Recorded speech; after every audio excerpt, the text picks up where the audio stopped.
Get legal or visit CordellCordell.com to schedule your consultation. There's a lot on the line in divorce. This is Joe Cordell of Cordell & Cordell, the largest family law firm in the country, with over 35 years of helping clients navigate divorce. But being big doesn't mean less personal or less local. Our attorneys live and work in your community, and as neighbors, they understand the challenges your families face. Divorce touches all areas of your life: your home, savings, retirement, and of course, kids. So when you find yourself facing divorce, you need a partner you can count on. Visit CordellCordell.com to schedule your consultation. If you or anyone you care about is facing divorce, contact Cordell & Cordell today. With over 100,000 clients served, we understand the challenges you're facing on a personal level. Call Cordell & Cordell today at 1-855-GET-LEGAL. That's 1-855-GET-LEGAL. CordellCordell.com. Winter's all about layers. Coats, gloves, boots. At Dulles Kia, the layers are in the lineup. Drive a new Kia K4, just $239 a month. Step up to a new Sorento, only $379 a month. Or go all in with a Telluride as low as $389 a month. All brand new, all loaded with tech, and now all under one roof at Dulles Kia's sharp new facility. However winter hits.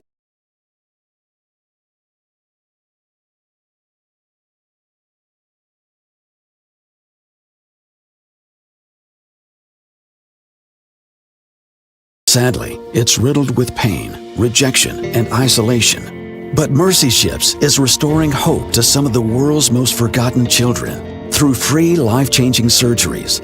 No one can change the world on their own, but together we can transform it, one person, one child at a time. To learn more about how you can help, go to mercyships.org today. Do you have 3 ex-wives and your current trophy wife wants a life insurance policy 3 times the size of the policies you had to purchase for your previous mistakes? If so, you need to call Big Lou, a term provider, 800-568-2790. Big Lou is intimately familiar with your problems, and if you're 50 or 60 years old and in reasonably good health, a $1 million policy should only cost about $100 to $200 per month. Big Lou may have a solution for your previous policies as well. You may even save enough money to lighten the load on your new $1 million policy. Remember, call Big Lou. He's like you, except he's only on number 2. Call Term Provider at 800-568-2790. That's 800-568-2790. For $1 million in term life insurance that you can live with, call Big Lou at 800-568-2790. Victor deployed for the first time to Afghanistan in 2003. At 4 in the morning, my phone rang. They said, "I regret to inform you that your husband was wounded in action." Victor sustained a moderate traumatic brain injury. I was doing school full-time, and I was also then caring for Victor. One of the most important elements of caregiving is taking care of yourself. I just didn't want to forget that I also had goals and that I also had a life. What I did is I challenged Victor to meet me halfway. There are almost 6 million military and veteran caregivers across the nation. We have our own journey, and we can fulfill that journey at the same time that we are helping our loved one. Visit aarp.org/caregiving for a free military veterans guide to navigate your caregiving journey and better care for your loved one and yourself. Brought to you by AARP and the Ad Council. I lived alone in this apartment, and I'd had trouble with my landlord. Basically, he was a creep. He kept coming on to me, and I kept saying no. Then one night, I'm sitting on my couch watching TV. My door, of course, is locked. But then I hear, it's my landlord letting himself in. "Hey, get out! You can't keep coming in." What's wrong? I hear your refrigerator needs fixing, and I figure while I'm here, maybe you can do something for me. Out! Get out! I'm offering you a good deal. Out! And I'm reporting you. All right. I'm leaving. Don't make a federal case of it. A federal case? Yes, sexual harassment in housing is against federal law. It's called the Fair Housing Act. If you are harassed, file a complaint with HUD. Go to hud.gov/fairhousing. That's hud.gov/fairhousing. And if you fear for your safety, call 911. Fair housing. The law is on your side. A message from the U.S. Department of Housing and Urban Development in partnership with the National Fair Housing Alliance. Imagine 1 out of 4 children in America is hungry right now. Now imagine helping. Since 1975, Hungerthon and Why Hunger have counted on you to help those in need. Go to hungerthon.org to find out how you can make a difference. For all 106.7 The Fan contest rules, log on to thefandc.com/rules. Live from the LindsayCars.com studios in the nation's capital, WJFK-FM and WJFK HD1, Manassas, and WPGC HD3, Morningside. Don't it feel good when your crowd behind you takes it in, fires, touchdown! This is your home for the NFL playoffs and Super Bowl 60. Let's go dominate, man! Touchdown! Bring it up, bring it up, bring it up! He's got it! Sports Radio 106.7, The Fan, an Odyssey sports station. It's the Sports Junkies. All right, I'm going to give you real quick. A good reason to listen. On 106.7 The Fan, and always live on the free Odyssey app.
What's up, everybody? Happy Wednesday. Junkies coming to you live on 106.7 The Fan and the Team 980 here in the DMV.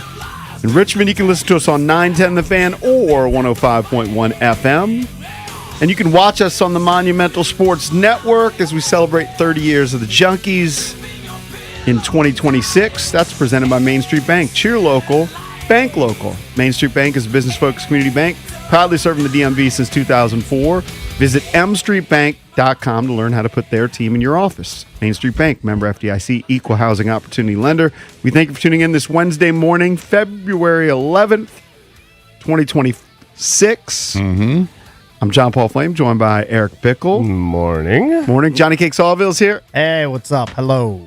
And Jason Bishop. Hello. That is the foursome a little bit later in the program today at 9 o'clock. Dan Donovan's going to join us. He's a leading security expert. Ooh. There was a break in the Nancy Guthrie case. Yeah, there was. For a minute. Yeah. Well, they've got video that we've seen. Well, that's the first thing you need. Yeah. But then they detained a guy, and you felt pretty good about. I mean, I don't know. I felt good. All right, they arrest somebody or whatever. Didn't even arrest. I guess just talk to him. They let him go. And then they let him go, and then back to square one. That's got to be terrible. That has to be a terrible feeling, by the way, when you know you didn't do it. Or I mean, yeah. And you're just being interrogated. Oh, yeah. They're shining the light in your face. It's horrifying. You're in a room with a table, two chairs, the glass where they know they're recording you. Mm-hmm. Terrifying. It's got to be awful. It sounds like from afar, because I was researching a little bit this morning as I was driving in and before I got in the car, that I guess the guy's a delivery driver, probably pinged to being in the area. Right. They look at him. He's got a little of the mustache look. Yeah, a little and then pudgy. It might have been a connection there. The eyes. It might, you might think, okay, good enough. Let's talk to him. Mm-hmm. And I know I went to bed thinking, okay, maybe there is actually a real break in the case. And then now you're kind of back to square one. But I saw the guy. They talked to him. You guys, I'm sure you guys saw. Right. Media talked to him afterwards. He's standing in front of his house. He's like, I didn't do anything. I don't even know this case. Right. And I'm a sucker in a lot of ways. That looked butt believable to me. That guy looked butt innocent. Right. Yeah. He's like, I don't even know what you're talking about. I just want to clear my name. That's fine. Just trying to deliver a package, man. Just trying to make a living. But at least they have video of the guy, and they're going to get a lot more tips than they had before they had the video. Right. There's not much you can get on that picture or video. No, but he's ski masked they said up. they could do, though? They do say that. These investigators are on another level. Believe me. They are, but the technology they have, they can literally measure the distance between the eyes, and it's very unique. And it's almost like even that is like a fingerprint. But at least they know now how tall he is, and they can guess his weight. They know he's got a mustache and or beard. Although it did look like the person was bulked up. They put a lot of clothes on underneath. Yeah. So you might not know. He looked armored up. I'm a rube. I always just felt like if you got a ski mask on, you're pretty much golden. Like, you have a ski mask on, it's going to be tough to figure out, obviously, your facial characteristics, but the technology now with facial recognition is so good and so advanced. Mm-hmm. Well, also, just getting little bits and pieces of the face, you can start building like a sketch. Yeah. I'm also very, very, very big on crowdsourcing, and that's what they're doing. Right? They're putting this out there, and people get in there. Now you got millions of people instead of maybe, I don't know, an agency. You got millions of people across the country, around the world, looking at photos and stuff, and they're finding potential tattoos on the wrist. Right. I mean, they break down every iota of it in no time. How do they see the tattoos on the There was wrist? something there was a movement of the hand maybe down here. Well, there's him being sloppy. He's got to have the full long sleeve, like goes up to the. Well, it looked like about right joins the here, wrist. and if you isolate 1 second of 1/10 of 1 second of the video, you can see maybe there might be a tattoo on the wrist. Yeah. I mean, it was hard for me to tell. He's pretty covered. Well, I'll show you the isolated. Hey, it just shows you it's tough to get away with a crime, especially very tough in 2026. Right. And they're not going to outsmart the FBI. Right. They're just not. They're eventually going to track this person down. He's a criminal. Right. He's not smart. No. They're going to find him. He should be in another country right now. Oh yeah, he should have hopped the flight immediately. Well, initially people were saying, well, they deposited some money in the Bitcoin account, and then just to test to see if the guy would access it, and then access it via his phone, which most people have their wallets on their phone, and then boom, you see the phone ping. But I don't think that was actually what happened. And Valdez, if I were him, I'm not just fleeing to like Mexico. I'm going to like Philippines. I'm going to the other side of the world to try to get away from the people that are on my tail. Yeah. What also was interesting, I'm Googling extradition. Yeah. What also was you're assuming he's got money to go to these other countries. Yeah, this guy says he's broke. That I don't know. Family says he's broke, got no money. I mean, who knows? I mean, he could have Zippy. God, now you made me lose track of my thoughts. Oh, what's interesting is I was listening to one of the reports, and they're like, it's different than because we all say with everybody's Ring cameras and Nest cameras, etc. How can they not just track this already and have a real bead on the guy?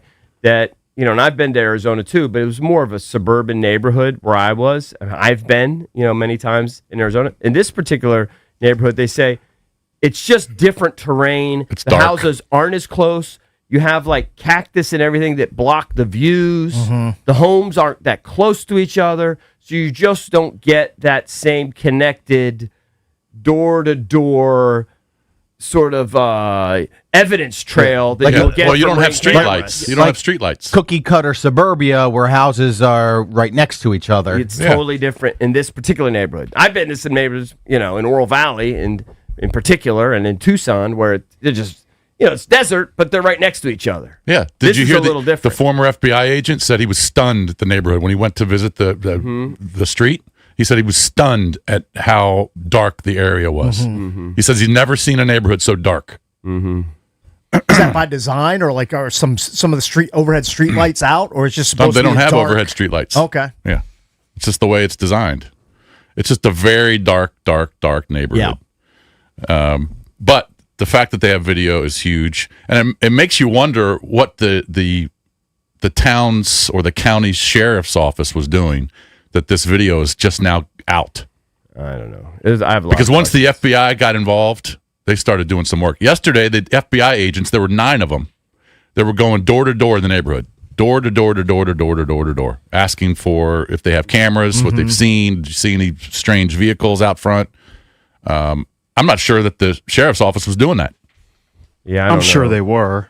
That's not what the FBI is saying. Why would they be doing it 10 days later?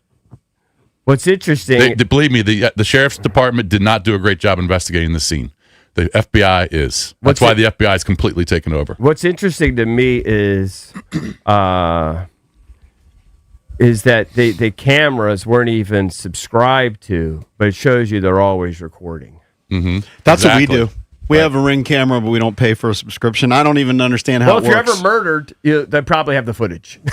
Yeah. My wife says that I think we can see things live. So, like, our Ring camera works. Like, if somebody comes to the door, you can review it yourself, etc. We can see it, but it's not going to pick up stuff from 2 But it does show nights you ago. that everything is surveilled. Your phone is surveilling you. Your Ring camera is surveilling you. Your Echo, which I have and we use, and I'm aware of, it's constantly listening to us. Right. That's my point. So why wasn't the sheriff's department able to get that video and the FBI was? Jason, I don't know. But I wouldn't be as confident in the FBI as you are. I think the FBI... I'd rather the FBI be working on it. I think the FBI is excellent in some ways, but I would, they're not foolproof. Well, I don't think anything's foolproof, but wouldn't you rather have the FBI working on this case than the sheriff's department? Maybe. The county? It's possible. Yeah. I would. It's possible. I'm not as 100% believer. Well, they got more resources. They have more resources. Many more resources. Yeah. That's for sure. So I think that it was a big stunner that they were finally able to get this video, but 10 days later. I read somewhere they just found a camera on the roof. Yeah, exactly. Yeah. They've been showing videos of officers looking at those cameras. Drab has a funny story. I don't know if you guys talked to him about it. He helped book a guest for later today. And I'm not going to go into it because I don't want to potentially, ruin the guest and everything. But he's dealing with some interesting characters. I'm sure he is if he works in the security space. Yeah, I mentioned his name's Dan Donovan. He's going to join us at 9:00. Yeah. So that should be interesting. Hopefully there's more updates, man, because you go to bed and one thing's happening and you wake up and it's totally different. Man, if I went and had a beer or 3 with Dan Donovan at a bar, he could tell you so many stories about like just potential threats, plots that were foiled. Right. Yeah. Oh, he would he's going to terrify me. We also even should more than I mention already am. on the show today, we'll talk about the presser yesterday where Coach Dan Quinn from the Commanders spoke and the new coordinators. A lot of under the center talk, which we started talking about in the middle of the season. It's come to life. I know this has been a talking point of you the last 6 weeks or so. You were one of many people who were talking about that. And I'm sure you brought up the stats. But I mean, I think last year they were under center maybe, I don't know, like 80 times or 100 times. And the other teams, maybe 1,000 times or whatever. This year they were under center like 17 times. Yeah, Warren Sharp brought it up. The numbers are pretty stark. It was like unbelievable how unusual it was. Well, I brought it up in the middle of the season. There was a game, and they actually were under center on 3rd down, and Jaden ran play action and hit a first down pass. I believe he threw it. He threw it to one of the tight ends. I don't think it was Zach Ertz. Maybe it was Zach Ertz. And I'm like, why don't they do that more? Because you see that trend around the league, and the Bears had a lot of success this year. And Caleb was a similar quarterback to Jaden in that he was always in shotgun, never under center. And Ben Johnson said, you're going to take your lumps, but you're going to learn to do this because this is for the betterment of the offense. I do think in fairness to Cliff, Valdez, I don't know if you can find it with our interview with Scott. We did ask him about it, and Scott broke down the pros and cons of being under center and then the pros and cons of shotgun. So there are pros and cons to each. I do know that when you look at that Warren Sharp list, and we'll talk about it a little bit later, that the teams that were most under center are some of the top teams in the league. Yeah, Warren Sharp's tweet from yesterday at Sharp Football. Last 2 years, Washington has a total of 45 under center dropbacks. Number 32 by a mile, Next closest team is 86. Mm-hmm. Jaden Daniels has 31 total under center dropbacks in 2 years in D.C., by far the fewest in the NFL. Yeah, they have a bunch of under center handoffs. Right. But that's kind of a tell. I think this year the number was like 17. Yeah, it was ridiculously low. Yeah, it's going to look a lot different. We'll next talk year. about it a little bit later. Play some audio from the press conference as we hit the Skins coming up at 7. Keep it here. We're the Junkies on the Fan. DC's FM Sports Talk 106.7 The Fan. That's another amazing run by Team USA. Mom, think I'll be on Team USA one day? Well, I'll take this one. Are you speaking to us? Yes, and to answer your question, anything's possible, especially with Xfinity. So, I can be the best snowboarder ever? Well, I can't guarantee that, but Xfinity can guarantee that your internet price won't change for 5 years. Okay. What if I practice every day? Then maybe you'll be snowboarding for Team USA at the next Olympic Winter Games. And Mom, you'll still be paying the same price for Wi-Fi. Ooh, really stuck the landing there. It's the Xfinity Gold Medal Celebration. Now through February 22nd, get our best price on gig Wi-Fi for 5 years guaranteed, just $50 a month. Plus, get Peacock Premium included for 2 years. That's a $10.99 value per month. Xfinity. Imagine that. Proud partner of Team USA. Restrictions apply. Requires paperless billing and auto pay with stored bank account. Taxes and fees extra. Actual speeds vary. Celebrate Valentine's Day at Whole Foods Market. Prime members get a 24-stem bunch of roses for $29.99 each through February 14th. Gift them to someone extra special. While supplies last, shop in-store or online. Terms apply. Hey, it's B-Rich here. Don't get caught in the cold with an outdated furnace or heat pump. Rude Pro Partners have access to 60 months of same-as cash promotions on qualified equipment from February 1st to April 30th. Rude also offers other aggressive financing options. As temperatures continue to stay cold across the DMV, make sure you're saving money with the most efficient HVAC equipment. Rude makes it easy to upgrade your home's comfort without breaking the bank. Find a Rude Pro Partner near you at rude.com. And remember, if it ain't rude, it ain't right. Hey man, that was our exit. We're gonna miss kickoff. Don't worry, just gotta stop by Giant to get some chips and dip real quick. Nice. You got the Upside app too, right? Upside? What's Upside? Time out. You don't know this? Check this out. Upside is a free app that gets you cash back when you buy groceries, and it just added all Giant stores in DC, Maryland, Virginia, and Delaware. You're saying I can get money back just for buying groceries? That's a pretty big deal. Yep, and with Upside, you can get up to $15 every time you shop at Giant. Now pull over and get the Upside app. Let's get some cash back on that queso.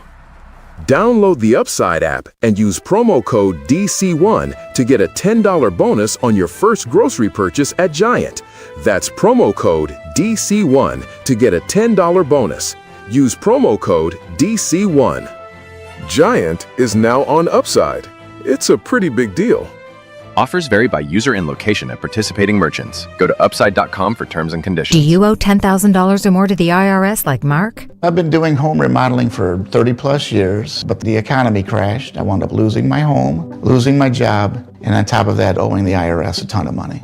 I owed the IRS $114,000. It really, truly was the worst part of my life. Then Mark found tax relief advocates. On news radio, I heard about TRA, and I thought, what's the worst that could happen? So I picked up the phone and I called them. When it was all said and done, TRA settled my $114,000 debt for $100, and I'm telling you, I was ecstatic. Could not believe it. Would recommend TRA to anyone. If you owe 10 or even hundreds of thousands of dollars to the IRS, don't lose hope. Do what Mark did and call TRA for a consultation. But TRA did. They gave me a second chance, and I'm forever grateful. Visit TRA.com or call 800-491-9914. 800-491-9914. That's 800-491-9914. Febreze. New Febreze Air Mist has 50% more odor fighters and up to 30% more fragrance than the old formula. So now you can take on 100% more stinky odors, like sweaty gym bags, greasy cooking smells, and the after effects of the dog rolling around in something. Just spray, and new Febreze Air instantly restores just clean freshness. Smell you later, odor. Breathe happy Febreze, la la la la la. Welcome back to Winter Hack Radio, the place for clever hacks to survive the season. Icy driveway? Well, try spreading sand or birdseed to help with traction. Snowy puppy paws? Well, grab a whisk, brush it off, done. Catch COVID-19? Well, just get... Actually, there's no hack for COVID-19. But if you test positive, prescription medications for COVID exist. Ask your doctor if they're right for you. Visit PfizerForAll.com to learn more. Sponsored by Pfizer.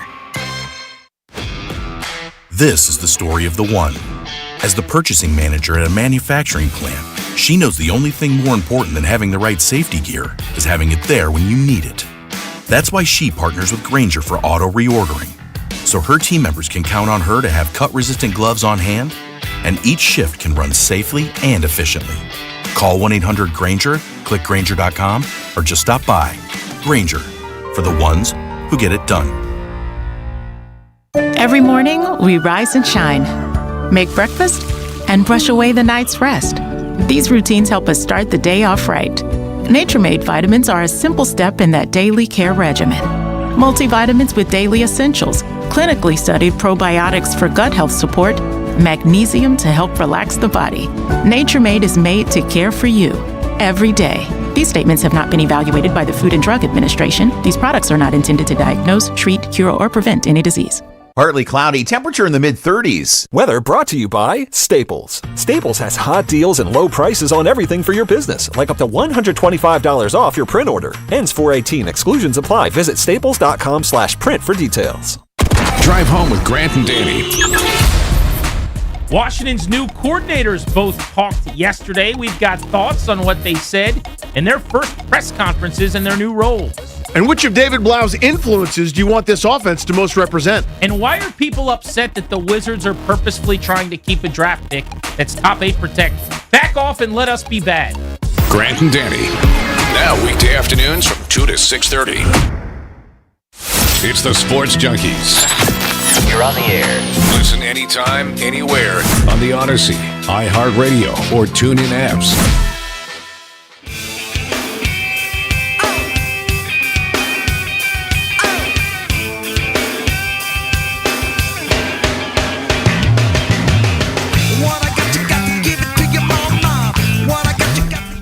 Welcome back. Junkies come to you live on 106.7 The Fan and the Team 980 here in the DMV.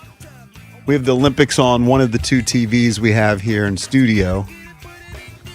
Believe this is slalom. I could be wrong. Maybe it's downhill. No, that's slalom. Now this... Maybe it's a giant slalom. Yeah, it could be giant, yeah. I think this will be hard to do without an ACL. I think it'd be hard to do the downhill, of course. I think all of these would be tough to do without an ACL. But, I mean, they're really... I mean, look how much they're turning. Well, you know what? Maybe ski jumping, like the big jump, whatever. We're just going in a straight line? Yeah, we're just going a straight line. Yeah, you might be able to pull that and off. You got to stick it. Yeah. You got to stick the landing. Yeah, you might be able to pull that off. You don't have to go side to side. You might be able to pull it off with that. Yeah. But you have the monster skis, and you have to have that like V-like form. Right. Yeah. Right. Dude, yeah. I That's where the guys are injecting their junk for better aerodynamics. Yeah, allegedly. They need that. Yeah. Every 2 centimeters or whatever, it gives you an extra 3 meters. I talked about it, but I retweeted the Red Bull jump where they broke the world record. It was like a year ago. It's got like 25 million views if you want to check it out sometime on YouTube. It's unbelievable. Ski jump. I'm fascinated by ski jumping. I mean, I think he jumped, is it it's either 300 meters. I think it's 300 meters. I don't know. Whatever it is, 100 meters is more than a football field. So just imagine. It was either 100-some meters or 300. It's either one football field or 3. It must be one. I need to find a converter, see how long 300 meters. Well, that's like 3 football fields. That would be 3 football fields. Yeah, I mean, a meter and a yard are separated by about 3 very inches. similar. Yeah. No, I 300 understand. meters is 984 feet. Right, but I can't remember if that was if it was feet. So or his meters. world record was he jumped 300 meters?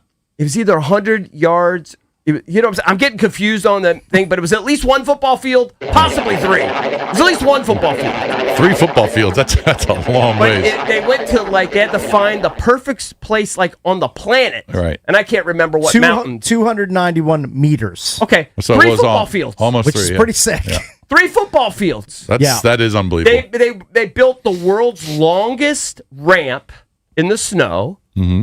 and they had to wait for the right wind because basically if the wind is bad, it could kill the guy. Yeah.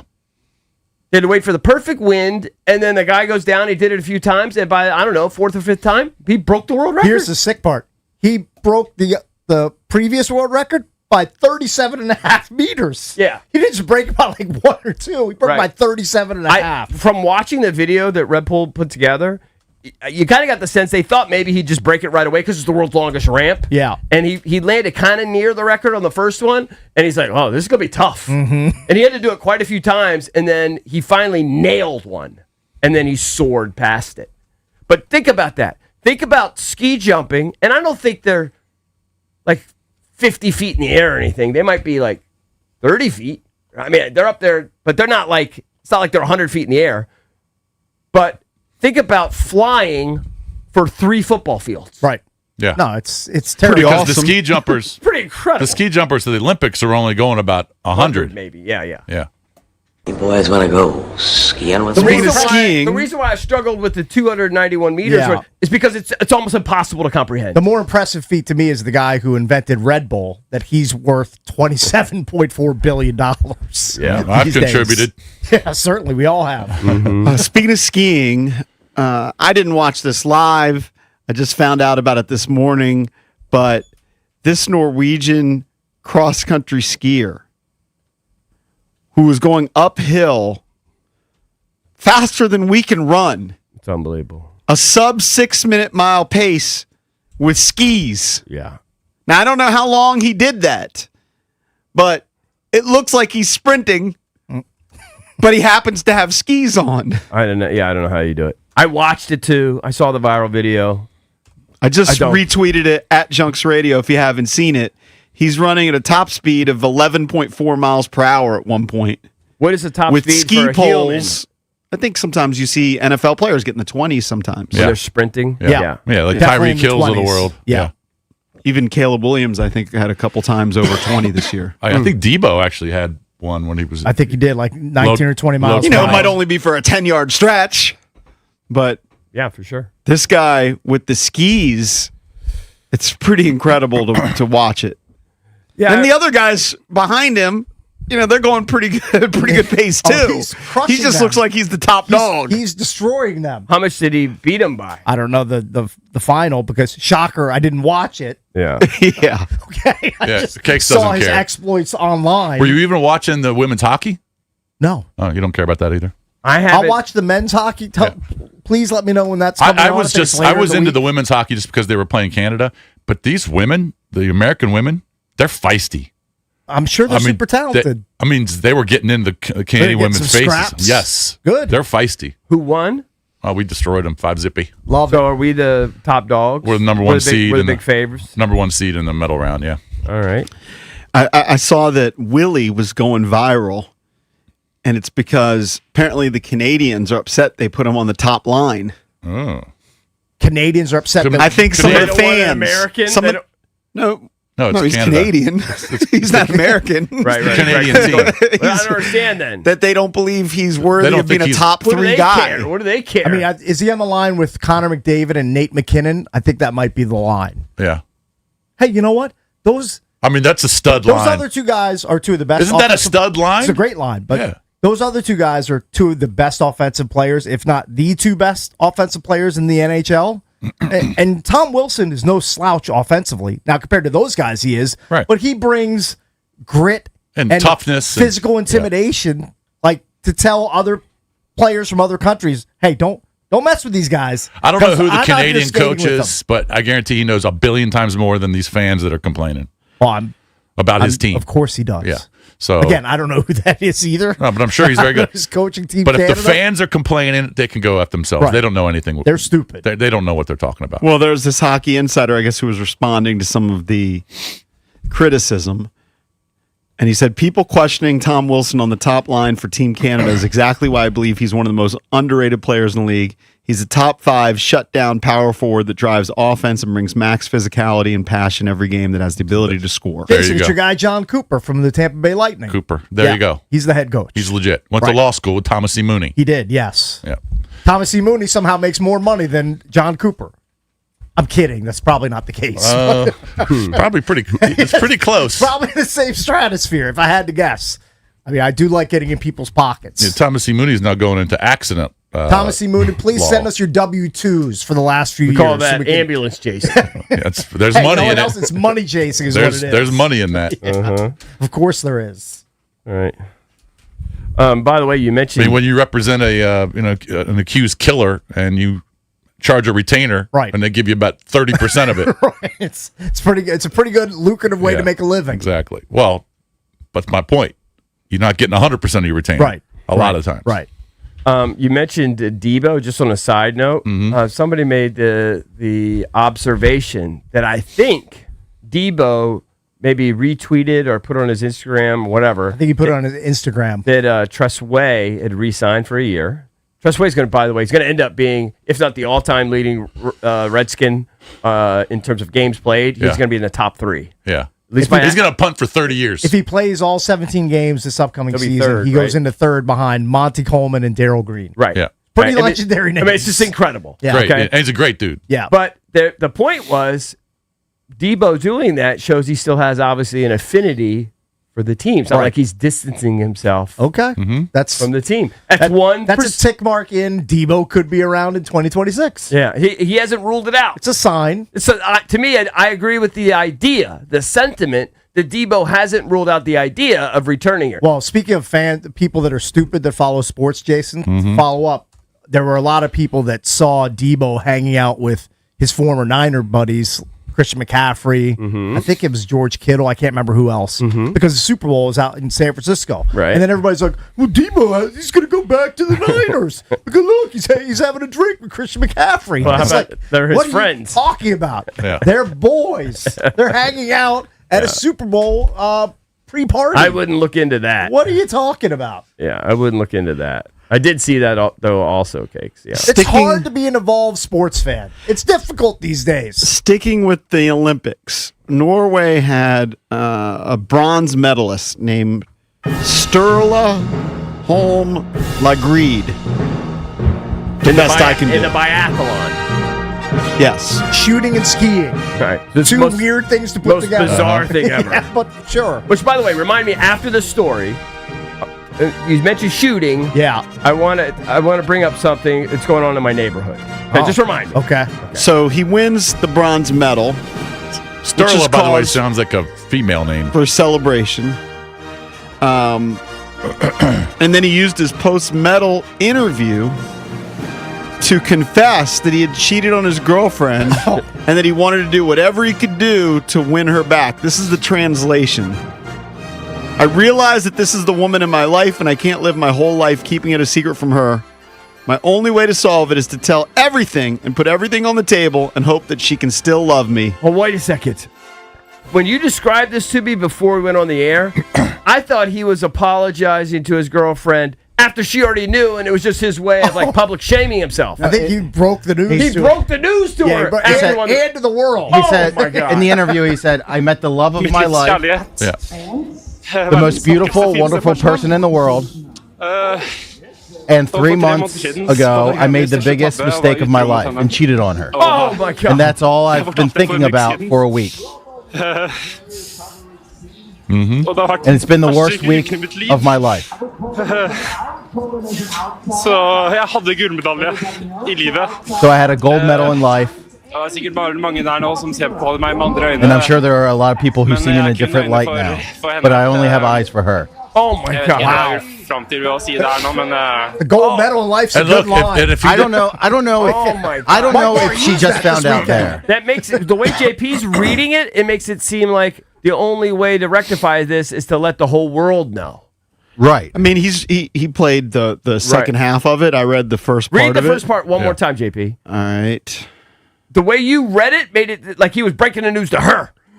I realize that this is the woman in my life, and I can't live my whole life keeping it a secret from her. My only way to solve it is to tell everything and put everything on the table and hope that she can still love me. But I've when done he that says for keep her. it a secret from her.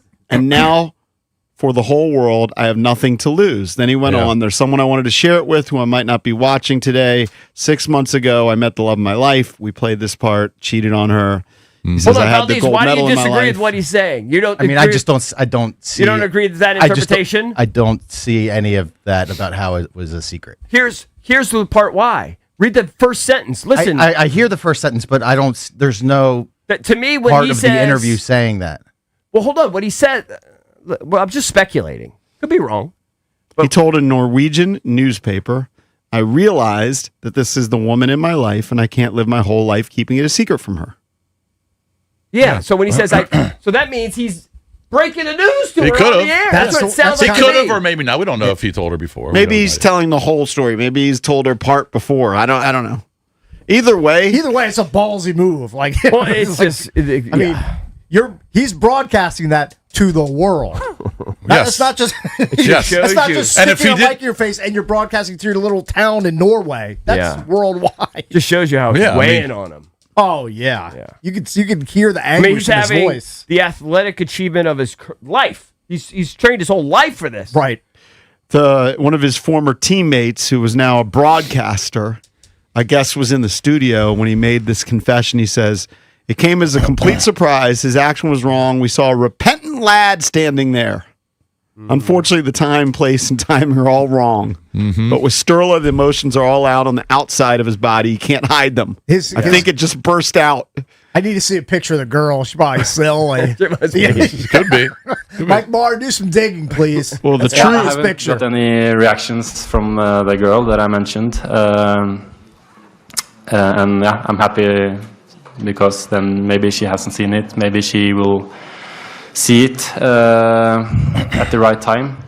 I hope I don't make anything worse for her. But maybe it can help. I don't know. I hope there's a happy ending in the end. So we will see what time. So he had told her a week prior. Okay, that makes more sense. There you go. But he went public. But I'll say, the way I interpret the first sentence, it does sound like he was unveiling, dropping the nuke on her. Well, that is a grand gesture, is all I know. That is a wild. And if he thing to didn't do. win the bronze, he probably might not have been interviewed. Right.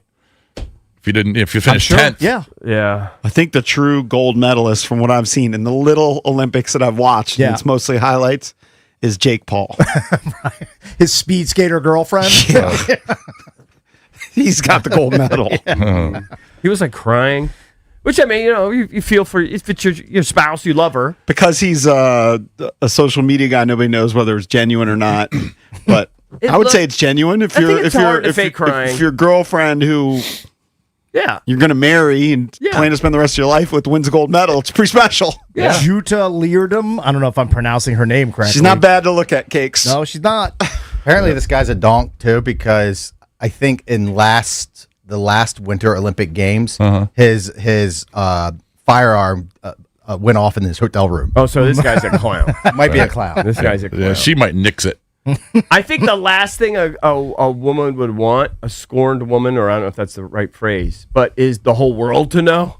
Because if you go back, then people are like, you're a loser. You went back with the guy who cheated on you. Yeah, but should be fine. But that should be between them. But I don't think she wants that kind of thing broadcast. I think it's going to backfire on her. Yeah, it could. Man, if it backfires on him, it's really a poor decision by him. I hope. Well, the great decision is, what if it's just the play for ADs? An AD? He never would have gotten any ADs. I mean, that's a desperate but AD for grab. this. No. I think he's a dog. I think he's risked the pros and cons. Yeah. But he didn't realize that if she never goes back with him, then he's the cheating guy. Dude, he's forever. You're the cheater guy. He's heartbroken. It's got to be a Hail Mary, right? Huge Hail Mary. Huge Hail Mary. He just hopes Noah Brown's on the other end to grab it. Right. I mean, it's like 4th and 30, and he's from the 10-yard line. Hey, do you think there's smoking hotties in the Olympic Village that saw that and were like, this guy's so sensitive, Hey, let me hook him? Maybe he's playing the metagame. He just realizes that. You can just cash in immediately. Well, sounds like he's just heartbroken. It does sound that way. Heartbroken, Sounds but genuine. also on the out. I mean, he's crying. A Hail Mary. Yeah. I think more than heartbroken, I think he's heartbroken because he knows he really effed up. I'm going to hang out with these two smoking hotties. Or he's upset he got caught. Yeah, well, sure.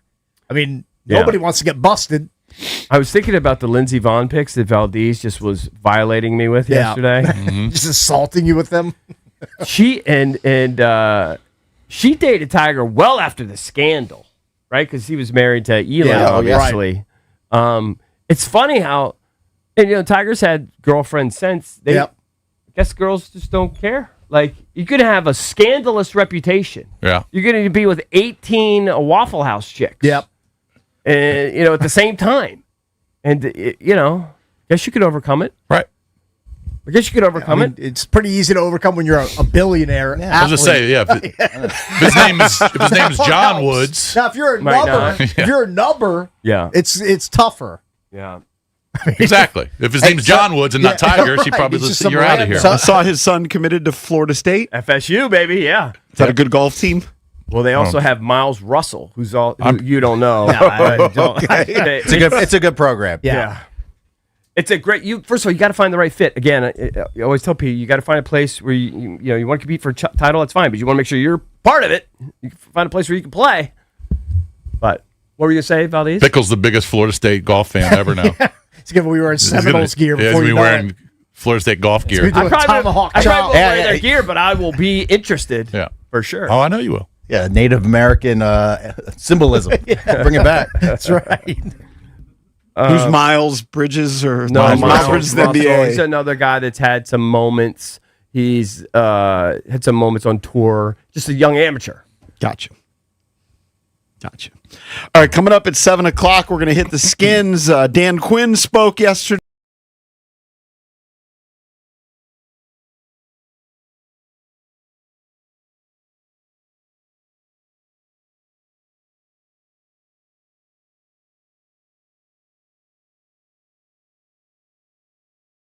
Make it easy to feed your performance. Factor. Eat like a pro. Are your investments in the right accounts? What's best, traditional or Roth? Are you receiving all available tax deductions? Are you paying as little in tax as you can? These are all questions you can't afford to get wrong. Hi, I'm Jeff Jr., founder of Trajan Wealth, and in many cases, it's not what you make, but it's what you keep that makes the real difference. Trajan Wealth and Trajan Tax work closely together exclusively. No more guessing about whether you should do a Roth conversion, or if maxing out your 401k is really the best option. Our nationally recognized fiduciary advisors and CPA team work in tandem to make sure your tax strategy works with your investment strategy. We'll even do your tax preparation. One team, one strategy. Isn't it time for a second opinion? Call Trajan today, 202-929-6600. That's 202-929-6600. Trajan Wealth, an SEC registered investment advisor. Additional services through Trajan Estate and Trajan Tax. Additional disclosures and accreditation at TrajanWealth.com. Never have I ever called my sister from the finish line of my first marathon. Hello? You won't believe where I am. Are you running? Mile 26. I'm gonna make it. Switch to T-Mobile's 55 Plus plan and get iPhone 16e with its advanced camera system on us. Plus, 2 lines for just $30 a line. Guys, I can't believe it. I knew you could do it, babe. That was amazing. Mom, how do you feel? I feel great. I can't feel my feet. Let's take a picture, and then you may carry me to the car. Share every stride, every mile, every memory on America's best network. Switch to T-Mobile's 55 Plus plan and get iPhone 16e on us and 2 lines for just $30 a line. With 24 monthly bill credits and 2 eligible port-ins on Essentials 55 Plus for well-qualified customers with autopay plus taxes, fees, and $35 device connection charge. Credits end and balance due if you pay off early or cancel. Contact us. Finance agreement 128 gigabytes, $599.99 required. Best mobile network in the U.S. based on analysis by Ookla of Speed Test Intelligence data 1H 2025. Visit T-Mobile.com. Winter's all about layers. Coats, gloves, boots. At Dulles Kia, the layers are in the lineup. Drive a new Kia K4, just $239 a month. Step up to a new Sorento, only $379 a month. Or go all in with a Telluride as low as $389 a month. All brand new, all loaded with tech. And now all under one roof at Dulles Kia's sharp new facility. However winter hits, there's a Kia that fits at Dulles Kia in Leesburg or DullesKia.com. Call 703-669-6888 for details about costs and terms. AV is built for DC. Born in the shadow of Silicon Valley, but evolved to excel in our nation's capital. Raised on innovation with a hard-earned grit that is forged on the front lines. AV deploys solutions that give our warfighters the edge on every battlefield. In DC, trust isn't given. It's earned every day. And when the mission matters most, DC trusts AV. Because AV is built for DC. Proud sponsor of the Washington Commanders, Capitals, and DC United. Visit avinc.com to learn more. In honor of all those we've lost to cancer and those still fighting and thriving, like basketball analyst Dick Vitale, I want to beat cancer. I'm going to beat it. That's no doubt in my mind. I'm going to win this battle. Defeating cancer will take all of us. At the V Foundation, V is for victory over cancer. V is for victory over giving up. Don't give up. Don't ever give up. Join our team in the fight against cancer at V.org. Shopping with your parents can be embarrassing. Why would they sell jeans with holes in them? I'm going to speak to the manager. Mom! That hoodie is giving. You should get it. YOLO. Thanks to the Chase mobile app, your kid can shop independently while you keep an eye on their spending. So you can go from... We can be twinsies. ...to... How was shopping? Saw you stayed on budget. Thanks, Mom. Freedom for kids, control for parents. That's family banking from Chase. Account subject to approval. Chase mobile app is available for select mobile devices. Message and data rates may apply. JP Morgan Chase Bank N.A. member FDIC. Finding great candidates to hire can be like, well, trying to find a needle in a haystack, but not with ZipRecruiter. Its powerful technology actively finds and invites qualified candidates to apply to your job. So while other companies might deliver a lot of hay, ZipRecruiter finds you the needle in the haystack. See why 4 out of 5 employers who post a job on ZipRecruiter get a quality candidate within the first day. Try ZipRecruiter for free at ZipRecruiter.com/free. That's ZipRecruiter.com/free. ZipRecruiter. Are you looking for a podcast about pro football that doesn't put you to sleep with an avalanche of analytics or insult your fandom with brainless hot takes? Well, hi. I'm Dan Hansis. And I'm Mark Sessler. Oh, hi, Mark. And we're the hosts of Heed the Call, the NFL podcast you've been waiting your whole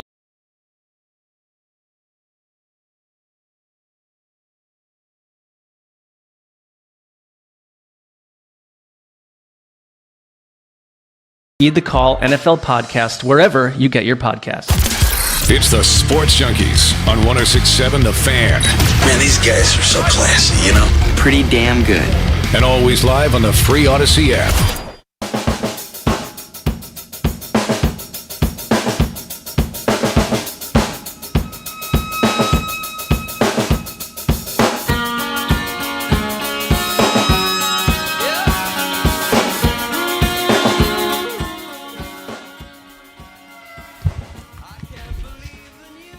I always break. I always say I'm not going to give Monumental any more money. Yeah. And I think I went a couple weeks. The Monumental Vending. Yes. Who's here in the building. Monumental Vending. Right. I think I just spent $5 on a Cliff Bar and a soda. Damn, it's a life leak. I mean, you need to go to the Jason Bishop School of not spending money. It's discipline. Here at Odyssey. I don't have it. Yeah, I can go a couple weeks. I was at the grocery last night, and I just real quick picked up a couple things, and I had the little sweet tooth in me going, and I was going to pick up some Reese's Pieces, and not even the Reese's Pieces, the Reese's Cups. Reese's Cups. But I didn't want to get the one with the 2 because I can eat those in 1 second. Right. And that was $1.99. I was going to get the king size. It was $4. Wow. That's really? a lot. $4. It was like $3.99. Yeah. Can't do it. It's crazy what stuff costs these days. Well, the reason I don't spend money in the in the snack room is I bring my banana and I bring my granola bars. You're prepared. I just bring stuff. It's great. That's smart. But the fact that you haven't spent a dime in there the whole time we've been here. That's incredible restraint. That's more impressive than Cal Ripken streak, in my opinion. It's incredible restraint. I mean, mine was kind of an impulsive buy. Like, generally, at that time, I will go and get my second cup of water. Right. I didn't have the cup, and I was in the area. Yeah. Instead of going back to get the cup, I was like, you know what? Because yesterday, I had a soda, and I never really have a soda during the show. I don't drink coffee. I don't have a soda. I'm a 1 soda a day guy. Typically lunch. Had it yesterday and it was kind of silly. Yeah, it's a delicious Coke Zero. Of course it's silly. Yeah. He's the most calculated guy I've ever met. Okay, everything's calculated. Everything's thought out. What's the opposite of he's not impulsive. Right. He doesn't have an impulsive Mine gene. was a completely impulsive buy. buy. I think you're more normal. Look, I'm an impulsive I think person. they named these granola bars after us. Junkless. Yeah, Junkless. Those are good, by the way. These are really good. Are you That's from the hotel? Are you finding those at the hotel? No, we bought these at the store, and I just grab a couple. Gotcha. Okay. So I've got Never heard of that Are brand. those, You haven't? These are good. Are those homemade Rice Krispie treats? Yeah, my daughter made these. Oh, those are probably So bizarre. I bring these. Look, I put them in a little baggie. Smart. Yeah, that's what I do. You're planning ahead. Yep. That's what I do, JP bro. is caught. He's a prisoner of the moment. Yeah, he's going to spend $10 in He there has to today. spend $5 on a Cliff Bar and a Coke You Zero. made an impulsive decision, which a lot of people do. Yeah. That's why they have all that stuff like near the checkout. Right by the register. Yeah. There's a reason when you go to TJ Maxx, they walk you through a maze of 30 feet of impulse buys. Yeah. Socks, candles, potato chips, sodas. Right. There's a Right. place of Chargers. business. There's a place of business that I go to. They're not a sponsor, so I won't mention them. In the Kentlands, where I go a lot. I live close to the Kentlands. And they have a crumble cookie, and they have another place called Potomac Cookie. Well, the place of business doesn't have desserts. Okay. They crush it. They have alcohol. They've got food. They crush it. But right by the checkout, I was like, I should go to one of, I mean, I don't work for the business. I was like, I should go to one of those cookie spots and then broker a deal that they would farm out. They say, hey, we're going to give you some of our cookies. You give us a cut. You sell them, because it would be 100% lock that I would buy the cookie to go with my meal. Sure. To maybe walk home with, whatever, after I have my meal. Right. They should have them lined up right It's a there. missed sales It's got, opportunity. yeah, I mean, there are a couple places like that where they just crush.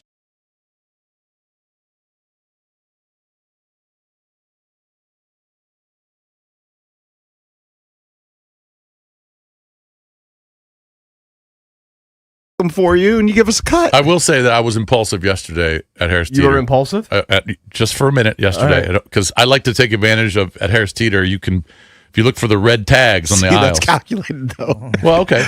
Maybe. You're right. But what did he say? He's going there because of the red tag. But I was Red tag walking day. by the chips and salsa. He's looking for BOGO deals. or You're looking for a You deal. buy two, get three free. Okay. All right? Solid. That's So a great I looked deal. at the Tostitos bags and Yeah. the hint of lime, which I Okay. love. Those are good. So I bought two and got three free. I walked out of there with 5 bags of hint of lime That's a Tostitos. lot of chips.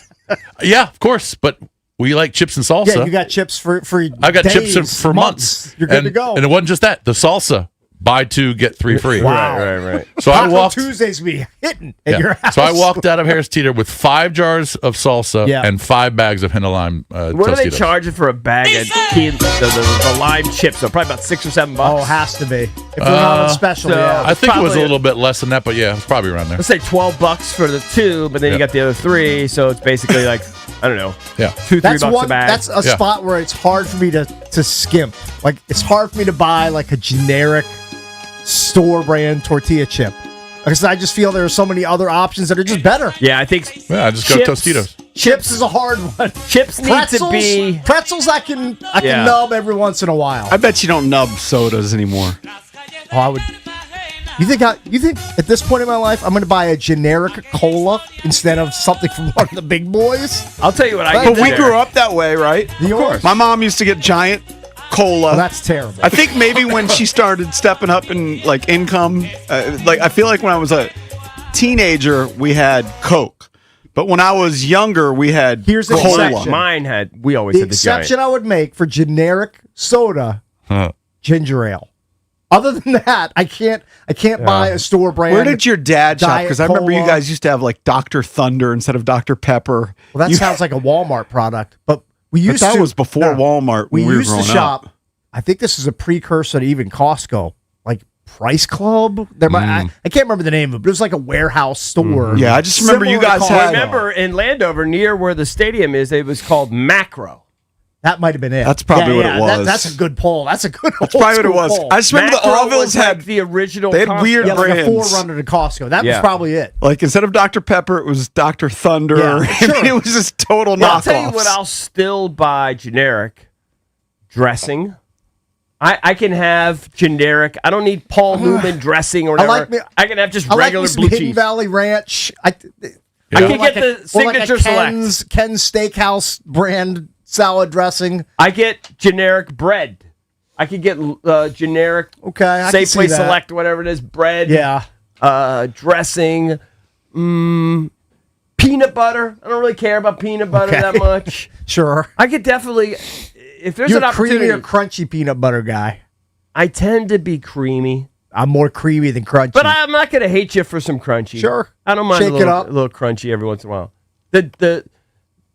The preserves I use is more like I'm a raspberry guy. Yeah. So. Oh, another spot where I don't do generic anymore. I used to cereal. I don't do a lot of cereal anymore. But cereal, I need me some name brand sugary cereal. You can tell the difference between the I can generic. do a generic Raisin Bran. Totally. I think you could tell. Yeah, I think you could do generic. But I do prefer Post. It is different. Yeah. I was raised on Giant Raisin Bran. Right. Giant brand. Yeah. Sure. Raisin Bran. Raisins with so much sugar on them. So much sugar. All the sugar. Yeah. There used to be a brand, I don't know if it still exists, like high school years, Crispy Wheats and Raisins. Does that still exist? No chance. That's Because still my around. parents didn't allow us to have sugar That's cereal. impossible. But that was kind of like the closest thing to Yeah. it. It probably was as loaded I as feel Apple like the Jacks. flakes had a little bit of sugar in them Yes. or something. Yeah. Yes. That brand didn't have the staying power. It'd be so nubs. You'd get regular old cornflakes.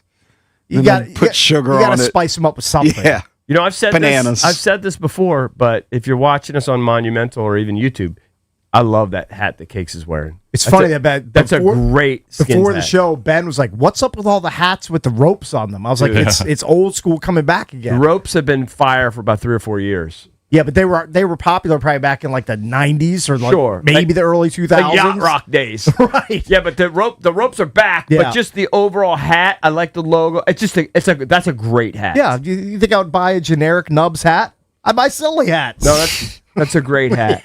Thank you. I'm sure I bought it at Fanatics. I mean, where else would you buy a hat outside of like Lids? I don't know. You go to TJ Maybe- Maxx all the time. Maybe Lids you can find hats, but other than that, you're buying it from Fanatics. I almost posted a picture, but I didn't want people to just make fun of me.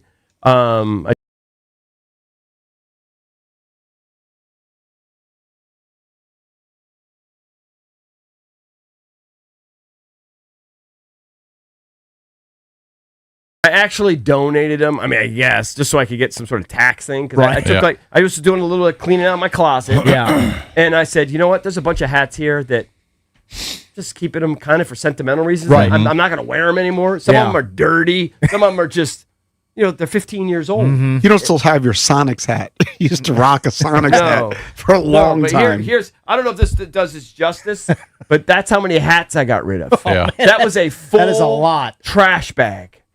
You threw full away of a hats. Skins hat? What are you doing? That'd be Oh, a yeah. collector's item. I threw away a lot of stuff. Yeah, you got a lot. This is a hat graveyard right here. I have like Nats hats, like even like from their playoff runs. You got an NBC Sports Washington hat in here. Yeah, I mean, This is yeah.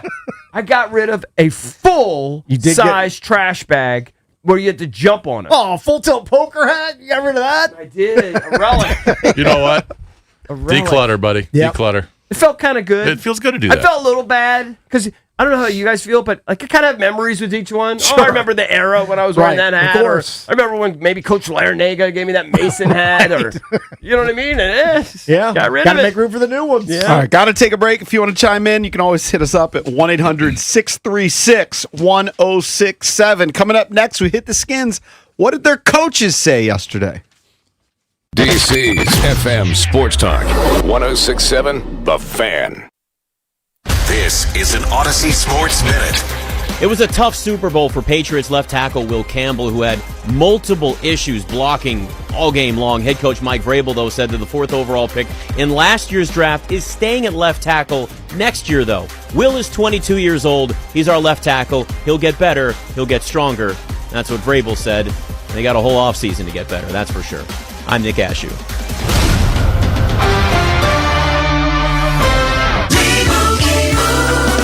And Doug. There's nowhere I wouldn't go to help someone customize and save on car insurance with Liberty Mutual, even if it means sitting front row at a comedy show. Hey everyone, check out this guy and his bird. What is this, your first date? Oh, no. We help people customize and save on car insurance with Liberty Mutual together. We're married. Me to a human, him to a bird. Yeah, the bird looks out of your league anyways. Only pay for what you need at libertymutual.com. Liberty, liberty, liberty, liberty.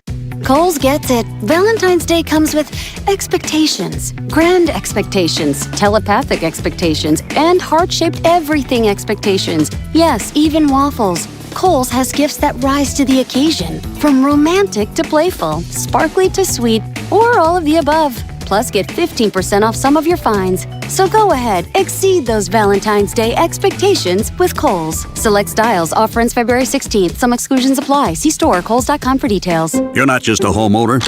You're also a bug in the basement with the frightening number of legs owner. Fortunately, you've got heating and cooling built and tested to keep going. American Standard Heating and Air Conditioning, built to a higher standard. Visit MidAtlanticComfort.com and bring home a new American Standard heating and cooling unit, rated the highest in customer satisfaction year after year. Built to a higher standard, American Standard Heating and Cooling and MidAtlanticComfort.com. That's MidAtlanticComfort.com.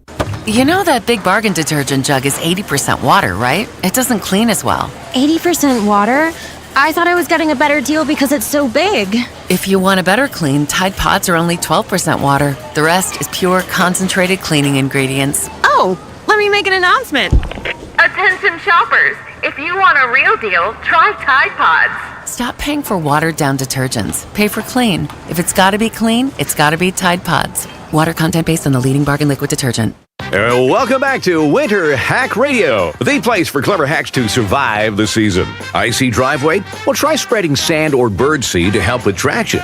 Snowy puppy paws? Well, grab a whisk, brush it off, done. Catch COVID-19? Well, just get... Actually, there's no hack for COVID-19. But if you test positive, prescription medications for COVID exist. Ask your doctor if they're right for you. Visit PfizerForAll.com to learn more. Sponsored by Pfizer.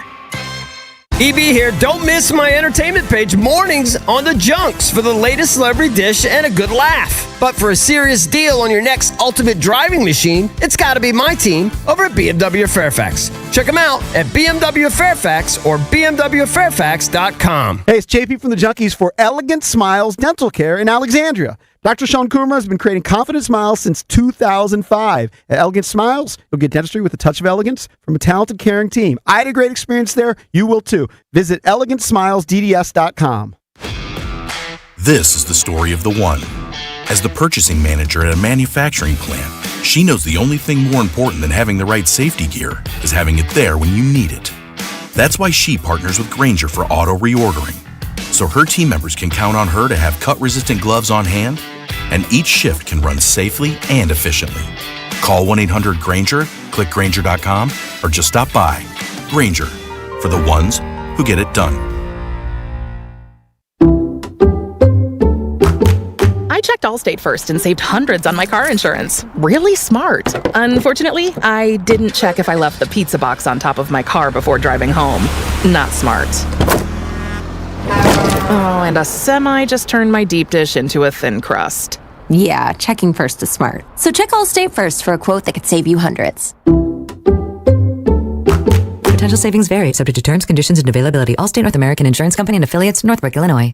Live from the LindseyCars.com studios in the nation's capital, WJFK-FM and WJFK HD1, Manassas, and WPGC HD3, Morningside. Don't it feel good when your crowd behind you takes it in, fires, touchdown! This is your home for the NFL playoffs and Super Bowl 60. Let's go dominate, man. Touchdown! Bring it up, bring it up, bring it up! Sports Radio 106.7, The Fan, an Odyssey sports station. 106.7 The Fan, Sports Flash. This sports update is brought to you by the Reynolds and Power Home Team, Keller Williams Realty. Commanders head coach Dan Quinn spoke publicly about his staff changes for the first time yesterday. He said the Commanders' offense is going to look a bit different under coordinator David Blau. With Blau, the Commanders want to run more plays under center to help the offense and quarterback Jaden Daniels evolve. Daniels has attempted only 18 passes from under center across his 2 campaigns. And over in the NBA, LeBron James's All-NBA streak will come to an end. Because he sat out last night's matchup between the Lakers and the Spurs with a left foot arthritis, that's the 18th game he sat out the season, making it impossible for him to reach that 65-game threshold required to be eligible for the league's annual awards. James has been named to an All-NBA team for a record-setting 21 straight seasons. From the Crop Nightcap 5-Star Sports Desk, Savannah McCann on The Fan. the Sports Junkies. Let's talk it out. You can watch the show live or on demand. What are we watching for? As I said, we're not sure. On YouTube.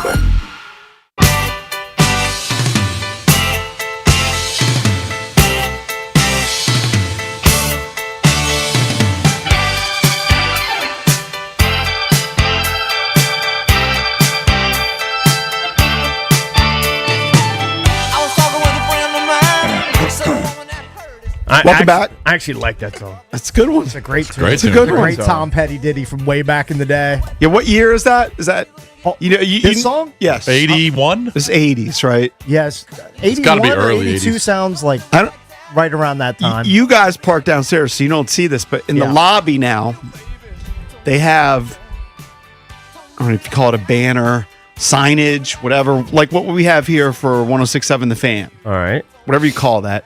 And it says 90s hip hop, and it's like this big boom box. Have you seen that, Jason? Have you Released even noticed it? 1979. Ooh, early 80s. Yeah. Sorry. Have you seen that little background? In the It's lobby. like 90s. It's got a boom box. It's No. like this whole In the lobby? Yes. Why? They're taking pictures down there or something? Yeah, I don't know what's going on. Huh. I Interesting. haven't been in that lobby in months, if not a year. They had a really nice setup for Christmas this year, too. Yes. Big Christmas tree, another backdrop, lights. It was pretty nice. Yeah, I missed it. Missed it all. Yeah. Missed the Hanukkah display, Christmas display. We just come up through the bowels of the building. Yeah, you don't see that. Stairway. You're never in the lobby. Steps. Yeah, you Yeah. don't see it. Don't even see Carlos except when he comes up here to poop. Cakes was all excited because he saw Carlos last week, I think. I saw him yesterday. Or I saw maybe it him was yesterday in the hallway. I haven't seen him in I see literally him in the months. I see him in the parking lot often. You don't see him in the parking lot. Not really. Yeah. You usually hear a little Good. bit. I before saw me. him and his big choppers coming around the Yeah. corner. He has new teeth, right? Oh, he's got to. It has to be. Yeah. He always throws in just a quick small talk when I come in. Well, he loves to talk about the NFL. Right. Yeah, I can't Wizards. remember what it was He this loves morning. the Steelers. Yeah. He Steelers switched. Remember, he guy. Yeah. abandoned the Skins. Yeah. He abandoned the Skins. Just Now adopted he's a Steelers the fan. Steelers. Yeah, now he's all in. Yeah, it'll just use like Monday. Would you think of Super Bowl? Yeah. You gotta stop and give me your 30 seconds. He just asked me about random stuff. What's about Duke Carolina? Yeah, it's buzzer beater. He's a big sports fan, man. Yeah, that's hell yeah. All right, let's hit the skins, EB. All right. Yesterday was kind of a big day. I know I was interested, curious to see the coaches being introduced. Hadn't seen DQ in a while. I know I made a point of watching all three press conferences. I didn't think about this at the time, but was he even a smidge tan? Because he told Jason and I that when it hits the off season, he goes to his house in Hawaii. Well, who wouldn't? Of course he's probably. I'm just tan. wondering because he's fair skinned. It's in detail. I did not notice. I didn't think about it till just now. I did not notice. Think about all the hours he grinds in Ashburn during the season, Yeah. and even like during the off season. Like that dude, any NFL head coach, they deserve. That's their what he time might off, do. 'cause they are grinding. What do they go 12-5? But when they go 5-12 and they're going to replace two coordinators and a bunch of other assistants, He's got to stay in Ashburn. I think he's probably grinding maybe a little bit more. Now, it may not have been as long a vacation this Yeah. offseason as Yeah, last season. Well, I think what it I'm still will guessing. be in the coming months. Right. I'm sure he'll go back to Hawaii. Maybe. I didn't Oh, yeah. notice his tan. I didn't notice that. Did you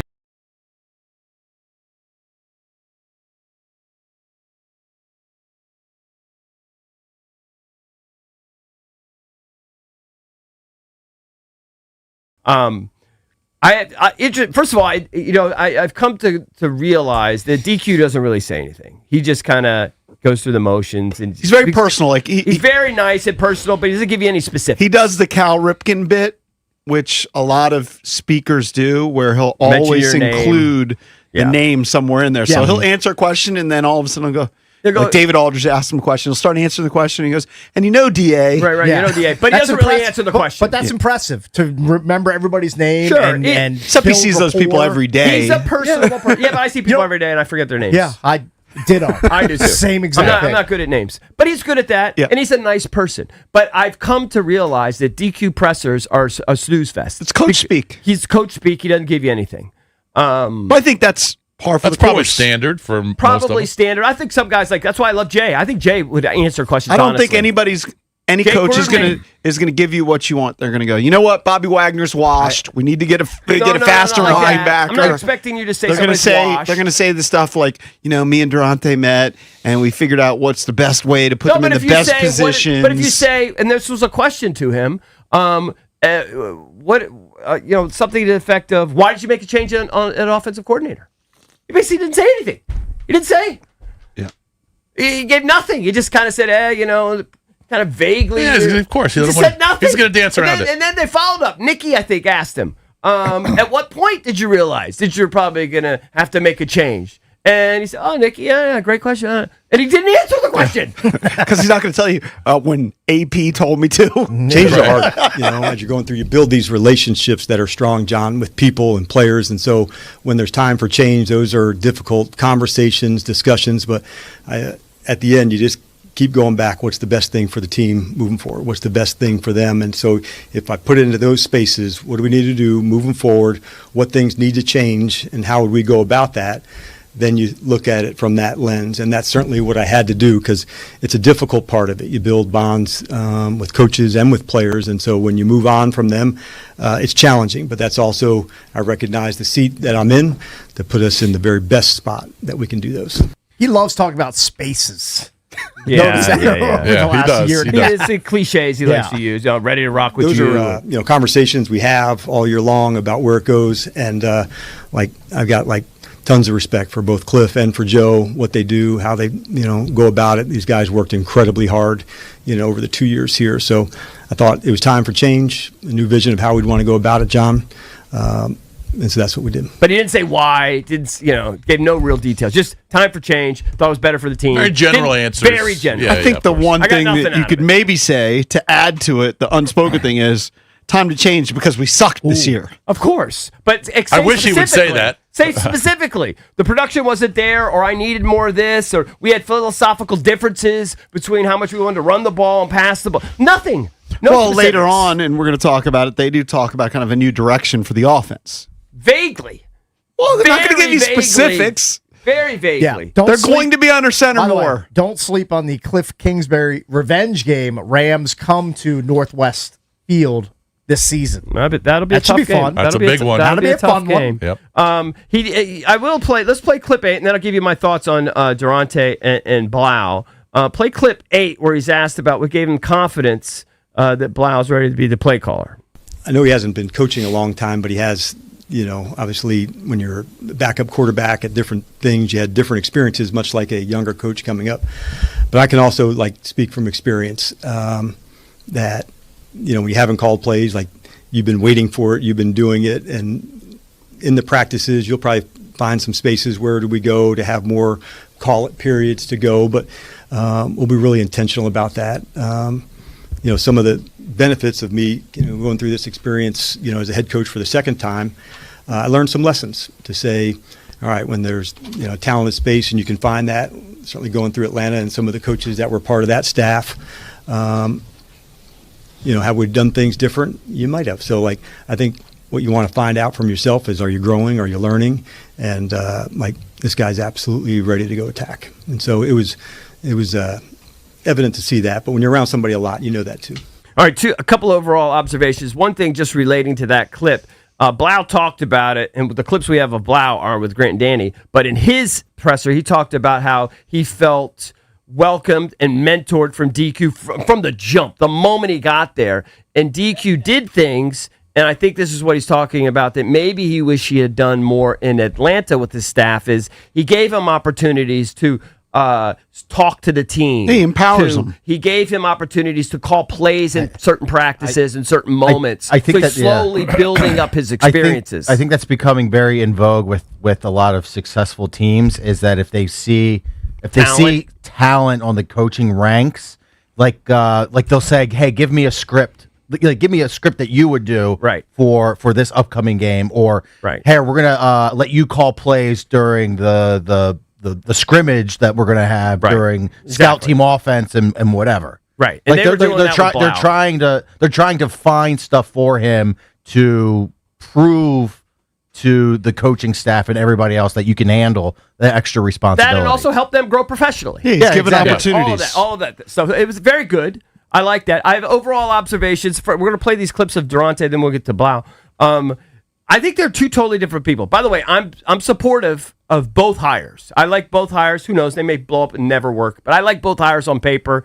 And then having seen the guys, they're different vibes. Blau, I would say, was almost more professorial. He is not. He's just like you could tell a smart guy. He's not as maybe caught up in the emotion. When it's a little dull. Coach. Let's be honest, a little bit dull. No, he's a boring guy. He's a boring guy. He's not a very emotional guy. Well, Kingsbury was too. Absolutely.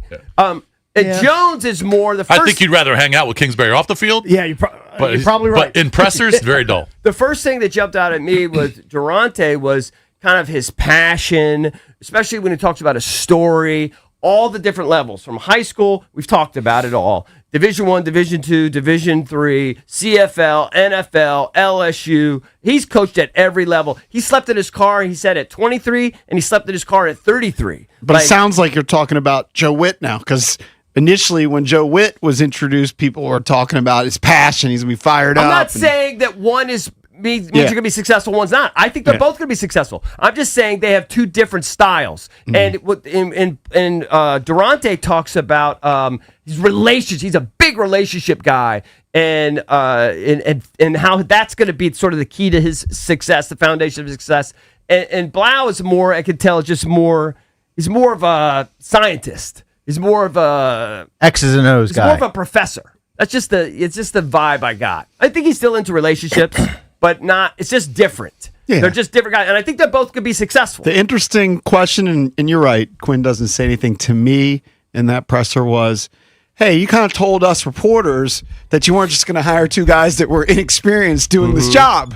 Yeah. How do you explain? He didn't really articulate it well. Yeah. But what I gathered from reading the reports up to the hire was that Durante, blew him away.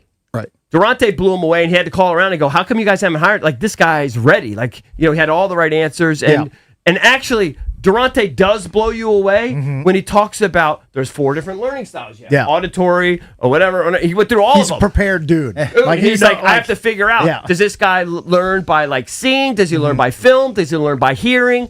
And then he has individual, and you know this from being parents, right? And your wife being in the education system, individual IEPs.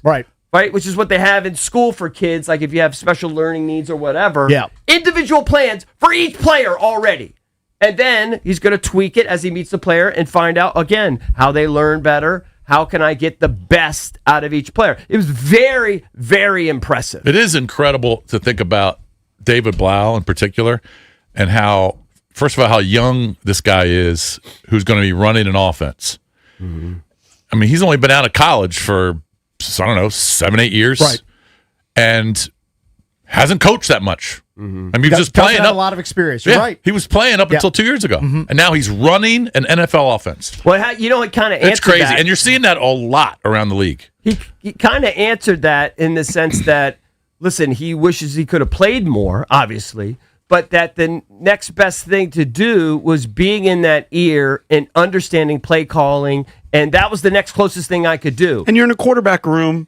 Yeah, and as a professional player, right? Whether you're a backup with your third string, whatever, you're in the quarterback room, game planning, and all that stuff. Was with. He saw the relationship and the way quarterback and offensive coordinator, quarterback and head coaches work with Kirk, with Jared Goff, with Stafford, Kyler. Yeah. Mentioned them all by their first names actually because he was in there firsthand. Yeah. And he's been in there firsthand. I'm not saying he hasn't learned a lot. I'm just, it's still amazing that someone so young who hasn't had a lot of experience calling the plays during the game so the newer is trend now in the doing NFL. It. Right. Like it really is. These guys are getting younger and younger. He also talked about how since he couldn't be the guy, he wasn't athletically gifted enough to have that opportunity to be the guy delivering the football and calling the plays in the huddle.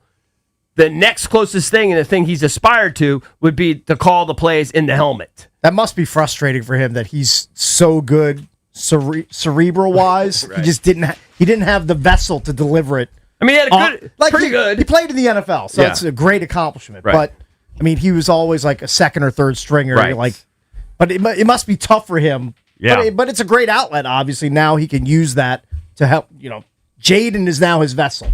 Jaden is his guy as far as delivering the goods. Let's go to Durante, who again also talked about being local, and he went to Kenmore, which I think some of our kids went to Kenmore or my siblings. I think your brother went to Kenmore, didn't he? I don't know. One of my siblings went to Kenmore. But he's a DMV guy through and through from Capitol Heights. Yeah. Play clip 12 on what he feels is the most important trait to bring to his new role. Relationships. I think one of my strengths is the ability to connect to people. I've taught at every different level. I've coached at every different level, from Division I, Division II, Division III, 1AA, high school. I've taught high school, coached in the CFL, and now in the NFL. And what you come to find out is when you've been on so many different levels, you come across so many different people, right? And they come from all different backgrounds of life, and you got to find a way to meet them where they are. That connection allows the relationship to grow, that it can allow the growth of that person to get to the highest levels, and they can maximize their abilities. And so I intend to get to know these players as I've already done so far on a personal level, talk about their wives and their kids and so forth. But that's my strength, is the ability to connect and build relationships and to teach. And then everything else shows up on the tape. Another thing he said, and we won't have time to go through all these clips, but what is the one thing you're going to see when you see your Washington defense led by you? Yeah. And I thought it was an interesting answer. He said joy. Right. You're going to see joy from these players out there playing football, playing together as a team. I thought it's not an answer you would expect. That was a different answer, but I liked it. Yeah, it was good. I did like it. It's a good take on it. See, these guys are going to love football. Right. They're going to love playing together as a team. And he talked about sacrifice, and I don't have the cliches down that he had, but sort of how you look at sacrifice different as like, what am I giving up? Not looking at it that way. You're looking at it, how can I help the team versus what am I giving up to help? You know what I'm saying? Look, he had interviews with, I think, at least 4 or 5 teams, and his star is clearly rising. Yeah, super experienced guy. This is a great opportunity. He sounds like a really good dude. Doesn't that seem, even though he went to McNamara, doesn't that seem so much more refreshing than Joe? Like, looking back on it, when Joe Witt was introduced, we all got blinded by his, we're going to be violent, we're going to arrive violently. It was just kind of fake tough guy he stuff. Avoided saying that stuff. He said, I'm not going to give you all the cliches. He kind of avoided that specifically. Because Scott Abraham asked him. People like narratives. Give us the narrative on how your team's going to play. He said, I'm not going to really give you that. But one thing he did say, and let's play this quickly. He says, what he saw from the 2025 defense, it made me raise my eyebrows. This is from what he saw from Washington's defense. Young and athletic. I would say young and athletic. I know there's I thought we were old and slow. There's older pieces there, but for the most part, especially the guys that we have in our system here, you look at the back end we're talking about Samer Steele, Trey Amos, Quan Martin, Will Harris. Those guys are athletic. Then you throw in a Reeves in there as well, who provides some versatility. And Owen's also another guy who's versatile. You look at McGee, you look at Luvu, you look at Madrano. Those guys are athletic, and they're young. And up front, you have some savvy vets up there, and then you have Newton, who's also a young player who has some mobility inside in the interior D-line. And so when you look at that, the first thing that jumps off the tape is these guys can run and hit. And so you definitely want to use that to where guys are going forward versus going backwards. It was also interesting to me, if you noticed. Well, they were running a lot. They were chasing players. The first thing he talked about, though, was the back end of the defense. He's a secondary guy. Yes. That's his background, secondary coach. Yeah. And so his eyes immediately go to the secondary. And I do think that that is a younger-ish group, and there are some pieces there that we can build around. But on the whole, I wouldn't say that we were young and athletic. No. That might be he's being a little positive. bit of diplomacy there. He's being positive. Yeah. When we come back, can we get a little bit more? I'm still not done with this. I want to get into the Blau. Yeah. I want to hear Blau when he was on with Grant Danny, and then maybe we could take some calls from you guys. Any of this motivate you, or is it just coach speak, blah, blah, blah, standard press conference? I'll believe it when I see it. I can understand that. Maybe we'll bang out some of your calls when we come back. Don't go anywhere. DC's FM Sports Talk, 106.7 The Fan. Comcast Business helps turn today's small businesses into engines of modern business. It's how restaurants become reliably up and running neighborhood favorites. How retailers become seamlessly restocking, cyber-securing, must-visit shops. And how healthcare offices become the data-managing caregivers that we all depend on. With reliable connectivity, enhanced cybersecurity, advanced fiber solutions, and Wi-Fi backup, Comcast Business is powering the engine of modern business. Powering possibilities. Now through March 22nd, switch to Comcast Business and get started with 150 megabit internet for $59.99 a month for 12 months with a 2-year agreement. Or ask how to lock in your rate for 5 years on a qualifying internet bundle and get a $500 prepaid card when you add 2 lines of mobile for a limited time only. Call today. Restrictions apply. New customers only. Requires paperless billing and automatic payments with bank account. Early termination fee applies. Equipment, taxes, and other fees extra. After promo, regular rates apply. Coach Wooten's Basketball Camp, the world's #1 teaching basketball camp since 1961. Your child will learn the game, play the game, have fun, and get an experience of a lifetime at Coach Wooten's Camp. Let your kid be a kid. Down the screen and go do what we do. Let's go shoot some hoops. Early registration discounts available. CoachWooten.com. Hey, it's B-Mitch here. Don't get caught in the cold with an outdated furnace or heat pump. Rude Pro Partners have access to 60 months of same-as cash promotions on qualified equipment from February 1st to April 30th. Rude also offers other aggressive financing options. As temperatures continue to stay cold across the DMV, make sure you're saving money with the most efficient HVAC equipment. Rude makes it easy to upgrade your home's comfort without breaking the bank. Find a Rude Pro Partner near you at Rude.com. And remember, if it ain't Rude, it ain't right. Hey man, that was our exit. We're gonna miss kickoff. Don't worry, just gotta stop by Giant to get some chips and dip real quick. Nice. You got the Upside app too, right? Upside? What's Upside? Time out. You don't know this? Check this out. Upside is a free app that gets you cash back when you buy groceries. And it just added all Giant stores in DC, Maryland, Virginia, and Delaware. You're saying I can get money back just for buying groceries? That's a pretty big deal. Yep, and with Upside, you can get up to $15 every time you shop at Giant. Now pull over and get the Upside app. Let's get some cash back on that queso. Download the Upside app and use promo code DC1 to get a $10 bonus on your first grocery purchase at Giant. That's promo code DC1 to get a $10 bonus. Use promo code DC1. Giant is now on Upside. It's a pretty big deal.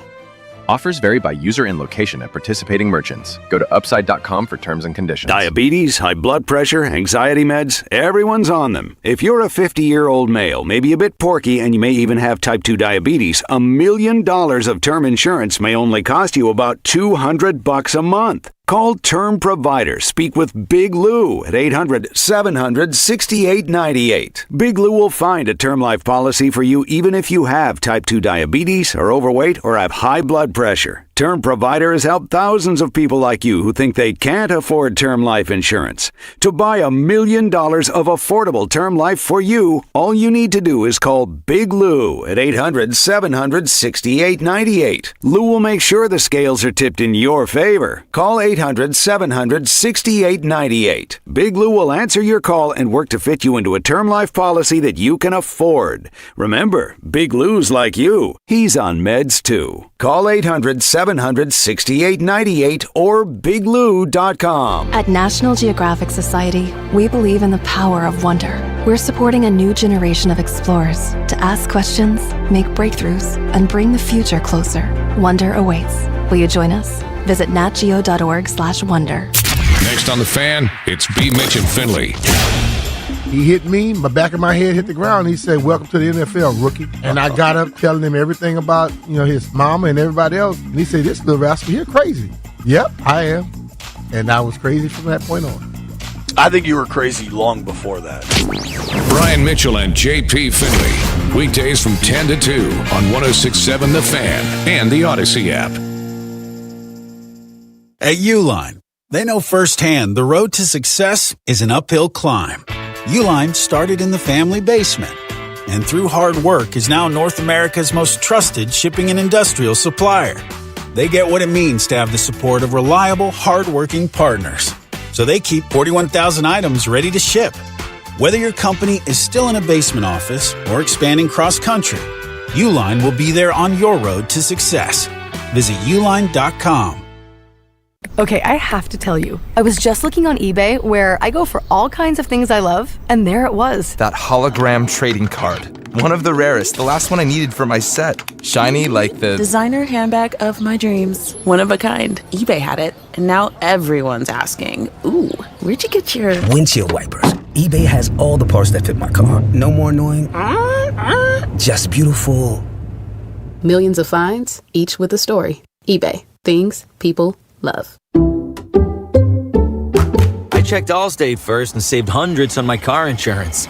Really smart. Unfortunately, I didn't check if I took the gas hose out of my car's tank. Ooh, not smart. And I drove off while still attached to pump number 3. Yeah, checking first is smart. So check Allstate first for a quote that could save you hundreds. Potential savings vary, subject to terms, conditions, and availability. Allstate North American Insurance Company and affiliates, Northbrook, Illinois. It's the Sports Junkies. I hear what you're saying, and I like it. On 106.7 The Fan. And always live on the free Odyssey app.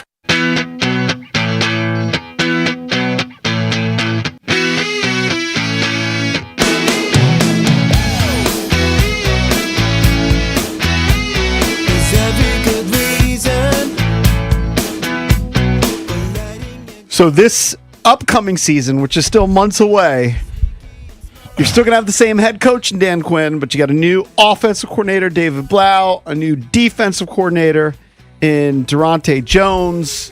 They spoke yesterday as they were introduced for the first time to the media, answered some questions. We've been going through that. If you want to chime in at 1-800-636-1067, does it excite you to hear some new voices in charge? Does it give you some optimism for next season? Let's play the clips. I'm behind both hires. I love both hires. I think give them B pluses on both of them. I think they have a chance to be successful. And they both have different attributes. But I do think both can be successful. And backgrounds. I actually could see both being head coaches, for sure, for different reasons. But let's play now Blau when he was on with Grant and Danny. Let's play clip 12. Everybody's talking about being under center more. Yeah, I think, you mentioned some of the rates that we were in the gun and pistol this past year. I think if you see a shift, we're going to ask him to do just more under center. And, if you're 50-50 in the gun versus under center in the NFL, you're at the top of the league. So, if we get to the end of the year and we're sitting here 60-40, I'll be happy about, kind of the result of that. I think it just unlocks a little bit in the run game, and it unlocks a bit in the play actions and the keepers. And, I have mentioned it before. It's just, when you look at the teams that we're playing at the end of the year, that we want to be in that conversation with this time next year. A lot of them kind of lived under center in that world. He's a boring guy. Yeah. He's boring. Yeah. But he is, he answered the question. He's a student of the game, and he answered the question. He answered the question. And look, I started obsessing on the under center thing in the middle of the season because I just saw some trend lines in the NFL. And you saw the percentages. And you saw what the Bears were doing. Yeah. And, guys like Warren Sharp chart every play. Mm-hmm. And during the season, you saw that Washington was at the bottom of the league in under center. Now, Cakes countered it when we had a big argument on the air by saying, well, they weren't under center last year, and they had a great offense. Yeah, the offense was which humming. they did. Yeah, it was killing it. But with all the questions about protecting Jaden Daniels, I feel like a Shanahan-style offense with bootlegs suits them more than the pistol and these designed runs and RPOs. We'll see if that comes to fruition. And I know they're not going to get rid of them completely. Yeah, it won't be predominant under he'll center. play out of the shotgun at times, but you're just going to see it more, which makes sense. Kingsbury. And that's a challenge to Jaden because he's not used to that. Right. Probably didn't do it in high school, didn't do it in college, and it certainly hadn't done it in the pros. Not probably. He didn't do it. Right. Be ready for there to be a bumpy adjustment period. Like, Jaden Daniels is super talented, but if it's something he's not comfortable with and hasn't run a lot, could be a slow start out of the gate in week 1 through week 5 or 6. But he's capable, and the throws it unlocks. Telling you, they ran it once on a third down during the season, and he hit his tight end for a first down. Look, I hope you're right. He might not be comfortable with turning his back on the defense. Right. But when you do that, the linebackers often suck up, and then boom, you turn around and you hit a 10 to 15 yard intermediate pass. Right. And if Caleb Williams can do it, which he did this year in Chicago, and Ben Johnson said, hey, it's going to be an adjustment period through mini camps, through training camp, and even in the early part of the regular season, Jaden Daniels can do it.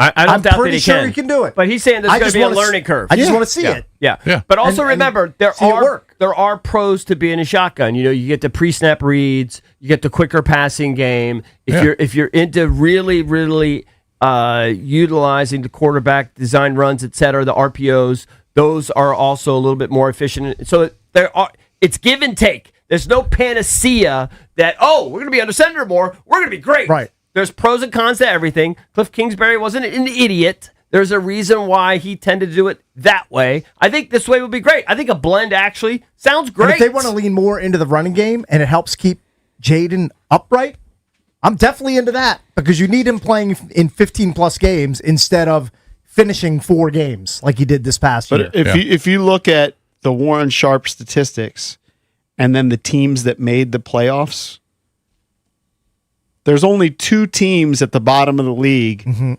that had their teams predominantly in shotgun versus the under center that made the playoffs. The Eagles with Jalen Hurts and then the Carolina Panthers. But the top teams under center, Rams, excellent offense. Bears, excellent offense. Seahawks won the Super Bowl. Lions, they did miss the playoffs, but really good. 49ers were 5th with 164 under center dropbacks. So I don't think that's a coincidence. Right. Well, how about this, though? Then explain this. I just typed into Grok, right? The pros and cons of shotgun versus under center. One of the pros for shotgun is overall efficiency models show that shotgun snaps produce higher EPA, expected points added, than under center in recent years. So that's... so Warren Sharp can have stats, but there are also other stats. Yeah, but you're probably airing it out when you're in shotgun, typically. Throwing more, probably, yeah. I don't know if I can trust Grok. Yeah. Okay. Didn't Grok have the Commanders drafting Josh Connerly again this year? Yeah. Grok, but I would bet that's they probably couldn't figure true. out the mock draft. I would bet that's true. In other words, I want to caution everybody from thinking everything's going to be solved now because they're going to be under center more. No, I just think it's just... No, you still have to, it's the way the league is moving. Yeah, you still have to be efficient. Yeah, if it's 3rd and 10, you're probably not going to be under center. Yeah. And look, Patrick Mahomes, I think the team that finished 31st is Kansas City Chiefs and Patrick Mahomes. Now, their offense wasn't fantastic this year, but generally speaking, they got a pretty good offense. Yeah. He's in shotgun a lot. I'm not against it. I'm just saying that there are pros and cons to both.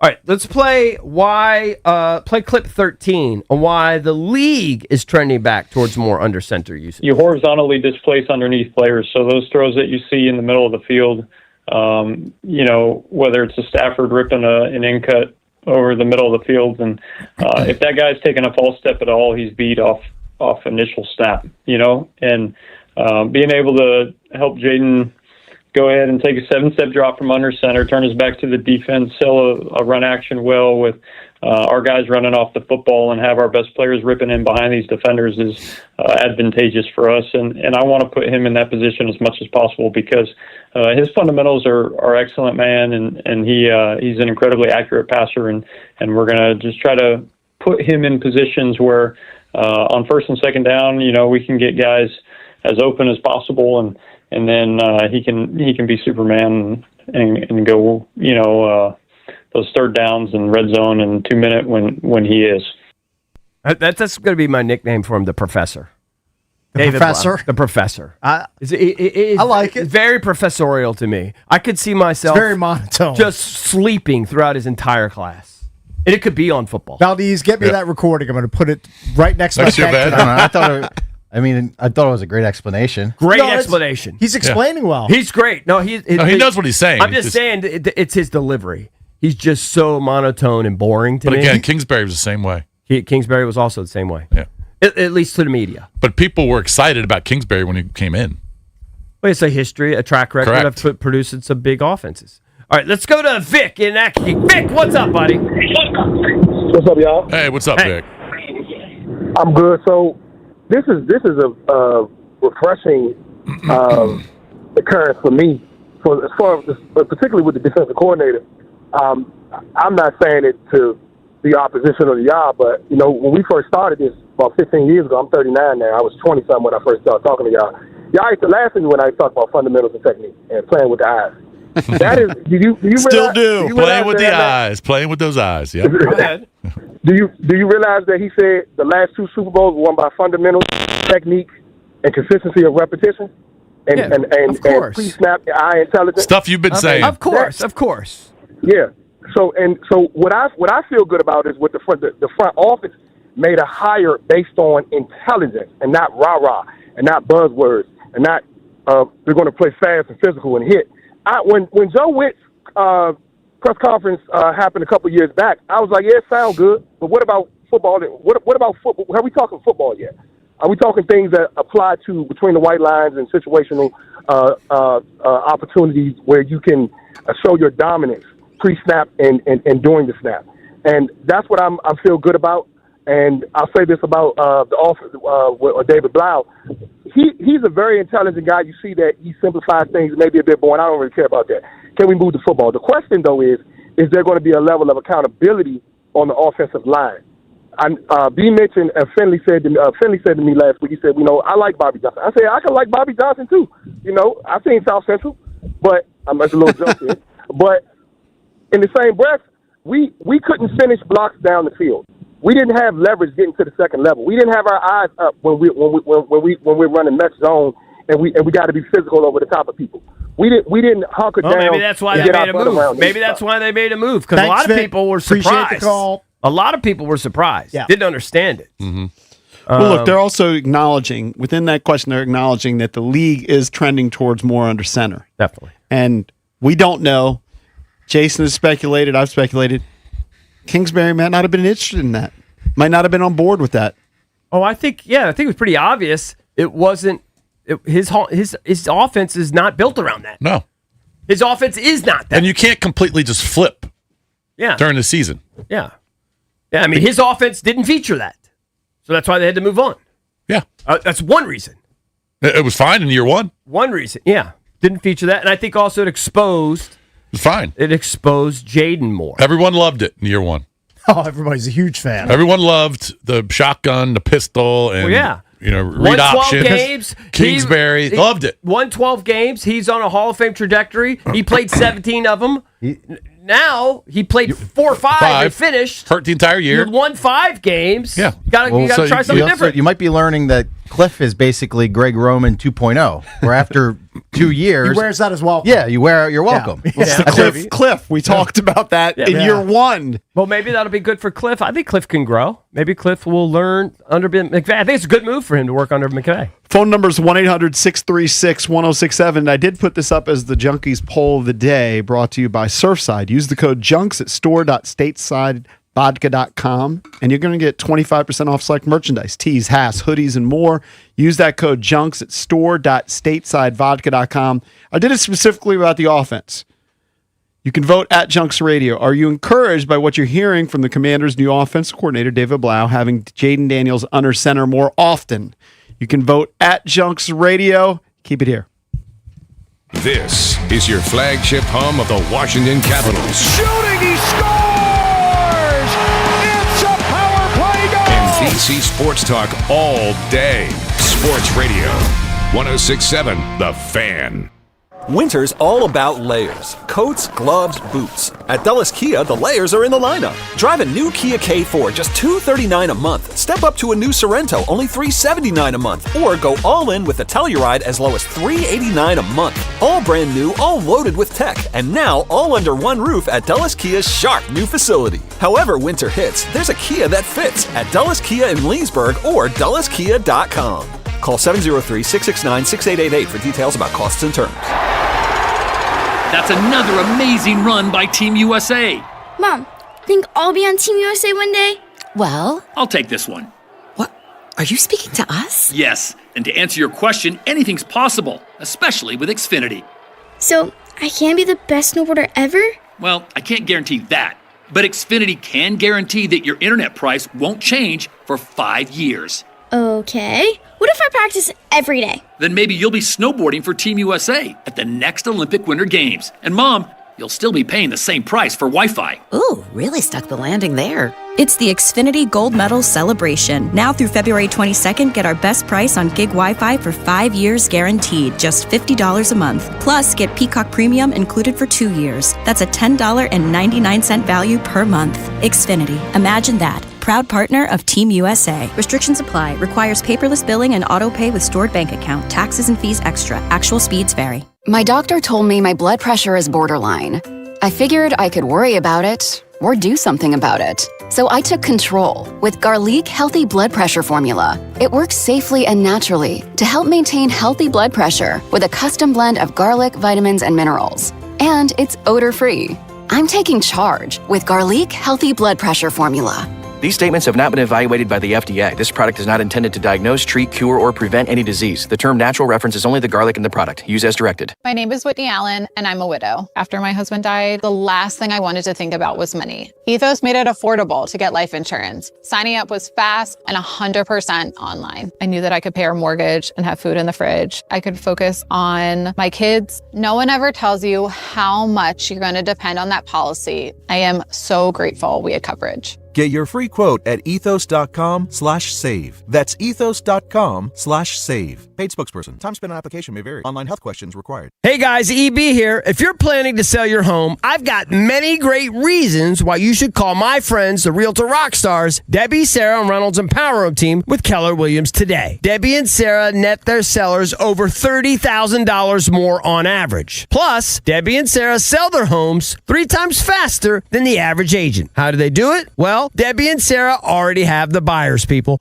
Over 16,300 ready buyers in their exclusive database looking to buy right now. This is why many of Debbie and Sarah's homes are sold even before they hit the market, and how their sellers are more likely to receive multiple offers. Anyone can list a home, but not everyone can sell it right. Debbie and Sarah are so confident in their abilities to get the job done that if your home doesn't sell, they will buy it at a price agreeable to you, guaranteed in writing. So take it from me. Call right now, 844-654-SOLD. That's 844-654-SOLD, or visit DebbieAsTheBuyers.com. That's DebbieAsTheBuyers.com. We all hear the radio ads about the IRS. They tell you to be afraid, to be scared, and they try to frighten you into calling. I'm not here to do that. Tax Relief Advocates is different. TRA is here to tell you that if you owe money to the IRS, whether it's $5,000, $50,000, or $500,000, we have a solution. It doesn't matter if you're sitting in your car, at work, or with your kids. No matter where you are, call now. 800-575-9049. Don't lose hope. TRA can eliminate or reduce what you owe to the IRS. Generous programs are now available that can give you a fresh start. Our passion is taxes and helping individuals fix their IRS problems. We have over 1,000 5-star reviews on Google and an A+ with the Better Business Bureau. You don't need to be afraid of the IRS any longer. End your tax nightmare today by visiting us online at TRA.com or call 800-575-9049. That's 800-575-9049. Tax Relief Advocates. Real solutions for real people. Did you know about 1 in 3 people with plaque psoriasis may also develop psoriatic arthritis, which causes joint pain, stiffness, and swelling? Does this sound like you? Listen to what it sounds like to be a million miles away. Tremfya guselkumab, taken by injection, is a prescription medicine for adults with moderate to severe plaque psoriasis who may benefit from taking injections or pills or phototherapy, and for adults with active psoriatic arthritis. Serious allergic reactions and increased risk of infections and liver problems may occur. Before treatment, your doctor should check you for infections and tuberculosis. Tell your doctor if you have an infection, flu-like symptoms, or if you need a vaccine. Imagine being a million miles away. Explore what's possible. Ask your doctor about Tremfya. Visit Tremfya.com or call 1-800-526-7736. It's the Sports Junkies. Just hear me out. Speaking of fans, let's go to the phones. It's funny. 106.7 The Fan.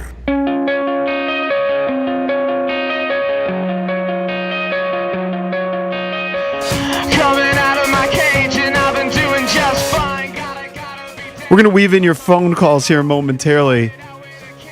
I just wanted to give a mention of Puka Nacua. Did you see the pictures? Or I saw the video of him hammered. I think it was Super Bowl night. I was going to say, or the video of Puka wilding out. Yeah, he's living his life. He's living his best life. I put a picture on our Instagram story. You can follow us, Sports Junkies Radio on Instagram. And he looks so hammer time. He's pummeled. Just completely pummeled. And I think he started putting I've been there a bunch of times. He started putting when I was drunk tweets or something. Yeah, I don't know. He got shot back at it like he did it like a Sam Darnold, maybe sad face. Look, as long as he's not doing.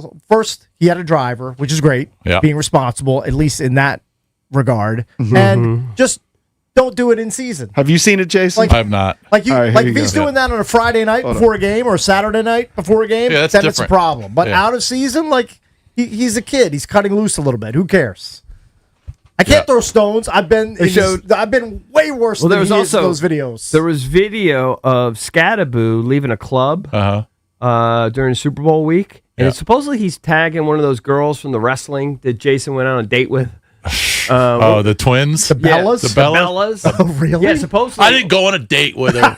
All right. Easy killer. All right. That But, rumor will get out there. Yeah. But that'd be a good feather in your cap. I was hanging out. I think I it's- was married. Yeah. I think it's Cooper DeJean. Yeah, it's Cooper. Oh, I'm sorry. Not- if I said Scadaboo. Sorry, Yeah, Cooper yeah. DeJean. Yeah. And Cooper DeJean's hammered, and Okay. they're walking up to the car, and he's totally hollering at another chick. Okay. Yeah, and I saw Boys will be boys. Well, alcohol lowers your inhibitions. Everybody knows this. And she looked like an attractive girl from behind. He probably doesn't see the Bella twin very often. The Bella Let me twin see. was just talking about him too, like at an event, and she was talking about how good taste she has. This is a and, you know. throwback. This is 20-some years ago. The drunkest twin I've ever seen was one of the Hardy Boys when we were doing a co-branded I mean, he's got a appearance. documented issue. When we were doing a co-branded appearance. And Yeah. trust me, the line to see the Hardy Boys was much longer than the line to come see the Junks. I'm watching it now. He's just having a good old time, Yeah. man. Look at him. Just having a great time. But one of the Hardy Boys is basically just walking around the bar with an entire like a full handle of vodka, just slugging off it. I was like, that dude knows how to put him away. All right, let's go to the phones. He definitely knows how. Yeah. Overwhelmingly, I could people are never voting be like yes that now. on our poll. At No, age it's 50, too- almost age 56, No, I it's too could messy. never, ever be like that Too now. sloppy. Oh, I would like to be, probably though. go to the hospital. You It's would like fun. to be? I think you could. It's fun in the moment. I don't Fun, think I but could physically. You I pay couldn't do for it that. the next day. Yeah, I Big pay for time. it. I'd give you 6 drinks in 2 hours. You could be like that. Oh, I'd be on the floor. I mean, I wouldn't be able to stand up. And I would probably, I'd be in a hospital bed. 6 drinks in 2 hours, I could do. But Yeah, you'd be fine. I don't know if I'd be fine, but I'd be verging towards Puka Nacua level. Yeah. Cakes was feeling like that at our Christmas show, didn't he? Well, I blew over was the a little limit. bit like Cakes that. blew past me, and it didn't Yeah. even look like it phased I him. blew like a .22 Yeah. or something like that. A pretty high number. It's pretty high. Yeah, it was a high it's number. pretty intense. All right, let's pass some of these calls. People still want to He's a chime professional. Yeah, I'm a pro, baby. in on the hires. Let's go to Reggie in D.C. Reggie, what's up, buddy? What's going on, fellas? What do Hey, you look, think? I don't know if you've seen the James Pierce Jr. video, man. It took like an entire police force to Yes. stop that crime. Oh, yeah, yeah. I've seen the Well, dude, video. he's 6'5", 250s. Yeah, oh my God. It's not easy to get him I'd down. be terrified if I was actually, hey Reggie, I was actually surprised that the cops were able to get him on the ground. Oh my God! I'd have went out on medical leave after that. But listen, Blau, I don't know if you, I don't think EB said he heard the entire video, but he mentioned during the time that Jayden was shut down that Jayden was working under center. Yes. Because I think Yeah, I DP saw like that. answered In the asked presser. the question. Yeah, and he said, he's been working on it. Then he got his, coach from California and all that. I love it, man. I think it's going to open up just more plays. This is going to open up more opportunities to like expand your offense. I don't think it's going to be reversed where we're under center 65% of the time and shotgun 30. But I think it's just a lot because if you hear Jayden is like, man, there's a lot of things I like, and I'm going to be very involved in the offense. So when you hear him talk, I think it's going to be kind of a happy medium. But I love what I heard. And EB, he sounds like a backup quarterback. He sounds like a guy, like you said, like the professor. He sounds like yeah. He sounds like a backup quarterback. And Jones, I don't know if you listened to Jones. I did. They asked him about like Flores, but if you notice, he was mainly more. I don't say more, but he mentioned Zimmer more than he mentioned Flores. because Zimmer was the one that really kind of, I don't know if he invented that mug defense, but I know he was one of the first ones that I noticed that was running the mug defense, and he was talking about, like the philosophical differences between the two, where Zimmer's more aggressive on third down, and Flores is like first, second, and third down. I like the answers that he was giving. Well, let me just say this, Reggie. Yeah. Ben agrees with me. I don't know if Valdez does or these boys. I think the professor, that nickname could stick for David Blau. Oh, absolutely. I think that could stick. Now I need a nickname for Durante, who I think is a more personable, emotional, more normal, as far as I'm concerned. But I need a good nickname for him. I don't know if it's like the doctor. I need a nickname for Durante. The doctor and the professor. But EB, was his and one? Yeah, Gilligan's Island, the skipper. Yeah. EB, show him some love, EB, because you just killed Dan Quinn. He just gave bland answers. David Blau gave you sophisticated. Oh, okay, that makes sense. Answer. So show him some love for answering the question. Oh, I do. Listen, I'm pro both hires. And I like Dan. I just think Dan doesn't give you anything. You know what I mean? He's just a very nice person, but he doesn't really give you anything. That's all. All right, let's go to Little. I love talking to Little. Little from Bowie. Hey, what's up, buddy? John, thank you for taking my call. Shout out to Ben. Yeah. Let me say this, man. Both coordinators talk about intellectual and very headstrong. Yeah. They had my vibes rolling there for a minute, Lurch. I'm going to ask you a question, too, after I say this. Well, look, let me say this about that defensive coordinator. Come out of Palmer Park, Maryland. Yes. Hey, look, back in the day, I know y'all remember Club LeBurn. Because, look, you couldn't go to Club LeBurn. That's actually one I'm not familiar with. Don't remember that place. Yeah. Yeah, coming from D.C. But, look, Lurch, let me say this, man. I like the Black Rabbit, man, in the rip. What else you got, man? The Black Rabbit? Black Rabbit was pretty good. Oh, did you finish Black Rabbit? Yeah, Black Rabbit. I thought the end part was when he fell off, when he committed suicide. Yeah. Spoiler alert. Well, have you watched Mayor Kingstown yet? Yeah, Mayor Kingstown. Now I started that, then I stopped. Mayor Kingstown, you got to finish that out, bro. Yeah. I mean, it's a lot longer. It's 8 seasons or 5 seasons. Let me say this about the kid being up under the center. When you're up under the center, man, it just for that split second. When he turns his back to the defense, they don't know where he's going. Now, when you're in the shotgun, they fall in his head too much. Right. I don't think you should be in the shotgun unless you're in the 2-minute offense. Because them linebackers falling, that's how they was scoping his head, man. Falling wherever he was going, them linebackers were jumping right at it. But now, when he be up under the center and going to shotgun, it's going to be immune. He's going to be like, oh, okay, this is what I like. Right. Watch him take off. Hey, God bless y'all. Stay up, man. All right, thank you, All right, Lil. bro. Appreciate it, buddy. All right. Definitely want to stay up. Don't want to be down. Wasn't familiar with that club. Laverne? No. What was it called? We were familiar with those clubs off of 50 that, remember we had that guy that brought us over. We did an event or two. Off of 50. Into DC. Yeah. Up New York Avenue. Yeah. They were the vaguely big famous clubs. Remember, it was huge. It was that guy like Mark something that was running it. Yeah, I vaguely remember. I just can't remember the name of the club. We did. That's where we did the hoops thing. Where we did it for college. Are you talking about Dream? Oh yeah, Dream or Love. I mean, that's 25 years ago. Yeah. Well, maybe that's what he was talking about. Yeah. I'm talking about when we did the appearance when Craig was there. Remember, and we had 50-50 there. Rod Gardner. Rod Gardner was there. Yeah. I think Newfound Glory was there. Yeah. It's a pretty big band. Yeah. Didn't you sing with them? You were on stage with somebody. That was at I think it was Verizon Center at that point. Okay. Yeah. Might have been MCI Center. I remember you going on stage at one of those shows. It was like, man, I just don't remember those days. March Madness Palooza, whatever we called it. Yeah, which one? We called it Hoopapalooza. Yeah. Oh yeah, Hoopapalooza. Yeah, that's correct. Yeah, we did that at Love. It had various incarnations. Right. I think I do remember it. Yes. Yeah. You don't want to be in that area right now. I mean, it was a tough area then. Yeah, I was going to say. 1-800-636-1067 is the number. We're the Junkies. Be right back. DC's FM Sports Talk. 106.7 The Fan. This This is an Odyssey Sports Minute. Brought to you by TaxSlayer. Start filing for free today at TaxSlayer.com. So after the Lakers lost to the defending champion Thunder, LeBron James was honest when asked to compare his team to OKC. You want me to compare us to them, he said? That's a championship team right there. We're not. We can't sustain energy and effort for 48 minutes, and they can. That's why they won a championship. And that's why LeBron is honest. I'm Nick Asher. All right, guys, EB here. You want to know why betting the winter games on FanDuel makes sense? Well, from game lines to medal counts to finding your angle on the events you care about most, FanDuel gives you more ways to stay connected to the action.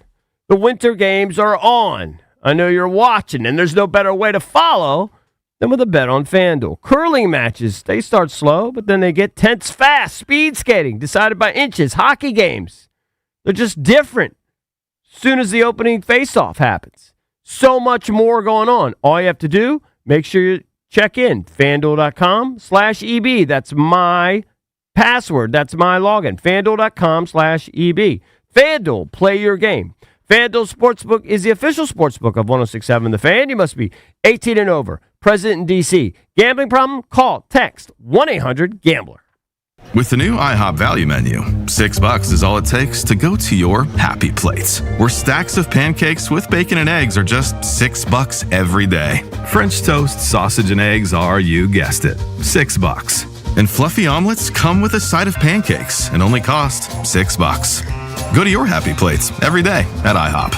$7 in some locations. Available every day for a limited time at participating restaurants in the U.S. Hours may vary. No substitutions. Not valid with other discounts or promotions. Prices may vary. Guys, it's Grant and Danny for our friends over at Quo. A lot of you guys may be running businesses, right? You wear multiple hats. You're busy. You got to be resourceful. But when you're stretched thin, calls get missed and revenue gets lost. Danny, a lot of our listeners are probably coaching their kids or out at their kids' games. If you're running a business, you can't miss a call. That means missed money. Businesses don't turn off. That means it's time to try Quo. Quo is the #1 business phone system that streamlines and scales your customer communication. So Quo works wherever you are, right from an app on your phone or computer, so you can run your growing business without juggling devices or systems. Quo lets you keep your existing number. That is a big, big deal. You can add new numbers or teammates in minutes, making it easy to scale without disrupting your business. Never lose a customer, a lead, or an opportunity. Everyone matters. Quo, no missed calls, no missed customers. Try Quo for free at quo.com/fan. That's QUO.com/fan to try Quo for free. Quo.com/fan. Wesley Financial Group is not a law firm, and Chuck McDowell definitely not an attorney. This is Chuck. If someone talked you into buying something really silly and you want to get out of that silly little thing, my advice, get the facts. Call me and I'll send you our timeshare exit kit absolutely free. Inside, you'll learn how timeshare works and all your options for cancellation. Call Wesley now for your free exit information kit. 800-948-7878. That's 800-948-7878. This is the story of the one. As an HVAC technician, he and his digital multimeter are in high demand. So when a noisy office HVAC turns out to be a failing blower motor, he doesn't break a sweat.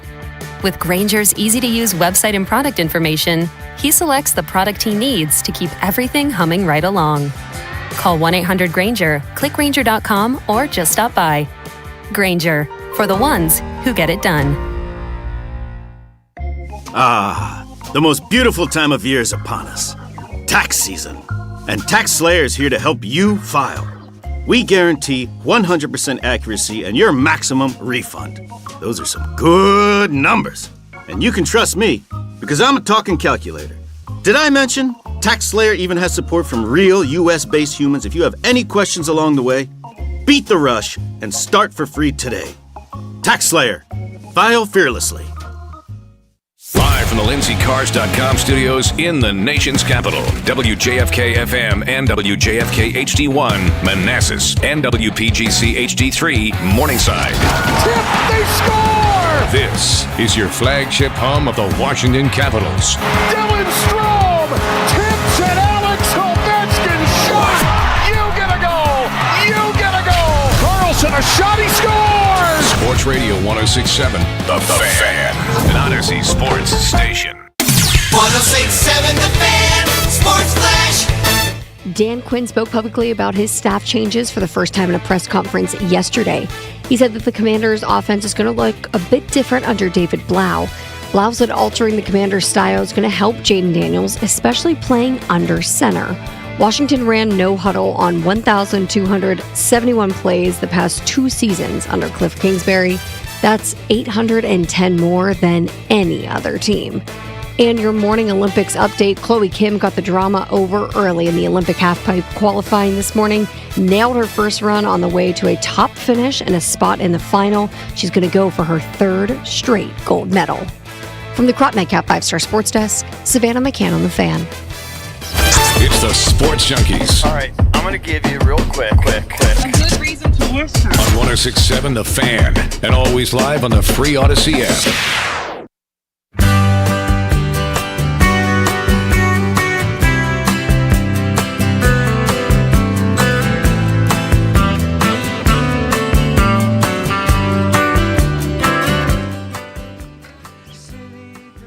Chucky's coming to you live on 106.7 The Fan and the Team 980 here in the DMV.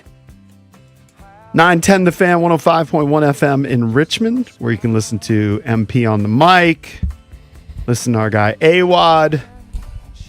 Of course, you can watch us on the Monumental Sports Network as we celebrate 30 years of the Junkies, presented by Main Street Bank. Cheer local, bank local. Main Street Bank is a business-focused community bank proudly serving the DMV since 2004. Visit mstreetbank.com to learn how to put their team in your office. Main Street Bank, member FDIC, equal housing opportunity lender. It's Bish, Cakes, EB, and JP. That's the foursome. Coming up in an hour, we're going to connect with Dan Donovan. He's a security expert. We're going to talk about the Nancy Guthrie case. We were talking about that at the top of the show. Bit of a break in that case is the footage from the camera. Now, the guy's wearing a ski mask and everything like that. But here's the question about cameras. And I don't know if you guys have one. Do not have a Ring camera. Do not. People are upset about the Ring Super Bowl ad. It didn't jump out at me. The TV spot Search Party had a puppy, lost dogs, a father, a daughter, a happy ending. It even promises viewers that you can be a hero in your neighborhood. But many viewers on both sides of the political spectrum were disturbed by the privacy implications of the advertised Search Party feature, which is an AI tool designed to reunite lost dogs with their owners. And the Super Bowl ad claims that one lost pet is found every day thanks to their technology. Now, I don't know why you'd be so upset about that. What's Big Brother watching over you? Surveillance of everything. Yes, the AI network that basically they're promoting could be used for things other than finding lost dogs. We're losing the battle here. It's basically been lost, but our freedoms, they're tightening the bolts on us here. They're watching everything. You don't have as much privacy as you think. On 1-800-636-1067. I don't know. It didn't jump out at me, like thinking about it, but you I can didn't maybe think about it either, but I saw the backlash online. Once you think about the backlash. I mean, the perfect example is the Guthrie case where she has the Nest cameras. She didn't even subscribe to the service, and they were able to still tap into it, which showing that it's still surveilling you. Right. Yeah. Even though you're not even paying for the service. We all know our phones, it's been a decade plus now where we've realized that if I just say, hey, I'd like Titleist drivers. All of a sudden, I'm going to see Titleist drivers on my phone, and it's listening to everything. It's listening to you have sex. Of course. People are being blackmailed when people hack into their laptop cameras. There's a reason why in your laptop now, some of them have a little switch that you can slide it over the camera. Yep. So you can't be blackmailed. that slide screwed me on one of our appearances with Derek Forrest. Yeah. I was like, my camera's not working. I didn't know I had that stupid slide, and I guess it had gone over the camera. I could not figure out. I was like, I don't understand it. I'm going to have to get somebody else's I don't laptop. think about it. It doesn't bother me like it does. We've lost it. We've lost the battle. But I can't control it. I have a Ring camera. I just do it for security reasons. But I don't think about it. It's the same thing. I can't think There's about it. There's got to be some sort of setting in the Ring app that turn it that off. I have and that Jason has where it's already preset for when you sign up for something that I give consent to share data. Well, let's all hope stuff. that there is. It's a I great actually don't idea. have There a should ring. be. I have another company, but it's essentially That does the same thing. Yeah. It's the same conversation we had about the kill switches in these cars. Yeah. It's the same thing. It's just you're losing freedom and losing privacy. It's a lost battle. But for this particular case with Guthrie, it's good. I mean, I know that she wasn't paying for the service, but it's good that a private sector company can come in and still obtain the footage. Right. It's good to have that footage out there. Exactly. I guess. But there are Well, it pros is and for cons this. to it. Sure, in this one instance, Yeah. but is it worth the greater good? Maybe. I don't know. I don't know. I can't worry about it. I got too many other things to worry about in life. Well, that's how they get away with it. Yeah. Because most people can't They fight don't it. think about They it. Yeah. don't care. It's buried their head in the sand, and it is Correct. what it is. Most people aren't hiding anything, so they take away they take advantage of your innocence. Yes. Because you're not really hiding anything, so you're like, what do I care? I don't really care if I go in there and they have to walk through a mag and to get on the plane. I'm not hiding anything. No big deal. Yeah, but you're just living life. But That's the way I now look at it. now they've got everybody digitally Yes. locked in. Everybody here that's gone through the airport, unless you've denied it every single time. Yeah. They've got our all of our attributes or whatever digitally. All our biometrics. online. All our biometrics. And did all the Shark Tank people pass on Ring? Is that the story? I think so. Yeah. Probably. Yeah. I think maybe they made an offer that he said no. Yeah. Smart businessman. Well, Ring botched it because I wasn't really aware. Because I have an actual Ring, the Ring company, and I got it because just peace of mind. Plus, I don't get sized for porch pirates. I'm kind of sized to. Well, nobody does. I'm sized to catch a porch pirate. Right. Is that still like super Oh, popular? I think it happens a lot. I think in more communities and more neighborhoods, it's more popular than others. What would you do if you caught a porch pirate? I'd turn over my footage to the police, and then I'd would you assault the porch pirate, or would you hold the porch pirate until the well, if I police actually came? caught him in them, the act. oh, of course. Yeah. Remember Valdez went vigilante on, I can't remember the details on like the girl that was getting stalked or something like that. Oh, It was like, the guy was sexually assaulting women. Not assault, but he was stalking them, right, and asking them very inappropriate questions. Yeah, you can't let that stand. Yeah, of course. I don't mind being the was it the town? You're the neighborhood yeah, protector. neighborhood watch. Yeah. But they messed up because I didn't realize like Ring had this capabilities. I just thought, oh, it's monitoring every time there's any kind of motion out front. I didn't know that it's always on. I didn't realize that it's always on and always listening. And now I don't know what to do with my Ring because I don't like the idea that Big Brother is just always in your business. Always in your business. They're in your business. But also, I get sized to catch a porch pirate, so I don't want to turn it off. I You're know. conflicted. You're probably going to keep it and just. It is what it is. By the time they have complete control of us, we'll be dead. Our kids will be screwed. Yeah. We'll be dead. Our grandkids are definitely screwed. Yeah. well, I don't know how they're going to even have jobs. I saw the Right. video of that robot. Did you see the robot? I mean, they are perfecting this thing that basically did gymnastics. Mm-hmm. You know, you see all these fails. Sometimes they bring out the robots and they're having this big presentation and then the robots fail. But this robot, it wasn't just like walking. It was literally doing flips and coming back and forth. Whatever. Develop a robot that can talk about how silly David Blau's offense is going to be compared to Cliff Kingsbury's. Yeah. When that happens, then I'll be concerned. They probably could. They might be able to. I mean, could you just type that into? I could type that into Grok and it'd have an answer. It's fine. But once it gets perfected, Cakes, what you're thinking about is the present. Yeah. Think of what it's going to be like 20 years from now. I know this. I was talking to somebody who's a lawyer and was saying that AI is infiltrating into law. However, the AI did kind of what happened to EB with his mock draft. The AI came out with like terrible precedents and it was just completely botched. And it doesn't mean that it's useless, but you just have to understand its limitations and you have to refine it. But you can get there. It's incredibly powerful, but it does make a million mistakes. Yeah, you probably would still want a human architect if you're building a skyscraper, Right. but AI might be able to give you most of it in You think Josh 15 Harris minutes. is going to hire AI to design the new stadium or build the new stadium? I'm going to guess it's going to be mostly humans. And then maybe some AI I'll say one elements there. I don't know if I talked about it on this show or just with friends. One thing that AI is bad at so far that I've seen is logo making. Oh, they're the worst. It's terrible. If at you logo see making. an AI rendering of somebody like wearing, say, a Commander's jersey, it'll be spelled just like completely wrong. Yeah. Like the lettering will be off. I completely agree with that. Maybe the logo making. I know my wife, and I've seen a lot of people. I think I saw Tailgate Ted online. A lot of people have been doing these caricatures of themselves. Yeah. Like you just. I like the characters. They're not bad. Yeah, they actually look pretty damn so that's good. different than coming up with a logo. Yeah.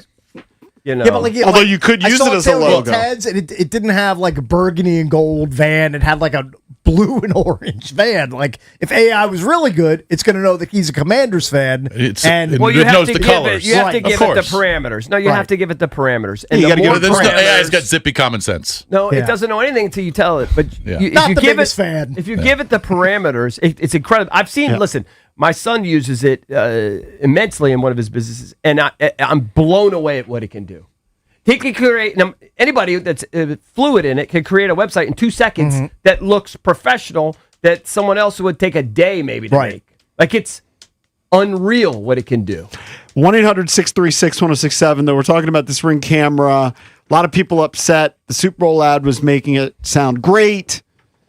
Find your dog if it goes missing. Yeah. No, which, by the way, AirTags are, I actually think they're genius now that, Apple has these AirTags, which you can throw on things. So you theoretically shouldn't lose anything. Or like your 'cause the dog. AirTag's A going to lot say, of people have boom. their dogs microchipped. Right. Like you can track your dog if it's lost. Well, that's like what they're going to do next. They're trying to microchip. I didn't have an AirTag on my phone at the time, but I dropped my phone one time during a run.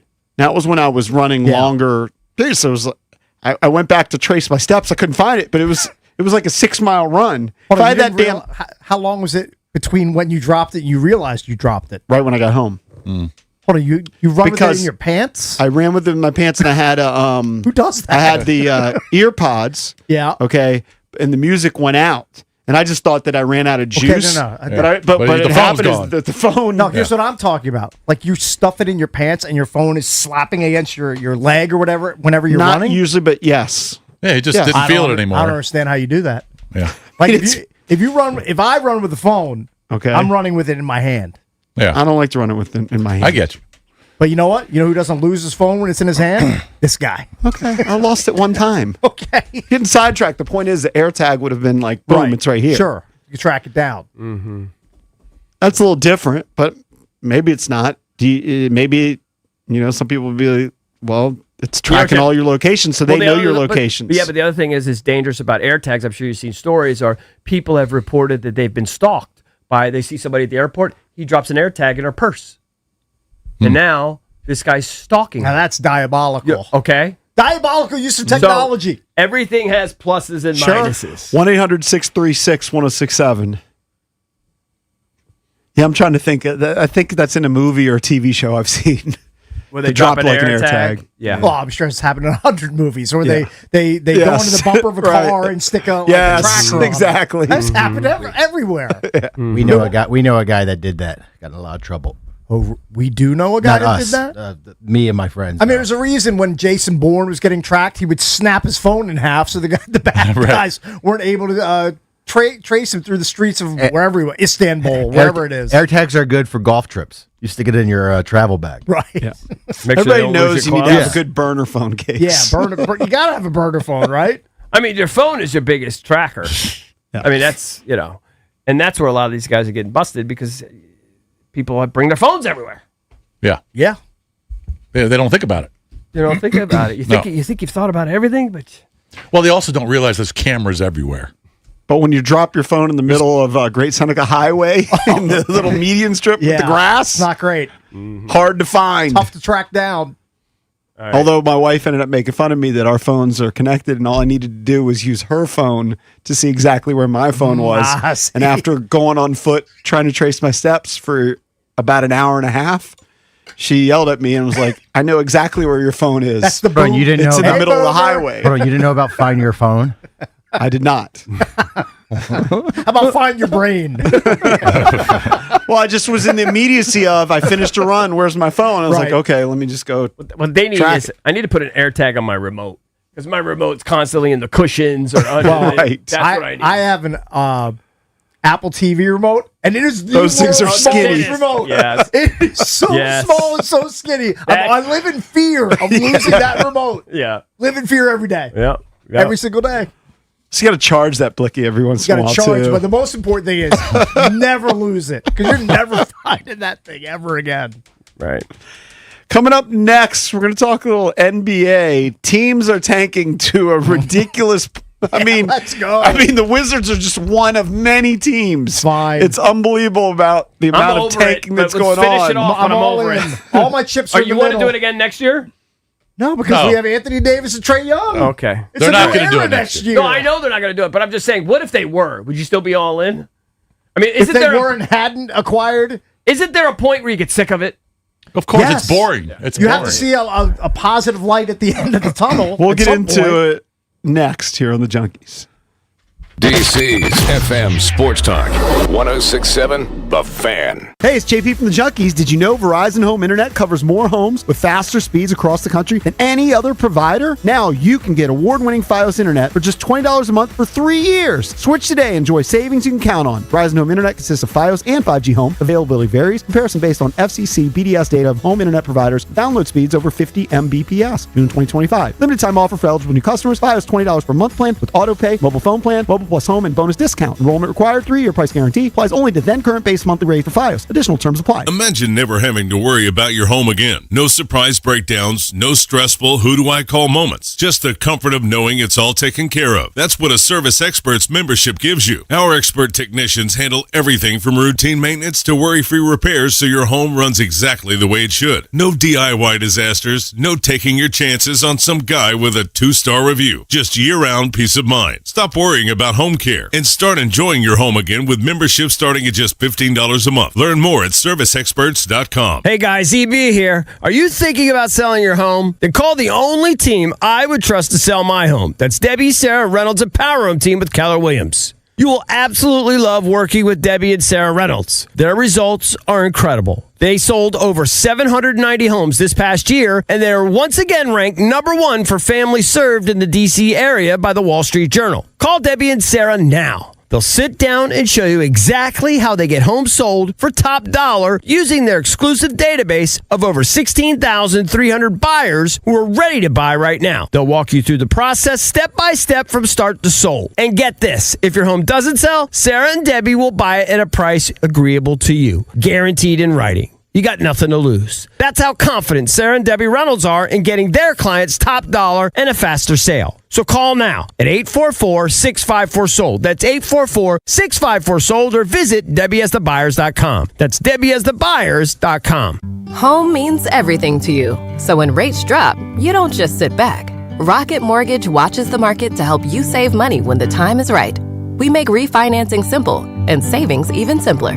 Never miss a new lower monthly payment with Rocket Mortgage. Learn more at rocketmortgage.com or call 1-800-4ROCKET for cost information and conditions. Conditions apply. Not a commitment to lend. Rocket Mortgage LLC, licensed in all 50 states. NMLS ConsumerAccess.org number 3030. Winter's all about layers. Coats, gloves, boots. At Dulles Kia, the layers are in the lineup. Drive a new Kia K4, just $239 a month. Step up to a new Sorrento, only $379 a month. Or go all in with a Telluride as low as $389 a month. All brand new, all loaded with tech. And now all under one roof at Dulles Kia's sharp new facility. However winter hits, there's a Kia that fits at Dulles Kia in Leesburg or DullesKia.com. Call 703-669-6888 for details about costs and terms. Victor deployed for the first time to Afghanistan in 2003. He sustained a moderate traumatic brain injury. One of the most important elements of caregiving is taking care of yourself. For many military veteran caregivers, their caregiving journey starts earlier in life and lasts longer. Visit aarp.org/caregiving for a free military veterans guide to navigate your caregiving journey and better care for your loved one and yourself. Brought to you by AARP and the Ad Council. Drive home with Grant and Danny. Washington's new coordinators both talked yesterday. We've got thoughts on what they said in their first press conferences in their new roles. And which of David Blau's influences do you want this offense to most represent? And why are people upset that the Wizards are purposefully trying to keep a draft pick that's top 8 protected? Back off and let us be bad. Grant and Danny. Now weekday afternoons from 2 to 6:30. I'm Piera Palazzolo, VP of Digital Marketing for the American Management Association, a company focused on the management training skills needed to enhance the careers of business professionals. We did our research when it came to the best companies for website development and chose AmericanEagle.com. And we couldn't be happier. AmericanEagle.com worked closely with us to understand the front and back end requirements needed to launch an e-commerce website that could handle the complexities of running thousands of seminars nationwide. Our robust new website and improved SEO saw immediate increases in site traffic and web revenue. If you're in need of managerial effectiveness and success, visit our website at Amanet.org. If you're in need of a website that provides an unparalleled consumer experience, I highly recommend AmericanEagle.com. Transform your business today. Dial 877-WebNow1 for a free digital consultation with AmericanEagle.com. Honey, that flu keeping you up? Did you take NyQuil Intense Flu? Nah, I got this. Okay, I don't got this.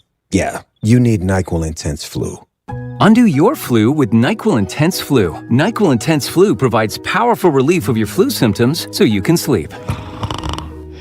You do got this. NyQuil Intense Flu. The nighttime sniffling, aching fever. Best sleep with the flu medicine. Use as directed. Keep out of reach of children. A KFC tale in the pursuit of flavor. The Colonel despised the word empty. Empty plates, empty tables, empty stomachs. That's why he made the KFC $5 bowls, like the famous bowl. Creamy mashed potatoes, crispy chicken, corn, gravy, and cheese. Because the only empty the Colonel liked was when you reached the bottom of that bowl. The Colonel lived so we could chicken. 5 KFC bowls for just $5 each. Prices and participation may vary. Taxes, tips, and fees extra. It's the Sports Junkies. You're on the air.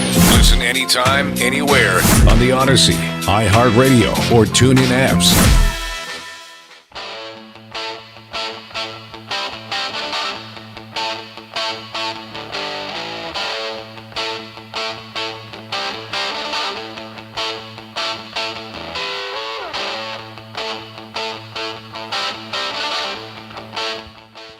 So all of last season, we joked about the Wizards tanking. We called it poop for Coop. Didn't work out. No. They didn't get Cooper Flag. And I think Trey Johnson, nice player, can shoot, might turn into a really good player. Yep. He ain't Cooper Flag. He's not Cooper Flag, but No. what can you do? You're at the mercy of the codes for the Cooper Flag the is going to be a Hall of Famer. But they were tanking. Yes. And this year, they are tanking. And there's been a lot of criticism in the last week about the Utah Jazz. Now, the Utah Jazz, they're a terrible team too, but they actually traded for Jaren Jackson Jr. Mm-hmm. And when you look at their lineup, they've got Jaren Jackson Jr., they've got Lauri Markkanen, who's a really good player, and they acquired the big guy Nurkic, yeah. But the other night, they're in a close game and play any of those guys down the stretch because they don't want to win. Here's Bobby Marks. Although they beat the Heat the other night in Miami. And it's kind of like the Wizards time played all their scrubs and they got to win. Now, I don't know if they were playing those big names in the fourth quarter, but they did win the game. Here's Bobby Marks, who's been a GM in the NBA. Now you see him on TV as an analyst talking about what's going on right now. I think what Utah is doing right now is messing around with the integrity of the NBA. The ability to sit players, starters, in the fourth quarter, to not call timeouts in the fourth quarter. Orlando won the game on Saturday because they basically rested players, and it backfired on them last night. So I think if you're the league, you're looking at it. All right, can we do some gimmicks? Can we alter protections and eliminate protections as far as picks, or can we put the hammer down? I kind of agree with them. Like, we're on board with it because we have vested interest. Right. We root for It's the in our Wizards. market. Right. But it's pretty ridiculous that in the game against the Nets, Mm-hmm. so the Wizards had that surprise win last week, right? Right. And it's like, well, no, we can't afford to win. By the way, the Pistons tanked that game. Yeah, you're right, because then the Pistons beat the Knicks the next night. By 30. Right? Yeah. But the Wizards won a game. They tanked your account, too. They won a game that people didn't expect them to win. Right. And all of a sudden, they were like, oh, we're not one of the worst 4 records anymore. We're the 5th worst record. We can't afford to keep getting dubs. So then they play the Nets, and they rest Alex Sarr. They rest Keyshawn George. They rest Bilal Coulibaly. They're doing everything they can to not win games. Here's my question. Is it within the rules of the NBA what they're doing? It is currently within the rules. Well, then I have no problem with what they're doing or Okay, what but the other here's- teams can are I ask doing. you- okay, let me ask you a because bigger the teams question. that are tanking, they're tanking basically against everybody. So Bobby Marks is saying it's ruining the integrity of the league. Now, if they were just picking spots of when they're going to do it, I might see his argument, but they're generally tanking against everybody. So That's I don't true. think it provides a competitive advantage for one team over another. Okay, may not, but I think it does. I mean, it's more globally, hurt the product. In other words, the way it's currently set up, you're always going to have 6 or 8 teams or more tanking. So in other words, the integrity of the league is out the window. There's 4 or 5 teams right now that are currently taking. Like I mentioned, Utah and the I would Wizards. say maybe but more than that. Sacramento, I think there's 4 or 5 teams that you can Those tell are taking. teams, they don't want to be on the same hamster wheel that the Wizards were on for 40 years. I understand the That's rationale. fine. That's not the point of the That's not the conversation. point. The point is, the other part of that, though, the consequence of that is that you have, I don't know, 20%, whatever the percentages of the league. It's terrible product that they're putting out. So what? It hurts the league. It's a bad product. Those teams are trying to improve their product, and this is one of the few ways that you can actually do it. And his point is, Doesn't have to be if that you're way. hurting the integrity of the game, and those fan bases are not loving the product, you're going to have less fans, and it's going to hurt the game overall. But how is this different than 30 years ago? It's not. That's why they came up with the lottery. It's just gotten worse. Right. Like teams have kind of figured it out. But with this lottery system, it's just crazy. But, I mean, teams were tanking 30, 40 years ago. Right, but it's been happening forever. But it's getting worse, I think, is the Well, that's because argument. we're paying more attention to it. Well, That's I what think it there's is. more teams. Well, there's I more think teams, I think there's more teams tanking. Yeah. I think back in the day, you might have had 1 or 2, competing for the top spot or whatever, and there wasn't. Yeah. I don't know how to fix it, but I definitely don't think it's great that every year you're going to have 5 or 6 or more teams blatantly losing as many games as possible because they're playing for 3 years I down don't the have road. a problem with it. There are always going to be haves and have-nots in every sports league. So if this is the way the NBA teams can get better, How and it's can you within the control current it? rules, Well, look, they then I'm change fine rules. with How it. can you They change control rules it? like in Major League Baseball, right? They have a rule you can't get the number 1 pick more than 2 years. Is that the deal? I'm or not sure. you end up falling outside the top 10, whatever It it is. happened with the Nats. There's I some don't think sort there's of a great rule. there's to some fix it. sort of rule. I should have looked it up But I'm just beforehand. Where talking yes, about, you end up falling outside I'm the talking top about 10. night in, night out. How can you control it? You can't tell a coach to play your starting 5 a certain amount of minutes. No, you can't do that. But they have to take away the incentive, maybe. So it's of gotta these be- draft picks. You have to somehow take away Okay, that incentive. that's different. I don't know how you're supposed to do it. The I don't money know is either. so absurd. They're but trying to do it by because really tanking is silly. We're going to have a 13% chance. Let's say we're the worst, right? Yeah. Is the best we're going to have 13% chance to have the first pick? 14%. Okay. Yeah. Like 3 teams have- 86% likely not to. Yeah. But fortunately, this year is so deep that even if you get the 7th guy, you're going to be pretty good. I mean, you could switch it out and take the lottery out, and the worst team gets the first pick. The second worst team gets the second pick. well, no, the because third- then you really then have you're to back- take then it. you're It gets back to even square worse. one. That's what they did before the lottery. That's what I they did think- for Patrick Ewing. But you know what? Right. I'm fine with that. If I you want to think go back it's- to the frozen envelope era, who cares? I don't care. I'd like to get to an era where everybody tries to win. Or the fifth worst team gets the first pick. Gets the first pick. Well, the Or problem, eighth worst. the problem the is bottom of the lottery. Yeah, gets a worse. The best. Yeah. Gets so in other words, The better- you're the bad, better- but at least the you bet- won 29 games. Right. The best of the worst teams Yes, get gets the rewarded. first pick. Yeah, get Yes. rewarded. That might be a way. Here's also It makes more sense. I think if you reduce the number of games too, because now all of a sudden that's not gonna happen. I know Yeah. it's not going to happen, but just just think about it in theory. If you go down from 82 games to 56 games, teams feel like they have more of a chance to make an impact, make the playoffs, as opposed to just going, through the course of an 82-game season, we're really not one of the contenders. We'll just from the get-go, we'll just lay down, as opposed to trying for the first half of the season. Look, the problem in particular in this case is that a couple of these teams, including the Wizards, have these wacky top 8 protected picks. Mm-hmm. Meaning, yes, the lottery should theoretically it should make it seem like doesn't matter if you have the worst record, because the chances are not great, right? That if you have the worst record that you're going to get the number 1 pick. But these teams, the Jazz and the Wizards in particular, they can't fall out of that top 8, or they lose their draft pick altogether. Yeah, they cannot have that.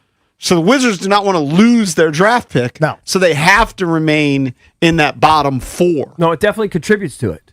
That whole the other part of the equation, I think it kind of goes hand in hand, is the NBA's tried to address this. Load management has become so pervasive, right? I think LeBron got mocked, but he was like saying playing today is harder than it was playing 20 years ago because pace and space, they run more, whatever. Yeah. But how did they try to address that? Well, they put in this minimum games requirement for players. Is it 50? 65. Oh, it's 65. Okay. So like LeBron, actually, because he didn't play last night, is not going to be eligible to be all NBA. Right. For the first time in 20 plus years, he won't be an all NBA player because he's not going to hit the minimum threshold of games. But does that really work for guys that are making $50 and $60 million a year? No. I mean, maybe it means something to those guys. I want to be all NBA. No, but he's an older player. You Take have a to do game that. like last night. The Lakers played the Spurs. By the way, Wembanyama had 25 and a quarter. And the coach took him out in that quarter. He could have had more. I think he got booed. But in that game... Were we one ping pong ball away from Wemby? Or some number. Yeah, it was crazy. I understand what you're saying about Wemby went tanking. up against the Lakers. The Lakers didn't play LeBron or Luka. Yeah. Luka has got a hamstring thing, but it's just commonplace. It's something you have to think about. I talked to a buddy of mine who's like, "Yeah, I bought tickets to go see the Lakers. If LeBron doesn't play, I'm going to kill myself because he paid." It's a little extreme, but the point is, he spent $500 or whatever because he wanted to see LeBron. Yeah, right. So less people buy tickets because of that. So that goes, I get it. On a selfish level, if you're a Wizards fan and we're Wizards fans, you want them to tank so that hopefully they get one of these great players, right? And it turns the trajectory of the franchise around. But if everybody's doing it. Okay, Well, everybody's you overstatement. Then the games, it's a joke. We have now settled for a league and a profession where you have guys sit out all the time and lose on purpose all the time. The regular season's a joke. Yes, it is. It's a joke. But it's been like that for a lot of years. Okay, but it's getting worse. Is it the argument? I would go back to the standard NFL draft order. Worst record gets the first pick. No, because then that's what they're trying to get away from. But it shouldn't. Because the worst team should have the first pick in the draft. But it's not because you're going to get there's multiple players in the NBA draft that are going to help you. Okay, I know. So if you have the second or third pick, you don't get killed. But when it's a generational player, then there's going to be some serious tanking. There's going to That's be fine. 10 That teams doesn't happen for it. every year. No, but every few years. Hold on. The fact that you do this ping pong system is stupid. I agree with that. The Dallas Mavericks had 40 wins last year. I agree with that 40. part of it also. I agree. It's stupid. Yeah. That's why there's no perfect answer. But I think they should just go back to the original, the way the NFL does it. All right, I want to hear Ben. Ben raised his hand like he's in class. Go ahead, Ben.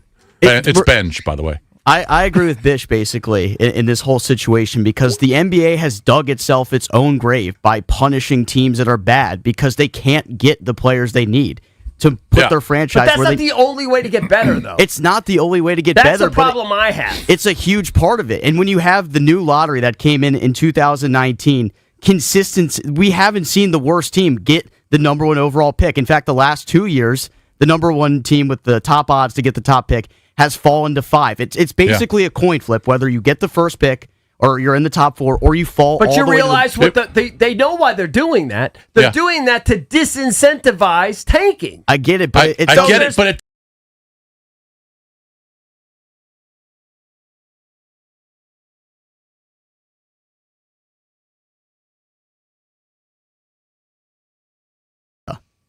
Make the lottery a tier system. The top 3 worst teams should be in an own lottery class of itself. One of those 3 teams gets the top pick. Everyone else, they figure it out from there. They figure it out by record. Yes. Yeah. 1 through 3. The Dallas Mavericks. Send it to Adam Silver. It should be illegal for the How Dallas. that would change anything. You're still going to have 6 teams competing to be the bottom 3. But I think you'd have the bad teams actually getting better, and there'd be less tanking future-wise. Here's the thing. There are always going to be bad teams in every single league. That's fine. Eric, you're not going to be... I want organically bad Eric, teams. you're not... I don't want bad teams because we're not playing Anthony Davis and Trae Young all year. But your argument is normal. Your argument is if the Wizards miss out on Cooper Flagg, which they did, then just draft a guy who's kind of close to Cooper Flagg. Is kind of what I'm hearing. Well, listen, I don't think, by the way, Trey Johnson's not as good as Cooper Flagg. He's never going to be. But Cooper Flagg's not going to win 19 championships. No. You have to. There's more to than just one guy. Okay, understood. It's building a team. You could do it via free agency. You could do it via effective but if drafting. You suck forever, nobody's going to want to sign with you as a free agent. That's part of the problem. No, the Wizards team tanks to get to the top. But Eric, that's the bottom line. The NBA draft isn't like it was 25, 30 years ago. It's not as deep as it was, of course. Because you're drafting freshmen, it's a crapshoot. Tanking Now, the top of the draft, maybe, with the Cooper Flaggs of the world, you're going to say, yeah, that guy's going to be a superstar. But you just don't know like you did 20 years ago. I don't when disagree. The top 12 or 14, you knew were going to be pretty damn good. I don't disagree. Yeah. I just want to make it, and we see the after effects, the consequences of all these moves. Mm-hmm. But I just want to see a league where teams just try to win games. Right. You want a better product. You guys don't care about that. Yeah. You just care about rewarding the bad teams. I don't even know who's bad. I would make the argument that the Wizards are not the worst team. In fact, they're losing on purpose and they have to play the G League guys because they're way better. I would almost make the argument they're cheating to get the first pick. It's more. We're not playing we have all NBA players not playing. But they're not. We have young players that were not playing in the fourth quarter because we'd win the games. So it's actually cheating. But what you're saying is would lead them directly to winning about 35 to 38 games and put them back in the same exact spot where they've been for 3+ decades. You're not catching the nuance. He's talking bigger picture. Yes, you are 100% correct on the Wizards and their trajectory. The point is, if you allow this with Washington, with Sacramento, with Utah, with Brooklyn, with all these teams, the overall NBA product is weakened. I don't care about the overall NBA product. I care about the team I root for. But you're right. You don't know. That's what I care about. You're right. Yeah, you don't know who the worst team is. You're I right. don't know. We're You're definitely not the worst team. Sacramento shouldn't lose as many games. They've got DeMar DeRozan They've got and Zach LaVine. They've got good players. Do you realize how we're being ripped off? And that's fine. But by the way, they're still playing those guys. Tanking's never been bigger. Listen, I've accepted it, but this is my last year with it. If they try to tank again next year, I'm out. They're not. I don't care. All I'm saying to you is it should be illegal. All right, people should be arrested if the Dallas Mavericks, who were in the playoffs last year, get the number 1 pick. I agree with because that. of the stupid ping pong ball system. I think the ping pong balls are stupid. It's stupid. I think it's stupid. But It's not fair to the bad teams. But I don't think the bad team. I don't think you know who the bad teams are because they're losing on purpose. I mean, you have no idea who the worst the teams Jazz are up. We have no idea. The Jazz are up 17, and realize what they're doing, and then all of a sudden deliberately lost the game. We should probably be like the 8th worst team. A coach won't even call timeouts. If you look, we joked about it. The Wizards, if you looked at their closing 5, Ben talked about it in the game that they won. Yeah. It was a joke. Right, it was like they took their it was worst obvious players, and they're like, we're going to close out the game with these guys. Yeah. And then those guys got hot. Will Riley got hot. It backfired. Sacramento. It backfired. We're being cheated. We're being cheated. I want to see AD and Trae Young with these young guys. I got to wait till next year because we got to do this. All right, but let me just say this. It's stupid. If you have the second or third worst pick or worst record in the league, you're getting cheated if you're drafting 6th or 7th that year. Okay, you're getting but cheated. I don't even know if you're the second worst team because you lost a bunch of games It on doesn't purpose. matter. You can say that about any draft. You can say about any draft. I think that's generally true. We don't even know who the worst teams are because they don't play to win. That's correct. Hopefully that'll change. So That's I think correct. ultimately I have the bottom line. Again, we don't know who's true, but again, that has never changed. The NBA's been like that except since it's there was getting draft. worse. All right, we'll take your They calls. got to change next. that system. I'm with I you, agree. EB. So many teams don't play to win. I The know. Wizards don't play to win. If they're playing, you tell me Trey Young's really hurt and Anthony Davis really hurt. Chance No, of that course we not. finish with one of the bottom 2 or 3 records. Okay, fine. We're not the bottom 2 or 3. Nowhere close. Who cares? I don't It want doesn't matter. close. I don't want to win 30 games. I think we could be. I'm out of that business. I don't want But to win that doesn't 30 matter. games It in a matters year. what the record is at the end of the year. If I you're the that's just second worst, we're you just cheating to get. We're just cheating. No. Within the rules. It's not cheating. Yeah. 1-800-636-1067. Your call's next on Tanking in the NBA. This is your flagship home of the Washington Wizards. The cool volley slam to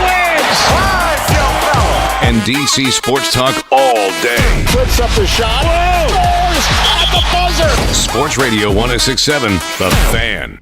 Picture your retirement for a minute. I know Valdez has done that before. What do you see? Maybe it's finally booking that dream trip to Europe or buying season tickets so you never miss a game again. Or maybe it's spoiling the grandkids every chance you get. Whatever your vision looks like, one thing is certain. No two retirement plans are the same. That's why at Trajan Wealth, spelled TRAJAN Wealth.com, their fiduciary advisors take time to understand your unique goals. They'll build a strategy designed around your lifestyle, your comfort level with risk, and your timeline. And here's the best part. Trajan Wealth keeps you focused on the big picture, not the daily headlines, because markets shift. Laws change. Inflation happens, but your dreams shouldn't have to. It's never too early or too late to get that plan in place. So call Trajan Wealth today, 202-929-6600. That's 202-929-6600, or visit TRAJANwealth.com. That's TRAJANwealth.com. Advisory services through Trajan Wealth LLC, SEC registered investment advisor, client paid advertisement. Additional disclosures at TrajanWealth.com. That's another amazing run by Team USA. Mom, think I'll be on Team USA one day? Well, I'll take this one. What? Are you speaking to us? Yes, and to answer your question, anything's possible, especially with Xfinity. So, I can be the best snowboarder ever? Well, I can't guarantee that, but Xfinity can guarantee that your internet price won't change for 5 years. Okay. What if I practice every day? Then maybe you'll be snowboarding for Team USA at the next Olympic Winter Games. And Mom, you'll still be paying the same price for Wi-Fi. Ooh, really stuck the landing there. It's the Xfinity Gold Medal Celebration. Now through February 22nd, get our best price on gig Wi-Fi for 5 years guaranteed, just $50 a month. Plus, get Peacock Premium included for 2 years. That's a $10.99 value per month. Xfinity. Imagine that. Proud partner of Team USA. Restrictions apply. Requires paperless billing and auto pay with stored bank account. Taxes and fees extra. Actual speeds vary. Hey guys, it's Grant and Danny. Your heat seems to be running a lot more than it should. Why? You might be surprised to learn it's because the insulation in your windows has failed. When that happens, your heat leaks out and the cold gets in. Talk to the pros at Window Nation and get new windows with big savings during Window Nation's Buy 4 windows, get 4 free sale. Plus, you can get them with 0 down, 0 monthly payments, and 0 interest for 2 years.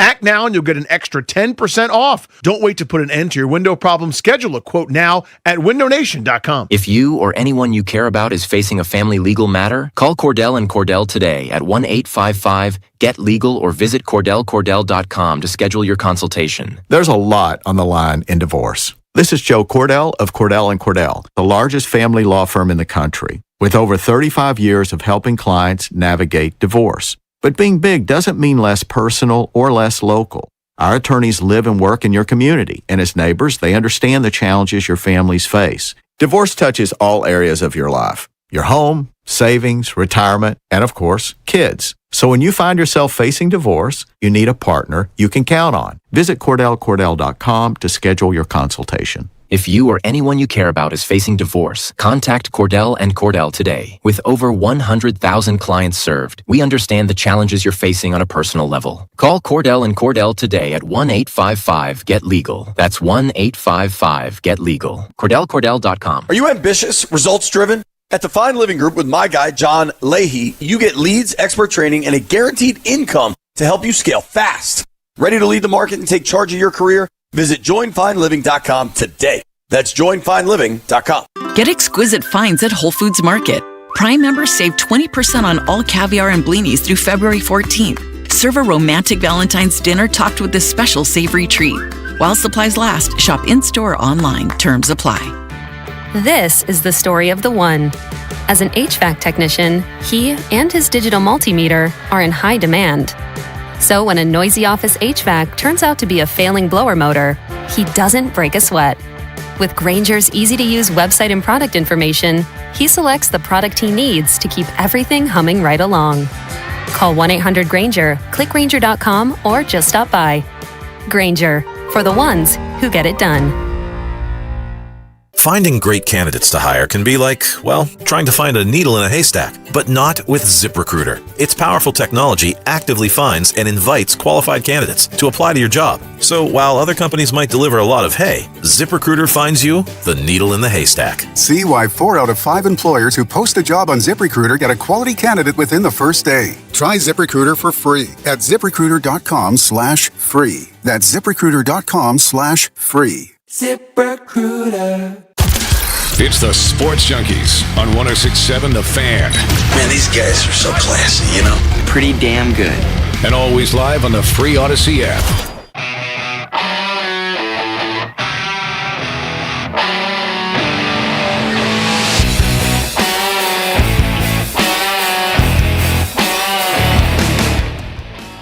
All right, so I know Cakes is out on AI, but this is the kind of thing where I love AI for, okay? So I asked Grok. I just use Grok because it's free. I don't want to pay for it. Come up with a system that disincentivizes tanking in the NBA. A system where teams don't lose on purpose to get higher draft picks, but also a system that helps the worst teams build effectively through the draft, right? It's basically asking the impossible. And I got to tell you, it took Grok about 3 minutes to come up with the answer, which... It was grinding. It was grinding. Okay, this is not an easy solution. Grok's head was exploding. It came up with something, and it's somewhat similar to Richard Jefferson, who's proposed an idea called the Gold Plan. I don't know if you're familiar with it. But it's called an anti-tanking drafting system that Grok has called the Resilience Lottery. Okay? And I think I like this. It's where it tries to address where teams intentionally lose games to secure high draft picks by also still rewarding those that are really bad by a modified draft lottery system where as soon as you are eliminated from the playoffs, so the bottom 14 or whatever, you get to be in the lottery or whatever, but then you get resilience points, okay? So that the incentive is to win. So the bad teams that are eliminated first, that should identify the worst teams. Then you're incentivized through a point system to win the rest of the way, and that somehow affects where you draft. And listen, I'm trying to absorb all of this in my brain as it's come up, but we need something like this. So you tank until you're eliminated. Yes. And then you get points, positive points for winning games, which increase the value of your pick. Yes. Or the number of your pick. Yes. Yeah. And so it avoids the late season. That's very confusing. It avoids the late season. I think the players will be confused. Well, it avoids the late season situation where teams just bench everyone. Like, we had our injury list. We had 19 guys on the injury list the other day. I mean, they were going to have to suit up Will and Michael. They were going to have to suit up. Look, it's all the word joke's being thrown around. It is all a joke. It's been thrown out that Trae Young and Anthony Davis... Mm-hmm. We had Will Dawkins on the show this week, and he's like, we're going to evaluate them after the All-Star break. Why can't you evaluate them now? Yeah. Because they're afraid that the MRI is going to say they're perfectly clean. Yeah, you might be right on that. You know what I mean? Like, if you evaluate them now, they're healthy. Yeah, they don't need to evaluate. They know that they're good to they go. They don't want to even evaluate them, EB. They don't want them stepping foot on the floor. Like, we're gonna look at his... I mean, you've joked about Anthony Davis's injury. What, he hurt his pinky? Dude, if you saw the way he went down, it's the most trifling thing. Right. He's fragile. We know this already. So he played 9 games last year. It's the most fragile thing I've ever seen. How many games did he play last year? 9 or 10? He hurt his finger, but didn't break it. Right? I don't know. So, I mean, back in the day, I hate doing the old back in the day bit. You know what guys did with the hurt finger? They taped it up. Right. I'm sure you probably played at one point. Did you ever play a game? If it was the playoffs. Did you ever play with your fingers taped at some point? Probably. Of course. Probably. I can't remember, but I had ankle problems. I never had finger problems. We've all I had to tape up the ankles big time. Even from playing hoops when you're a little kid, you get that ball thrown to you, and it jams your thumb, and it hurts so bad. But you keep playing. That's probably what happened to him. I played hoops. He went to the sideline. My buddy Brian, I played hoops 3 or 4 times a week in my 30s. And he did a reach in like so hard that my thumb hurt for Yeah, it's 6 months a year. But you still play. Anthony Davis is sitting out. They won't even evaluate him because of a finger. Come on. There doesn't need to be an evaluation. It's a sham. That's the point. Everybody knows You're that. accepting the sham in the NBA. I accept now, the part of it is the sham-ockery, selfish yes. look at the Wizards. But let's say the Wizards were a good team and we were just talking about the rest of the NBA. Yeah. You'd be like, okay, that's cool. Yes. Okay. Because I don't think it's that I've cool. lived through being a Wizards fan for 40-some I years. know, and it's but been terrible. It's You're just not an looking at. awful You're not. way. I don't think you're looking at it from a bigger I'm not looking perspective. at I'm looking at it through a very small prism of a Wizards fan. I mean, I'm telling you. I don't care what happens with the Oklahoma City Thunder and they win their 65 games. I care about what happens to this team and the I know. rebuild. And so and do hopefully I. they get on that level. So do I, but I also don't like it that so many games are non-competitive. They're stupid. They're a joke. They're not real. That you have to figure out who's playing. That's like Adam Silver's problem, not mine. I don't know. Well, you're just okay with it, I guess. I don't know the exact numbers. I'm actually going to punch it up. My favorite player of all time is Charles Barkley. Right. Charles Barkley played games. Alex Sarr, who was 21. This is 40 years ago. No, when he got hurt, he would sit out. When he got hurt, he'd miss games. But, you could take a perfectly healthy guy right now, like Alex Sarr, and at the beginning of the year, he's not going to play 82 games. Right. No way. No. Probably not even going to play 70 games. Michael Jordan played every game except the year he got friggin' hurt. You can't compare the eras. It's you just can't do totally it. I mean, it's 30 Yeah. years ago. You can't compare Think it. about it. Alex Sarr is in the You can't do it in prime- any sport. He's in the prime of his life. Why is he sitting out games? 30 years ago in the NFL, a guy gets his bell rung, gets concussed, and gets sent back out on the field. You know that why would he's never sitting happen out. these days. I know, but You know why he's sitting out. But hold on, games. let me ask you this, though. Let's just take the NFL, for example. You know why he's sitting out. I know, games. but that doesn't mean we should just accept it and say that's good.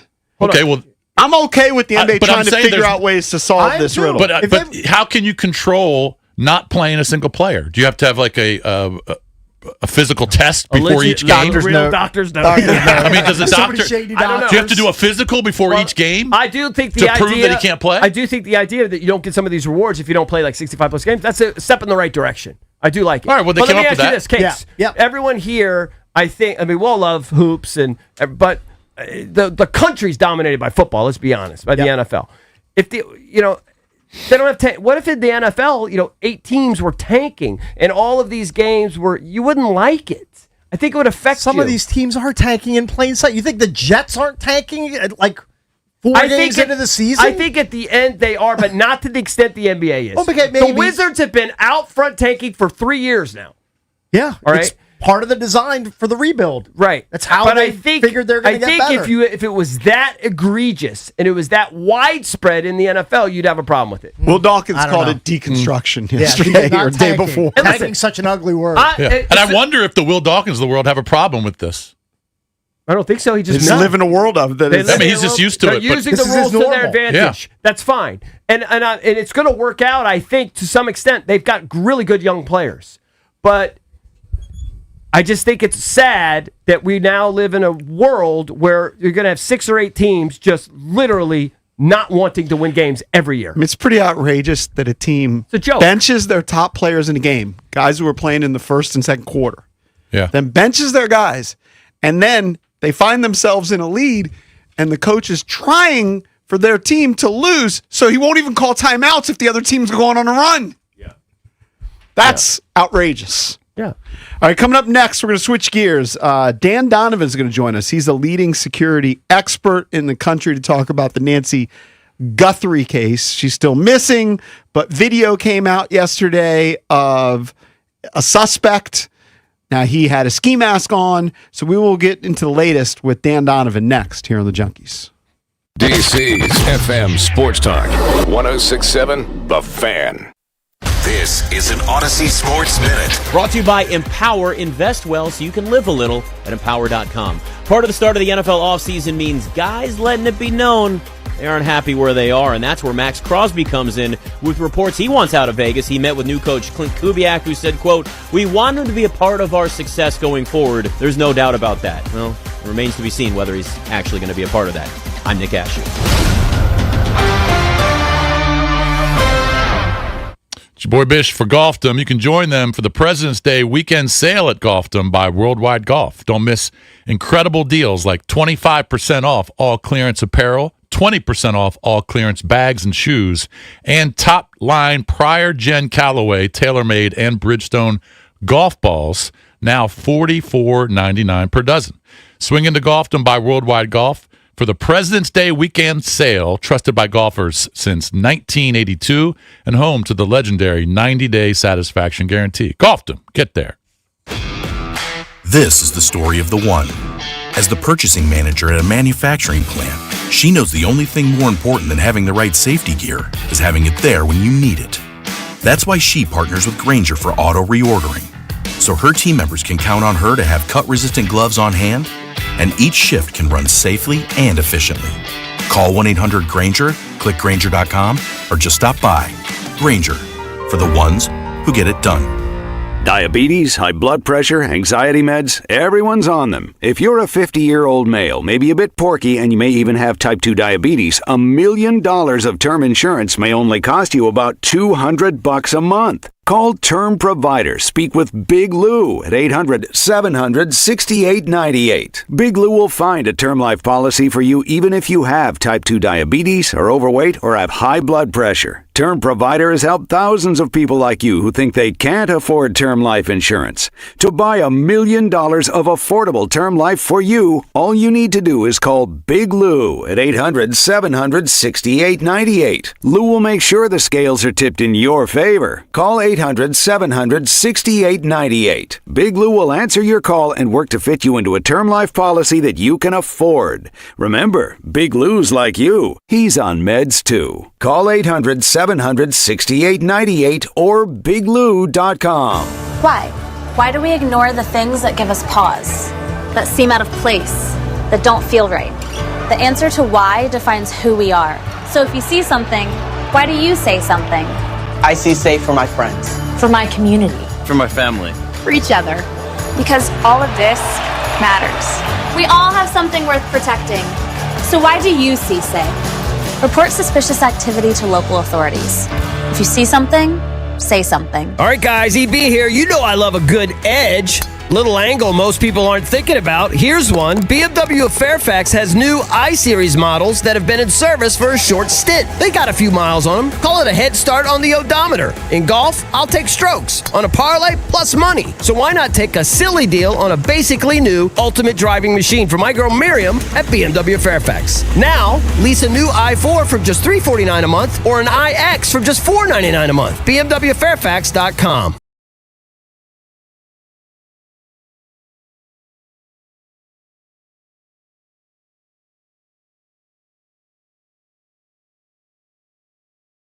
She partners with Grainger for auto reordering, so her team members can count on her to have cut-resistant gloves on hand, and each shift can run safely and efficiently. Call 1-800-GRAINGER, click Grainger.com, or just stop by. Grainger, for the ones who get it done.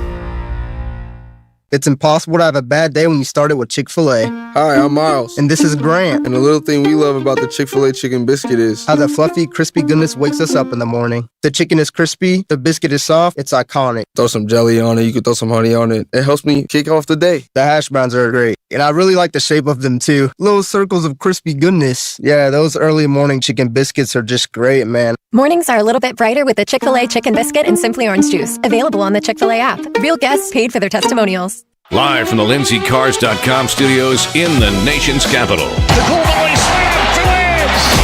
WJFK-FM and WJFK HD1 Manassas and WPGC HD3 Morningside. This is your flagship home of the Washington Wizards. Carrington drives, left double, flips up the shot. Scores at the buzzer! Goal, baby! The Wizards' biggest lead of the night. Sports Radio 106.7, The Fan. An Odyssey Sports Station. 106.7 The Fan. Sports Flash. The United States is up to 7 total medals so far in Italy, and they're going to have several opportunities to add to that on day 5 of the 2026 Winter Olympics. Today's schedule, you got Jordan Stoltz. He's going to attempt to continue his dominant run throughout speed skating in the 1,000 meters. And then we got the women's double luge, the first ever gold medal awarded later today. Madison Chock and Evan Bates back in action for their final ice dancing event. And this morning, Chloe Kim hit the half pipe for the first time, and she is sitting pretty right now, first place heading into the finals. From the Crop Medcap 5-Star Sports Desk, Savannah McCann on The Fan. It's the Sports Junkies. Let's talk it out. You can watch the show live or on demand. What are we watching for? As I said, we're not sure. On YouTube.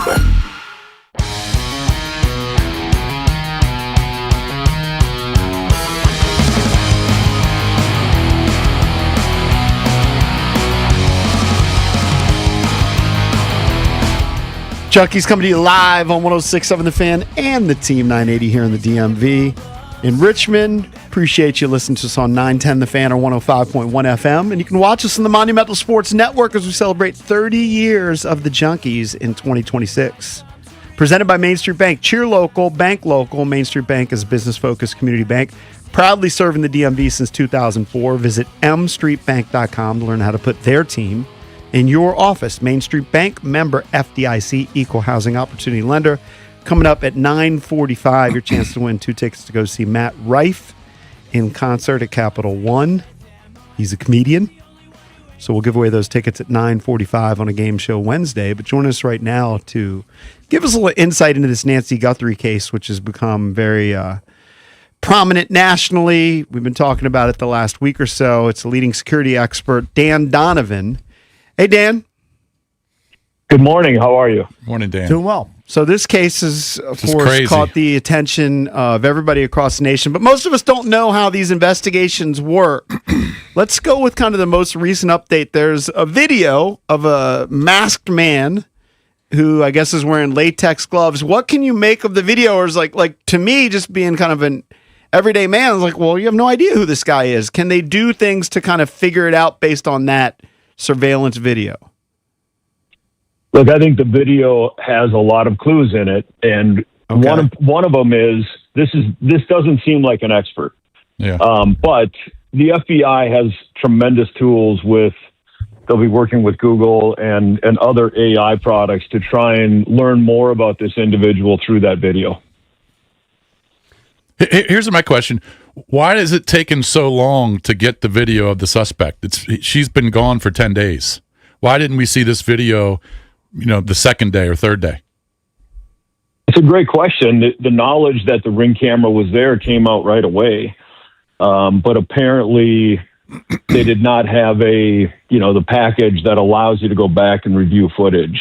A lot of people put a Ring camera in and they don't pay that $20 a month fee to be able to look at the recorded video. So I think once the FBI truly got involved and they went to Nest, which is owned by Google, and they used their influence to say, find me this camera and what did it have? Now we get a video that can actually be, used as some evidence to figure out who this individual is.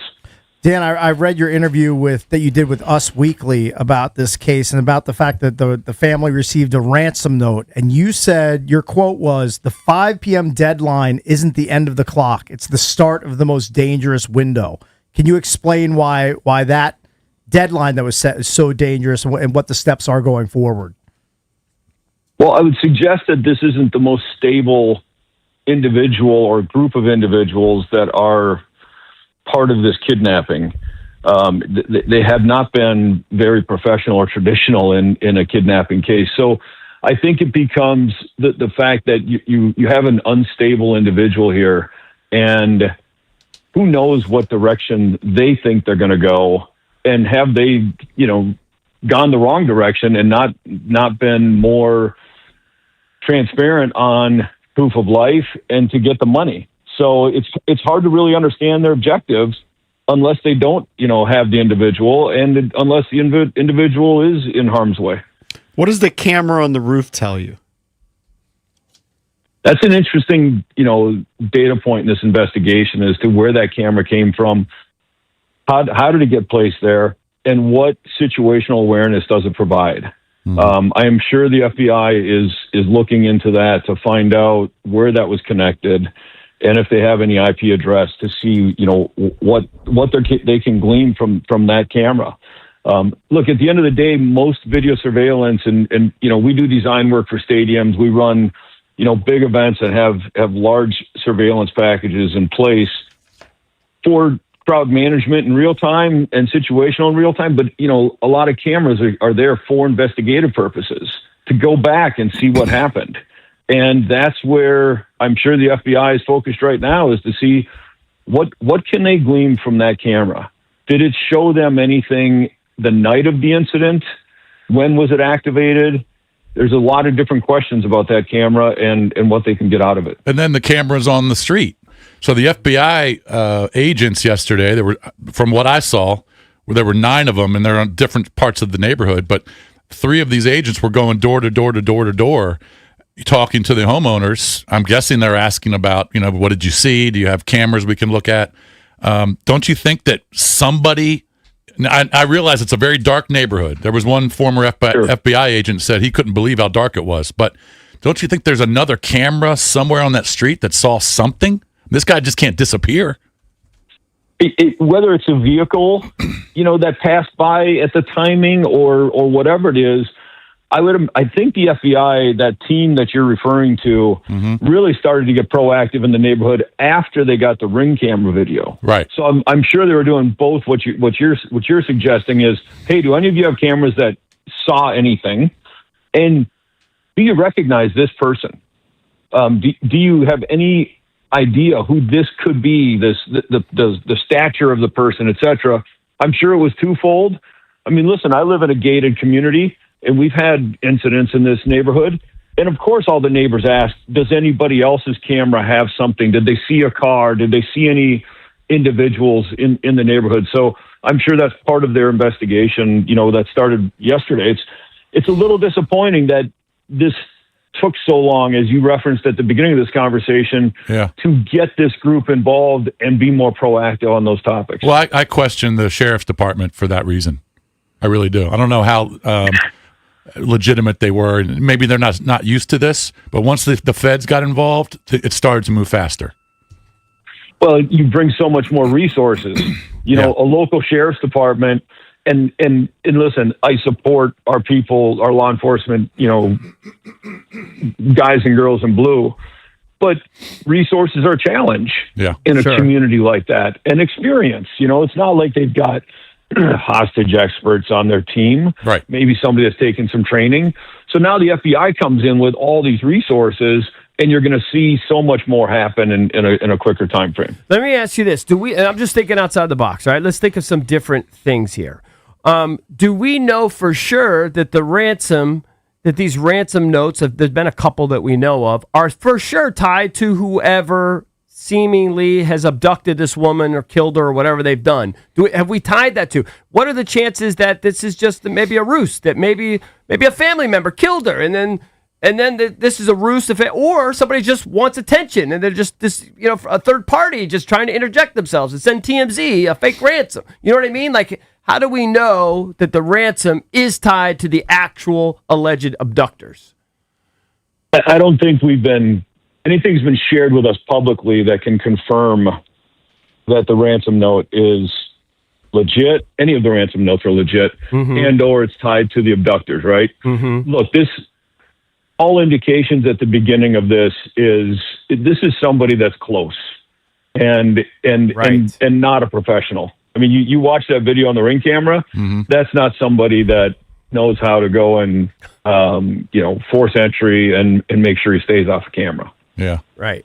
So a professional, give us a few things that a professional would have done. Like if you watch that video and it was a pro, you're like, okay, this guy's done this before. He's a hired gun, probably has former military experience. What are the tip-offs there? Well, he would have assessed the house, prior to acting, and he would have known there's a camera there, and he would have made sure he evaded that camera, not try to get some flowers or brush, to try and, keep his image off that camera. I mean, that's kind of number one.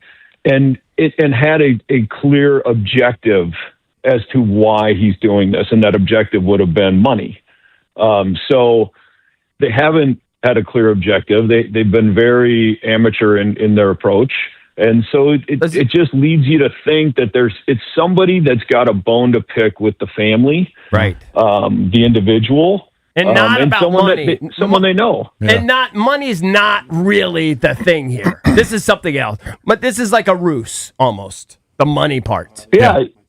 I mean, look, if you wanted the money, you would have made it clear and you would have gotten it by now. Yeah. And it would have been more. You've been more adamant. You would have figured it out. Right. So the ransom notes are probably just fakes. That's not the point. The point is not to get money. Right. That's what I'm gathering. Yeah. So, I mean, there's so many questions, Dan, but if it was your best guess, do you think he's the only guy involved, or do you think there's a group behind it? I mean, maybe there was a driver of the van or whatever vehicle that they got away in, but is it your best guess if you're profiling this, it's just one guy, or do you think it's a group of people? It's really hard to tell. You got to assume there's probably more than one person that's involved in this, but I wouldn't suggest it's an organized group. Right. But look, we're going to find out more today. With the resources that are out there. Right.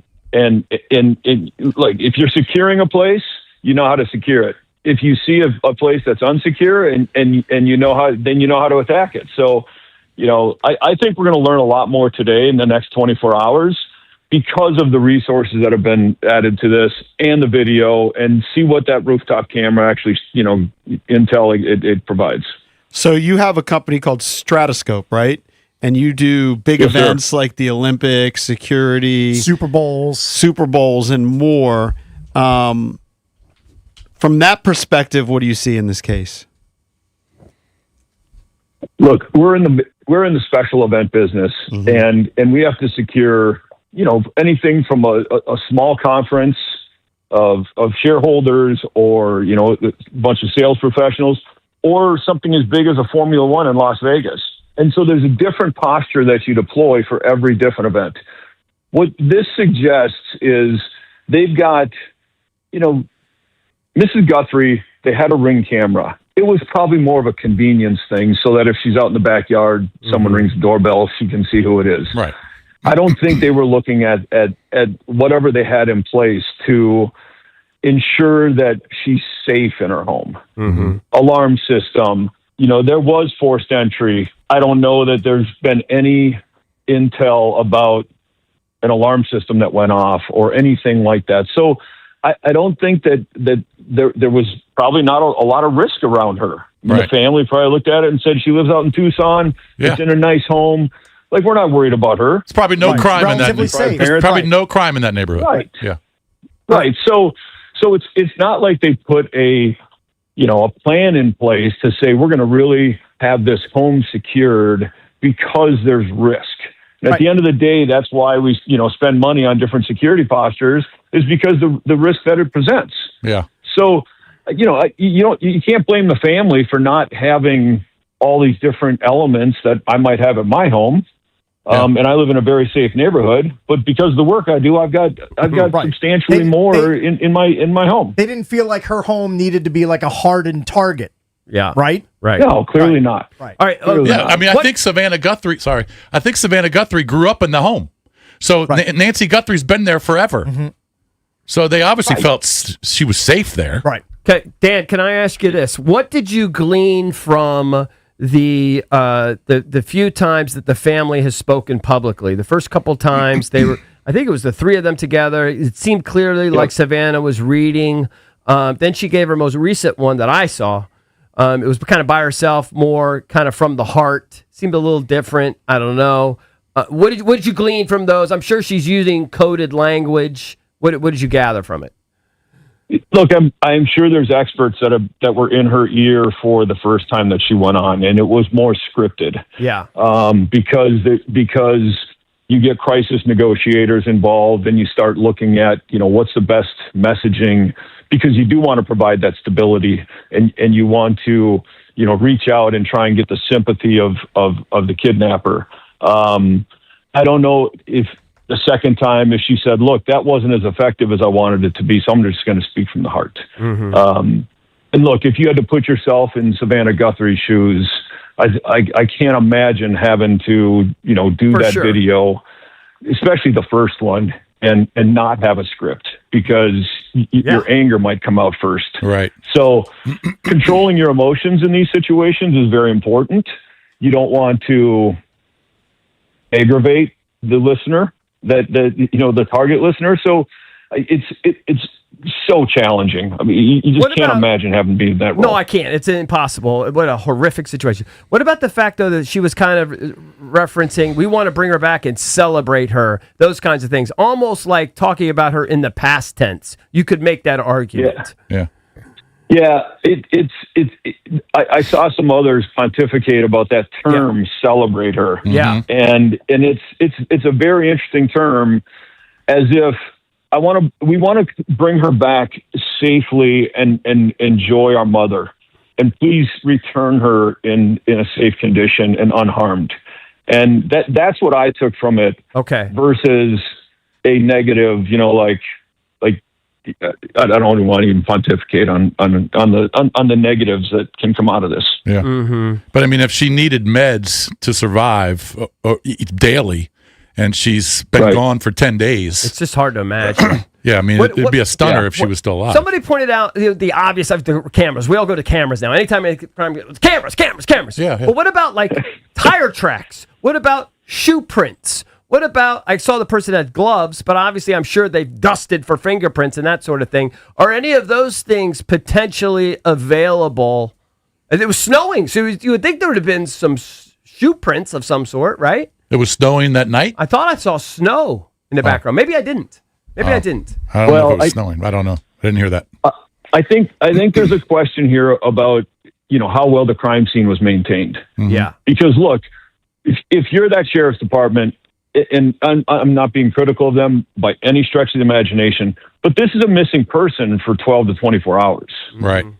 Right? This isn't a kidnap situation. So you have a missing person. You're looking through how to help the family find that missing person. Then it turns into this is a crime scene, right? Mm-hmm. But the missing person theory goes out the window pretty quickly when you check the home, because you have forced entry, you had some drops of blood. So, the sheriff's department probably reacted pretty quickly into, this isn't a missing person. Something happened here. We're not sure what it is. And then the video yesterday that was provided, you can get some features now from this individual, where his foot stepped, those tiles. Okay, is that a 12 by 12 tile? His foot, that covered most of the tile. Now we're starting to get, shoe size, stature, more for the FBI to run with when they go to talk to those neighbors.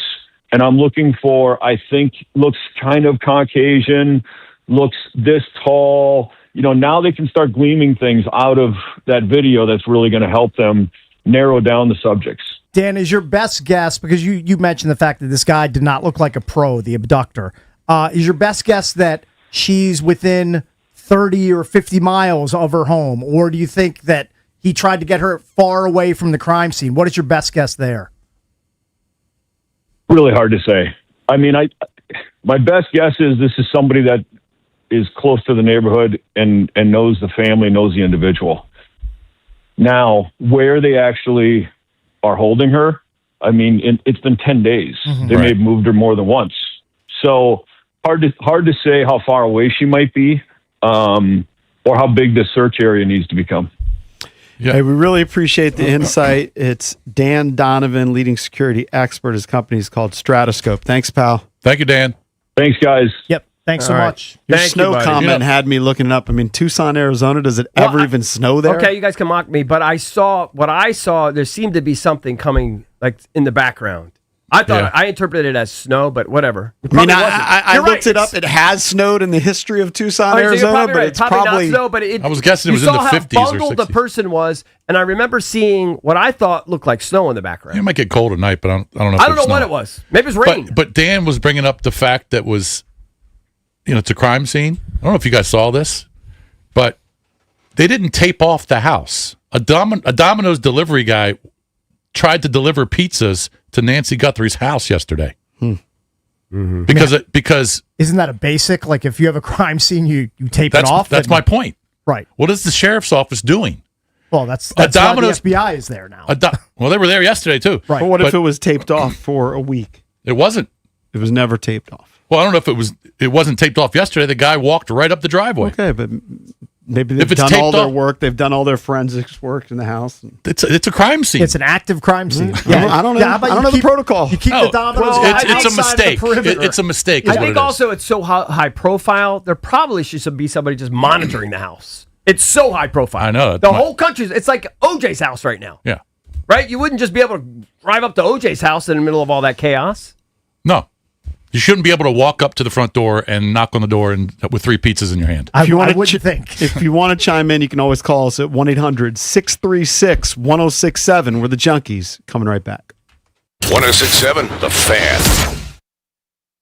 All right, guys. EB here. Selling a home is a big deal, and you deserve a team that treats it that way. That's why you got to hit up my friends, the Realtor Rockstars, Debbie, Sarah Reynolds, and Power Room team with Keller Williams. They'll show you from day one how involved and intentional they are in ensuring that your home gets the time, attention, and strategy it deserves to sell quickly for the most amount of money possible. See, Debbie and Sarah are proven to get more for their sellers because they have ready buyers looking in our area.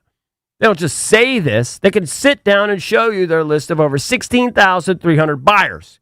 Gives you a huge advantage. Sure, you can hire your buddy who just passed his real estate exams, trying to sell his first home. Maybe somebody down the street sells a couple a year. But isn't it about how much money you put in your pocket?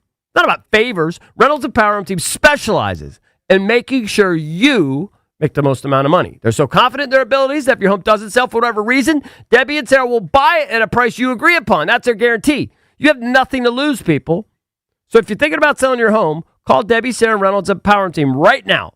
Find out more about this guarantee and others. Memorize this number, 844-654-SOLD. That's 844-654-SOLD, or check them out at DebbieAsABuyers.com.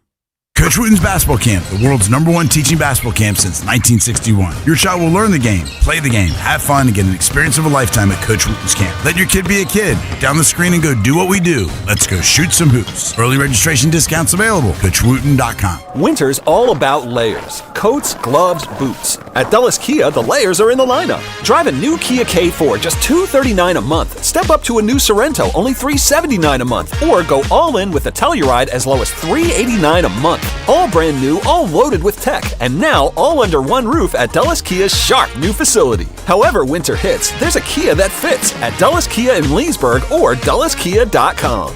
Call 703-669-6888 for details about costs and terms. Save on premium entrees for your Valentine's dinner at Whole Foods Market. Get 20% off New York strip steaks with Prime through February 14th. As always, there are no antibiotics ever. While supplies last, shop in-store or online. Terms apply. That's another amazing run by Team USA. Mom, think I'll be on Team USA one day? Well, I'll take this one. What? Are you speaking to us? Yes, and to answer your question, anything's possible, especially with Xfinity.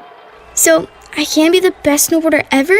Well, I can't guarantee that, but Xfinity can guarantee that your internet price won't change for 5 years. Okay. What if I practice every day? Then maybe you'll be snowboarding for Team USA at the next Olympic Winter Games. And Mom, you'll still be paying the same price for Wi-Fi. Ooh, really stuck the landing there. It's the Xfinity Gold Medal Celebration. Now through February 22nd, get our best price on gig Wi-Fi for 5 years guaranteed, just $50 a month. Plus, get Peacock Premium included for 2 years. That's a $10.99 value per month. Xfinity. Imagine that. Proud partner of Team USA. Restrictions apply. Requires paperless billing and auto pay with stored bank account. Taxes and fees extra. Actual speeds vary.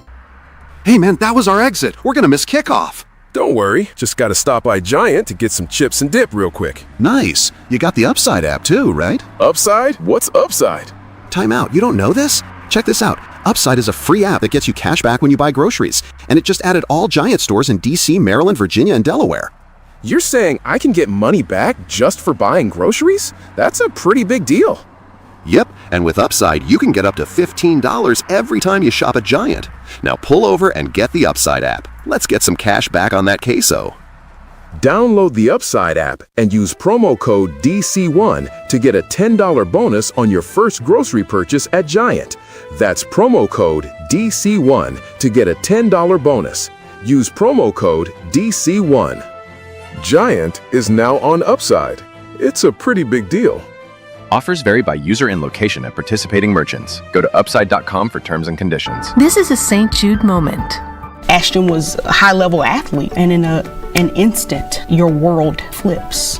and your healthy 5-year-old competitive cheerleader has a brain tumor. And the physician was like, your best option is St. Jude. Receiving treatment that was life-saving for our child and knowing that that treatment would be of no cost to us was a huge weight lifted. Learn more at stjude.org.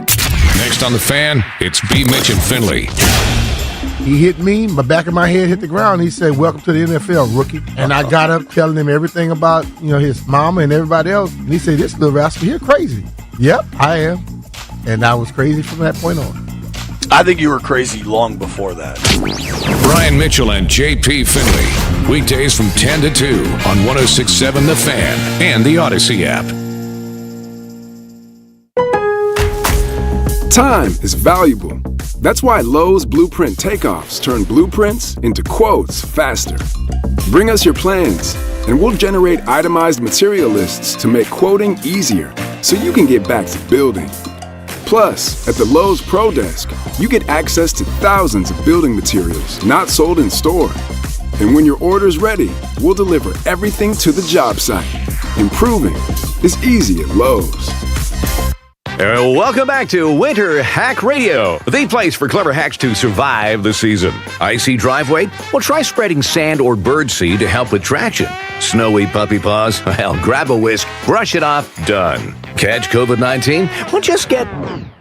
Actually, there's no hack for COVID-19. But if you test positive, prescription medications for COVID exist. Ask your doctor if they're right for you. Visit PfizerForAll.com to learn more. Sponsored by Pfizer. What's up, everybody? I'm Nick Costos, and watching sports isn't a hobby, it's a lifestyle. And my show is not a job, it's a passion. From the NFL playoffs to the NBA and everything in between, celebrate sports with me every day on You Better You Bet from 9 a.m. to noon Eastern. Download the Odyssey app now and listen to Westwood One Sports from anywhere. It's You Better You Bet with me, Nick Costos, live and interactive Monday through Friday, 9 a.m. to noon Eastern, presented by BetMGM. It's the Sports Junkies. I hear what you're saying, and I like it. On 106.7 The Fan. And always live on the free Odyssey app. Turn it up.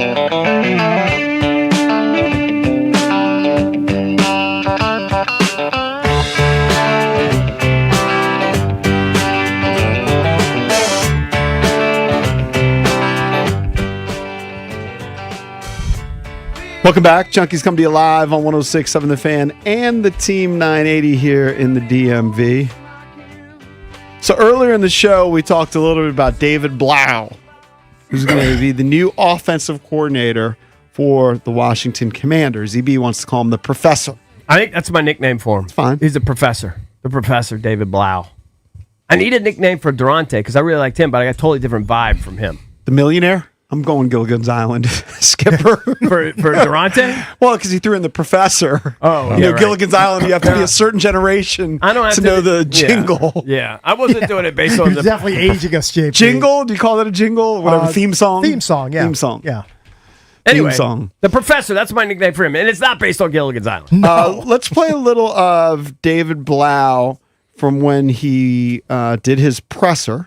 Now, we talked earlier, and you can vote on our poll of the day at Junks Radio. Do you make sure Valdez has this clip? Yeah, I'm going to give him a little, I'm padding. You're going to give him a heads up? 82% say that they are optimistic.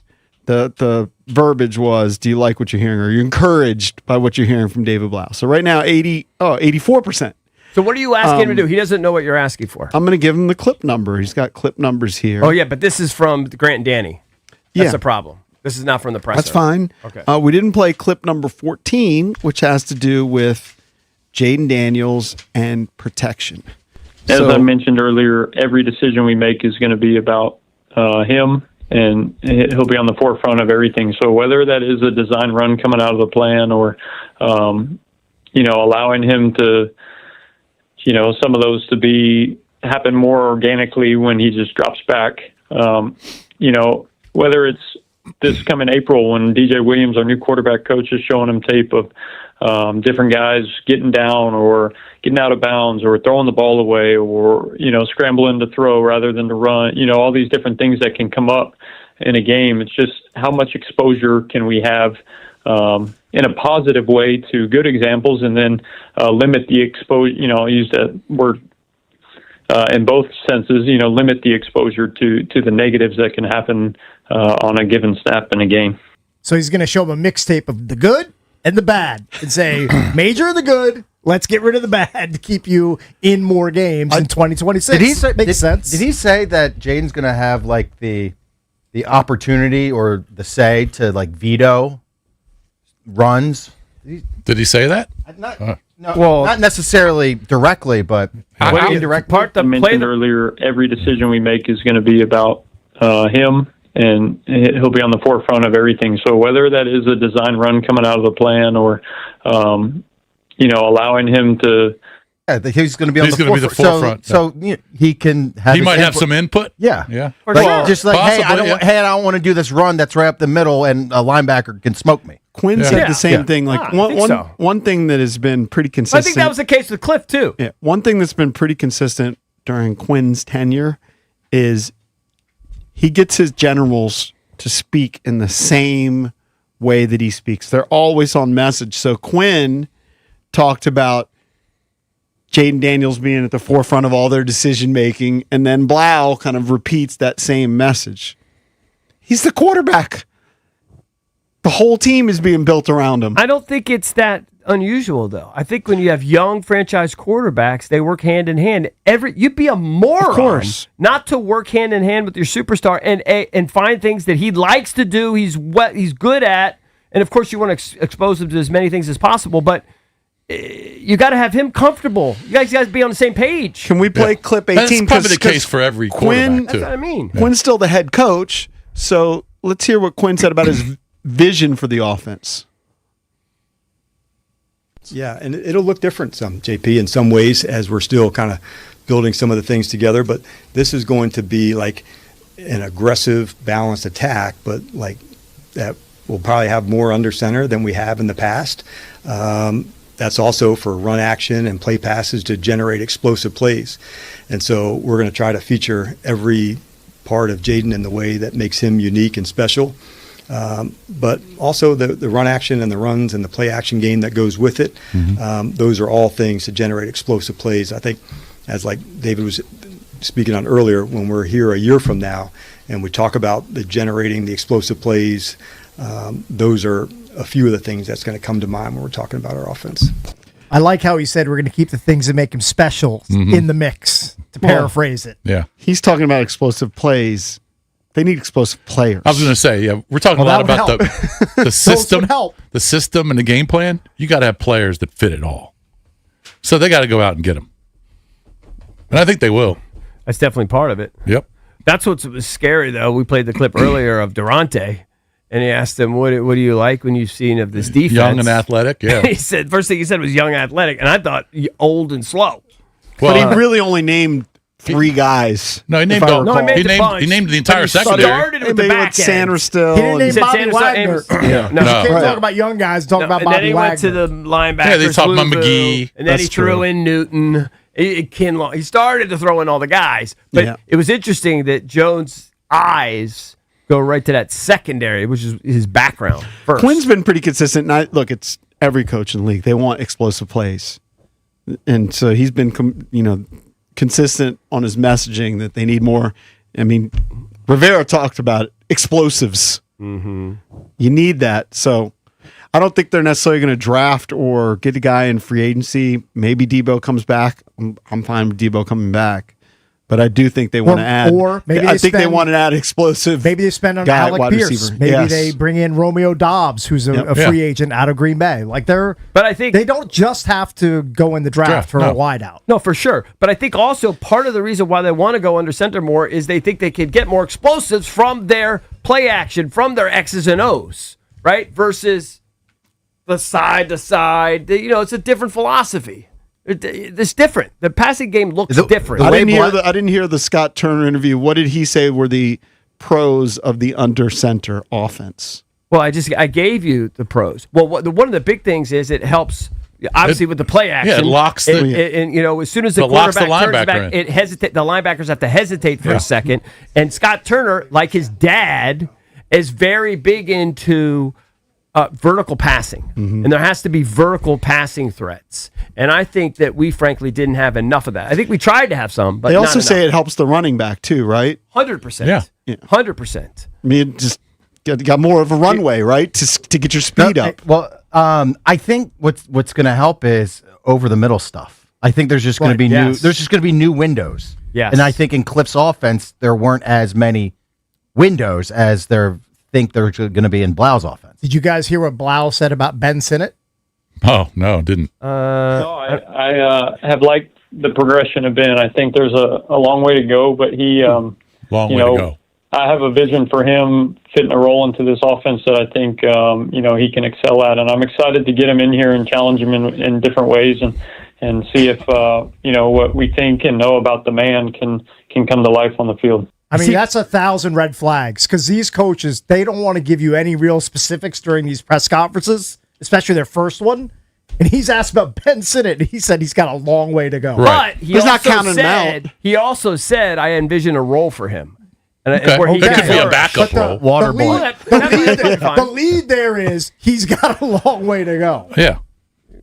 Okay. Everything else I hear after that is blah, blah, blah, blah, blah, blah, blah. Well, I think from he's not Blau. trying to make him feel super Blah, comfortable. blah, Listen, blah, I blah, think blah. what I got from that is Blau is going to challenge people. Like, I'm Good. calling him the professor, but I think he's a no-nonsense guy. I agree with that. He's not only boring, but he's a no-nonsense guy. He's a pop quiz He could have professor. sugarcoated it and said, you know what, I like what I've seen so far. I'm looking forward to working more with him. He didn't say that. He was honest. He assailed him. Yeah, you could have said, I didn't hear that. I'm intrigued by his skill set, and hopefully we can work it into the I think offense. he said both of those things. Well, I think he said... What does he say first? No, what he Got said a long first way to was... go. No, that's not what he said first, actually. What did he say? He said, I like what I've seen from Ben. Yeah.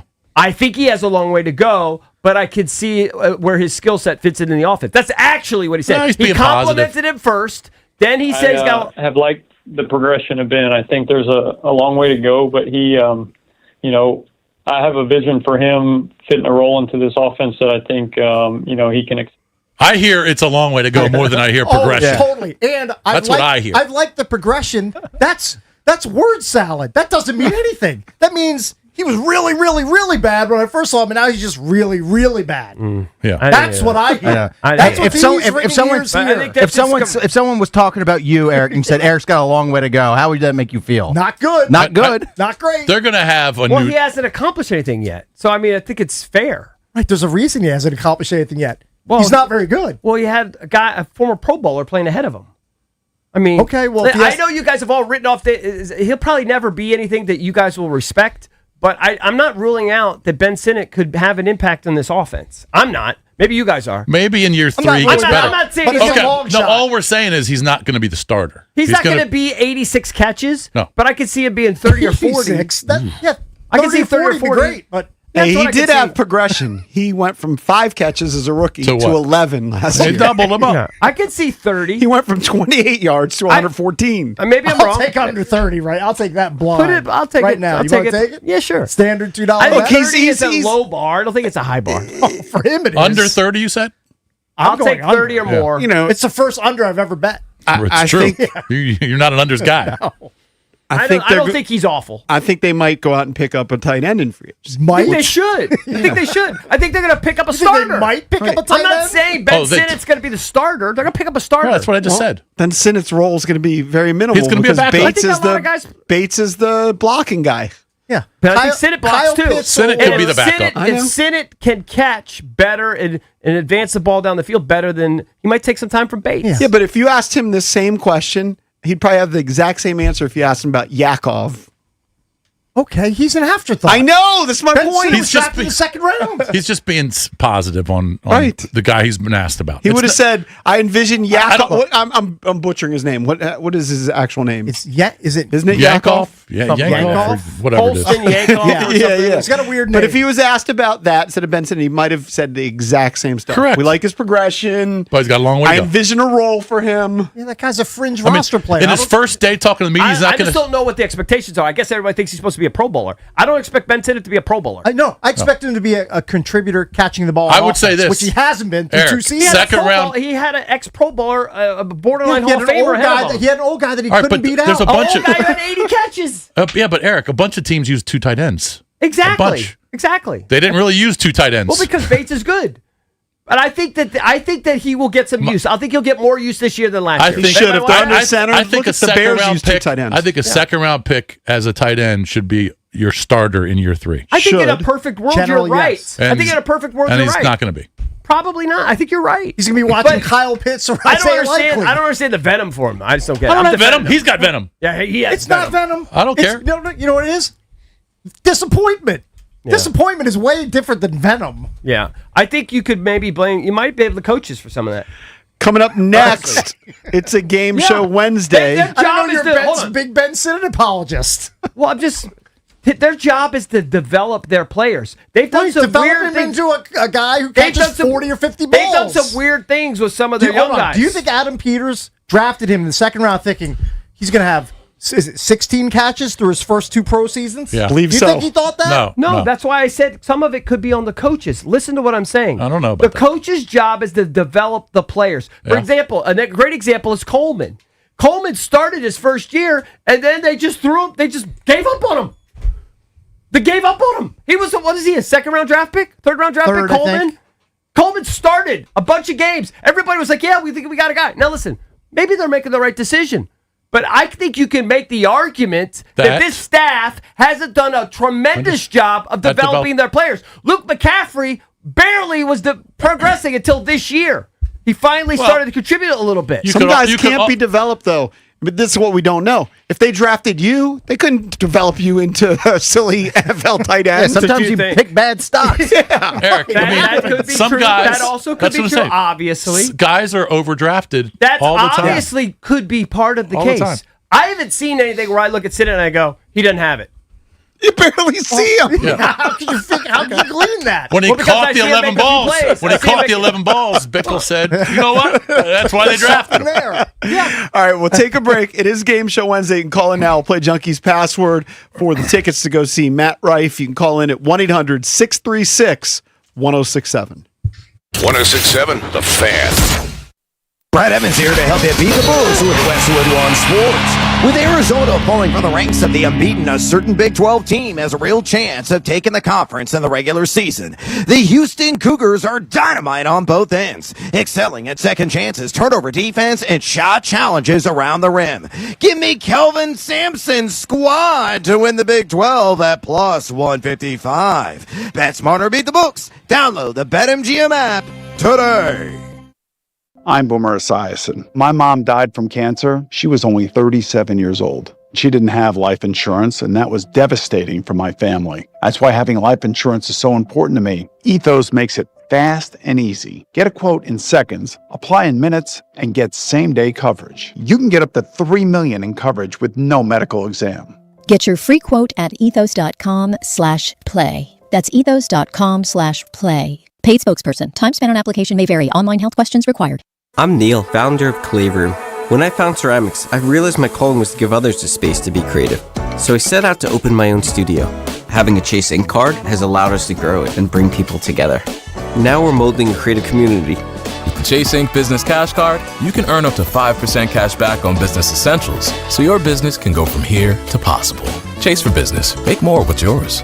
Real business owner compensated for their participation. Cards issued by J.P. Morgan Chase Bank, N.A. member FDIC. Subject to credit approval. Terms apply. If you or anyone you care about is facing a family legal matter, call Cordell & Cordell today at 1-855-GET-LEGAL or visit CordellCordell.com to schedule your consultation. There's a lot on the line in divorce. This is Joe Cordell of Cordell & Cordell, the largest family law firm in the country, with over 35 years of helping clients navigate divorce. But being big doesn't mean less personal or less local.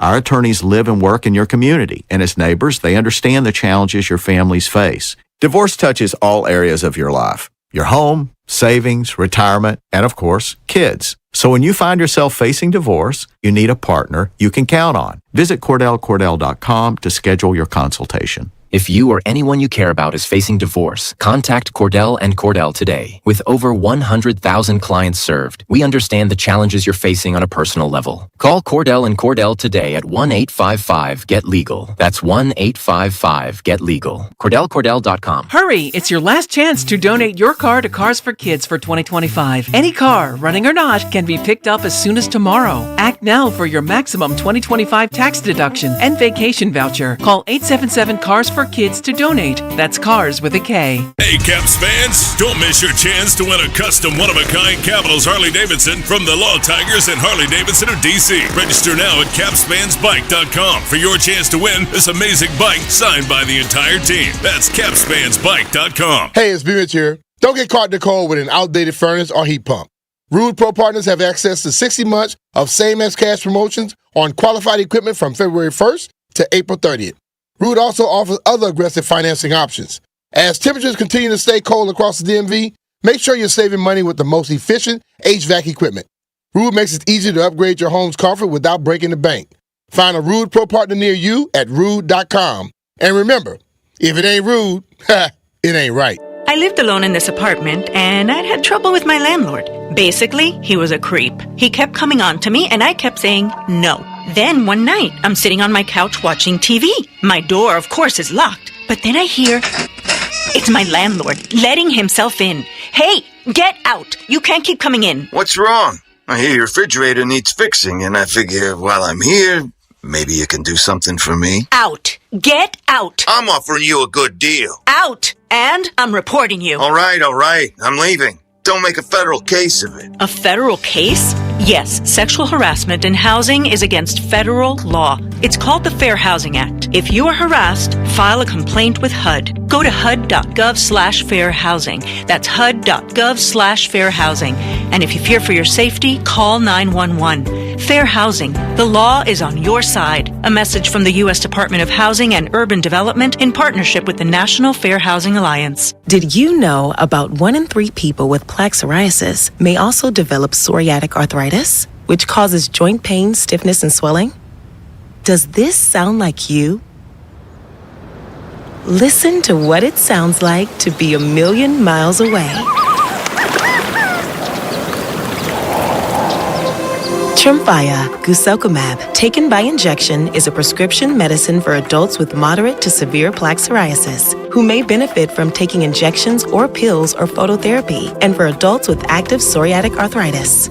Serious allergic reactions and increased risk of infections and liver problems may occur. Before treatment, your doctor should check you for infections and tuberculosis. Tell your doctor if you have an infection, flu-like symptoms, or if you need a vaccine. Imagine being a million miles away. Explore what's possible. Ask your doctor about Tremfya. Visit Tremfya.com or call 1-800-526-7736. It's the Sports Junkies. Listen to me now. Speaking of fans, let's go to the phones. It's funny. 106.7 The Fan.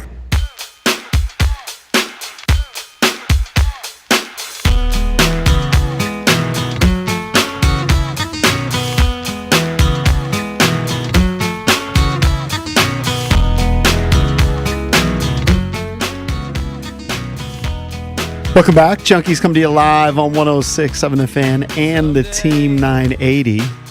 We're going to play Junkies Password as we have tickets to give away to go see Matt Rife in concert at Capital One. It is his Stay Golden World Tour. Let's punch up our contestants. We need 2 contestants to play. What's the game again? Password. They will choose a junkie to give them clues. And whoever figures out the password first will win the prize. Very simple game. Very straightforward. Let's go to Quan. Quan? What's going on? Hey, Quan, what's up? Who do you want to work with? I'll go with my boy, Cakes. All right. Quan and Cakes. Very good. Let's go to Warren. Hey, Warren. Hey, what's up, Jones? What's up, Who Warren? do you want to work with, Lurch or JP? I don't even see. Give me Lurch. Lurch is, I don't know, he's peeing or something. He's indisposed. Why don't you use JP? All right, good. Cakes, do you want to lead off or go second? Here is your Junkies password. Ooh, this is critical. I want to go second. Okay. All right, I'll just look. I'm not going to skirt it. Yep. Warren, your first clue is mascot. You can take a guess or just remain silent. Warren? Tutty. Major Tutty. Yeah, not Major Tutty, but not a bad guess. All right, Quan? Quan, are you there? Yep, I'm here. All right, are you ready to win? Yep, I got the mind meld here. Are you in the right mind frame to win? Yep. Okay, good. The first clue was mascot. The second clue is wizards. Mm. Give him a buzzer. By the way, we can really address this afterwards. I think that is a terrible clue. Why? When we give the answer, I don't think you're. I'll explain afterwards. I think it's a completely legitimate clue. Back to you, Warren. The clues have been mascot and wizards. Okay. Okay. So the next clue is lawsuit. That's a horrible clue. Gee whiz. Yes. Is it really horrible? Is it really horrible? Well, Wizards was the best clue. Okay, why but was Wizards bad? because whiz is part of the word. Like he shouldn't be able to use the same I should word. absolutely be able to You know use what I it. mean? Oh, okay. I see. I should be You thought he was cheating. Yeah. Kind of. Okay. No, Gotcha. not cheating. Hey, congratulations. You get 2 tickets to go see Matt Rife, the Stay Golden World Tour, Sunday, March 1st at Capital One Arena. Tickets are on sale now. For tickets and more event information, visit thefandc.com/events. That's courtesy of Live Nation. Much like the Wizards aren't cheating by tanking. It's within the rules. I think that clue was within the rules. So Jackson Hayes, who plays on the Lakers, apparently shoved Gee Whiz, and Gee Whiz is suing him. For what? The mascot Did has he get taken hurt? legal action against Hayes stemming from their matchup a few weeks ago, right before the game started. everybody. Hayes shoved Gee Whiz, and the broadcast caught the action. I guess he's claiming he's hurt. Does he have to go to court in his Gee Whiz costume? He can't talk. he can't defend himself. All he's going to do is he's going to wheel Does he it. make noises? Probably. I don't know. That's a better question for Ben. But Gee Whiz is going to go to the courtroom in his mascot costume, wheel in a big ass TV, and just show the replay on a loop. So Jackson And I think Hayes, he's got a case. I didn't see he the got video. suspended for a game. What Hayes said is, I apologize to the team and to the mascot.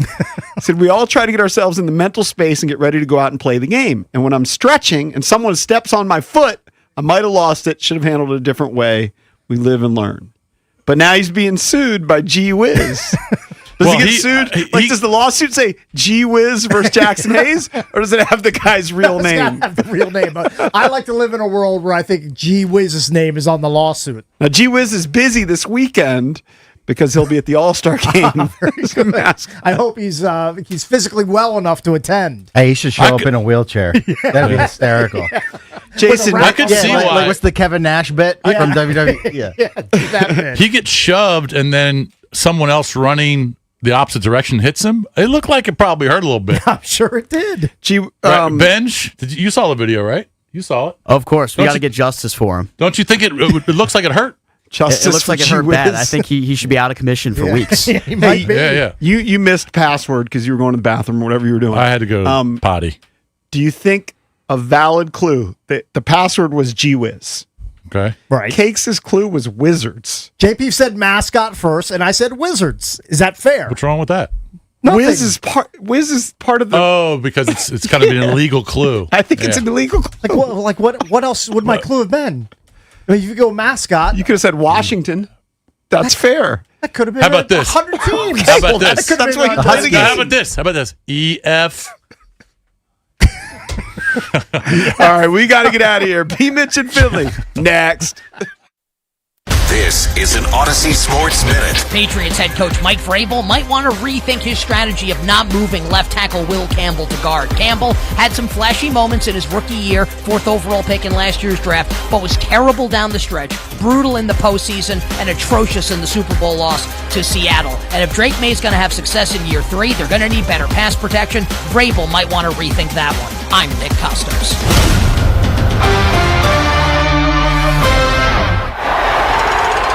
That's another amazing run by Team USA. Mom, think I'll be on Team USA one day? Well, I'll take this one. What? Are you speaking to us? Yes, and to answer your question, anything's possible, especially with Xfinity. So, I can be the best snowboarder ever? Well, I can't guarantee that, but Xfinity can guarantee that your internet price won't change for 5 years. Okay. What if I practice every day? Then maybe you'll be snowboarding for Team USA at the next Olympic Winter Games. And Mom, you'll still be paying the same price for Wi-Fi. Ooh, really stuck the landing there. It's the Xfinity Gold Medal Celebration. Now through February 22nd, get our best price on gig Wi-Fi for 5 years guaranteed, just $50 a month. Plus, get Peacock Premium included for 2 years. That's a $10.99 value per month. Xfinity. Imagine that. Proud partner of Team USA. Restrictions apply. Requires paperless billing and auto pay with stored bank account. Taxes and fees extra. Actual speeds vary. We all know someone who would do anything to avoid home repairs. They say, I can probably do that, and you know they probably shouldn't. Or they hire a handyman who isn't so handy after all. That's where Service Experts comes in. With certified experts and proactive memberships, they make it easy to keep your home happy and healthy with regular maintenance and worry-free repairs. So do every overconfident DIYer or avoidant homeowner you know a favor this year. Tell them to leave it to the experts. Book today at ServiceExperts.com and save $90 on an HVAC precision tune-up. When it comes to affordable term life insurance, everyone's whistling the Big Lou tune. If you're over 50, maybe a bit porky, or have type 2 diabetes, $1 million of term insurance may only cost about $200 a month. Even if you're not in perfect health, call Big Lou, because he specializes in finding big chunks of affordable term life insurance for just about everyone. Don't let diabetes or other health glitches keep you from owning $500,000 to $1 million or more of term life insurance. For affordable term life insurance, call Big Lou. Don't hesitate. Call 800-700-6898, 800-700-6898, or visit biglou.com. Call Big Lou, don't hesitate. 800-700-6898. Call Big Lou, don't hesitate. 800-700-6898. Visit biglou.com. I'm Bob Burke, founder and chairman of Burke America Parts Group, a family of brands that includes RepairClinic.com, an appliance and HVAC parts solution company that's grown into an international brand. Before AmericanEagle.com, we partially launched a new technology platform developed by another firm. American Eagle helped take our technology to a whole new level with digital marketing, software development, and business insights into our key markets, appliances, HVAC, and outdoor power equipment, and did so both on time and on budget. AmericanEagle.com has the resources, experience, and talent needed to produce solutions.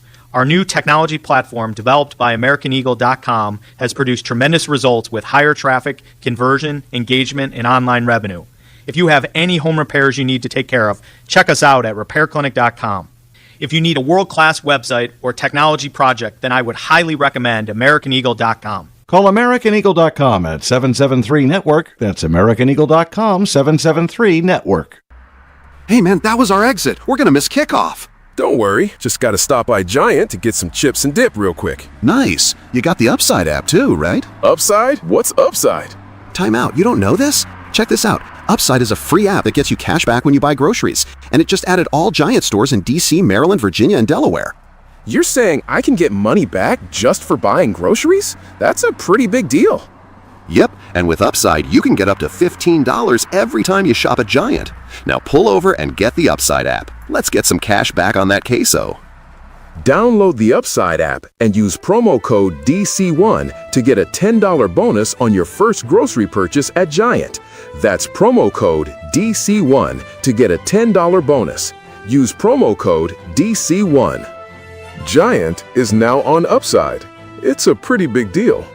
Offers vary by user and location at participating merchants. Go to upside.com for terms and conditions. This is the story of the one.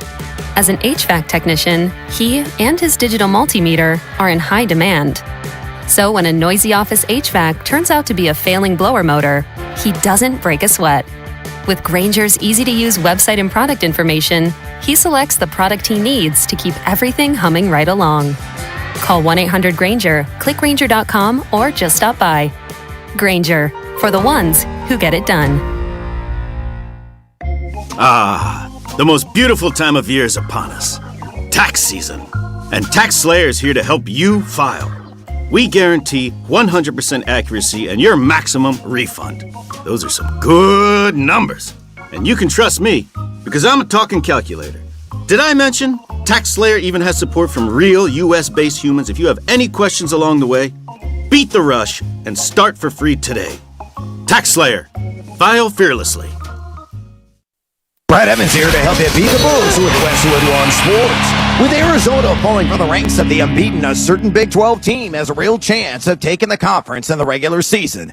The Houston Cougars are dynamite on both ends, excelling at second chances, turnover defense, and shot challenges around the rim. Give me Kelvin Sampson's squad to win the Big 12 at plus 155. Bet smarter, beat the books. Download the BetMGM app today. WJFK FM and HD1 Manassas and WPGC HD2 Morningside. Sports Radio 106.7 The Fan, an Odyssey Sports station. 106.7 The Fan, Sports Flash. The Commanders reached an agreement with three-time Pro Bowl punter Tress Way on a contract extension. The deal is 1 year in length, much like the one he signed last offseason. Speaking of the Commanders, we heard from Dan Quinn yesterday, and he said the Commanders' offense will look different under new coordinator David Blau. With Blau, the Commanders want to run more plays under center to help the offense and quarterback Jaden Daniels evolve. Daniels has attempted only 18 passes from under center across his first two campaigns, so this year, expect to see a lot more. From the Crop Metcalf 5-Star Sports Desk, Savannah McCann on The Fan.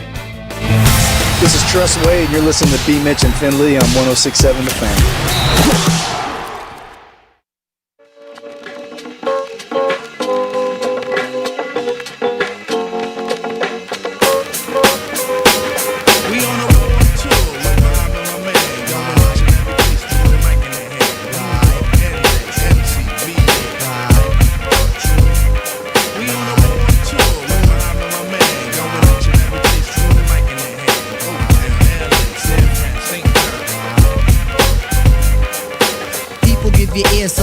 Sublime. It's enjoyable to know you in the concubines.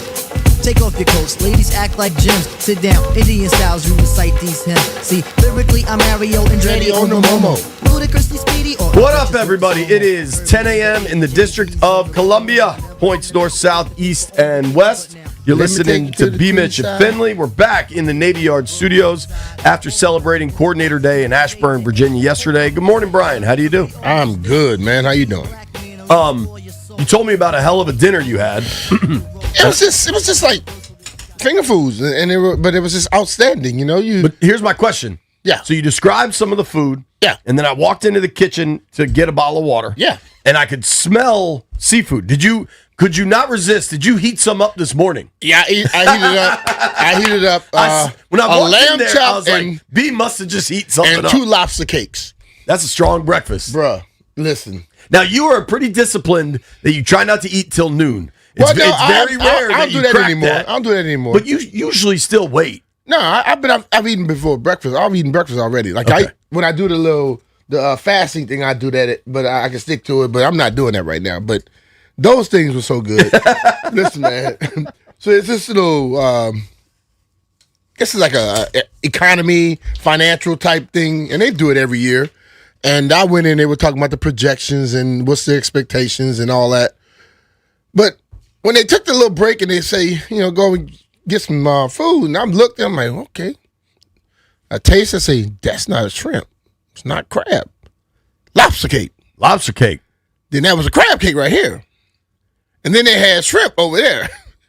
And then they had some lamb chops. And they were outstanding.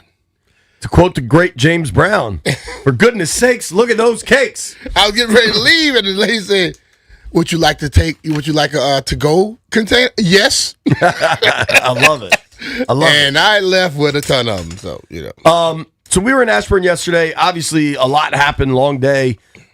We were off the air when the team announced they had re-signed Tress Way. Yeah. Obviously, something you and I are Friends with Tress, really happy for him. Coming off a Pro Bowl season, there was no other way that should have gone, and I'm glad they got that taken care of. Congrats to Tress Way and the Way family. Also, it makes me think they're trying to take care of some in-house stuff. You know what I mean? Yeah. Like, getting Tress done is, I don't want to say easy, but kind of a no-brainer, and you know it's a one-year deal. And he's been doing it forever, and he's damn good at it still.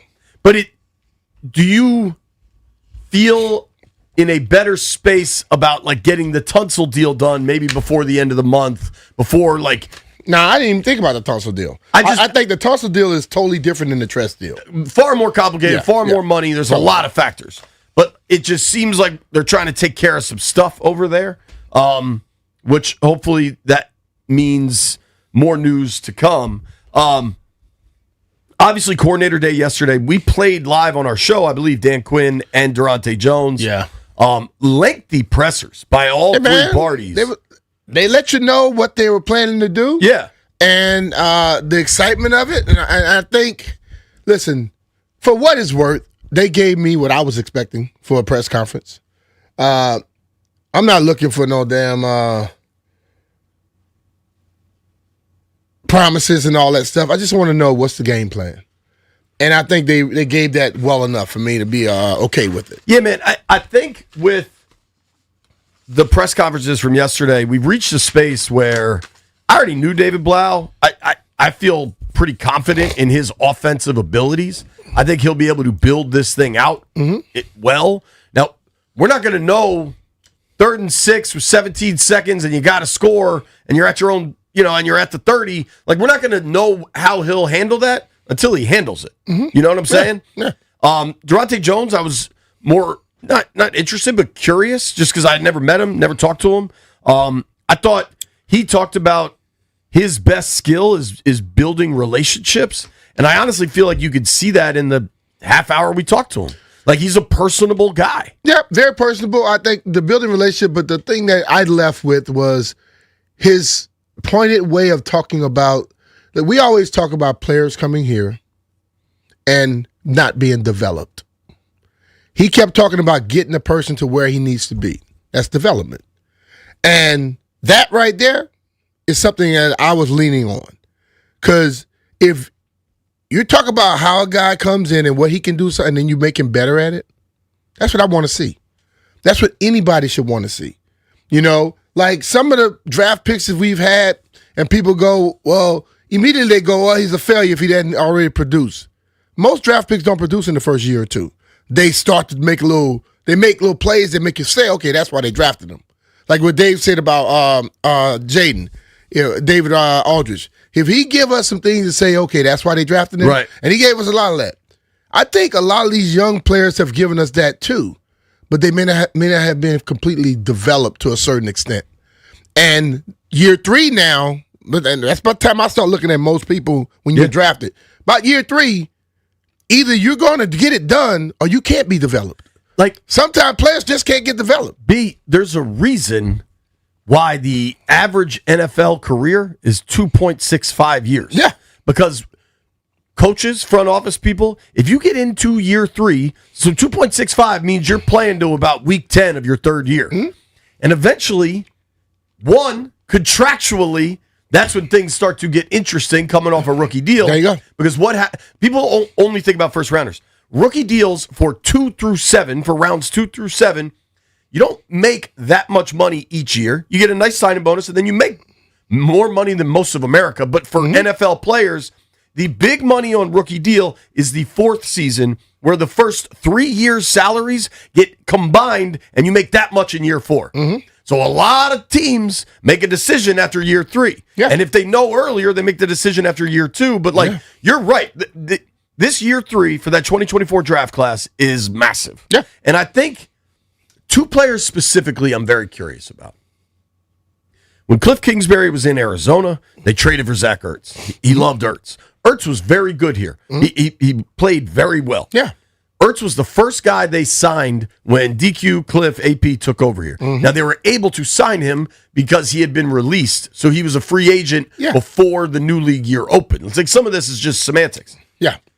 But Ertz's ability on the field did not necessarily stunt Ben Sennett's development. That could just be Ben Sennett wasn't developing, but I think Sennett gets a new lease on life here. Yeah, but like the thing of it is, I listen, bro.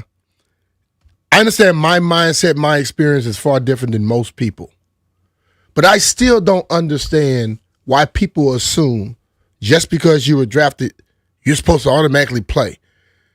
If a guy that's in front of you is just playing way better, and you haven't done anything to make a coach say, hey, we need to make sure you get some time, why take that guy off the field? Well, I also think I continue to want to see what Colson Yankoff does. I'm just saying, guys that didn't have a role that could change for. I wonder about Brandon Coleman. That's a guy that started for you as a rookie, then gets beat out by Chris Paul. Then you've got a big change in your offensive line room, right? Bobby Johnson's out, Darnell Stapleton's in. How does that all look? We heard of friction with Cliff and Adam Peters. Could some of that be, why can't my guys I drafted get on the field? It's going to be Johnny Newton is a guy that was getting no snaps. Now you've got an entirely new defense. Maybe Newton didn't deserve more snaps, but I think some of that 2024 draft class going into this year with some new people in charge at key spots, it's going to be interesting to see what shakes out for some of these players. Yeah. And I think it's just the natural way that things go. Player comes in, all right? Brandon was basically thrown into action his first year. Yeah. And I think last year when he went in as a tackle, he was better than he was when he played guard earlier this year. I think they kind of shut Tunsil he down may be a guy that just might be a better tackle than the guard. They drafted him to be a tackle. Yeah, so he may just in be that. Ashburn reached out after the draft. This dude's a tackle. Yeah. I got that text message direct. Okay, so what I'm saying is putting him at guard might have not been good. Listen, you would assume that playing guard is easier than tackle because tackle you're playing the guys that are a little bit more athletic. When you're playing guard, you're playing the guys that are super strong, big dudes. Yep. Maybe he's more athletic than he is strong.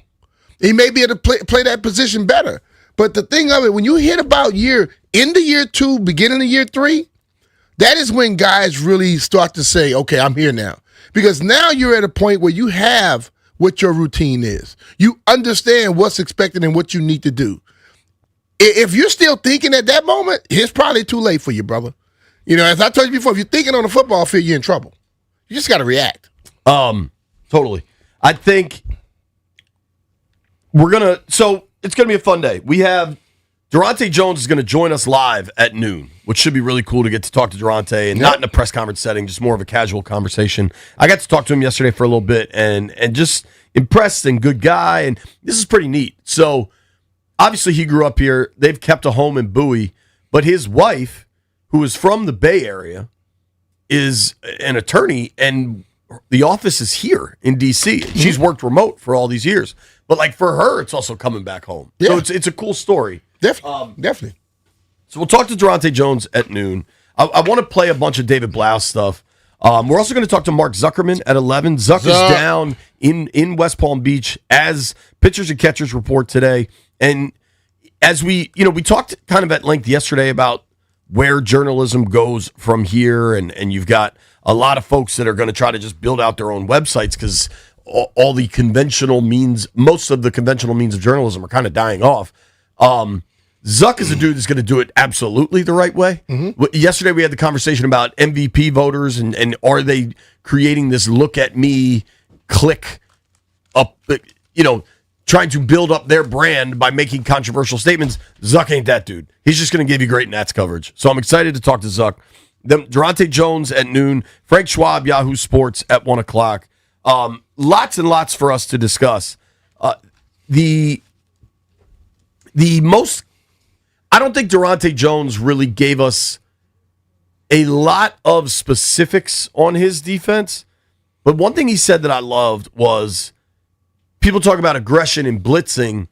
Aggression can just be hitting and tackling really well. Yeah. Because if you think about, now in the Super Bowl, largely because the New England inexplicably refused to make any adjustments to it, Seattle kept sending Devin Witherspoon on that slot blitz because he was just getting home and New England was completely ineffective. But in general, two killer defenses this year, Houston and Seattle, rushed 4 and covered. Yeah, they were aggressive with 4. Right. They were like, you could, aggressive doesn't have to look like Brian Flores. It's cool when it is, but like, there's lots of ways for that to go. Offensively, what I thought was interesting, and it started with DQ, and I've been covering DQ a while now. I know him fairly well, I would say. I was pretty surprised how open and honest he was. So I asked him yesterday, what's your vision for the offense? And I kind of thought it was going to be arrive violently, play physically, but he got specific. He's like, more under center, more play action. Mm-hmm. And then David Blau came up and said, that's a conviction of mine, is the quarterback needs to be under center.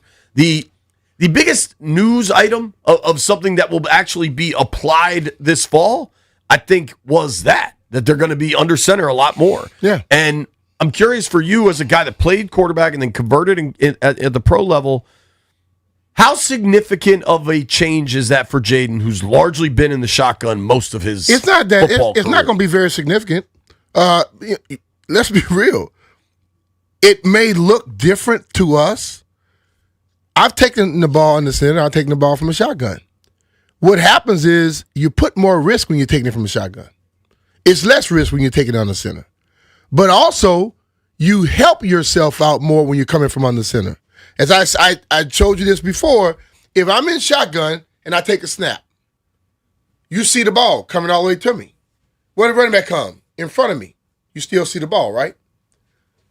Did you notice a lot of linebackers did not get fooled by our play action passes? The variety you introduced to the offense. But I'm now on the shotgun. I turn here, ball's gone.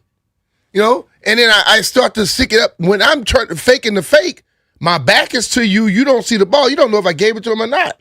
And if I carry out so all of a sudden you find out that it seems to look more like what you're doing on a running play when you're doing the passing play as well, and it affects people a little bit more. You know, like you stated before, that offense that was being run was ran by us, Cliff. Everybody else ran something else. So we may as well run something else. Yeah, it's going to be interesting. It's going to be different. Speaking of interesting and certainly different, I left my house early as hell today just because I knew the Monks were in town. Yeah, and I don't know what's going on the last couple days. The traffic for me started on my street, Brian. My little ass street in my little ass neighborhood. Massive construction. I started to go up the hill. Thou shalt not pass. I had to throw it in reverse back all the way down the hill. So that kind of set the tone. Had me go GW. So I'm going, rather than the 8.8 miles from my house to the radio station, I drove 6 miles out to get on the Beltway to GW Parkway to come down. And got there quicker? It was quicker than if I tried Mass Avenue. I know that. The Beltways, everything is a mess. We need the snow to melt, Brian. I think the snow is still having an outsized impact on our area. I don't think the snow is affected. I really believe that the Monks being in town, DC started to cancel some streets, which begins to just push everything out a little bit more. If normally you can go on all those streets and now you can't, it makes other avenues get a little bit more stretched out, and that's when you begin to see all that. Soon as that's gone and those streets are open up, it'll get back. It'll be cool. Those streets have nothing to do with like the Beltway in Silver Spring or the Wilson Bridge. I'm telling you, when you shut down those streets, if I was able to go to this artery, now I can't. I have to go this way. Did you come in your normal route? I came my normal route. And so Independence was fine. It's just Constitution's and closed. it started a little farther back, like on 66, that tunnel right there in Roslyn. Yeah. The traffic started to back up way behind that. Yeah, that's all red right now. So, yeah, it was already back. It backed up more than I thought, but still, I rolled right on in here. My paddle season ended last night, Brian. Kind of figured that was going to happen because you all were a little ecstatic after they got that victory, and I felt that wasn't your norm, so the downfall was coming. I specifically asked the dudes I played against how old they were because I knew you How guys. old were they? I was the oldest player on the court. Last night? So what has happened is... So you played some young guys, got your ass whooped. You played the old guys, you beat them. The opponent was... The one dude was the same as last week, this dude Aubrey, and his partner went from, and I'm not taking shots at the dude, but last week, his partner was the worst dude on the court. His partner last night, young, fit, Aubrey Smart. best dude on the court. Aubrey recruited. He's smart. He recruited. See, if your partner was smart, he would have recruited somebody else too. Yeah, I don't think that Jack's going to keep playing with me. I realize a number of things. Jack like, hell, Aubrey, you didn't tell me I could change. So Jack and Max, the other dude on the court. Like if I'm going A to D, like golfers, there's some bunching up there. Max was the best. B and C would be Aubrey and Jack. Jack still, if it's NBA draft, is the 1 seed because his potential's off the charts. I was the D by a significant delta last night. But what's interesting, so Jack and Max graduated from Gonzaga in 2012, I think. Okay. Maybe 2011 and 2012. So that's 13 years difference from when I graduated high school. They're fit, and I don't know that I am anymore. But dude, my game is just to keep it in play. Like, I'm not going to hit any winners, but I'm not trying to lose anything. Like, my serve, I'm just going to get it in. I'm not going to lose on the serve. All these boys can win. So I was talking to Lauren about it when I got home. Like, you need to change up your game, dog. Or quit. Nah. See, that should not be a part of the whole project. You can't. That's just why quit. you were a I pro can't. athlete If we're gonna and be I'm a partners, you blogger. can't be no quitter, dog. See, if I played with you, I've been and just ran over you on the court. They say you got to get out. We should go next week and play, especially once the weather clear. Like once the weather. When the weather clears, I'm going to play golf. Well, you're the one that told me we're not playing golf for a couple more weeks. No, I did not. I said when the snow goes away, it's gonna be mud, dog. Nah, but now if you got a sand-based course, I want to get Jeff. The four of us will go. All right. Busy day. Durante Jones, Commanders defensive coordinator, is going to join us live at noon. Let's run through some of the things David Blau said yesterday. You're listening to B. Mitch and Finley. There's going to be a motorcycle in studio tomorrow. B. Mitch and Finley are presented by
B. Mitch and Finley, 106.7 The Fan.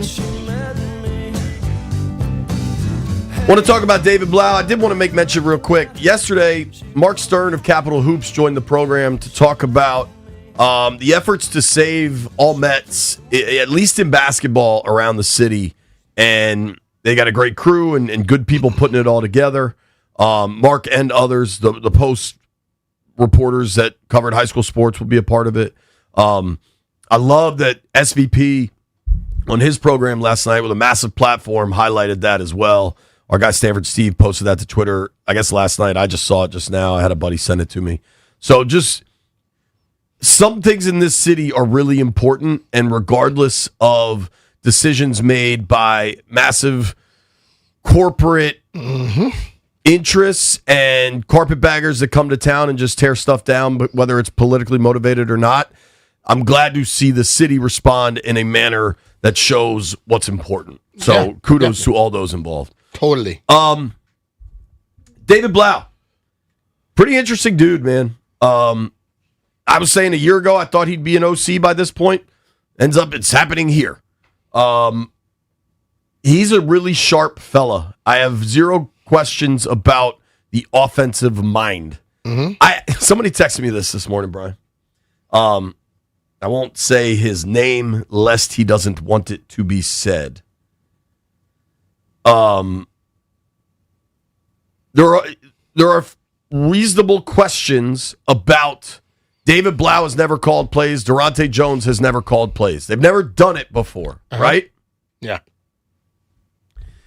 Do you know who had never done it before in 1943? Who? General Dwight Eisenhower. In 1943, General Dwight D. Eisenhower takes command of all Allied armies in Western Europe. While never having personally led troops in battle, Ike's natural gifts for management, organization, and diplomacy make the 52-year-old West Pointer the ideal choice for the job.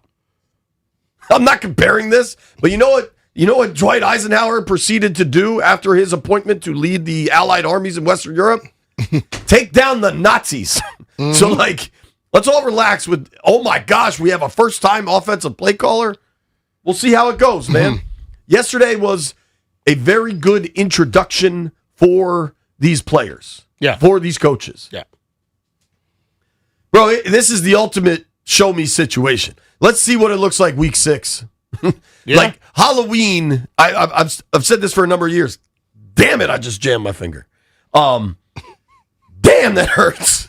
A Halloween is the point of the calendar where you start to know what a team is. And by Halloween, we're going to have a real good idea what David Blau and Durante Jones are as coordinators. There you go. But for now, we can just listen to what they said. And I want to start with Blau, just the first answer, because I love quiet confidence. The most confident people are quietly confident. They don't need to tell you. They don't need to hurt their shoulder, patting themselves on the back. David Blau was asked if he was surprised to be named offensive coordinator. I don't know, surprised. You feel like every step along the way you prepare for these opportunities, and surprised may not be the exact feeling. It might be grateful, incredibly encouraged and motivated based on, what I've kind of seen over the past month of DQ's belief and building me up, man. From the first day I got here, I have felt a very specific development plan for me, whether it's getting to call plays in practice at different points along the way, whether it's getting to present in front of the team opportunities like that. So, I don't know if surprise is the right word, but incredibly grateful and thankful to be here. I love that. Yeah. My surprise? No. This is the path I've laid out for my life. Yeah. But I'm grateful for the opportunity. See, the thing of it is, people, when they say, well, this is the guy's first time calling and things like that, that may be true. But a lot of people prepare for it, and they're waiting for that opportunity. Not everybody just sit there and say, oh, now I got a chance to be, now let me learn how to call. People practice stuff all the time. You know what I mean? So first time, a lot of coaches who became great, their first time doing it was their first time. Andy Reid, his first time, and look what he became. So we could be looking for some stuff like that. But just remember, if you say it's their first time, don't expect them to be perfect their first game. Everybody remembers their first time, Brian. A massive conversation point has been about the lack of under center play in Cliff Kingsbury's offense. Number 5 here, Landfill. David Blau was asked about the importance of being under center more. And I think this answer is good. Sorry, Landy. It opens up, right, some different schemes in the run game, some things that I believe in. It opens up different play actions and keepers and getting them on the perimeter in different ways.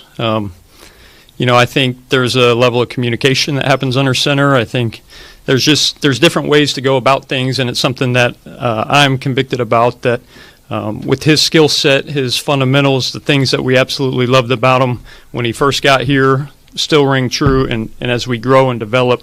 I think a lot of teams that you saw even playing deep into the playoffs, it was something that was a foundation of what they did, and I think, that is something that we will like to implement with him and get him in that position. How important, how much of an impact on the offense can getting the quarterback under center be? Well, I think it'd be a major. It's not just getting him under center; it's getting him under center and marrying your play action game to your running game. If you look at the stuff last year, it wasn't completely married. It's very similar to. I'll take you back when Joe Gibbs was here. Was it Joe when one person had the running game and the other person had the passing game? Who was that? Not Blotch. Jay? No, the one that had the 1,000 pages in his book or whatever. Al Saunders? Saunders and somebody. One was doing the run game, one was doing the passing game. Two totally different offenses. Did they have a lot of success? Hell no. Because if it doesn't look like the play that you're trying to make people think it is, they're not going to be affected by it. So right now, just automatically putting them on the center and making everything seem the same way, like, dude, we went on the center 17 times for a drop back. Most times we were in shotgun. When we decided to go under center, they automatically knew what the hell was about to happen. Right now, you won't know that. So this is going to be a major difference for defenses trying to figure out what this offense does. How quick can you succeed in that? Like, what is the time frame to get Jaden comfortable doing something? I don't think it's going to take very long to get a guy of his caliber to get ready for it. This is very similar to, I've been taking snaps from you all game. You get hurt. Jeff come in the game. It don't take me a whole game to figure out the snap from Jeff. It happens because it's much easier to ride a center than the guy being good at a shotgun. Because a shotgun, to me, you need a center that's going to be able to look and snap without looking. When you're doing a snap, you dropping it in the same spot. I put my hand here, this is the target. Slap the ball in my hand. I don't think it's going to be that difficult. And it's a much more forceful action that allows you to kind of barrel out from rather than the shotgun snap. The other part of this, and maybe you'll think this is silly too. I remember when Jaden went down after the Dallas game and we knew he was going to miss some time then. I remember asking Biotish, and I don't even think this was on camera or anything. I was just like talking with him because Tyler's really good to talk to, but like once the cameras and the mics are there, he's a little bit of a different guy. So I try to I love talking to offensive linemen. I think you learn the most about the offense talking with those guys. And I remember I asked him, is it different for you in the shotgun with Marcus there? And he looked at me like I was crazy. And I was like, I don't know, like he's taller. Like, is your target point different? Do you have to do anything different? He's like, man, I just snap it. You know what I mean? Like some of this, I think we get really caught up in, the footwork's different. And the timing is different coming out under center versus shotgun. Like there are differences. But if you had to equate Jaden Daniels, I understand he's only had 2 years in the NFL, but the level of play he's shown, the level of a precision passer in the pocket, like what we know about his work ethic and the amount of like film he watches and all these things,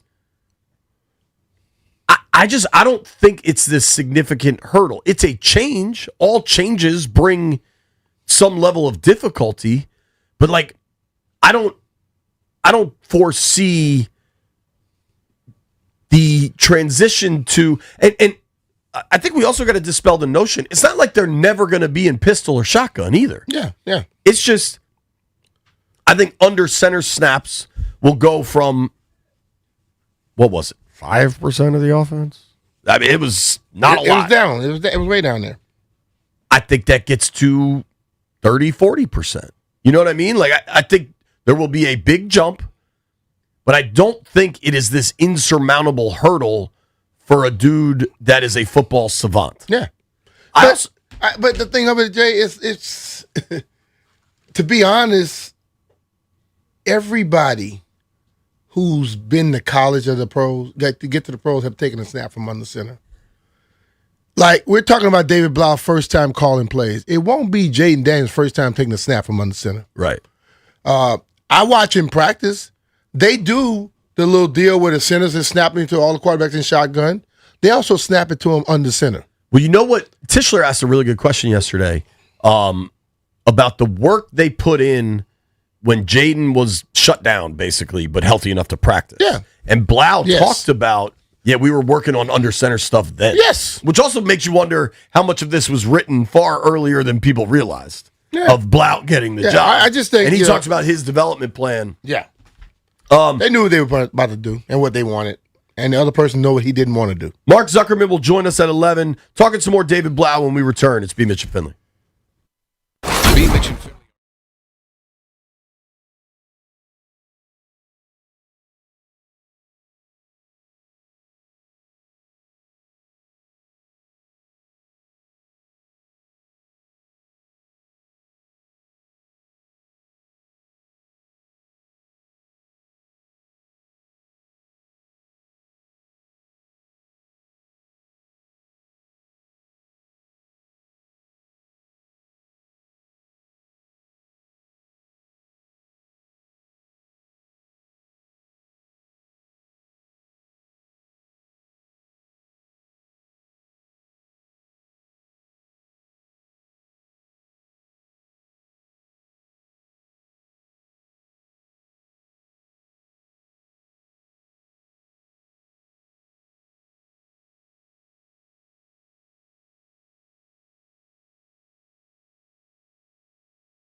People might not know this. Here at the radio station, in like the common areas, the kitchen and the bathrooms and stuff, they play other radio stations within our cluster. Some mornings it's El Zol.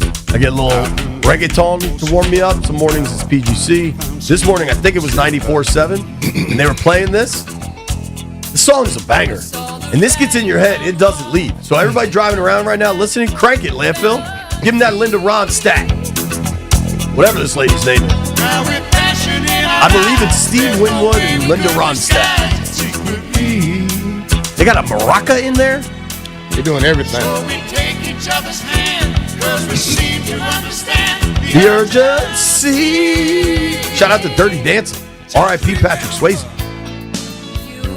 The one thing I can't get enough of. Banger. So you like some people when they try to sing and they sing certain tones they good at.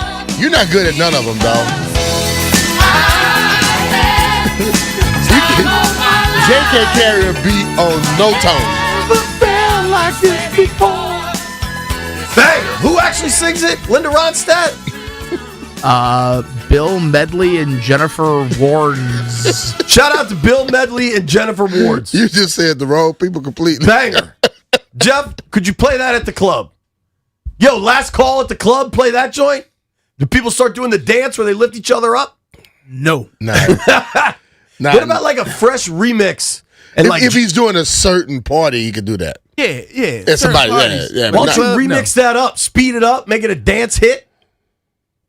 The kids might do it on TikTok, man. Who's our guy? DJ? Who's our Trill? Trill.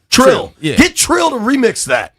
Trill. Personal request. Remix. I had the time of my life.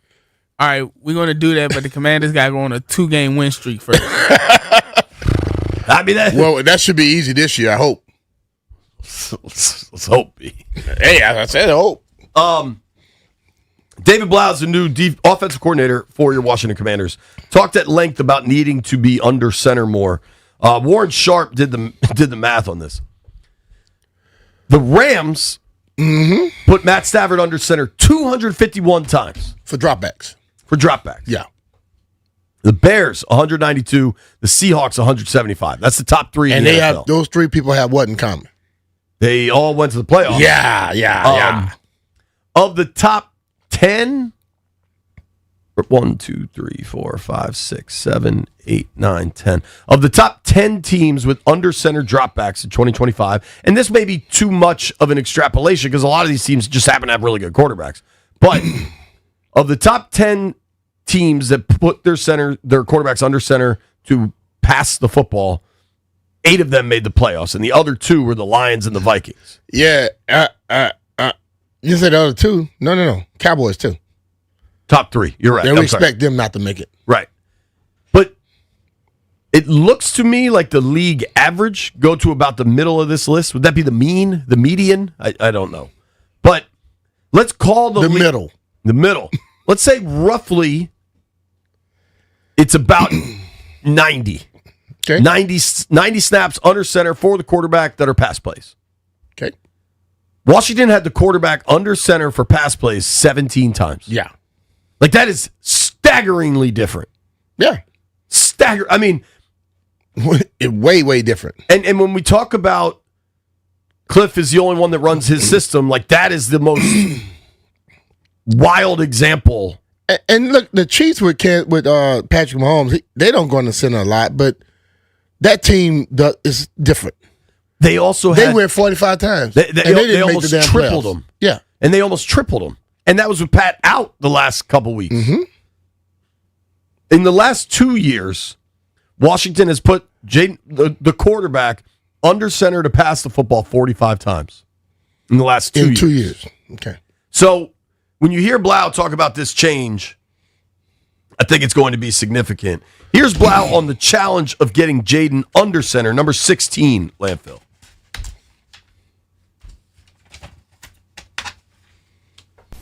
You know, from like a 30,000 foot level, it's it's a, when we teach quarterback play, not to dive too far deep into it, it's simple things of taking a 7-step drop instead of taking a 5-step drop, or taking a 7-step instead of a 3, and so there's a lot, just basic fundamentals that go into that. But even as the course of the last couple weeks of the season went on, he got more experience at it, with a little bit of a transition from our offense.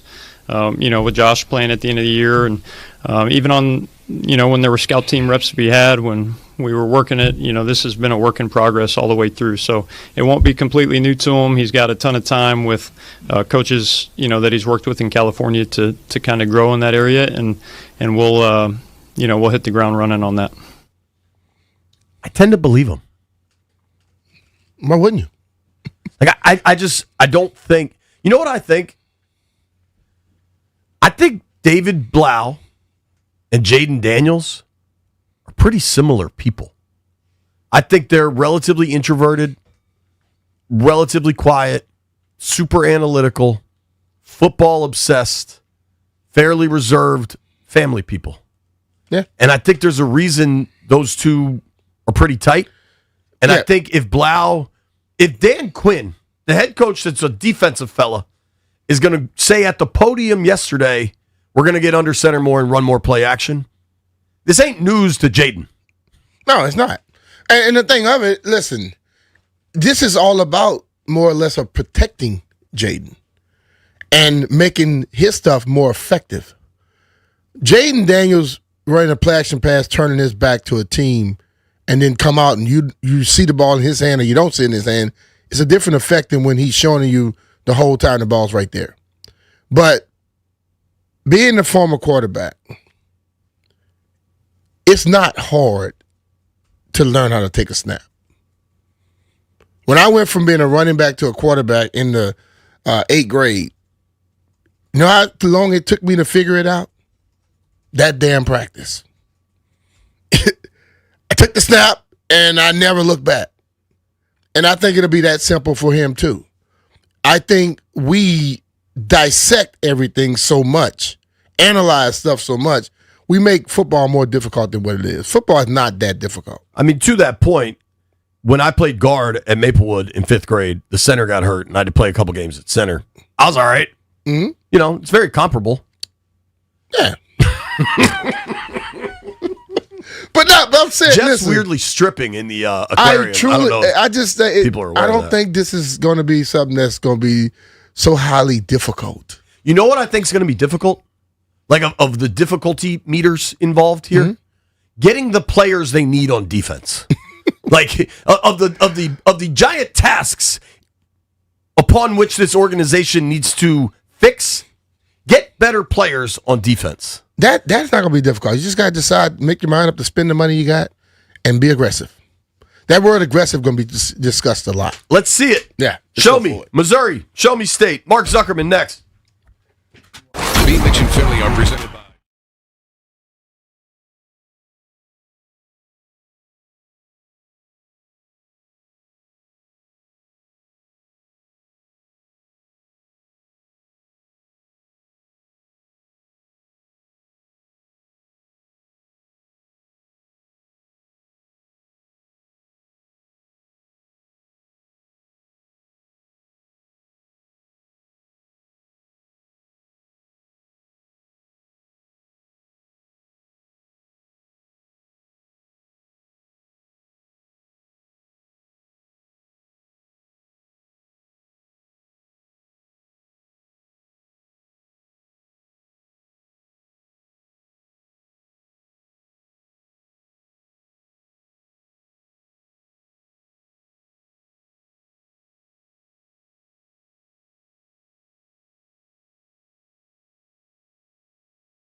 Mitch and Finley, 1067 The Fan. Excited to jump on the Rude guest hotline. Rude makes the most reliable heating and air conditioning products in the DMV. Going down to West Palm Beach, Florida. I imagine it's pleasant there. Talk to our friend, Mr. Mark Zuckerman. Zuck, what's up, dude? How are you?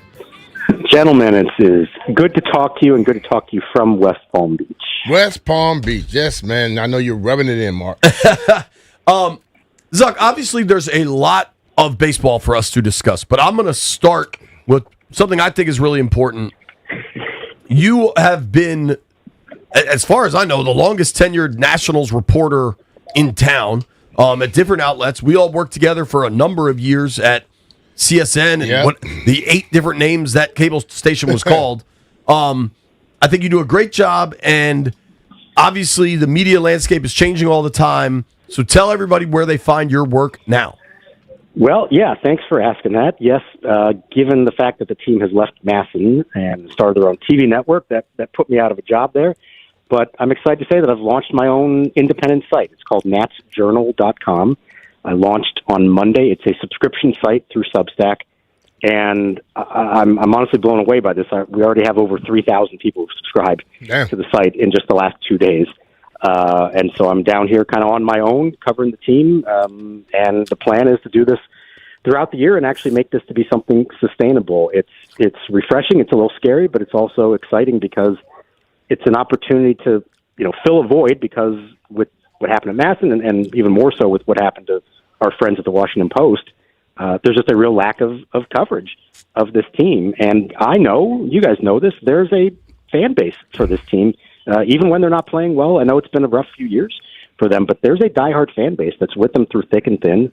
I've gotten to know all of them for so many years covering the team, and to see the response to me starting this site and other things that are out there, it just confirms to me how much people still care about this team. So it's been real gratifying, and I hope this is the new wave and a new era in sports coverage. I think a lot of it, they know how professional, how good you are too, Mark. And I think the one thing you can look at with this stuff on your own, you get way more write-offs when you do this stuff on your own. I may have to call you for some advice on that one, because I'm still learning how this all works. Yes.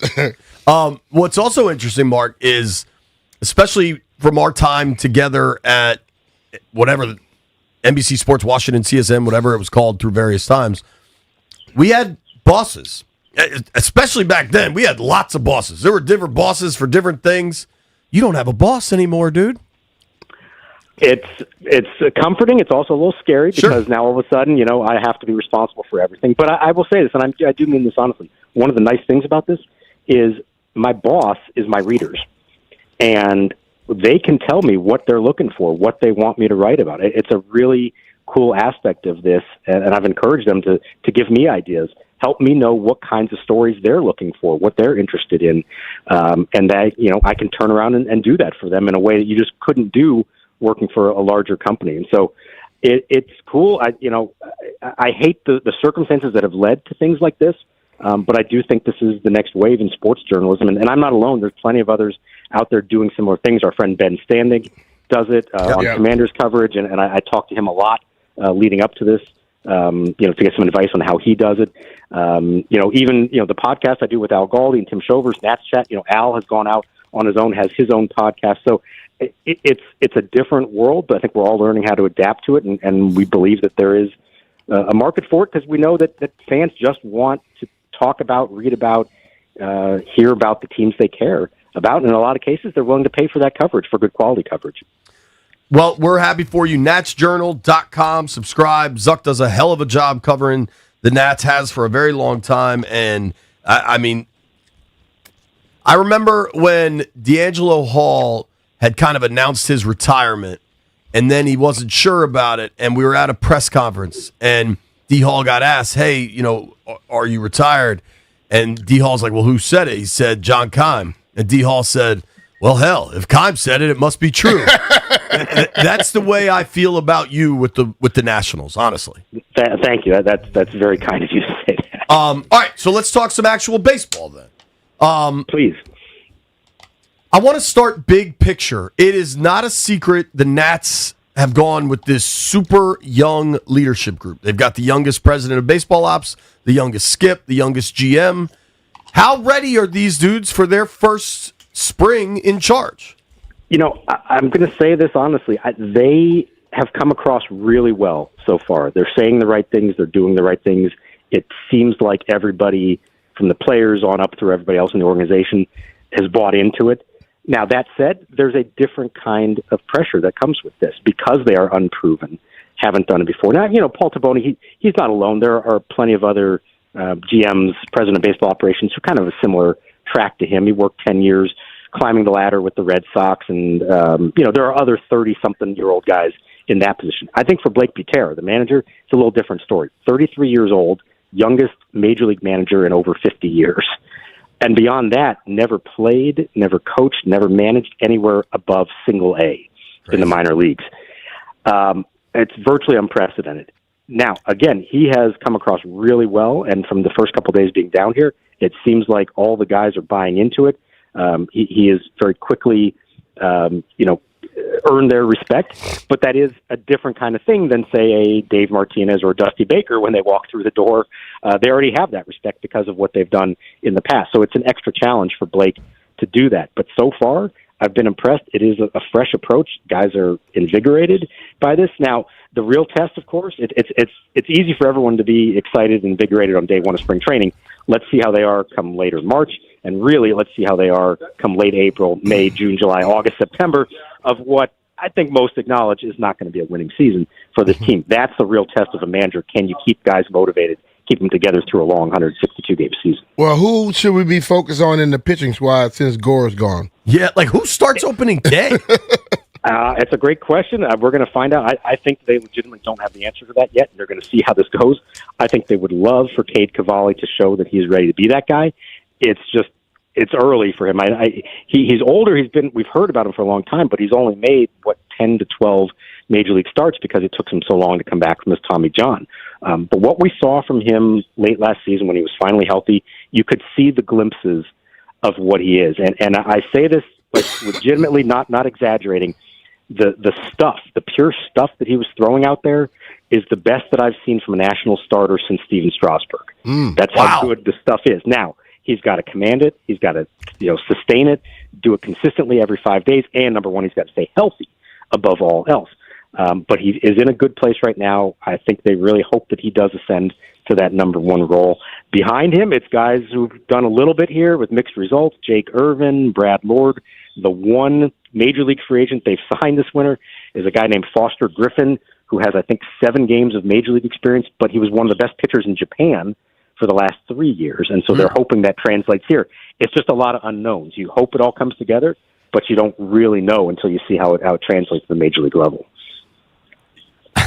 All right, Foster Griffin. I'm in. I'm kind of blown away by what you said about Cavalli.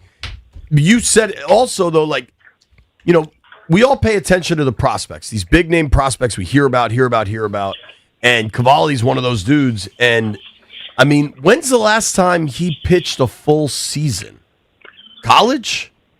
2022. He pretty much spent the whole season in the minors. He came up, he made his major league debut at the end of August, and then he did suffer a shoulder injury. It was minor, but they just shut him down, so he didn't pitch in September. But that's probably the closest. Now, he did last year. I should actually say this. He did pitch between the minors and the majors pretty much the entire year. So it is a decent base for him to work off of. But You're right. I think this is an important point that we got to remember with all these guys. Josiah Gray, I should mention, is coming back from Tommy John as well. When you have these injury concerns and with young guys or injury histories, you have to be so careful with them, and they will watch their workloads. And until you've proven that you can go out there every 5 days and make 30 starts a year at the big league level, it's still such an unknown that you got to prove it to show everyone that you can actually be that guy. So I hadn't thought of that name in a while. What is the deal with JoJo? Is he expected to pitch this year?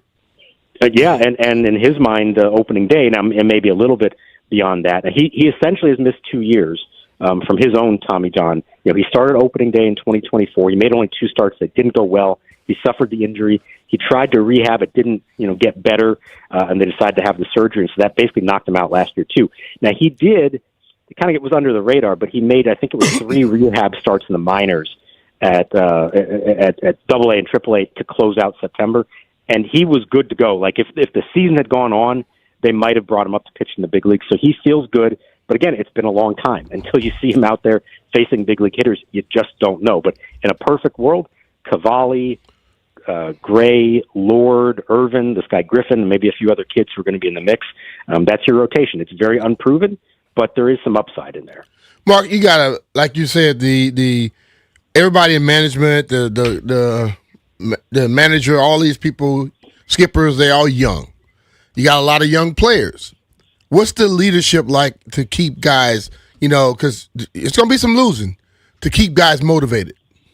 I think it's a huge question, B. Mitch. I thought it was a major problem for them last year, that there was not really veteran leadership in the clubhouse. And so you have guys like C.J. Abrams, James Wood, Dylan Cruz, and all the others who didn't have a lot of people to look up to and show them, hey, here's the way you do it, especially during a difficult season. And I don't think it's a coincidence that after the firings of David Martinez and Mike Rizzo in July, that the team really struggled in the second half, and you saw like a lack of energy from them. And that's not to say that the firings were unjustified or that the team would have been better with them in charge. It just shows that once the team made those moves, it was clear we're starting over again. The rest of this season doesn't matter. Everybody's on an interim basis, lame duck, whatever you want to call it. And you could see it in the look of the players. They didn't have the same energy. You saw the performance drop off. You saw defense drop off. You need veteran players in the clubhouse who can stay on top of these kids and say, hey, we do this for 162 no matter the record. Get your head in the game. They didn't really go out and do that this winter and add guys like that. So it's going to have to come from somewhere else, whether it's from within the players, whether it's from the coaching staff, whatever it is. I do have a concern about how that's going to go for this group. Among many concerns. We're talking with our friend Mark Zuckerman here on the Rude Guest Hotline. You can follow Mark at Mark Zuckerman. You can also check out his new website, natsjournal.com, for all your Nats coverage. Let's talk about a dude that I think has that natural leadership that maybe that could really be helpful, but he's got to stay healthy and he's got to hit. How are we feeling about Dylan Cruz going into this year? Yeah, talk about like a guy who could be a difference maker if he does become what everybody believes he's supposed to be, for sure. The injury last year, the oblique, really set him back. And as you said, he hasn't shown that he can hit yet at the big league level, although I think the circumstances, we haven't really seen him healthy for a long stretch where you get a good chance to view that. He was the number 2 pick in the country for a reason. If not for Paul Skeens, he would have been the number 1 pick in the country. And it's now time for him to show that's who he is going to be at the major league level. He is super motivated. As you said, he has the personality to want to be a leader. He was that at LSU. He wants to be that guy here, but he also knows you can't be that guy if you're on the injured list or if you're not performing on the field when you are healthy. So step 1, be out there every day, playing well, becoming the player that he can be. And then step 2, use that to set an example for the others and become a leader on this team. I think there are a lot of guys for whom this is a critical year, but he's high on that list. It's time for him to step up and show who he can be. For sure. One guy that did have a monster season last year, but it was kind of a tale of two halves, was James Wood. Just absolutely mashing first half of the season. Second half, things really quieted down. What do you think for Wood now going into this season? It's about consistency and maintaining that. And again, I pointed out that it was tough. I can only imagine how hard it was for these guys to finish out that year when it was such a hopeless situation those last couple of months. So I get it. But if you're going to be in the big leagues, you got to do it for 162. And I think that's his next step. His challenge for 81 games, he was phenomenal. One of the best players in the league. His combination of power and patience at the plate is almost unmatched in the sport. Now, what he's got to do, in addition to the consistency, he's got to cut down on the strikeouts. He led the league far and away, and he even challenged the all-time record that Mark Reynolds set a while back for single season in strikeouts. So he's got to cut that down. And it's a combination of, it's swing decisions, what pitches to swing at. He's also sometimes guilty of being too patient at the plate and taking too many fastballs that are in the strike zone. I will be really interested to see what this new coaching staff does with him to refine his technique, his approach, and try to get the most out of him. He's got all the ability in the world to be a superstar in this league, and he has shown that now for 3 months. Can he do it for 6 months? Mark, we know this is a rebuild. How much longer? I wish I knew B. Mitch. I wish it was happening now, but believe me, I get the frustration. I'm frustrated too. I don't want to cover a losing team, and they haven't had a winning season since 2019. Now, since the World Series, the challenging part here is Paul Taboni, the new president of baseball operations. He comes in, and I think the biggest question was: does he view his job as finishing the rebuild that Mike Rizzo started, or does he view his job as starting up his own rebuild? And while he's been careful not to answer that directly, I think the actions speak pretty loudly here. He is viewing this as an opportunity to start over and build the team the way that he believes it should be built. And that's his right to do that. There's a reason that Rizzo was fired and that he was brought in. It's not to continue what the other guy did. You have to do it your way. The problem is that means a couple more years probably of going through this thing. If this year goes as they hope, a lot of these young core guys show that they are legit. You start to get a few more that come up through the system. You have a good draft. And ideally, a year from now, you're in a much better position. And then maybe you've convinced ownership, hey, it's time to start spending money again and putting a quality product on the field. It's a lot of steps. I know they want to get this done in the next few years, but they're not going to take any shortcuts. They understand, as frustrated as everyone is, it's not their job to account for what the people here before them did. There's like a zillion more questions I want to ask you, but I'm going to limit it to two, mostly because of the time constraints of a radio program. Is C.J. Abrams on this roster at the All-Star game? All-Star game, yes. Maybe a few weeks after that, I could question that one. As the trade deadline, at the end of July, I think that is a real question there. Certainly, there were offers for him this winter, just like there were for Mackenzie Gore. I think the offers weren't what they would have wanted right now, and I think his struggles in the second half probably had a lot to do with that. If he comes out and has another gangbusters first half like he did last year, and if the feeling is that the team really is a few years away from winning, then I could see them making that move if they get what they want in terms of prospects return. It's hard. The Gore thing was so tough to swallow. An Abrams trade would be tough to swallow because you're talking about guys who they acquired in the Juan Soto trade already being dealt away before this team's ever had any success.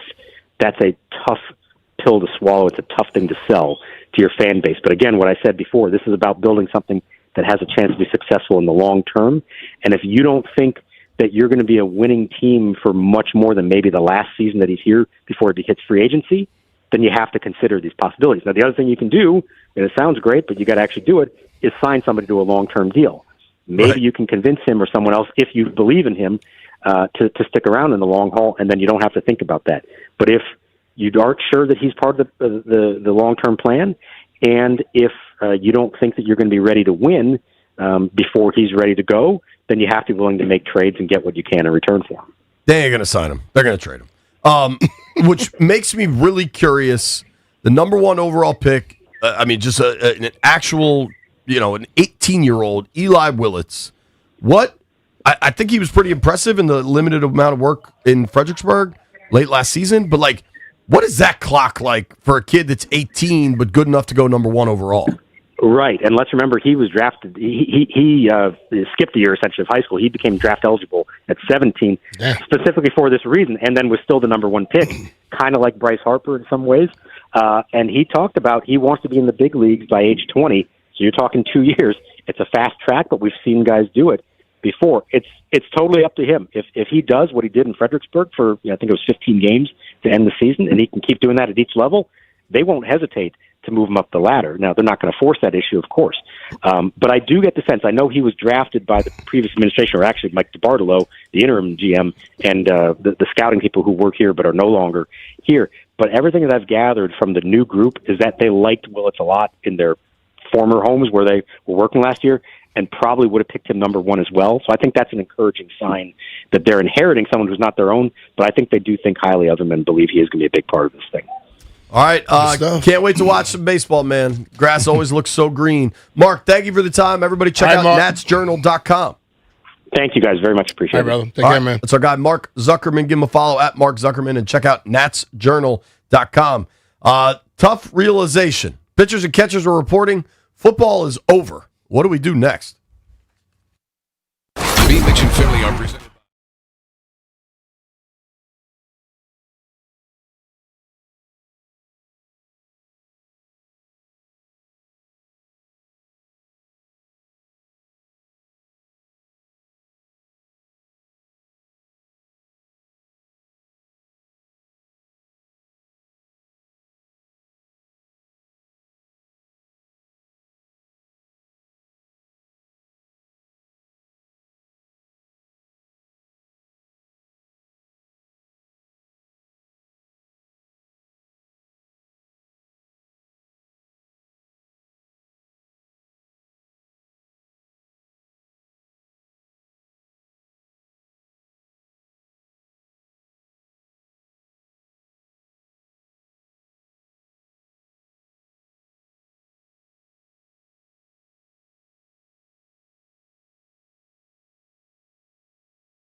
when you get up out of bed is hit that streets a running and try to beat the masses.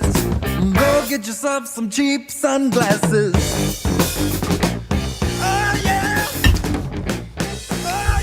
B. Mitch Finley, 1067 The Fam. If you miss any of our interview with Mark Zuckerman, check out the podcast. White Brian does a hell of a job of getting those things up very, very fast. You can listen on Spotify or Apple, wherever you need to. Appreciate everybody hanging with us on Monumental Sports Network and on YouTube, on the stream. Wherever you are, we are. All over the place.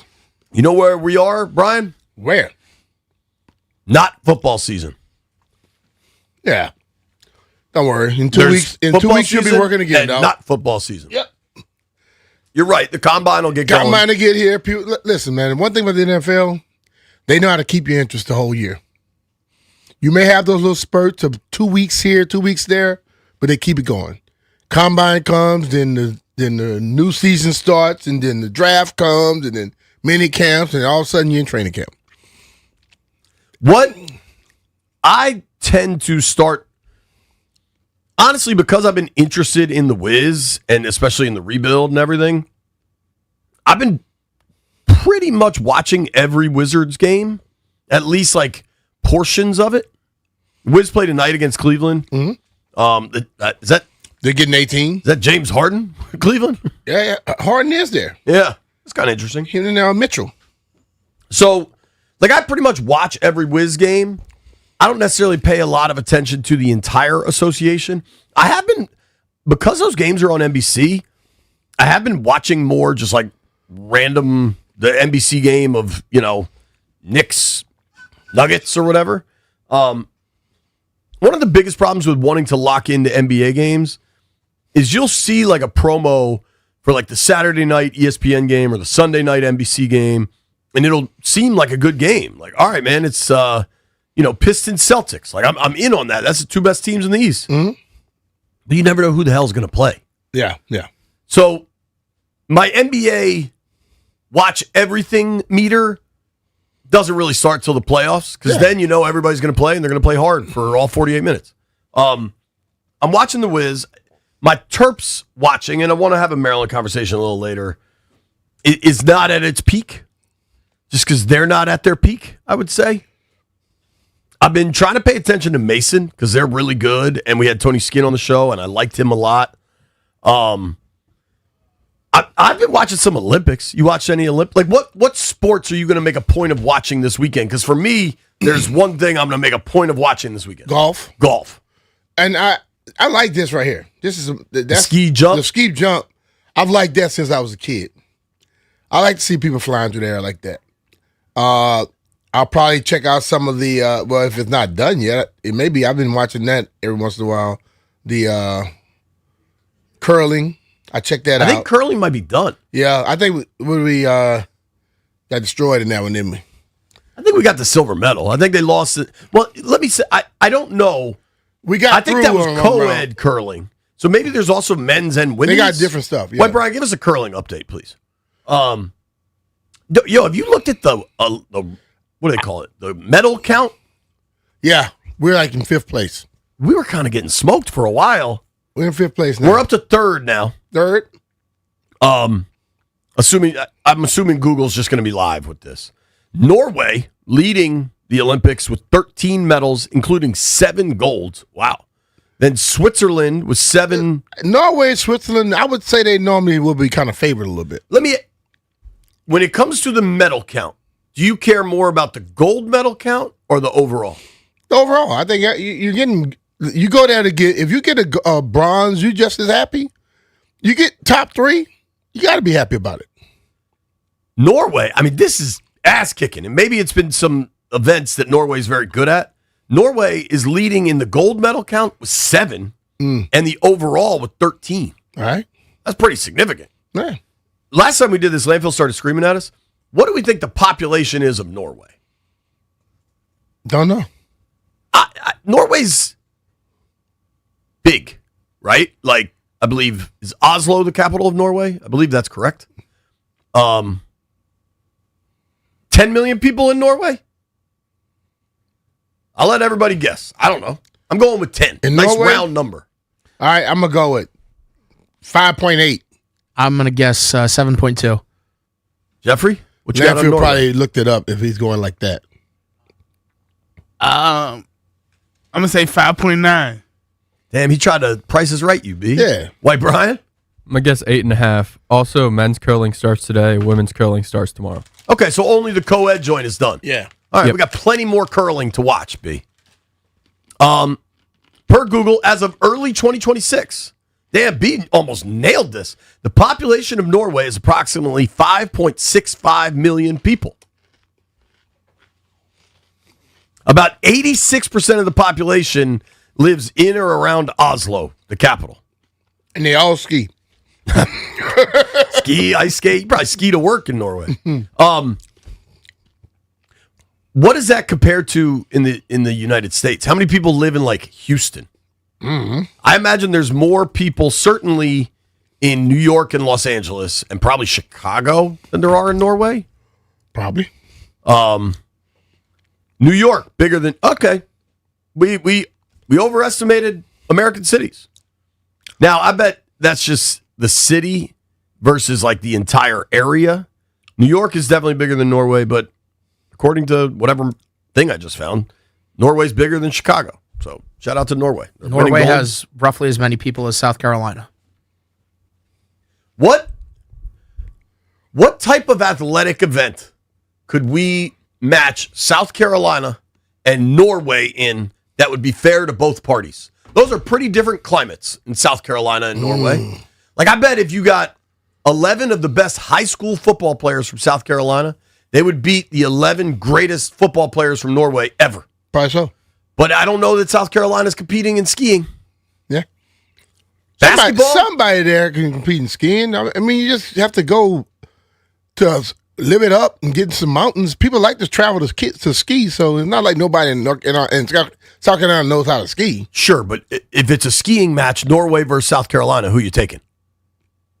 I'm taking Norway. Yeah, you probably take Norway because you'd expect them to just automatically. But the person that that skis that's from South Carolina, he makes it to the damn Olympics, he could probably go. Norway versus South Carolina in basketball. They're in trouble. I think Zion's from South Carolina. Norway ain't got a Zion. Norway in trouble on that. South Carolina would destroy Norway at basketball. That's what I'm saying. Norway is in trouble. What is a sport where it would be roughly even footing? I don't think there is one. Soccer? Water skiing. Maybe soccer. They destroy what I us in was thinking. soccer. They have the best soccer player in the world. Norway does? Yeah, Holland. That's a different country. No, the guy's name is Holland. That was pretty funny. It was kind Took me a minute. I bet the 11 best South Carolina soccer players, Mr. Holland included, I bet they could give Norway a run. They'd get destroyed. It wouldn't even be close. The 11 best in South Carolina at soccer. The whole damn state. It would be a bloodbath. It would just be horrible. Fine, play them in baseball. South Carolina ass kicking. That's true. I don't know that we could create a fair athletic contest between Golf. South Carolina and golf. Is Thor Bjornsson a Norwegian? It would literally just be Hovland versus whoever's from South Carolina. Swimming. Yo, Hovland versus Dustin Johnson. Kind of good match. Let's go. Swimming? Boxing. Norway's got boxers? I mean, you could find a boxer in Norway. Swimming might be fair. That was a fun little exercise. God, it's not That was a whole segment about absolutely nothing. It is definitely not football season anymore. There's two seasons in America, football season and not football season. I'll be watching the golf this weekend, though. Pebble Beach. You see Rory make that eagle yesterday and those wins? It was all over my Instagram. It was something. Pebble this weekend for golf. We will be watching that. Landfill has an incredibly odd thing he wants to discuss. Next, coming up at noon, Durante Jones, Commanders' new defensive coordinator, will join the program.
Shout out to Jeff for getting a smoothie.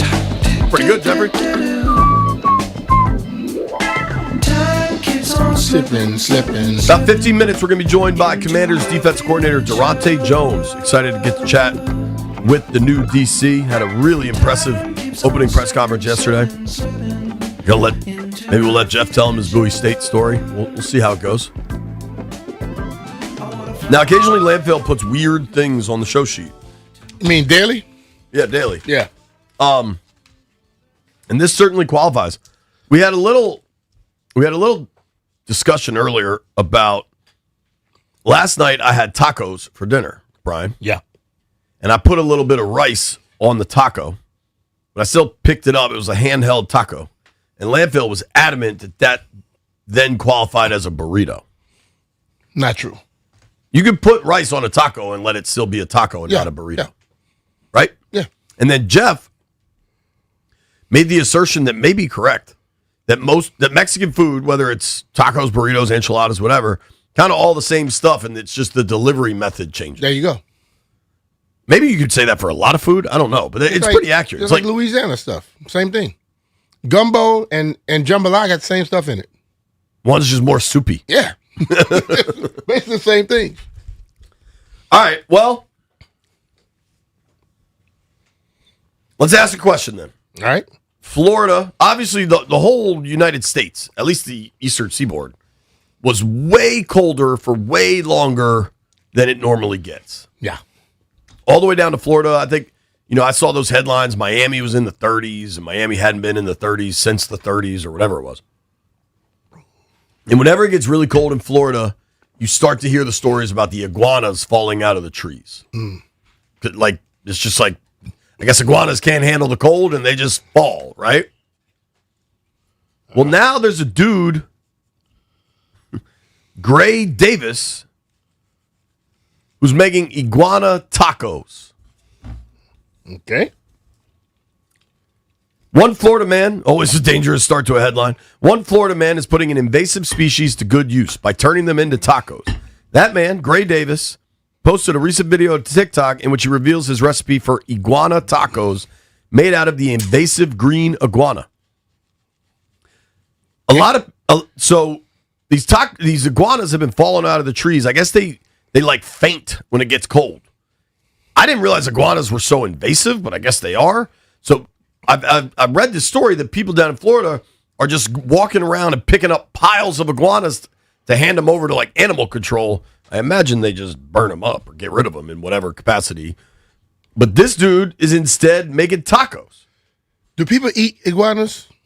Yes. I'm asking a question. This dude does. Yeah. All right. He calls them chicken of the trees. All right. I'm just asking because chicken of the trees, like chicken of the sea. But my question was, I'm asking him because like, if he all of a sudden just start feeding people iguanas.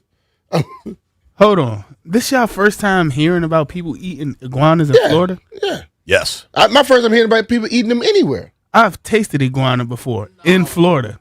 Okay, but I haven't. I've had gator. That's what it Hey, tastes. Jeff, I don't try a lot of stuff, so. I do. I'm sorry. Yeah. We know. But nah, I thought that was a thing because you can, like, people use, like, it's like fishing rods with, like, a circular, like, line on them, and they yank them by the throat and catch them. Nah. Yo, this is gnarly. This is too much for me. Now, Jeff's a hunter and an outdoorsman. You grew up on a farm. In the video, Davis can be seen picking up a frozen iguana from the ground. He says he then cleaned it and removed over 20 eggs from inside of it. Afterward, he cooked the meat and eggs with several other ingredients. I think I'm out on iguana zygotes. I've never had it. Not the eggs? What? It's not that bad. You had the eggs too? No, not the eggs. I'm talking about I mean, that iguana. really does make it seem like chicken in the trees. We went to this spot where I forgot what nationality that does it. They take eggs right when they're about to hatch a bit of embryo and they boil it. That's what Toby was telling us about. Philippines? Yeah. Isn't that egg drop soup? Don't they just boil an egg in the It's soup? no egg drop soup. No. It's called something else. But like when you see it, it's It made me go, nah, I'm not trying that. Balut. Yeah, that's it. What is balut, Jeff? It's like pull it up. It's like the egg is halfway like It's like about to hatch, and they boil it like that, and you eat it. Yeah, I couldn't do it either. Toby said it was nasty. I'm gonna take a pass on that egg and iguana tacos. I'll just stick to carne asada. Yeah, I'm gonna stick to carne asada and chicken and shrimp. I can go with that. Yeah. Sometimes when I go in place, I just say, give me shrimp. I like the idea of like this dude in Florida making do with what he's got. There's like a frontiersman element but like to just that. say, if people already eating it, then you have people that's gonna buy that'll buy it. But like I said, I didn't don't know think people eat are it. buying it. I think it's like eating raccoon or deer. People buy raccoon, JP, in areas where they. No chance people are buying raccoon. Are you out crazy. your damn Yeah, mind, dude? You don't know. You gotta get out of Bethesda a little bit and go somewhere. People buy raccoon, they buy rabbit, they buy all kinds of wild animal. I've seen rabbit. You're telling me people buy Hell raccoon yeah. at the store? You buy it, you cut it up, and what they call it, dress it. Dress it means clean it up. They will buy that. I know people eat raccoon. I just think And they will buy the it people from eating it or the people that killed it. Go to the stores in Louisiana. They got some stuff in some of them little wild little spots. I've never had raccoon. I've had rabbit. I've had raccoon. How is it? Tastes like chicken. The chicken of the bush. Nah, it tastes good. Possum was the bad one. Too greasy. I'm out on possum. Raccoon is a chicken in tried the it. trash can. Chicken of the trash. Chicken in the trash can. When we return, Commanders defensive coordinator Durante Jones joins the program.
In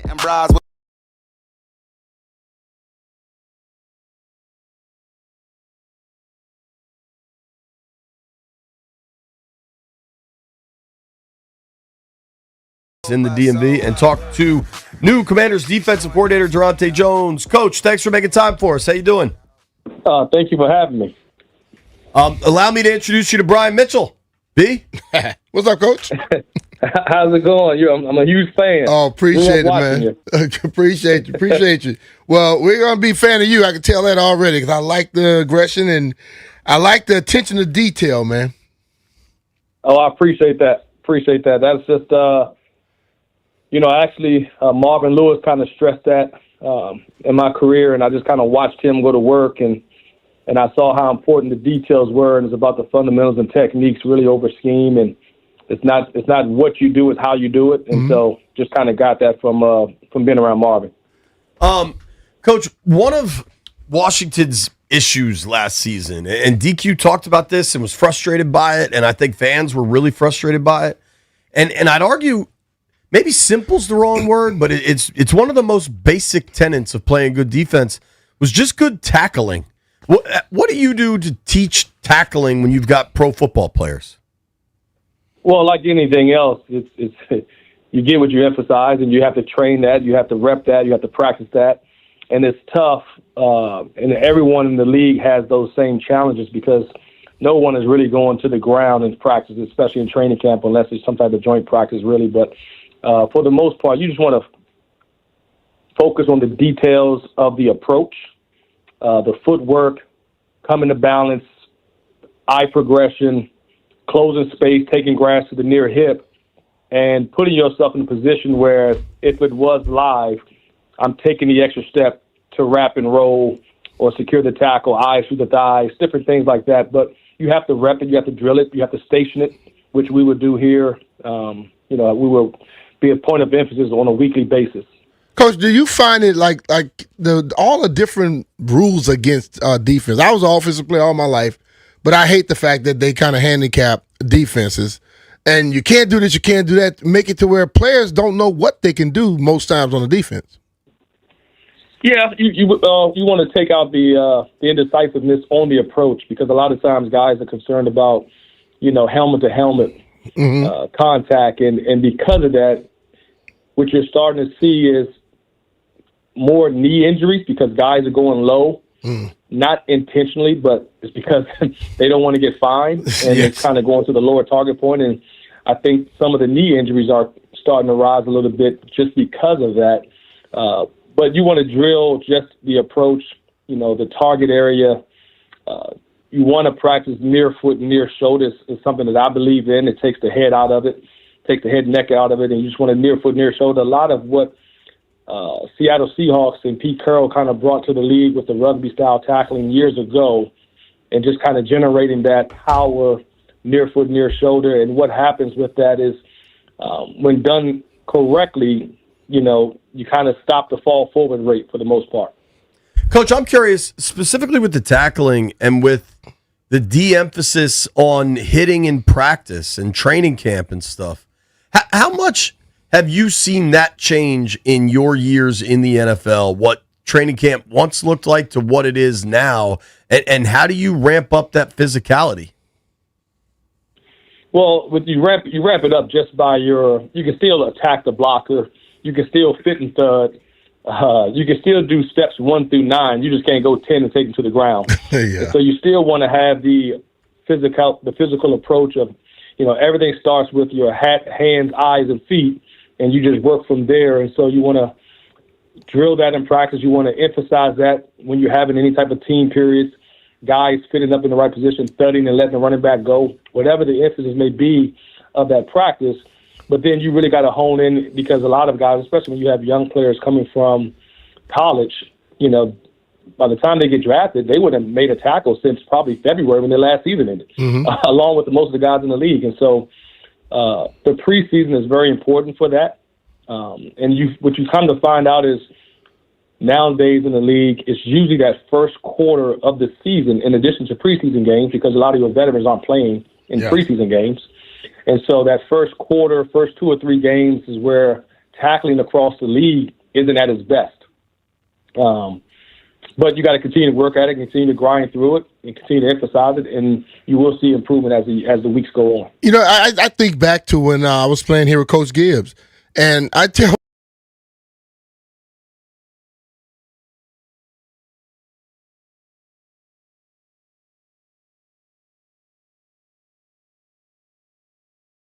up like the defensive player come in, grab you, lift you, let you down, and he expected the running back to keep running after that or whatever. But we didn't tackle people all the time, and I think the like what you're saying, if you do everything the right way, when you get in the game, if you do those 9 things, you should be able to do 10.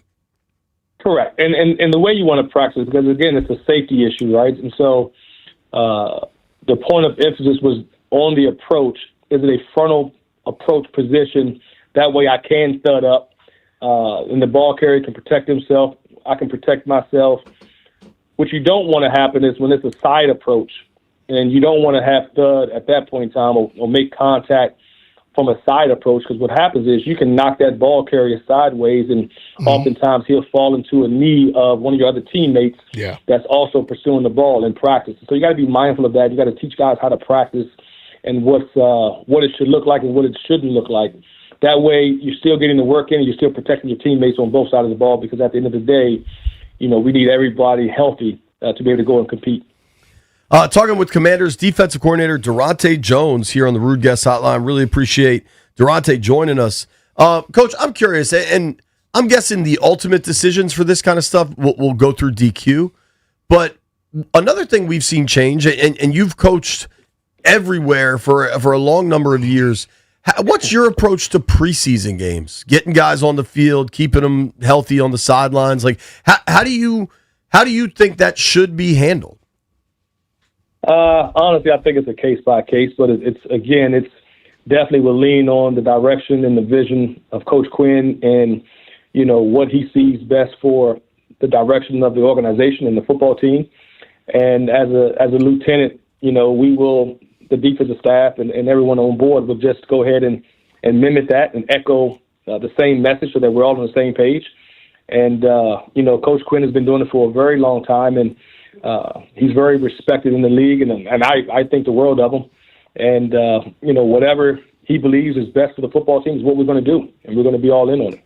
Coach, as I began to learn how to be a punt returner, I watched a lot of different people, and I took different things from different people, and I made it into my Brian Mitchell's deal. You know, so you're like, man, you do this. Well, I took that from Mel Gray. The other thing I got from Mike Nelms. You've coached under a lot of defensive coordinators. Now that you have it yourself, where do you think you lean, or do you bring a variety of things from each person? Definitely, it'd be a good mix. You want to me, it's tying it all in, because, as you know, when you've been in multiple systems or you've been around other people, or like you're talking about, Brian, and where you're watching other punt returners, there are things that you're picking up, and you're like, okay, I like this from this particular guy, but he doesn't do this. But I like this from this other guy. And what you end up doing is you can kind of blend the two to become your own identity. And that's kind of what I see in terms of the vision, in terms of blending multiple systems, taking the things that worked really well in multiple systems, putting your own spin and identity on it.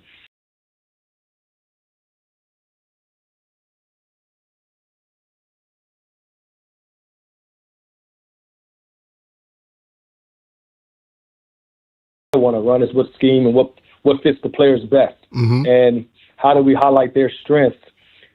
And so if highlighting their strengths require the defense to go in one direction over the other, then that's what we have to do. Coach, I mean, speaking of the players, right? Because that's ultimately what this is about. Is not X's and O's, it's Jimmy's and Joe's. One player you mentioned a few different times yesterday was Jordan McGee, third-year linebacker out of Temple. What do you see in McGee's game, and where do you think he can get to? Well, the ceiling is high for him. You know, he's an athletic player. He can run and hit, and so you like the competitiveness that you see on tape and his ability to fly around. And so when you have that 1-2 from a player, I think the possibilities can be endless. And again, it goes both ways. And anytime you have a certain skill set that you think you can pull from, you want to use that. And I think Jordan displays a lot of skill sets that any coach in any system would be happy to be working with.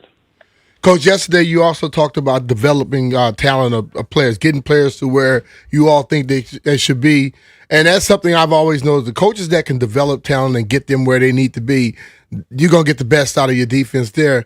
How do you get all these guys? Like a lot of guys that are on this team, I think they have potential. How do you get them over that hump? Well, that's through the coaching staff casting the wide net. Being around the staff that we have here, it's a lot of experience. You lean on the experience of the guys on the staff here, pull from their experiences, their vision, what they've seen, and you compare that and you put that with the players that we have on the roster, that we will have on the roster, young players and old players, because everyone can be developed. And then you just pour into that guy. Again, it's that program. Hey, this is the 3 things he does well. These are the 3 things he can improve on. Okay, then how do we drill the things that he needs to improve on, right? And so you want to kind of have what we like to call skills relative to their position, because every position is going to be different. But you want to have the skills and develop those skills that a D lineman can use, which is going to be different than what a linebacker may use, and who that player may be. And so it's our job to identify that, cast a wide net, see what our players' strengths are, see what their weaknesses are, and then you can develop those guys, because at the end of the day, you're going to have to rely on some undrafted free agents, some late-round draft picks. That's what this profession is. Everyone's on the roster is not drafted. So the development is going to be key, and you're going to have to rely on some young players and develop them, and I think that's why you put the trust in the staff that Coach Quinn has put together here, and you have a staff of teachers and communicators that can help develop young talent. Coach, another player you talked about yesterday at length was Frankie Luvu, about how excited you are to coach him. And I can't help but think about a guy that had a pick 6 when your then Minnesota Vikings thought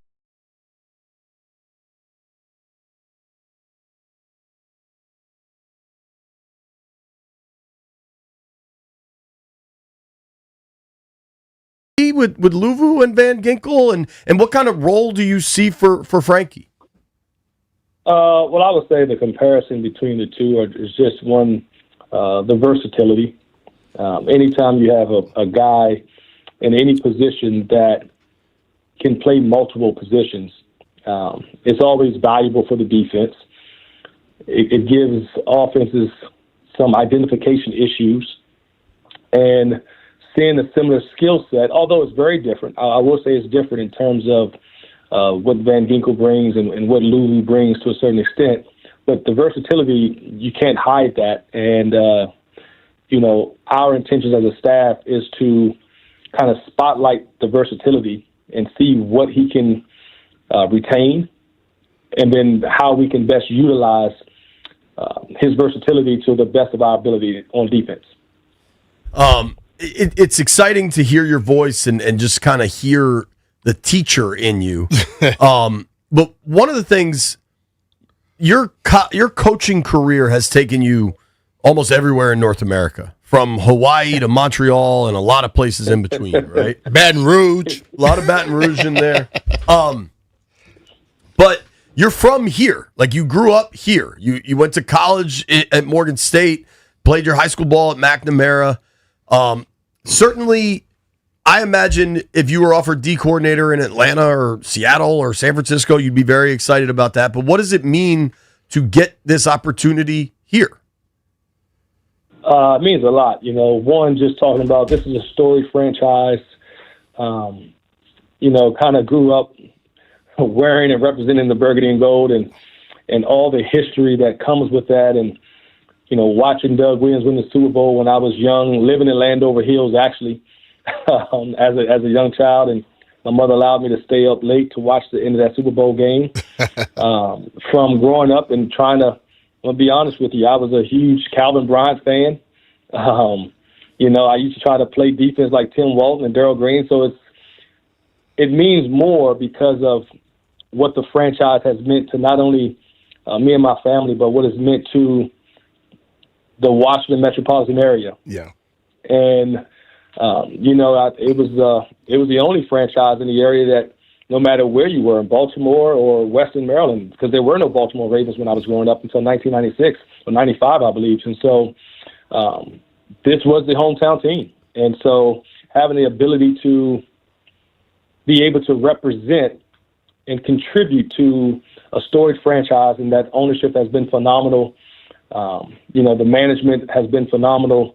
The head coach has continued to grow and has done amazing things with the culture of this team. And just to be a part of that and try to contribute in the best that I can to help this organization take it to the next level would be huge. Coach, speaking of McNamara, one of your high school teammates, I play golf with him a lot, Wayne Bacon. Yeah, Wayne. Yeah. He said, "What's up, man?" It was the twins. It was Wayne and Dwayne. Yep. They are. Yep.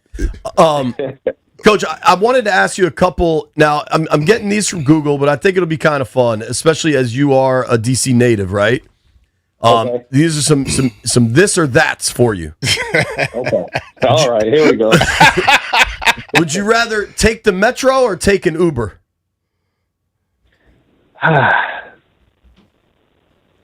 Where am I going? Probably take the Metro. All right. Are you more of a hit the museum guy, Air and Space, American History, or hit the art gallery guy, National Art Gallery, whatever? Art gallery. Art gallery guy. All right. Yeah. More of a walk along the National Mall or hike Haynes Point.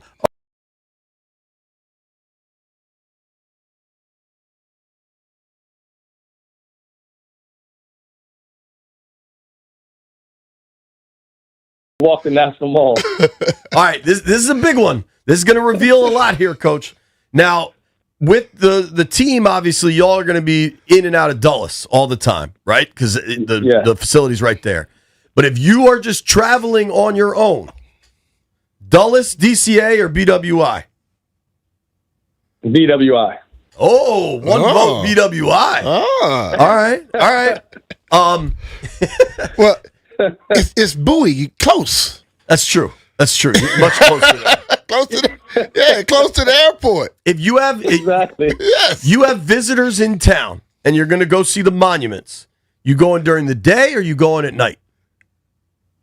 I would do the night after we have visited Great Falls. Oh, I like that. All right. Do like I do, Coach. I just send them.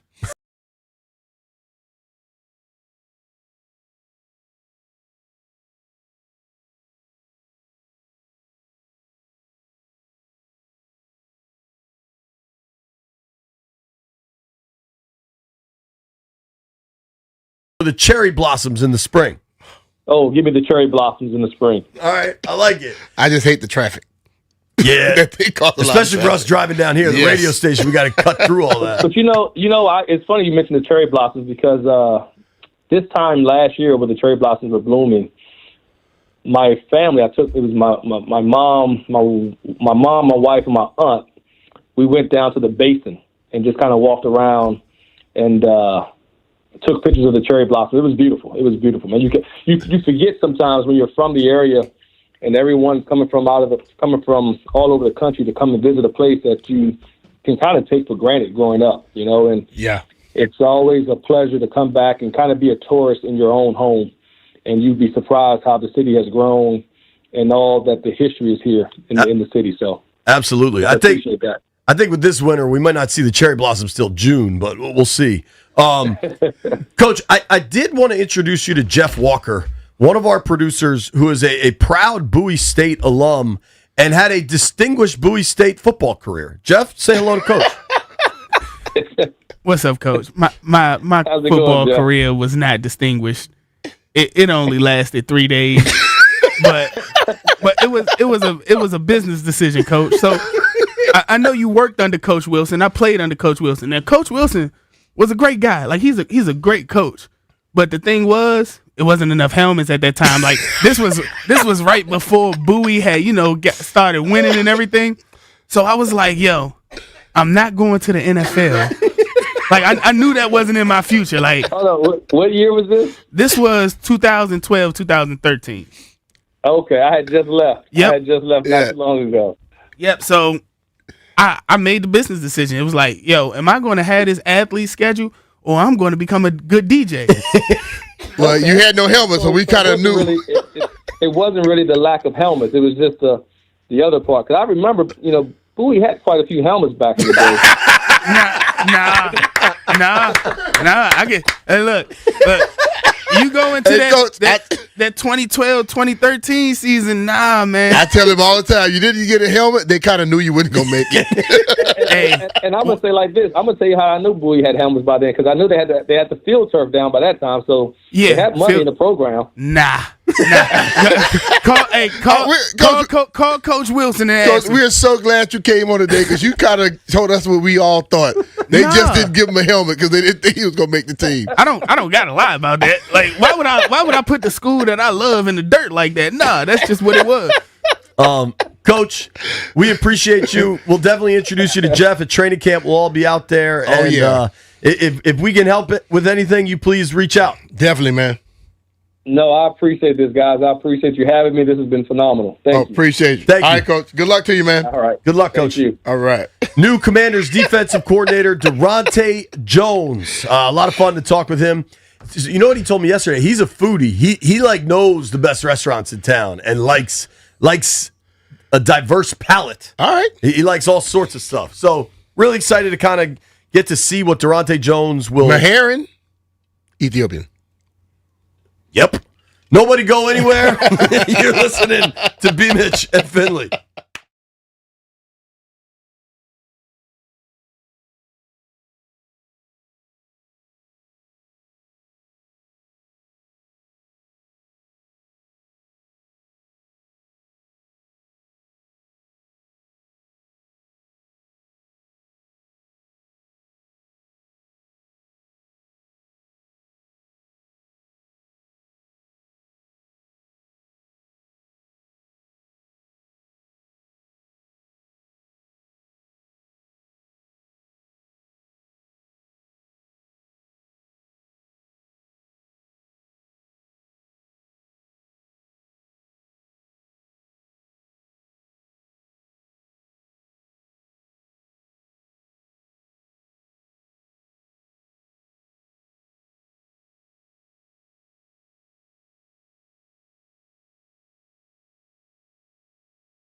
Oh my, baby, let me love you down. There's so many ways to love you. Baby, I can break you down. B. Mitch Finley, 106.7 The Fan. You missed any of our interview with Durante Jones, Commanders' new defensive coordinator.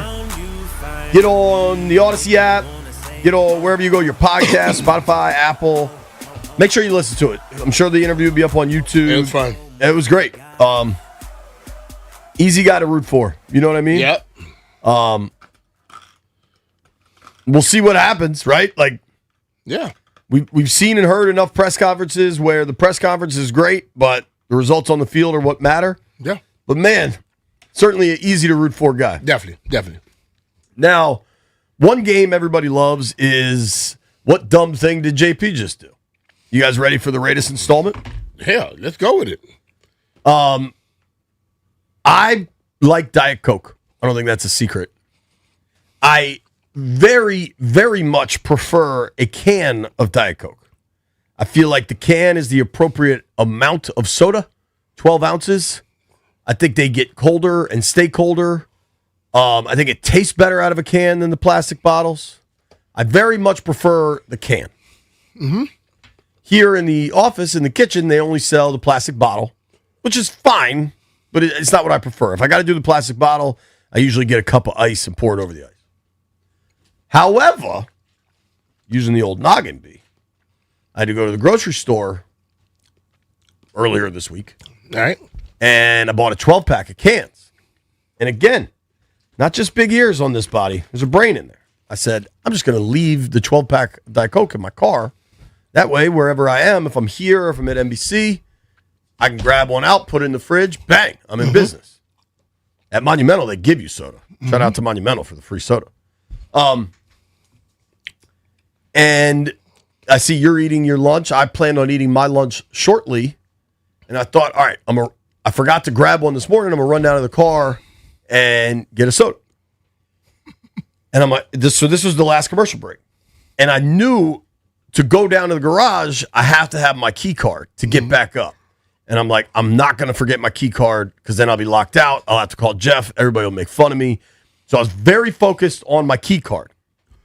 You left the keys. Walked down to the car and did not have my keys. Joint is locked. I can see the Diet Coke in the back. I didn't get one. Now I'm just going to get a stupid bottle. It's going to cost me $2.30. Is that from yesterday? Yeah.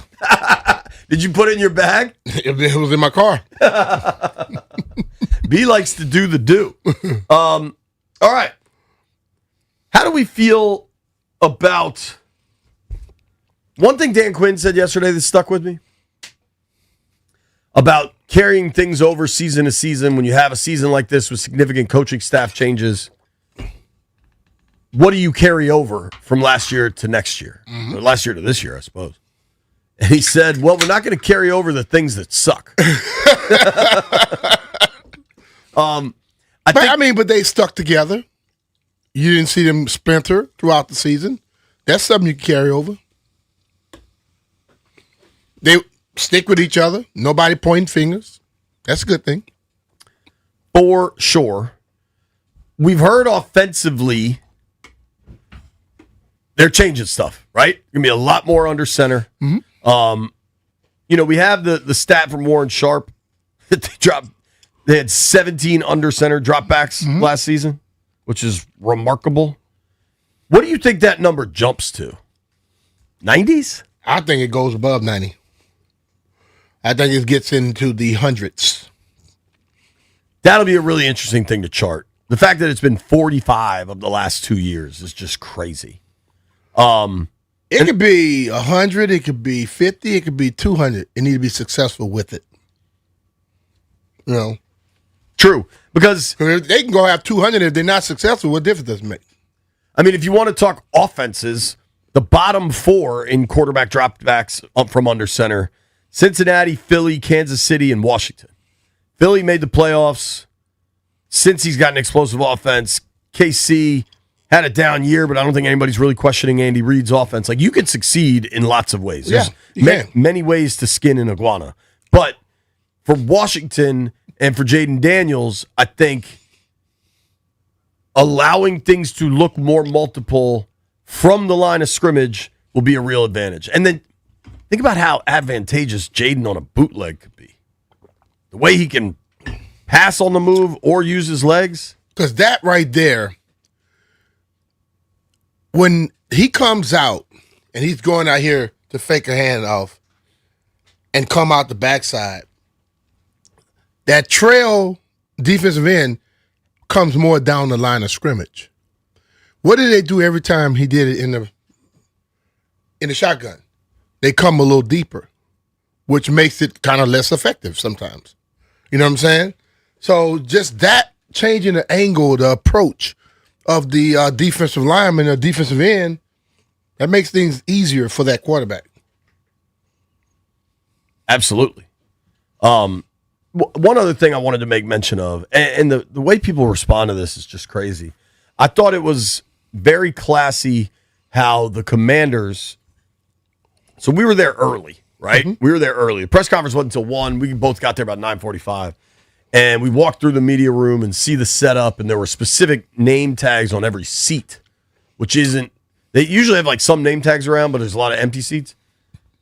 But the Washington Post usually had 3 reporters at anything like this, maybe more, 2 reporters and a columnist, something like that. And obviously, the Washington Post reporters that had been on the Skins beat last season in Tashawn Reed and Tom Shad had been let go. And then Barry Svrluga was the columnist that was most frequently there, also been let go. Mm-hmm. And credit to Barry. I mean, what dedication to the craft that he is in Italy still writing brilliant columns despite his employment status. And if you want to be a cynic and say, like, oh, I'm sure they're still paying him, they probably are through the end of the trip. But he could also say one finger salute. Mm-hmm. You know what I mean? He could. But Dan Quinn made a point of starting his press conference, acknowledging the 3 empty chairs and saying what a loss it is for the Washington Post. And let's be real. NFL head coaches don't love reporters and reporters' questions and people trying to pry information all the time. But you can also job. Right. You understand it's part of it's part of sports, and you can understand what a loss it is to the city and really just Commanders fans, Burgundy and Gold fans all over the world. Mm-hmm. And the folks, so I posted a video of DQ saying that, showing the empty chairs. And I am not trying to knock anybody's personal circumstances that have been laid off from a job or, you know, a restaurant closed where they worked, any of that stuff. Mm-hmm. All of that sucks. But not all of those individual anecdotal situations add up to, boil it down to what it really is. One of the richest men in the world deciding to just close down an iconic part of a major newspaper, seemingly out of somewhere between pettiness, vindictiveness, being cheap, and perhaps prudent business. I want to acknowledge that you can make an argument for the business side of this. Yeah. I understand that. But, like, you don't have to say, man, I got laid off. I don't care about that. Like, but you know one what, thing though? Doesn't equate the other. You can not care about it, but he put it up there to show the respect that he showed for people he works with. Coaches basically talk to those people damn near 5 days a week, 4 or 5 days a week. They get to know them. You get to know stuff about them. And, well, Dan definitely does. Dan gets to be, he knows personal stuff about people. He's that type of guy. For someone to acknowledge it and say something about it, it's not like they're saying nothing about you. They're not saying nothing about your situation. They don't know you. Okay? And that's the thing about it. Sometimes people got to understand what you're dealing with is not what someone is discussing. Don't make it about you all the time. I think that's a brilliant retort. There are people on our planet that have the need to make everything about themselves. You and I know some of them. Oh, ton of them. Not everything has to be about you. And and if you've encountered hardships, that sucks. I am sorry, genuinely. Yeah. But it doesn't equate to 300-400 people getting laid off. You know what I mean? Seemingly at like the stroke of a pen. So I think we could separate those two things. I am trying to do some separation myself of a number of things. I'd like to have a conversation about Maryland basketball. They have a game tonight against Iowa at 6 o'clock.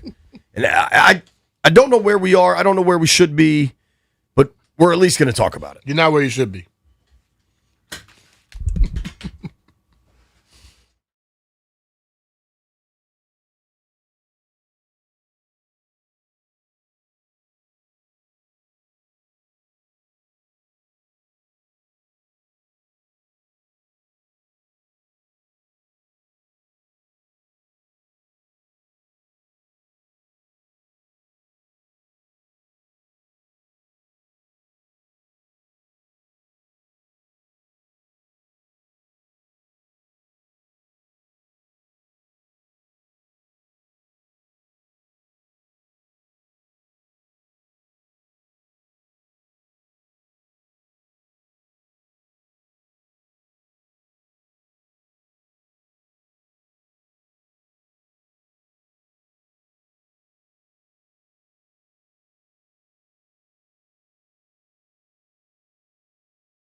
My friend Barstool Nate loves to point out that I have friends in the Maryland athletics department. He's not wrong. I have legit friends over there. I'm not scared of that. That said, I've never met Buzz Williams. I'm sure if I sought to do that, I probably could, but he's got a team to coach right now, and it's not going very well, and I think everybody knew it was going to be a transition year. Then you get an injury to the big man in Farrell Payne, and it's not going not well. It's going bad. Yeah. I don't think Buzz's job is in jeopardy or anything. I think they get at least another year, and next year's recruiting class is supposed to be awesome. But it doesn't change where Maryland basketball is right now and how, honestly, kind of depressing it is. I took my kids to the Purdue game. They lost by 30. The crowd was good. People were excited, and then it just kind of falls away. I saw Jeff Erman, 24/7 Sports, tweeted this out. Apparently, you can get a ticket to the Iowa game tonight for $1. Now, with fees, that comes to $6. But, if you want to go, you could go. So $6, not much. Not asking much. That's less than a burger at Five Guys. Way less. And maybe I'm part of the problem. I'm going to own this. I got an offer last night from a good friend to go to the game tonight and sit courtside.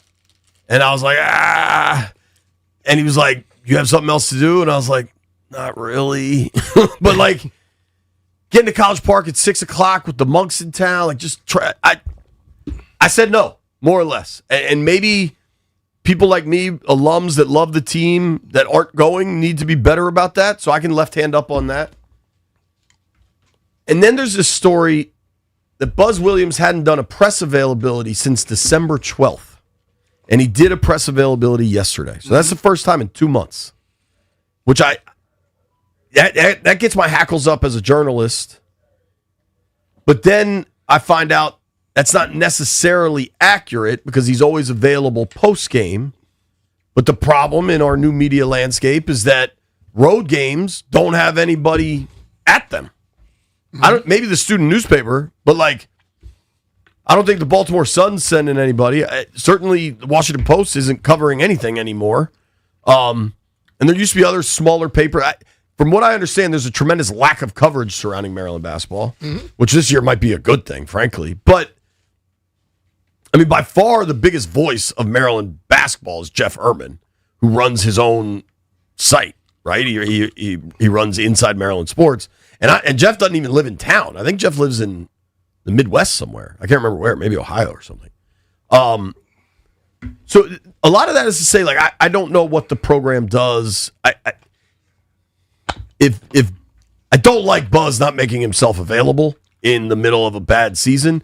Typically, college coaches do a midweek availability, and he hasn't done that in 2 months. But he has been available after games, and there have been plenty of bad games. You go ask some questions. It is you typically get different conversations with a coach immediately following a game than you do in the middle of the week when everybody's a little bit more composed and just kind of thinking a little broader.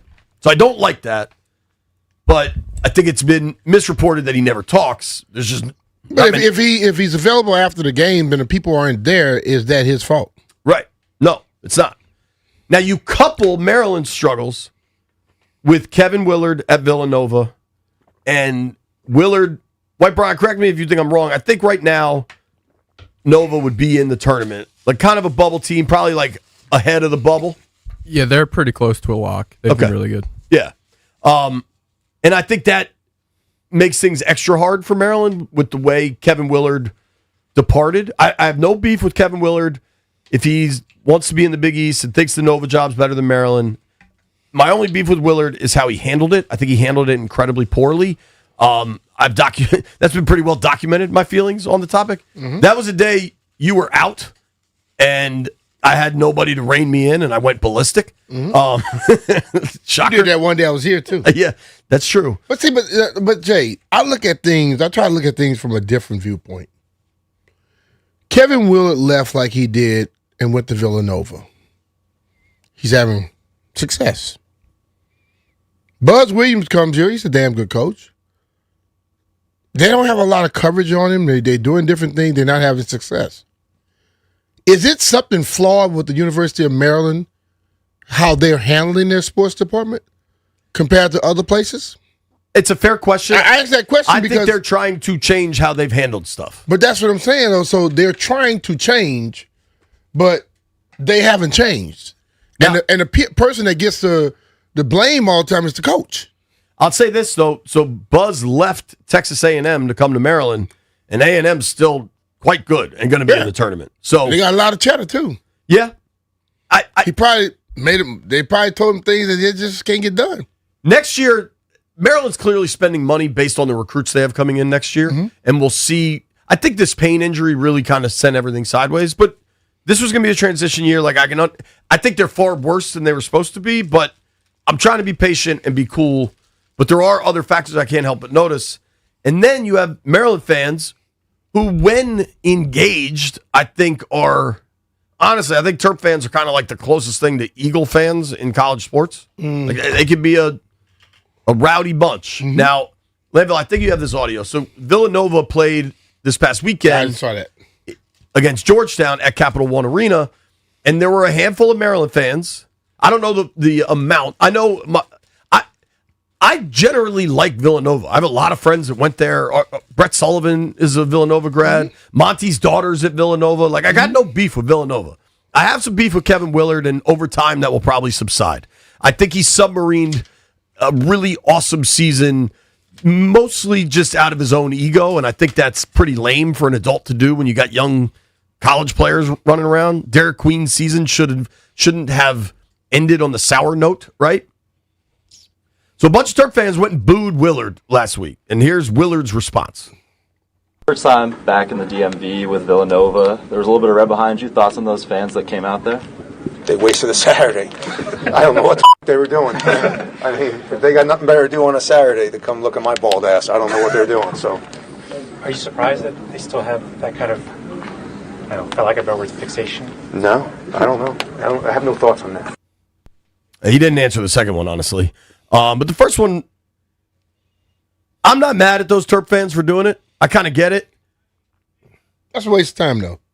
You wouldn't pay for money to go watch another team play to boo a guy when you don't pay that money to go watch your own team. I think, look, man, they can't do everything they want to do, and then, like, if you're not supporting your school, why the hell you go to support another school to boo? That makes no sense to me. Here's what I loved. I loved this. I don't know that I could like him more. Derek Queen heard about the Terp fans that went and booed Kevin Willard. Derek Queen, who's a star in the NBA for the Pelicans, he said he would have done it too, and that he was happy for the fans for doing it. So I don't know. I'm cool with that. Listen, eventually time heals all wounds and whatever. I multiple people asked me if I was going to go to the Georgetown game to boo Willard, and I was like, no. No. But I ain't mad at the people that did. Just got to win some games. When we come back, Frank Schwab, Yahoo Sports, joins the program. B. Mitch and Finley are presented by John.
say somebody been shot, somebody's been abused, somebody blew up a building, somebody stole a car, somebody got away, somebody didn't get too far. Yeah. B. Mitch and Finley, 106.7 The Fan. Appreciate everybody hanging out with us on the YouTube stream, watching us on Monumental Sports Network. You can watch Wiz tonight, taking on the Cleveland Cavaliers. The Cavaliers. I believe in a few moments we're going to be joined by Frank Schwab, Yahoo Sports, talking some NFL. B, I was curious. I wanted to ask Frank this, but now that the season is settled, the dust is settled, who do you think made the best head coaching hire of NFL coaches? This offseason? Yeah. The 10 coaches that were free? Because I saw something that was, I think it's really easy to kind of say. I think most people would say John Harbaugh, Right. the Giants with John Harbaugh. But you also, because, John is going there. He's done it before. He has some leadership qualities. I think some people might question some of the coaches that was hired under him. Who else was it? Yeah, Tennessee. They had. Well, let's ask Frank Schwab joining us now on the Rude Guest Hotline. Frank, what's up, man? How are you? Hey, what's going on? Doing well, man. I just asked B. Mitch this, and I'm curious where you land. Who do you think made the best hire of all the head coaches in this NFL head coaching cycle? I think it's got to be the Giants. I know that's a boring answer, but when you can hire a future Hall of Famer, and just where the Giants have been lately, they haven't made a good hire since Tom Coughlin 25 years ago, whatever that was. Crazy. Like, they literally had to get off this roller coaster of, trying out Joe Judge. Like, come on. Like, let's be a serious franchise for once. So you you go from that and, the Ben McAdoo's of the world to bring in John Harbaugh. A dude who really has only had a couple losing seasons. He does have a championship. I know they weren't able to get over the hump and get the Super Bowl with Lamar, but overall, his track record is rock solid. And I just think, I know that's a boring answer because it's so obvious, but that's it. That is the best hire of the cycle, because whoever got John Harbaugh was getting a known commodity. Some of these guys, Jesse Minter might be awesome. I love Jesse Minter. I think schematically he's fantastic. Or guys like Clint Kubiak, I think he could be really good. But we don't know. You just never know with these first-time head coaches. I know exactly what the Giants are getting, and it's very good. So, dude, that's... I said John as well. I would probably say the best answer would be, who's the second best? So that's where I wanted to ask, because I noticed this on, maybe even on Instagram. Generally, the John Harbaugh hire for the Giants is being celebrated. And Frank, I think you said something important, that the Giants have just missed at head coach for so long now that they have an adult in the room that I think really brings up the floor of what that organization could be. But the Mike McCarthy hire in Pittsburgh has been widely panned. If you look at the numbers, Mike McCarthy and John Harbaugh are almost identical. They each have one Super Bowl. They've each won about 65% of their regular season games. You could argue both underperformed with a star quarterback. Mm-hmm. What do you say to that comparison of McCarthy and Harbaugh, Frank? No, that's fair. Look, McCarthy just needs a better PR guy, because you're right. If you look at his record, it's pretty good. But there's just this stigma around him that it was all Aaron Rodgers in Green Bay, which it helps. You coach Aaron Rodgers, you're going to be better than you are. But I just think maybe if McCarthy went to a different situation, I would like it better. But I looked at Tomlin as an elite floor raiser. The Steelers were never going to be bad with Mike Tomlin. He was the best at doing that. But their ceiling was never high. They were never going to win a Super Bowl with Mike Tomlin as their head coach again. And unless you figure out the quarterback situation, all that kind of stuff, right? Well, now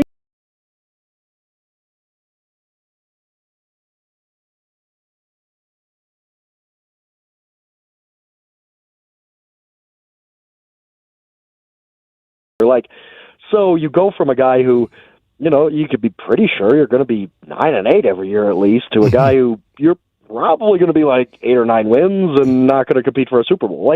I saw it as such a lateral move, and I thought they probably did it for many reasons, but I looked at it you're really hiring this guy to get Aaron Rodgers back? Or you're really hiring this guy because he's from Pittsburgh? Who cares? Sean McVay from Los Angeles, I don't think they're worried about that. Right. But so if there was any part of them that was like, wow, Mike McCarthy's from Pittsburgh, this is a great hire, that's stupid. That's flat out stupid. Like, that is one of the dumbest reasons you could have to hire a head coach. So I just didn't like it. I just thought it was very okay. Like, this is fine. Yeah. Like, there's nothing wrong with hiring Mike McCarthy. You know he's not going to be a disaster. He's not going to go 2-15 or anything. But I don't know. I just thought they needed some just a more inspired, creative. It was easily the safest hire of this coaching cycle. Agree with that. Talking with Frank Schwab here on the Rude Guest Hotline. Rude makes the most reliable HVAC equipment in the DMV. You can give Frank a follow at Yahoo Schwab, SCHWAB. Some hires here in Washington. Obviously, Dan Quinn's sticking around, but 2 new coordinators. I'm curious what you think. You know, we're in it every day. Blau's a guy we know. We were at the press conferences yesterday. From afar, what do you think of the changes thus far in Washington's coaching staff? Yeah, and I mean, it's kind of, for one, you're really, and a lot of hires were like this in this cycle, where coordinator wise, where you're taking chances, you're taking risks. You don't know what these guys bring as coordinators, really. Like, there's not a lot of there's just not a lot of experience there, which is to be fine. Like, David Blau might be great. I don't know, though. I don't think anybody really knows. You're taking, like, Sean Mannion going to the Eagles or whatever. Like, could be great, but there's not much proof of concept yet. So I just don't know. And it's just crazy to think of where we were 1 calendar year ago with the Commanders and where we are now. And it just seems like once you start replacing all your coordinators as a head coach, there's only one other guy to go. Like, Dan Quinn was the toast of everybody last year, and now it's like, Dan Quinn on the hot seat? Like, is he going to survive if they have another losing season? It's just crazy to me that a team could go from such good vibes to such weird vibes. I mean, that roster is so old last year, and they obviously had a bad year. Jaden coming back will help everything, but I think it just stuns me that, you know, I mean, I know the NFL moves fast, and it's a year-to-year league, but man, the Commanders, from 1 year ago to now, you look at the changes they're making on their staff, the changes they're going to have to make on their roster, et cetera, et cetera. It's just stunning how much of a difference 1 year has made there. Yeah. Absolutely. Specifically, the one big change we've heard about in Washington is David Blau and Dan Quinn, frankly, want Jaden Daniels under center more. How much do you think that could help an offense that was dynamic in 24, and then last year Jaden's dealing with a bunch of injuries, and it just kind of everything fell apart? How much do you think a change in offensive philosophies, getting the quarterback under center more, will help? Yeah, it could help. It helps your play action game, which is kind of the cheat code everybody knows about, and it gives them more options, I think. But I also look at it like, all right, 2024, he was awesome. Like, he was the best rookie quarterback I've ever seen. Why would you want to mess with that? Why? Because Jaden had a injured year last year? Like, he was never right. Like, that's not his fault. Like, I didn't look at the Commanders last year on their offense and say, this is a schematic issue. They need to get Jaden under center more. Like, I was just like, no, they need to make sure Jaden doesn't dislocate his elbow. Like, that's what they need to do. I don't know. It'll be interesting to see.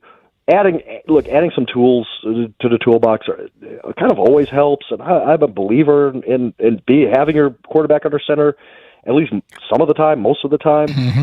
But we'll see. I just don't look at anything that happened last year and say schematically they were just terrible. I was like, no, Jaden Daniels played in 5 games? Like, that is your problem. Not that he was lining up in shotgun. But you know, we'll see. Now, at very least, it gives Dan Quinn a guy who that schematically is what he wants. That aligns with his goals and his vision, and maybe that'll help the synergy there in Washington. Yeah, we'll see. Washington's in a we'll see state right now, and there's no other way to look at it. Oh yeah, they're real. They could go either way. Like, you could tell me that, hey, the Commanders went 5-12 again. I'd believe it. You could tell me, hey, the Commanders bounced back and they won 11 games and made the playoffs. I'd believe that too. It's just so much just depends on Jaden. Absolutely. I'm talking with Frank Schwab from Yahoo Sports here.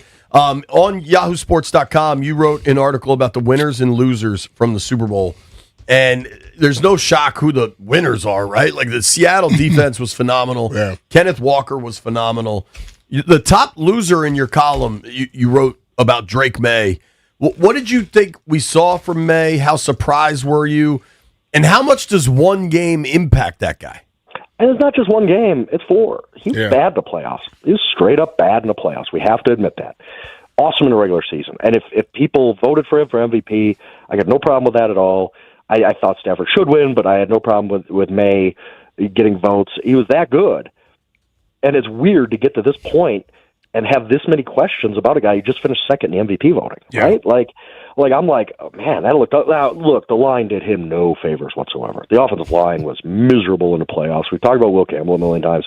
The rest of the line wasn't any good either. Like they did not help him whatsoever. Weather wasn't great. Like nobody could function in that Denver. I was there, like in that blizzard.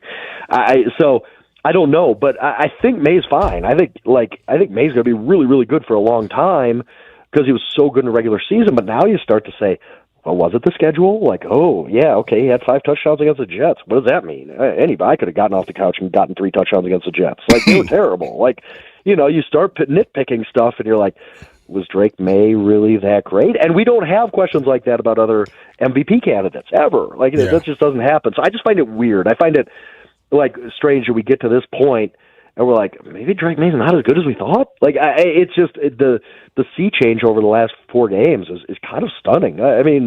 So I think we go into next season with a lot more questions about Drake May than I would have thought a month ago, for sure. You would have thought he's here. He's one of the stars of the league. Not so much anymore. And again, it's not just the Super Bowl. Like I know he missed a lot of plays in the Super Bowl. I don't know if his shoulder was bothering him or not. He would not admit it after the game, and I get that. But he was bad in the playoffs. He just was. Like we can't dance around that. They won games, but it wasn't because of him, really. So I don't know where we're at with Drake May, and it's kind of a strange thing to be in. Can they fix some of what's wrong with him by fixing the offensive line? Because absolutely, Drake wasn't good. Will Campbell was worse than him. Oh yeah, Will was not good. And look, Will Campbell talked about he played, I think a sprained knee ligament or something. I don't think he got into specifics, but that kind of tracks. Like he wasn't great for the first half of the season, but he certainly wasn't bad. He was simply bad in the last, however many weeks. But he's a rookie. I'll give him a pass. He played a really, really long season. I think he's going to be good. Now, maybe he does have to eventually move into guard. You don't want that from the 4th pick, but I think he's going to be a decent player. The New England Patriots, and that's the thing about the Patriots, I think they did so well in the draft and free agency this past offseason that you can go into this offseason and say, we don't have a ton of holes. We need to fix the offensive line. That's priority number 1. We're going to get that done. And they have a surprising amount of cap space. Like, they can, again, kind of take more bites at the apple to get that offensive line fixed. So I think they will. And I think, yes, it's hard to figure out what happened with Drake May without the equation of, well, the offensive line just fell apart. Like, if the offensive line is better, does Drake May play better? The answer is probably yes. And I think they're going to attack that this offseason. You had an article today for Yahoo Sports, I think it was today, for Yahoo Sports, talking about the best free agents going forward. And in Washington, it's no secret that they need help on the defensive front in particular. You have a pair of guys in your top 10 in Owe from the Chargers and then Jalen Phillips from the Eagles.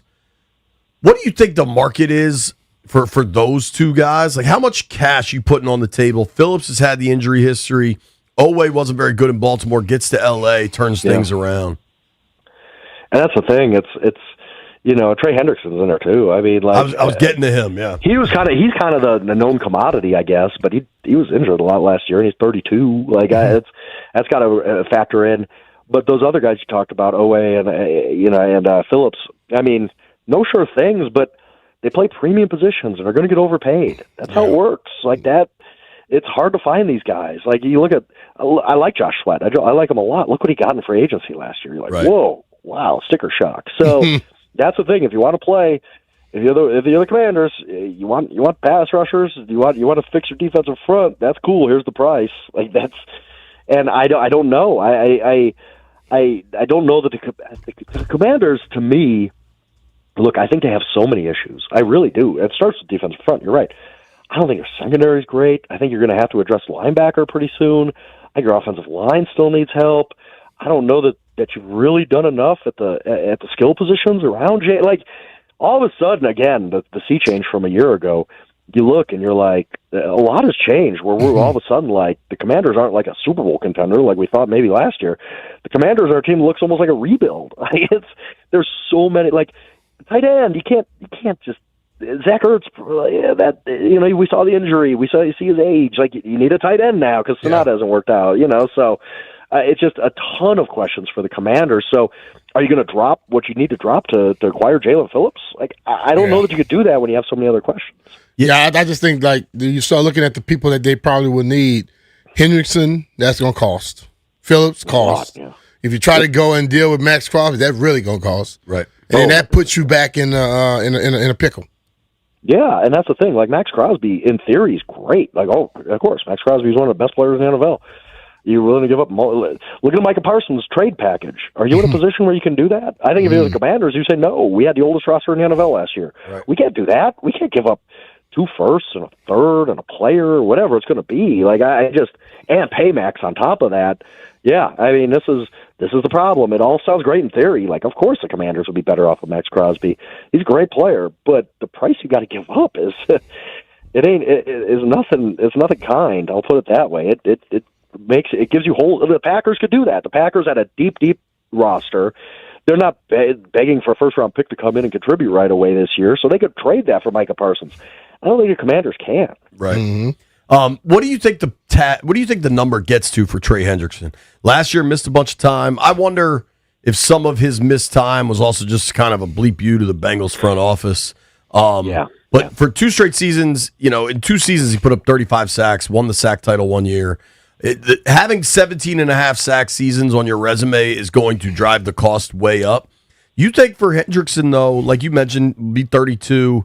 Like, do you think we're talking? I mean, Parsons and Aiden Hutchinson, the last 2 guys to get new deals, got north of 45, but they're also way younger. Like, what do you think? Yeah. Hendrickson's a tough one to figure out, I think.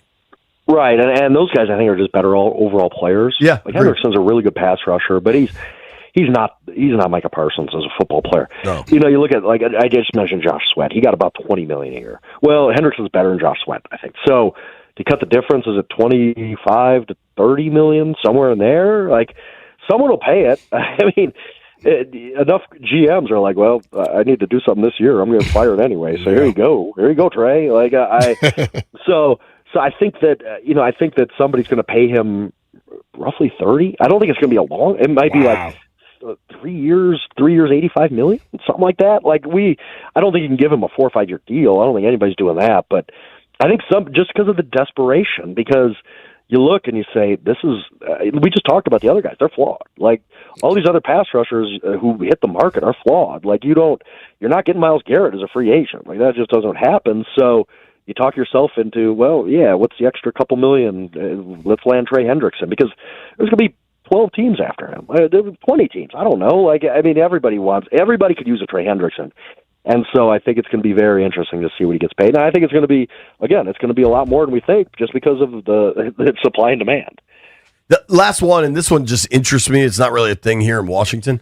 What kind of money do you think Malik Willis is going to get? Really interesting. We were debating this in the Super Bowl week. Went out to dinner with a couple of writers, and we were talking about it. And I think he gets like $25 million a year, because the quarterback carousel is going to become a big story. Because I've done the math. I think a lot of people have. You look at how many teams need a quarterback. How many teams you ask yourself, who the heck is their quarterback week 1? Miami, the Jets, Arizona, et cetera, Cleveland, et cetera, et cetera, et cetera. And then you're like, okay, there's a lot of teams that need a quarterback. Who are the quarterbacks available? In the draft, there's one guy. In free agency, it's Kirk Cousins, Aaron Rodgers. Like, really? Like, these are the guys?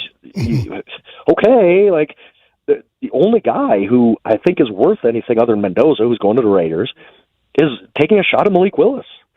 And again, supply and demand, when you have 8 teams that literally have no idea who the quarterback's going to be week 1, and there's about 3 options out there to start right away, you're going to see somebody overpay Malik Willis. Like, it's going to happen. If Justin Fields could get 20 last year, he's going to get 25 like he stated. Justin Fields was tragically flawed. Like, I mean, he was a guy who the Steelers just benched, and he still got $20 million. Right. Malik Willis didn't get benched by the Packers. He just went on the bench when Jordan Love came back. I think Malik Willis showed a lot. I think there's a lot to be excited about. Would I pay Malik Willis 4 years, $100 million? Probably not. But I guess if I was the Arizona Cardinals and I had absolutely positively no other answer for quarterback, I might, because their GM is probably thinking, well, if it doesn't work out, it's the next guy's problem anyway, because I'm not going to be here any longer. So I think Malik Willis is the guy who's going to get paid, and we're all going to be like, whoa, that was a lot of money. I don't see him getting less than $20 million, because again, there's going to be 6-7 teams that are like, we have no options at quarterback. What are we going to do but pay Malik Willis? Right. Hey, Schwab, thank you for your time, man. Appreciate it, dude. Appreciate you. Absolutely appreciate you guys. All right. Frank Schwab, Yahoo Sports. You can read his work at sports.yahoo.com. You can give him a follow at Yahoo Schwab. When we come back, got to have a tanking conversation. The NBA's got some trouble brewing. Nobody go anywhere.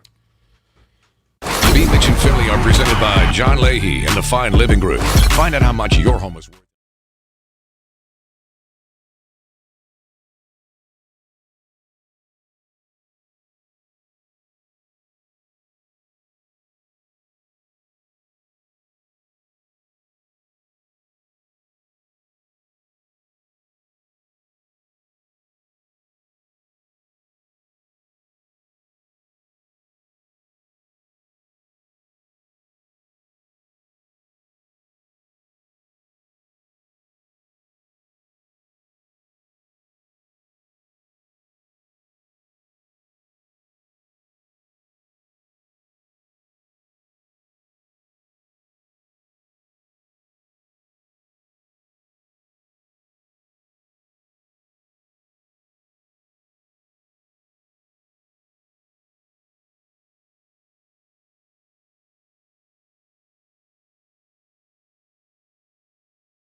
Pansies, I was a monkey. B-Mitch and Finley, 106.7 The Fan. We talked a little about the Wiz earlier in the program. Playing tonight against Cleveland. I'll be watching. I like watching the Wiz. I get the feeling, Brian. Not a lot of people playing. Well, if you're like me and you like watching this young Wiz core, even though they're not necessarily winning a bunch of games, you should probably watch now. Because I think a month from now, 2 months from now, you're probably not going to be seeing most of them. In Washington, we're fully aware of the tank. I think there's zero surprise about the tank. And I'm cool with it. Now, after the trades they've made for Trae Young and Anthony Davis, seems like the tank is over when we get to next year. They say the bridge is next over. year. Right. But this year, the tank is on. Full effect. Now, unfortunately, the tank is on for a lot of teams. And you saw it at the trade deadline. As it stands right now, you have 5 teams with fewer than 15 wins, and these teams have played close to 60 games. They're trying to out-tank each other. Brooklyn is 15-37. New Orleans is 15-40. The Wiz are 14-38. The Pacers are 14-40. And the Kings are 12-43. That doesn't even take into account you got 2 more teams with under 20 wins. Mm-hmm. Now, this is a loaded NBA draft. And the next few drafts do not look loaded. So, in some capacity, you understand it. Mm-hmm. Everybody knows about the top 3. Peterson at Kansas, Boozer at Duke, DeBanza, BYU. The young man Caleb Wilson at Carolina. He's making a name for himself. There's a fella, Kingston Flemings.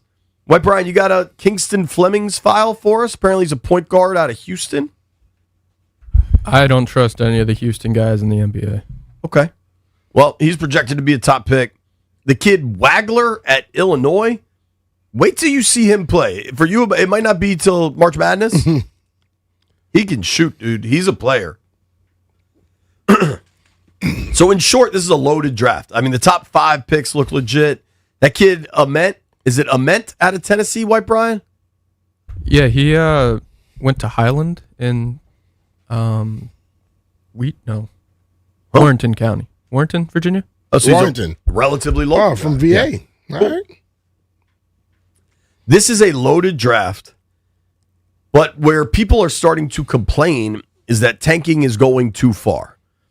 Chris Mannix is a widely respected NBA reporter for Sports Illustrated. He wrote an article yesterday.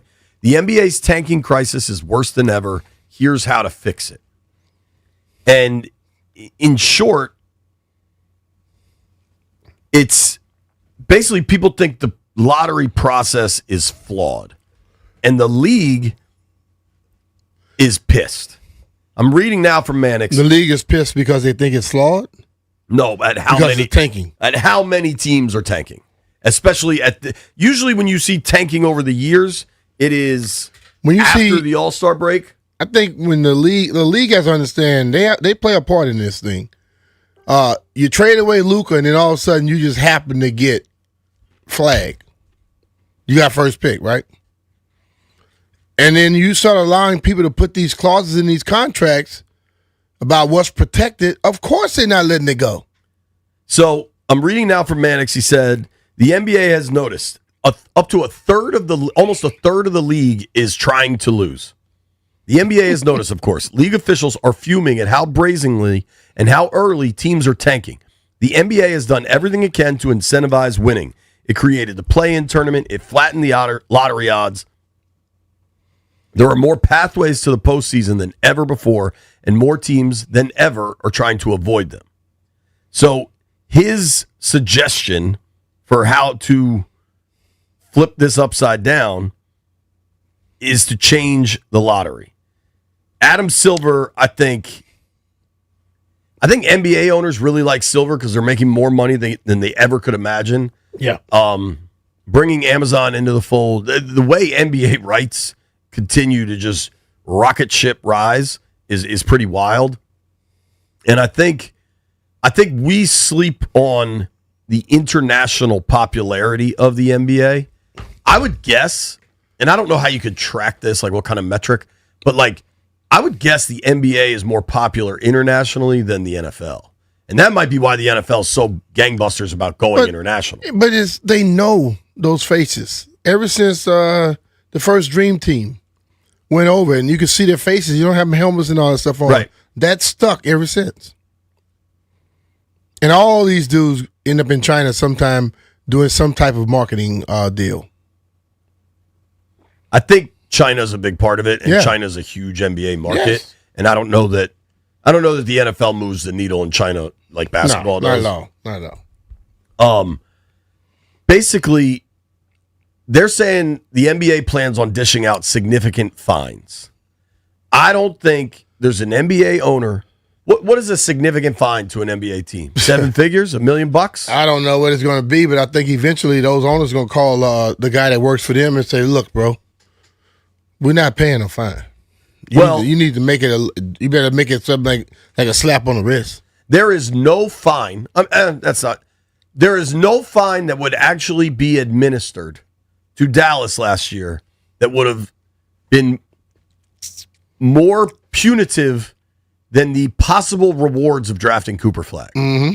Yeah. Like the type of fine that would be required to keep Sacramento from taking this kid Peterson from Kansas, fellow owners would never approve it. Because if you can get a true star, your growth potential is through the roof. Yeah. So, and the owners ultimately get to approve this, so something different has to happen. You and I both think the pick protections have really messed up the way teams operate. But according to... If I know that if I win a certain amount of games, I'm not at the bottom, I'm not going to be able to use this pick, I'm not winning those games. That's automatic. But they allow it. Mannix writes, the lottery system needs to be nuked, trashed, spiked from the NBA's hard drive, and wiped out of its rule books. League officials and representatives from all 30 teams need to get in a room and create a new system. Patching the problem won't solve it. Only addressing the root cause will. Until then, the NBA will get this. I don't know. In a league where only 5 dudes play and 1 dude could change an entire organization, I'm not sure there is a fix, frankly. As you said, the Dallas getting Cooper Flag had more value than the fine you can give them for tanking.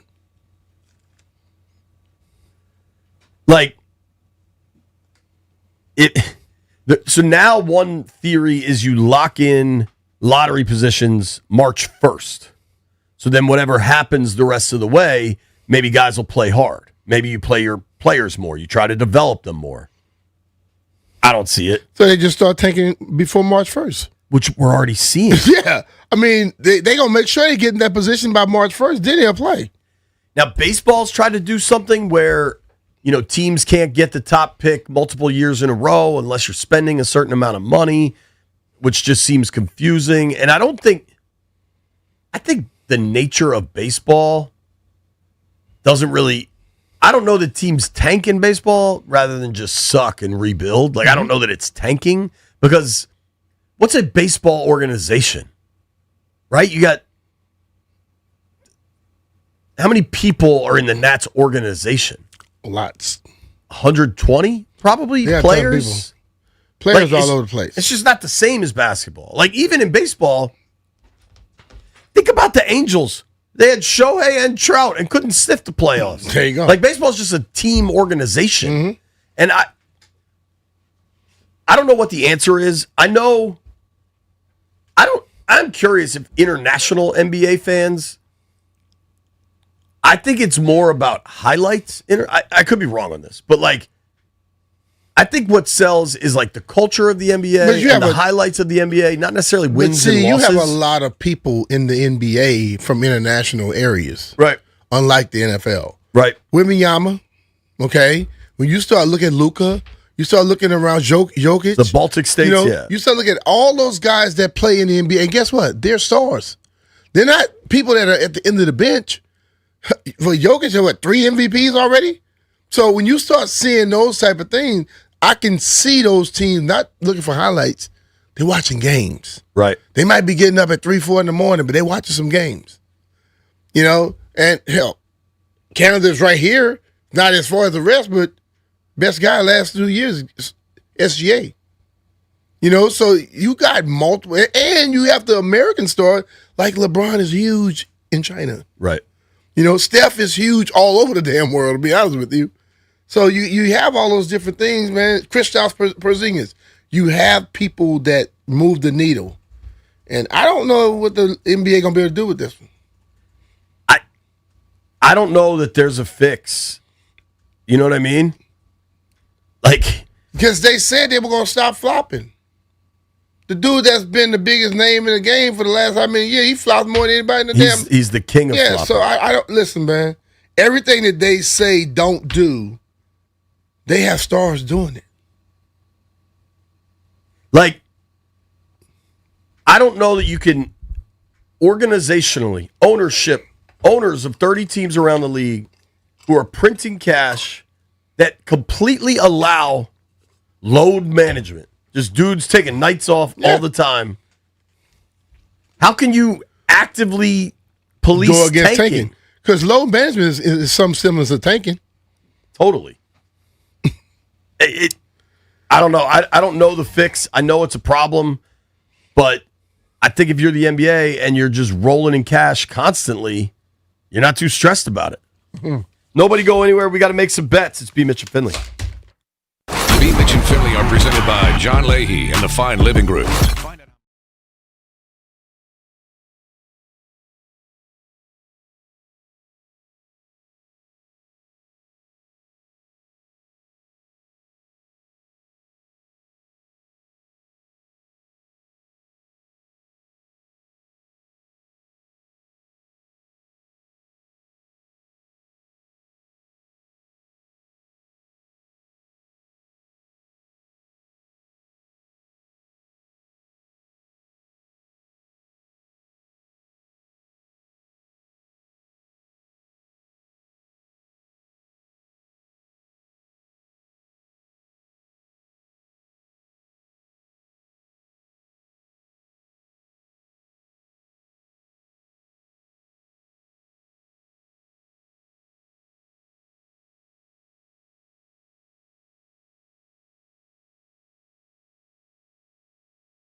Fun show today. Thank you to everybody that listened. Thank you to Mark Zuckerman for joining us. Check out his new website, natsjournal.com. Thank you to Frank Schwab, and thank you to new Commanders. Durante Jones. New Commanders defensive coordinator, Durante Jones. You miss any of that interview, it's up on YouTube. White Brian has informed me. You can go back and listen to it. You can check it out on the podcast, wherever you want. The Durante Jones interview is there. Yes. Got a text on the tanking thing. Mm-hmm. My boy says you got to build out like what soccer has in Europe, where teams get relegated.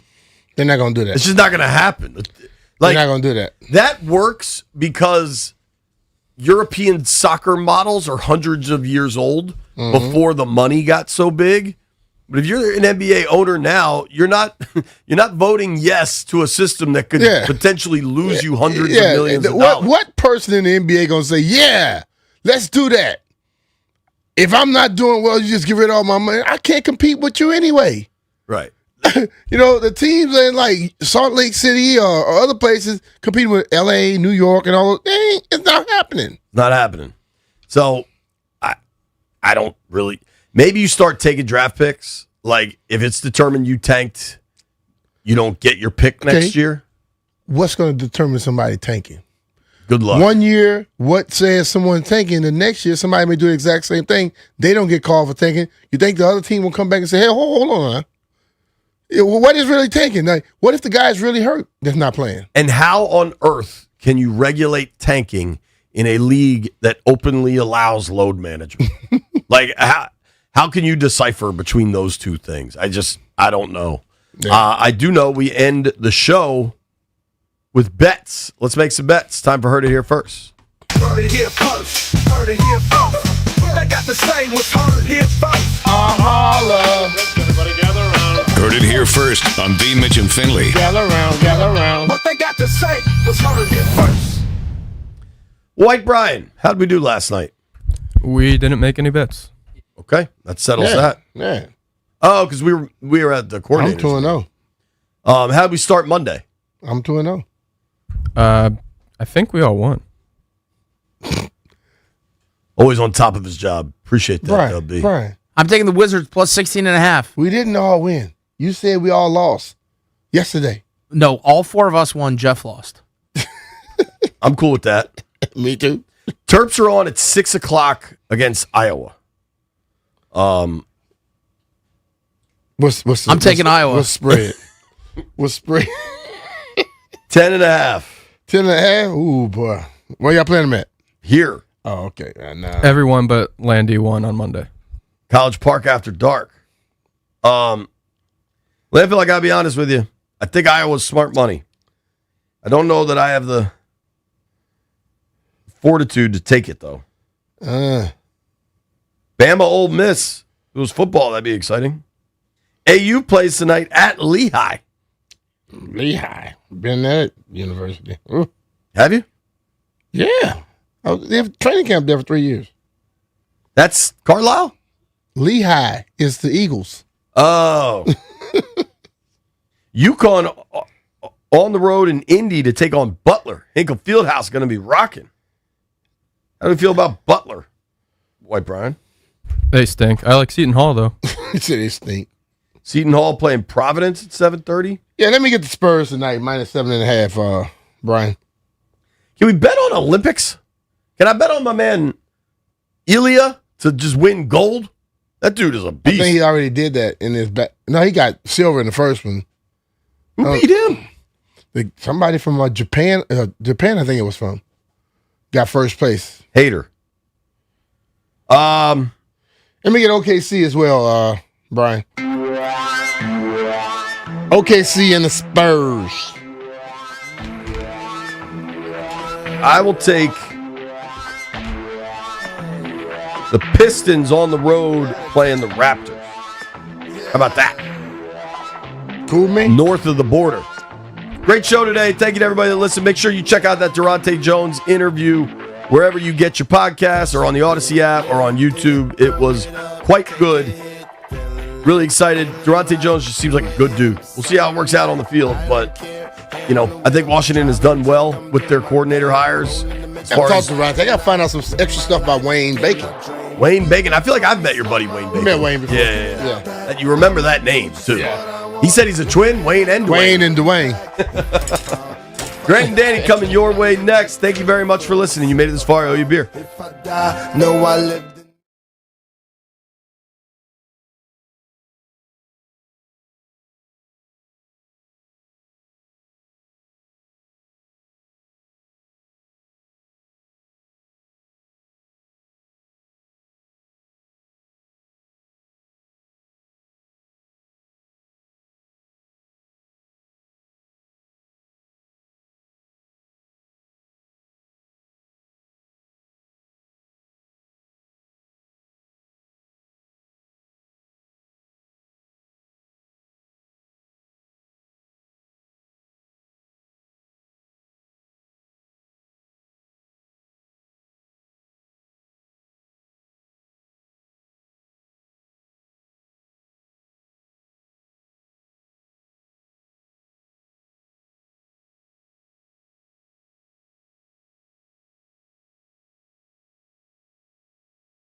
What's up? Welcome in Wednesday, February 11th, 2026.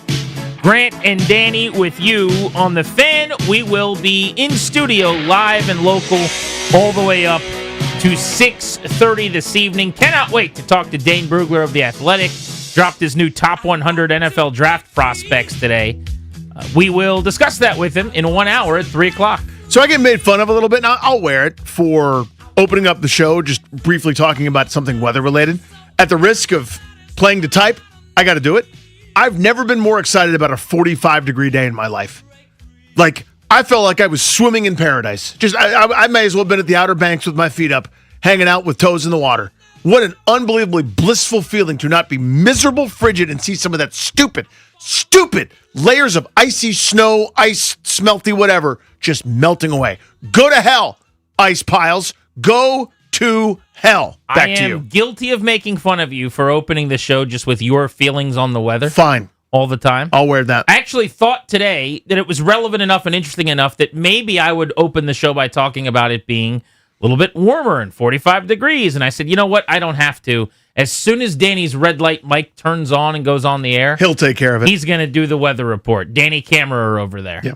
It is your favorite thing Well, to it's do. not what's coming, it's what is. It's like, did you experience the thing today? Yes, everyone did, buddy. Can I take issue with something you said, though? Oh, please.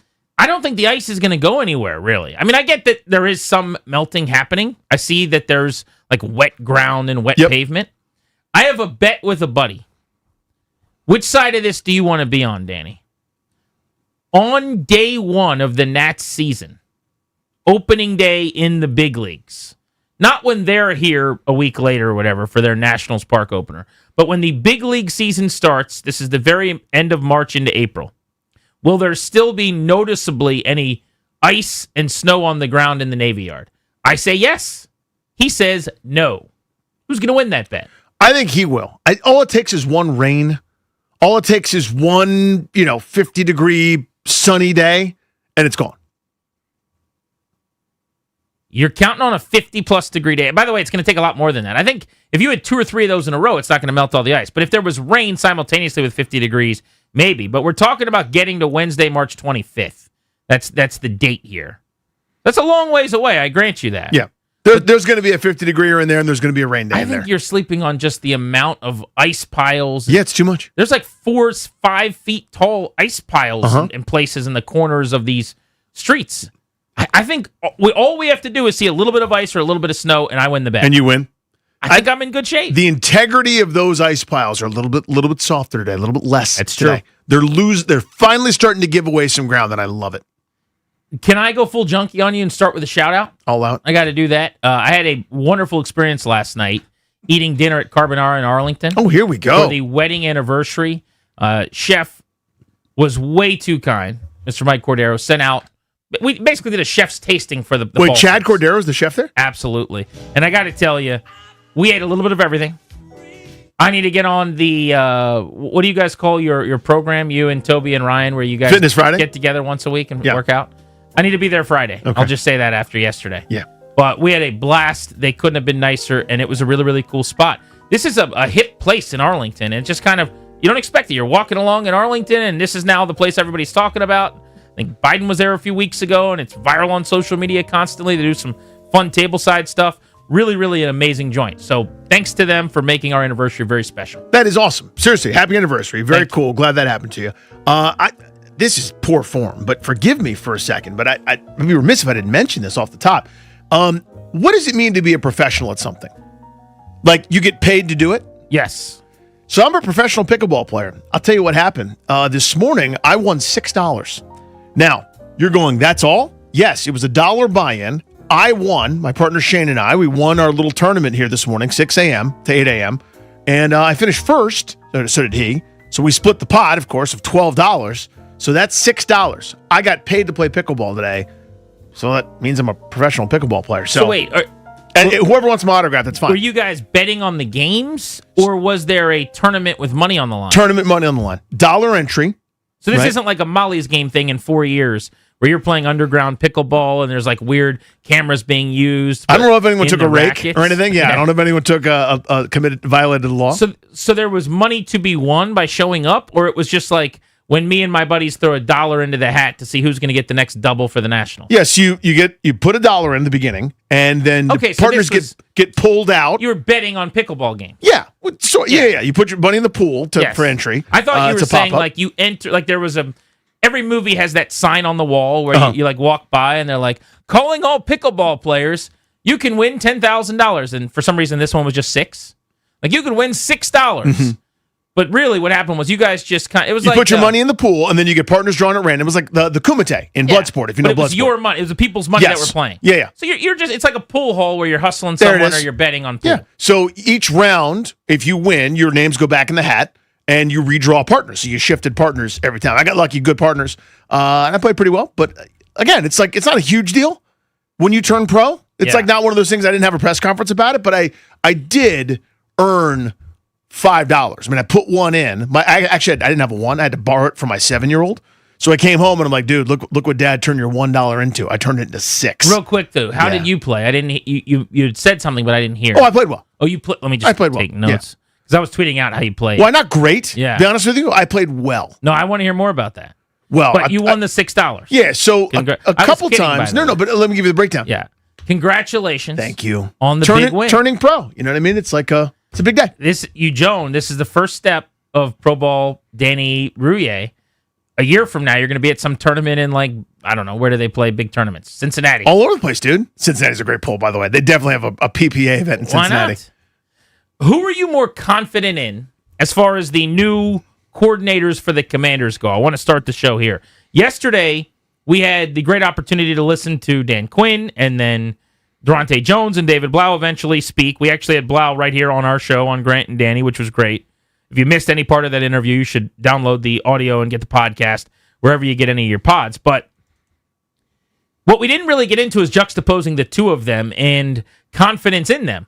Jones on the defensive side, who has never been a play caller, but did call plays in college at LSU, and who has never been a full-time coordinator. He has, at lower levels, high school, Division I, II, III, Canada, spring leagues, done it, but not in the NFL. But he's been around forever. He's kind of the opposite of Blau. This was a circuitous, long, winding path to get this gig. And then there's Blau, who is the hotshot, up-and-coming, beloved whiz kid, so to speak, who is not even 30 and who was a quarterback 2 years ago and is now going to be the OC calling plays. We had him on the show. He seems very, very smart. Seems like the kind of guy you would want to go into a chess match with against another coach because he's a bit of a wizard. So that's the way I want to pose this, and we can start here to chop it up on both sides of the football. Who are you more confident in? Who are you more optimistic about after seeing their opening pressers and getting a feel for each of the two guys? Blau is my answer, and it's no disrespect to Durante Jones, who I liked an awful lot. I don't know what they're going to do on that side of the ball, personnel-wise. I don't know if it's just, it's still Daron Payne. It's still, the Bobby Wagner on first or second down. I don't know. I have confidence more so in Jaden Daniels being able to show some aptitude and adapt to any kind of new tweaks or designs and things. It's still quarterbacking after all. I just think there's more there on that side of the ball. An offensive line that I think is among the better units on the team, a dubious honor, but still good. McLaurin's there, who I like an awful lot. There's potential to add this offseason via not overly expensive, whether it's a second receiver, whether it's a deep threat, whether it's a tight end to kind of supersede or complement Ben Sinnott. I just think there's more there to work with. So I think Blau will end up with better results.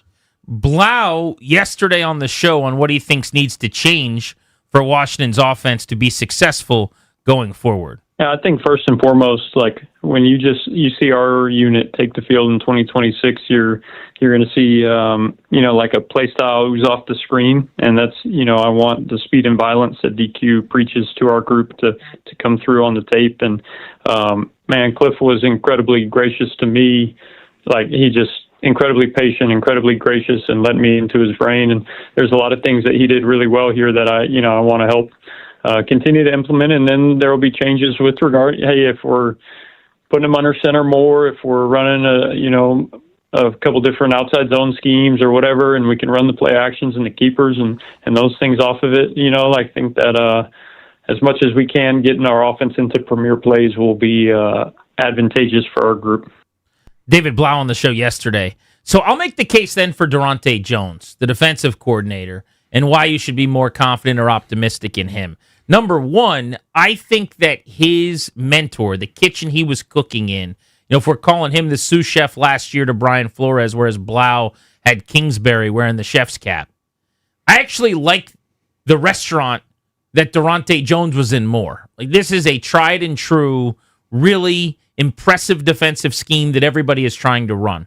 So I would start the argument there. I think his defense, Flores's, and hopefully Durante Jones as well, but this scheme masks deficiencies probably better than just about any other defense that you can run, and you don't need to be as talented. So when you talk about what they don't have on defense, you're not wrong, but I think you could play that game with Minnesota to an extent. They have better players for sure, but you don't have to be the Seahawks and have stars everywhere to execute what Durante Jones is going to run, number one. Number two, I just think his resume should give you a little bit of confidence. There's nothing he hasn't experienced as a coach. And while we're saying both he and Blau have never called plays, Blau has quite literally never called a play into a headset in an NFL game or at any level, whereas Durante Jones did that at LSU. So I know college is different than the pro game, but he did do that. And he actually brought up, and I thought one of the cooler things he talked about in the presser, was toward the end of the press conference yesterday, was his experience in college and with the NFL trending in the direction of dual threat quarterbacks, running quarterbacks, everybody out of the gun and spread. He said he thinks there's a lot of coaches around the NFL that have struggled to stop that because they haven't been at the college game in so long.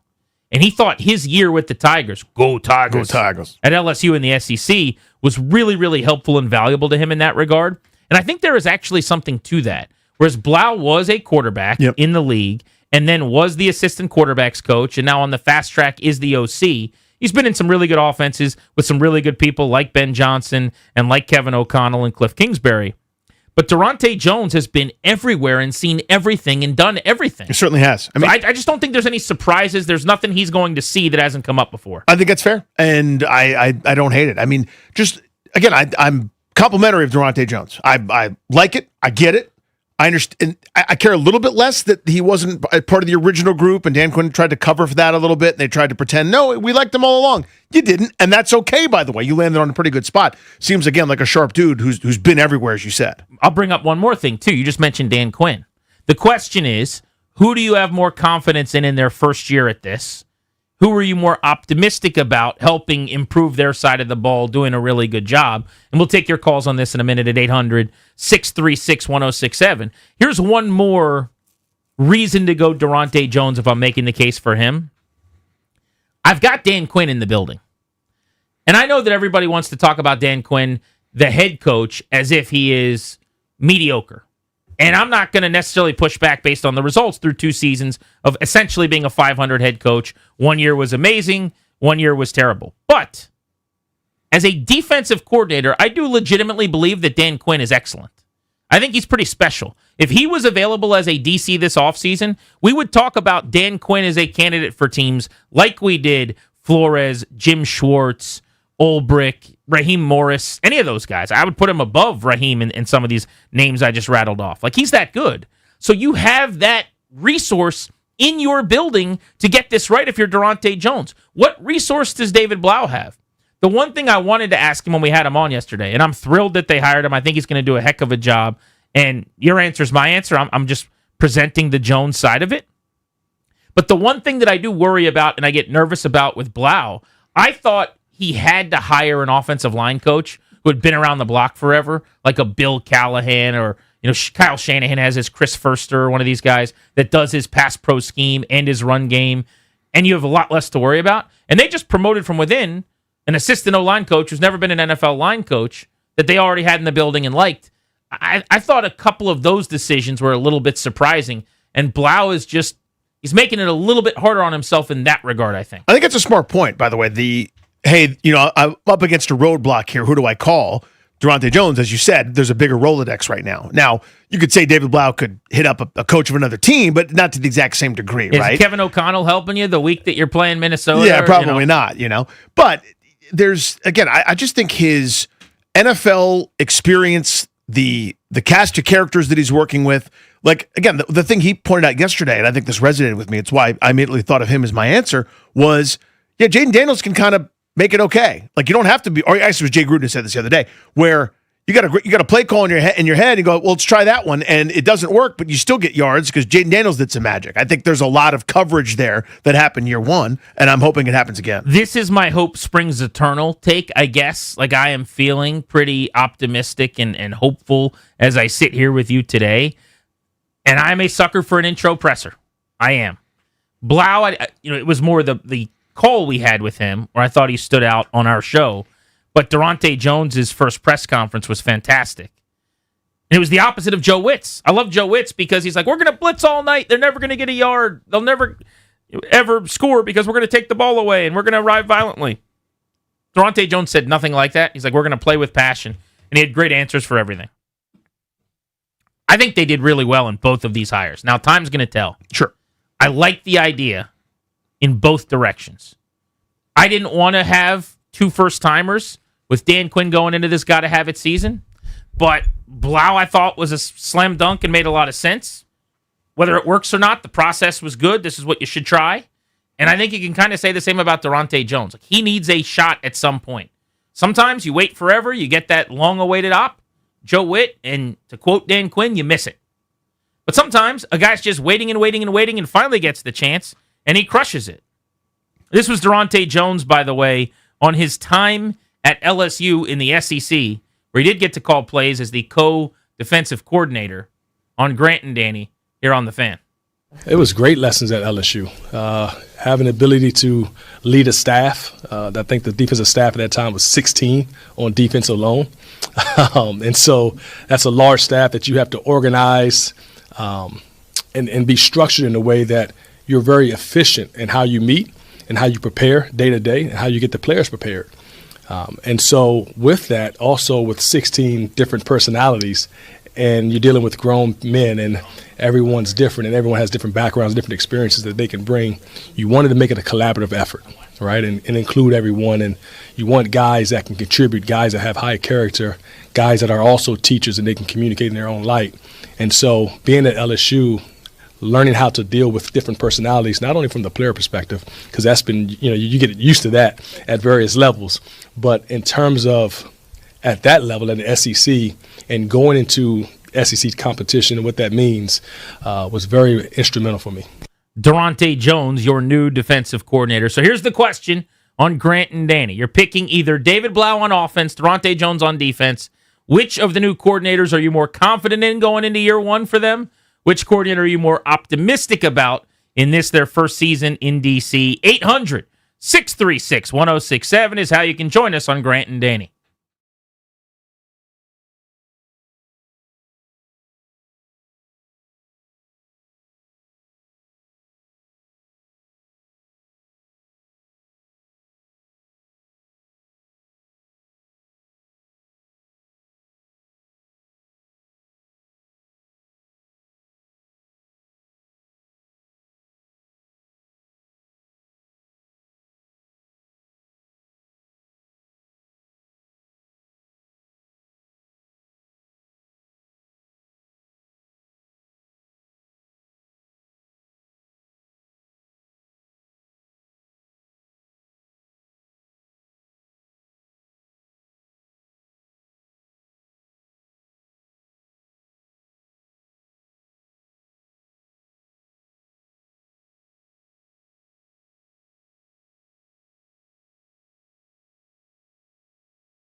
Just try to create as much support as I can. I'll probably include more play it, times during OTAs and during training camp, just for that purpose and all of us functioning together. And that'll be like, at the top of it to get them. There's nothing like in-game experience, but as close as we can simulate to that as we can. Oftentimes, you'd see all of us with practice scripts, and it's already here, and so there'll be times when those won't apply. We're going to call it down and distance, moving the ball, and get into those spaces. And so you do that on film on your own, you do that on the field, and we're just going to do that. But we do have like I said, an excellent staff to help support these guys and set them up for success. Dan Quinn in Ashburn yesterday. Going to have to put together support systems for his first-timers on both sides of the ball who are coordinating. You can call us at 800-636-1067 to hop in on Grant and Danny. The question, which coordinator are you more optimistic about? Are you more confident in? He is definitely putting himself out there, though. I made the case yesterday. We've talked a lot about the fact that if you're Dan Quinn, no matter what you did after you moved on from Cliff Kingsbury and you fired Joe Witt, you were putting yourself on the chopping block in a sense. Sure. Because you could just keep going down that path, and you're able to argue, look, this is the staff that brought you the NFC Championship game. I hired the right staff. We've got a good group. People could disagree with it, but you could stay on message there. As soon as you start blowing people out, you're acknowledging, A, your own mistake, and B, that it hasn't been good enough. And no one can get as upset at the coordinator who just had his first season doing something. So now the onus is squarely on him. He did talk about understanding the guts or the boldness of the strategy. He realized he was putting his neck out there a little bit, but he said, I have conviction in this. I feel like I'm doing the right thing. These were the guys that really shine through in these processes that we went through. So, okay, no problem. It's his call. Yeah. I mean, and I always laugh and go back to the umpire screaming at Terry Collins, "We're the ones with our heads in the jackpot here, Terry." You're the one that's got to, if your job's on the line, you should make the call. No one should tell you what to do. Exactly right. But it's risk no matter what you do. Like, in other words, if you're the Jets and it went so poorly this year and it's like, ladies and gentlemen, your new offensive coordinator, Frank Reich, that's lampoonable as well. No matter what you do is a risk when you have a terrible season. When it's this bad, when it was that uncompetitive for a month.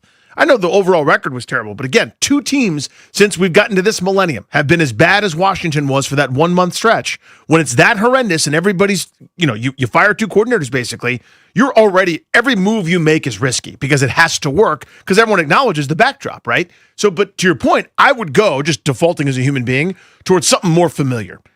You go, all right, if my back's against the wall, I'll call blank, right? That's kind of how we are, how we operate. So it is that much more bold to go, I've got 2 unproven guys that have never done it, to this point. Let's put on a pair of sunglasses.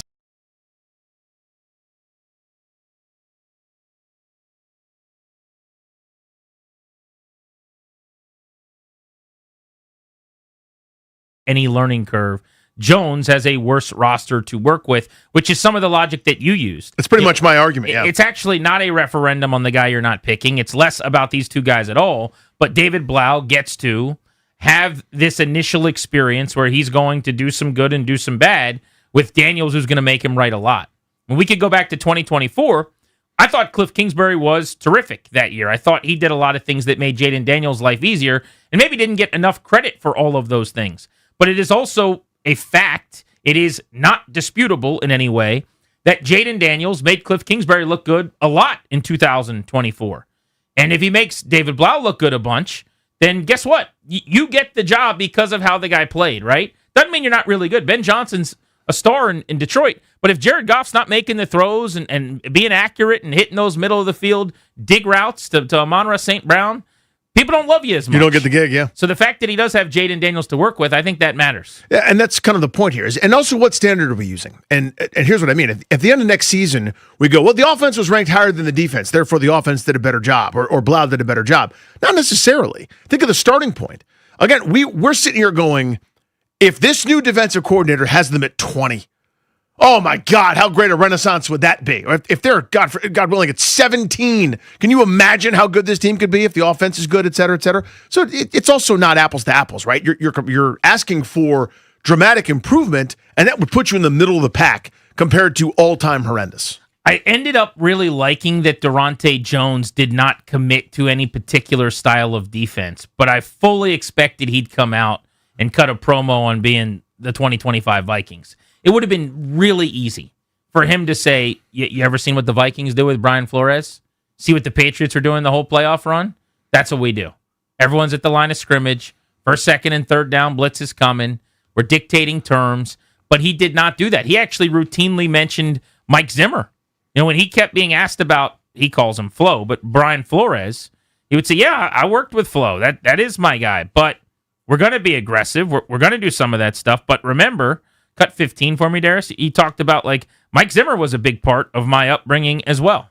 Well, it's about what we do well. If we have the players and their skill sets, some of the skill sets are to be aggressive. By nature, I'm an aggressive person by nature, just in the background. And not only with Brian Flores, his aggressiveness looks a little bit different than what it may have been in the past. But really, if you think about it, there aren't many differences between him and Mike Zimmer in terms of the aggression. It was just, Zim was more third down aggression.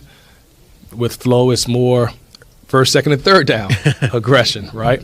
And it just looks differently,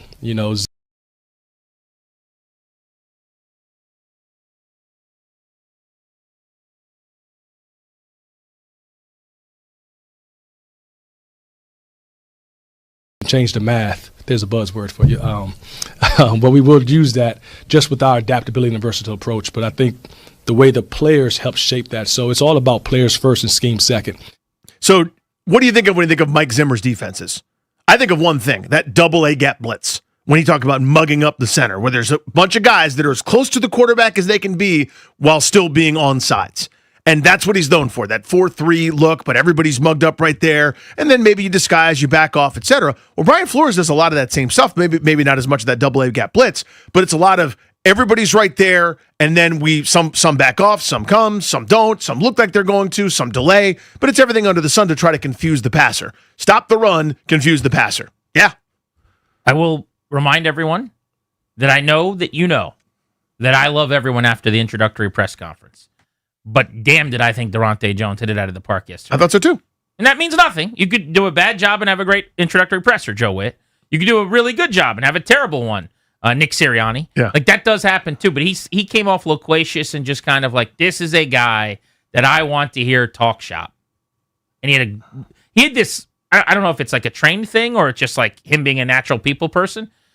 Every time he would look at somebody do this really nice, he would have a smile and his eyes were locked in. I just thought, this dude has some head coaching chops a little bit. That's what I thought watching him. He looked very comfortable in that seat, having never been a DC. Vic and Akakeek, what's up? What's up, guys? Hey, man. I also, Grant, immediately thought, I said, this guy's going to be a head coach. I said, and the way it's going to happen, either Dan is going to take us as far as he can take us, and then they're going to move on from him, and they're going to make him the head coach, or he's just going to be such a viable commodity that somebody might give him an offer he can't refuse. I am more of a fan of Durante Johnson. He's had more opportunities to lead one side of the ball with having to work with what he only had, particularly in LSU. He's done it at other levels too, but LSU is the junior NFL. And then what I also was impressed with is that he is cultured enough and well learned enough to apply understanding to people in multiple areas of what he does. He used the phrase IEP yesterday. I'm an educator. I love that, by the way, Vic. That is a teacher term. Mm-hmm. I think in school it's IEP, which is individual education plan. He, I think, may have said IAP, individual athletic program. Or advancement or something, yeah, whatever. Whatever it is. Mm-hmm. But the point is, my mom was a teacher at one point, and the IEP is every kid gets their own personalized program and plan. And he was talking about that for athletes, the A in the middle, right? Where he's everybody deserves their own set and their own ideas of how we're going to coach them and teach them and get the most out of them, basically. But yeah, he kept saying teacher, teacher, teacher. And then he used a teacher term that is very much from a school background. Yeah. So that stood out to me as well. Jermaine's in Bowie, home of the Bay Sox. What's up? Hey, what's up, guys? Hey, man. Yeah, I'm one of the people who I didn't like the fact that they didn't hire somebody more experienced. I would like to see a more experienced offense coordinator and defense coordinator. But after hearing them both talk, I feel a little bit better now. I love Jones, the defense coordinator. I like the fact that he said players first, scheme second. Because if you don't have the players, you don't have the personnel. No matter what scheme you work, it's not going to work. And it just seems like he's a football guy. He's from this area. He coached at I think Bishop McNamara. And it came up McNamara, absolutely. Side note, like fun thing, not why he got the job or not why you should hire him, but I think it makes for a better story that it's a homecoming for him. And he grew up playing football, going to elementary and middle within walking distance of Northwest Stadium, basically. I mean, that's where he's from. That's home for him. It's awesome. Yeah, especially if it works. If it doesn't, it's an afterthought. It's a whatever. But if it works out, like the kid comes home and makes it big as the DC, kind of turning this thing around, that would be a tremendous story. I mean, he's got his work cut out for him. But again, I think the bar is so low right now, just because of how bad it's been for years. Not just this regime, previously. They're in the upper 20s and 30s. If you're just okay, it's not quite build a statue, but we start taking measurements. If their defense is just subpar and not terrible, yes, it's better. Yes. I also think that the point the caller made there toward the end was good, which is players are going to make you right or not. I think especially on defense. You can scheme on offense, I think, because you dictate personnel. We talk about this a lot, but like if I don't have good receivers, I can go 12 and 13 and go 2 and 3 tight ends and play to my strength if that's what it is. If I've got a collection of really good backs, then I should be in 21 using 2 guys at once, move one out to the slot, have one next to me in the gun, whatever I'm doing. I can't do that on defense. You tell me who's on the field. You go 5 wide, I need extra DBs. I don't have any good DBs. There's nothing I can do about that. So I think especially on his side of the ball on defense, the groceries you give me matter that much more, which on offense, I'm able to get a little creative. This is like a cooking game where you give me a basket of a bunch of nonsense. I can make a decent meal for you if I'm Kyle Shanahan. It's a lot harder to do that on defense. I think Flores' scheme definitely helps, makes it a little bit easier to do that. But I still think if there's one side of the ball where I need Billy's and Joe's over X's and O's, I'm going to say it's defense. Yeah, I've always generally felt the opposite, but your point's still well seen. In other words, if I'm a schemer, I'm going to try to find a way to get Frankie Louvu one-on-one with somebody. That's my goal. Well, Frankie Louvu's got to win. If he doesn't, then I design something really good. And if he doesn't beat the running back, I mean, you referenced that a couple times, Durante Jones did yesterday. But as a play caller, I can make it so that you never get a chance to have Frankie Louvu coming downhill one-on-one, just based on how I call plays. I don't think that goes the other way. Right. I mean, to me, I've seen too many defenses with no names that no one cares about just be fine.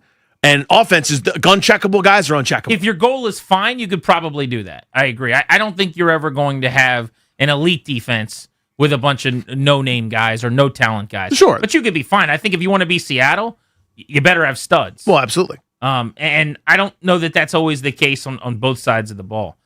Next on G&D, the Nats reported to spring training today. Pitchers and catchers report date. We can get into that right here on The Fan.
Good news and bad news for baseball fans in D.C. as the Nats report to spring training. Pitchers and catchers reporting today.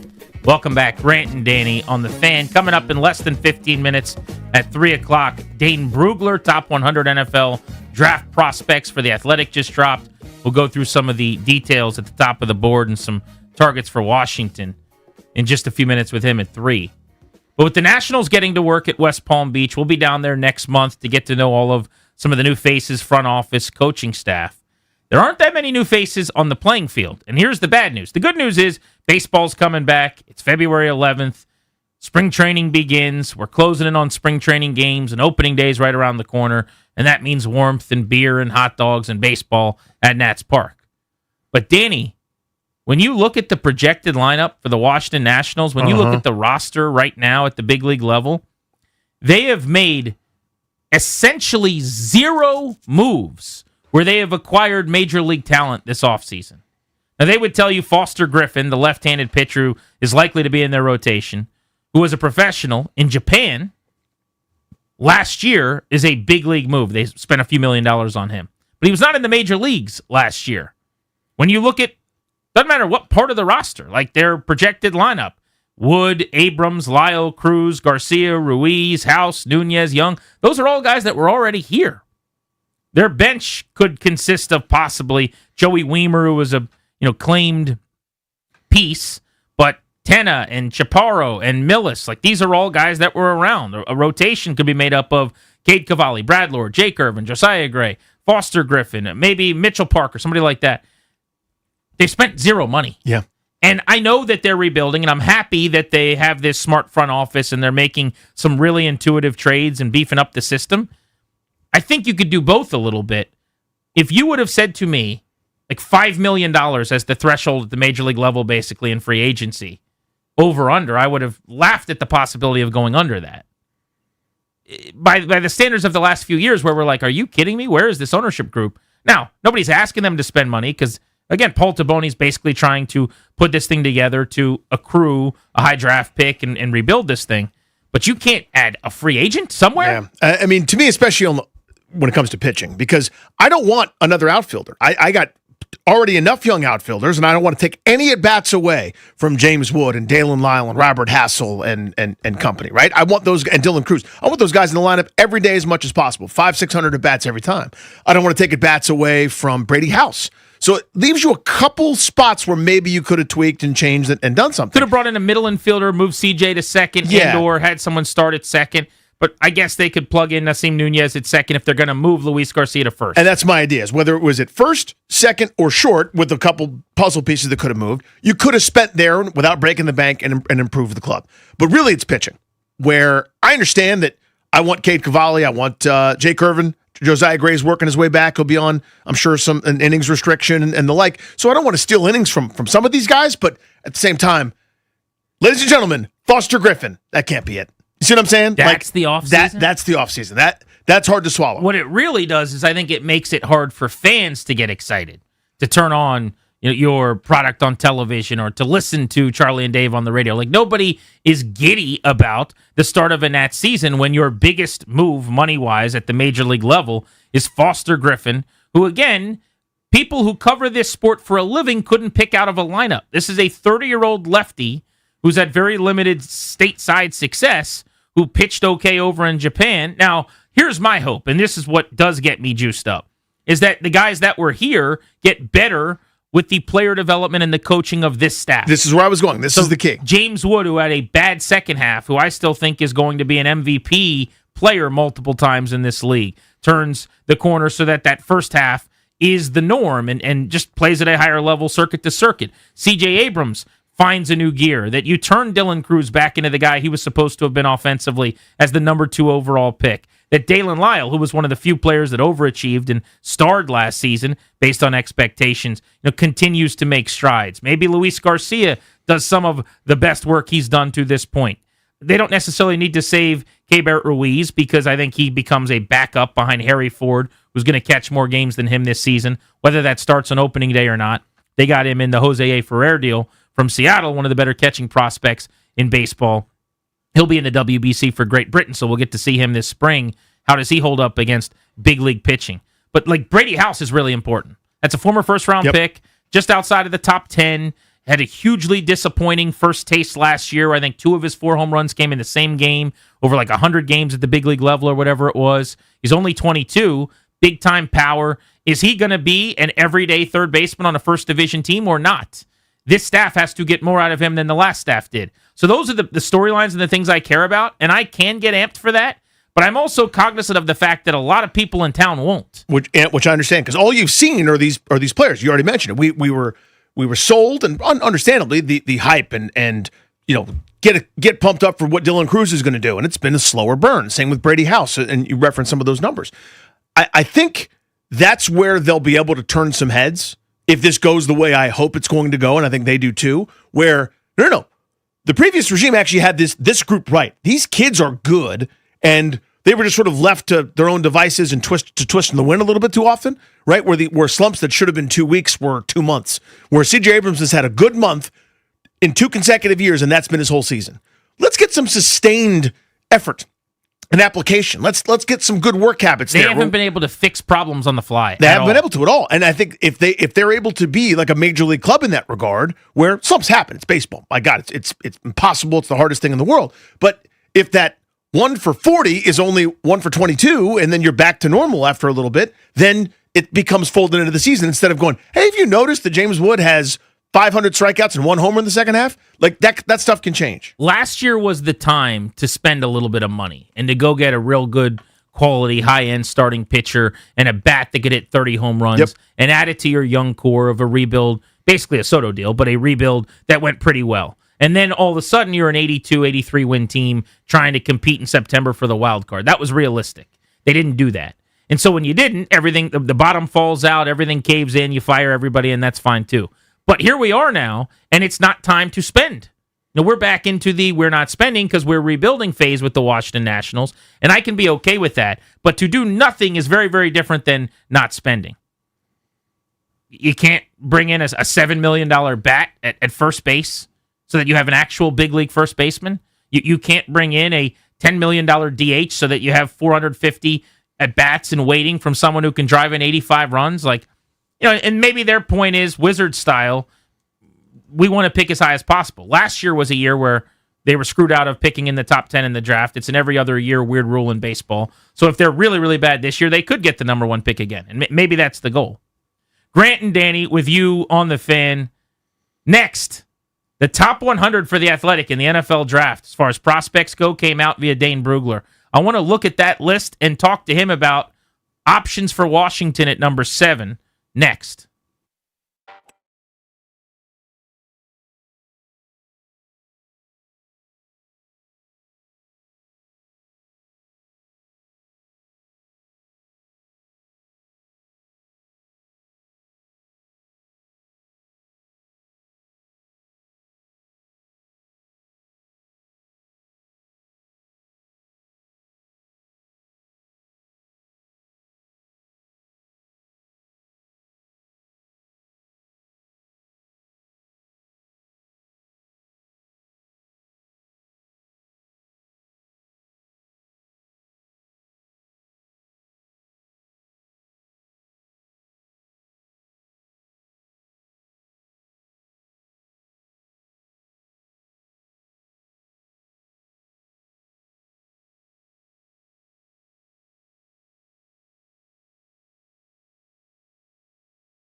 is in the rear view, and that means the NFL draft is right in front of the windshield.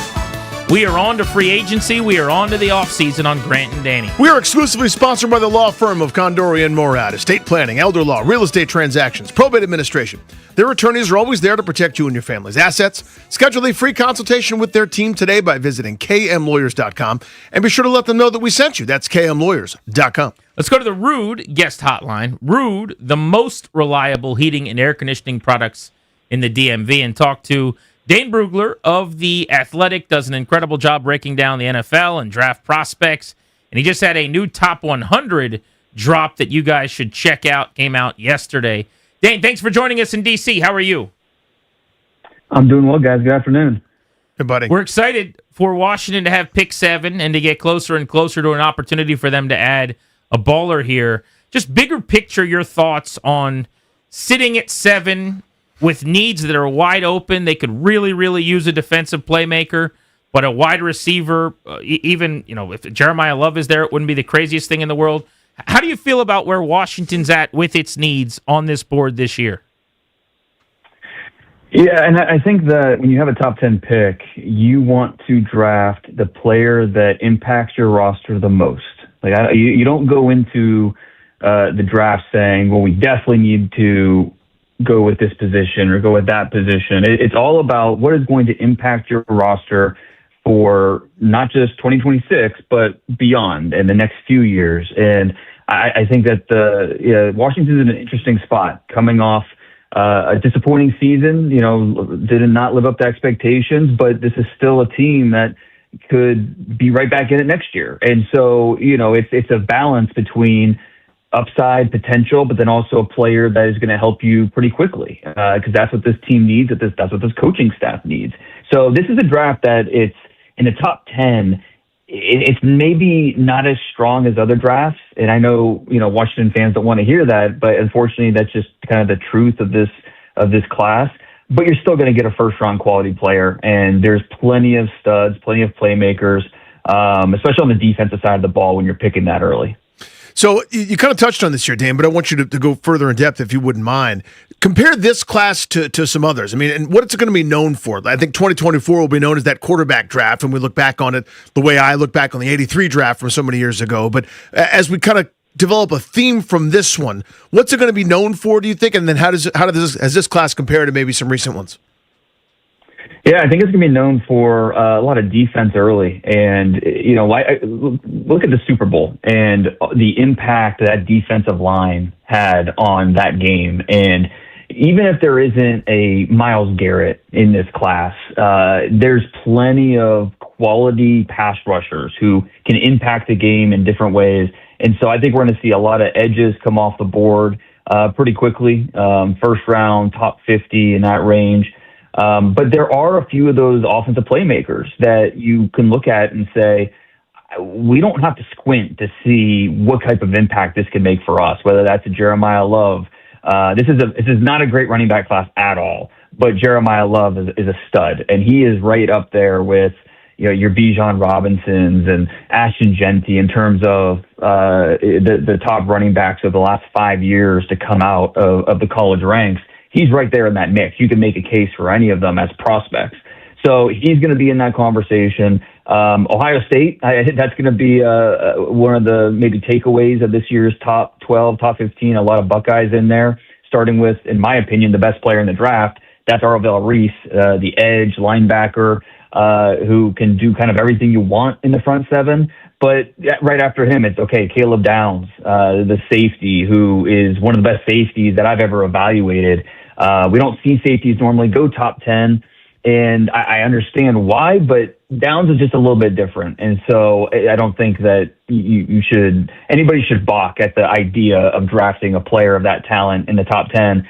Sonny Styles is an absolute stud, 6'4", 240 at linebacker, can blitz, can drop, can do whatever you want him to do. Carnell Tate, the receiver. So a lot of Ohio State players in that top 10 as well. Dane Brugler of The Athletic on Grant and Danny. So Arvell Reese is not getting to Washington at 7. Can we just kind of put that in pen so we can keep moving, or no? This is a draft where it's going to be a little wide open because, like I said, I think the top 10 is it's not very defined in terms of like it's absolutely this guy and then that guy. But aside from Fernando Mendoza at 1, I'm going to keep an open mind, but I'd be very, very surprised if Reese is still around at 7. So then juxtapose, if you would, for me, the safety from Ohio State, junior Caleb Downs, 6 foot 205, and then the linebacker, 6'4", 240, Sonny Styles. I don't think they can go wrong. My man crush in this process has been Styles, and I remember like a couple months ago thinking, well, maybe they could move back a handful of picks and get Sonny Styles and have their cake and eat it too. And now I'm just worried that he's sitting there at 7. But Downs has long been one of the stars of this class as well. So let's just say, hypothetically, they're debating between those two guys on the board at 7. What are some of your thoughts on each of them? Downs is a human missile. And he jumps off the film because he plays so fast, so competitive. Not an elite size guy, but he's an elite tackler. And he shows that with the strength at contact, the body control. He works downhill with conviction, but he shows the same high-level reaction skills and coverage as well. So he can mirror patterns, and he has a situational awareness that jumps off the charts. And he played so many different positions over his career at Alabama, then Ohio State. He was a star. He was the money. He was the post. And Matt Patricia, who obviously was in the NFL for so many years, the DC at Ohio State, he used him in all those different ways because he has the intelligence to do that. A lot of disguises, a lot of trap zone coverages. Like, you can do all these different things when you have a player of that intelligence playing at safety. So just the level of consistency from Downs over his 3 years in college, because he was a All-American his first year as a freshman at Alabama for Saban, and then he was a 2-time unanimous All-American for Ohio State. And a big reason they won the national championship last year. So if you're looking for a guy with intelligence, urgency, toughness, can be disruptive from anywhere on the field, that and the intangibles, I think, are going to make Caleb Downs one of the more popular players in this class. And then, I understand completely why you would want to see Sonny Styles on your team next year. And there are plenty of teams, I think the Cowboys at 12 being one of them, that would love to see Styles fall to them at 12.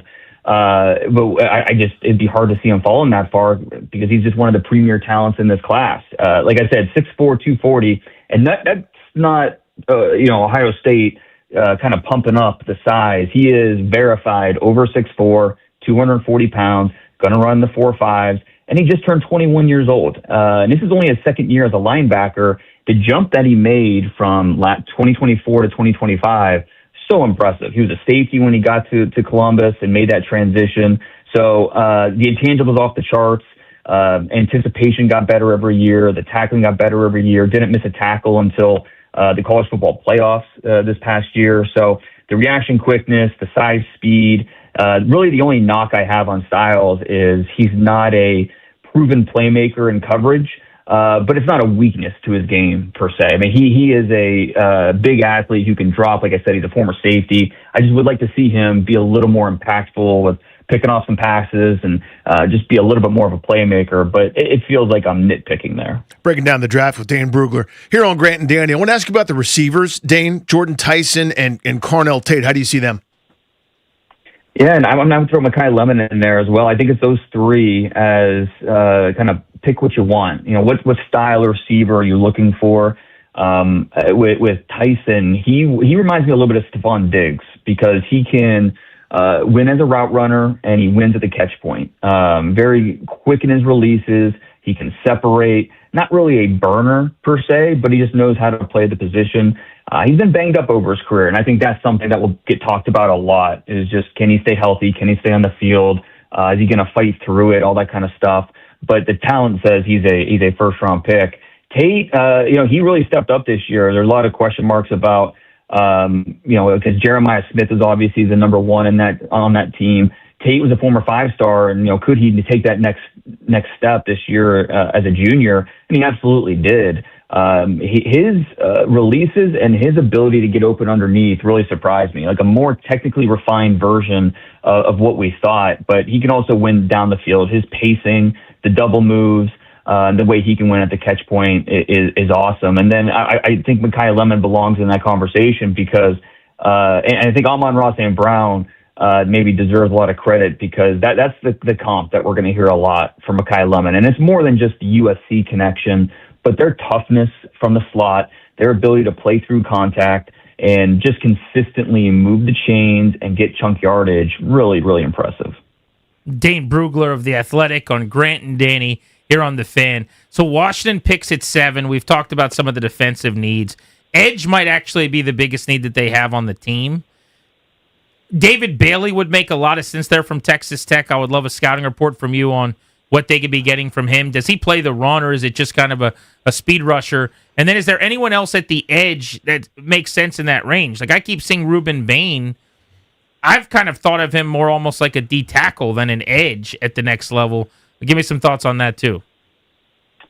Yeah, David Bailey, his presence off the edge for Texas Tech was the reason they made the playoffs and won the Big 12. His pressures per snap led the FBS. He had 14.5 sacks, 19.5 tackles for loss. So explosive off the edge. He played better against the run this past year than he had previously as an underclassman. But it's still an area where you have some question marks. And, I think you're encouraged by the trajectory of where he's headed, but it's still something that is, you're going to worry a little bit about, especially when, you're a rookie and you're in the NFL and you're trying to prove yourself. It's more than just what you can do on 3rd and long and you're getting after the quarterback. So, Ruben Bain, I think that's going to be a polarizing player for a lot of people. The lack of length, like you said, some teams, they do look at him as a defensive tackle, as more of a 3 technique. But he was such a presence for Miami in the playoffs down the stretch. His power and ability to move blockers at the point of attack is awesome. And so he's not a super bendy guy who's going to win with pure speed. But, and blockers know what's coming. They just struggle to stop it, even when he tries to go right through you. So, yeah, Ruben Bain will be right there in that mix. I think there's a couple teams, the Commanders, the Bengals. There's a few teams, I think, in that top 10, top 12 that are hoping Ruben Bain's at least one of the options for them still left on the board. Dan, I couldn't do what you do for a million reasons. I'm not qualified to, but as soon as I got to someone like Kenyon Sadiq, I'd make cartoon hard eyes, and I wouldn't be able to see anything else besides. He looks like He-Man. Like all the lack of production I've blamed on everyone else, and the games where he's got 1 catch for 8 yards, it's someone else's fault. I am smitten with this dude. A, you can just tell me I'm right, but B, just generally give me your thoughts on him and then the tight end class. Yeah, he kind of reminds me of Vernon Davis, which is high praise, obviously, when he was coming out of Maryland. Just a freaky guy who I think doesn't even know how good he is yet. But yeah, he's a mismatch waiting to happen, because he is a brawny guy, and he will, give you everything he has as a blocker. He is I wouldn't say an amazing blocker, but he's above average. And that's, I think, for a guy that's going to be cashing checks based off of what he does as a pass catcher, to give you above average blocking is exactly what you're looking for. But he's able to out-quick linebackers. He's able to out-tough safeties. He can win down the seam. He can break tackles. And so I think that versatility is key. Because, again, what you're looking for is mismatches. That's what you want. That's what you want to draft. That you want to get that advantage.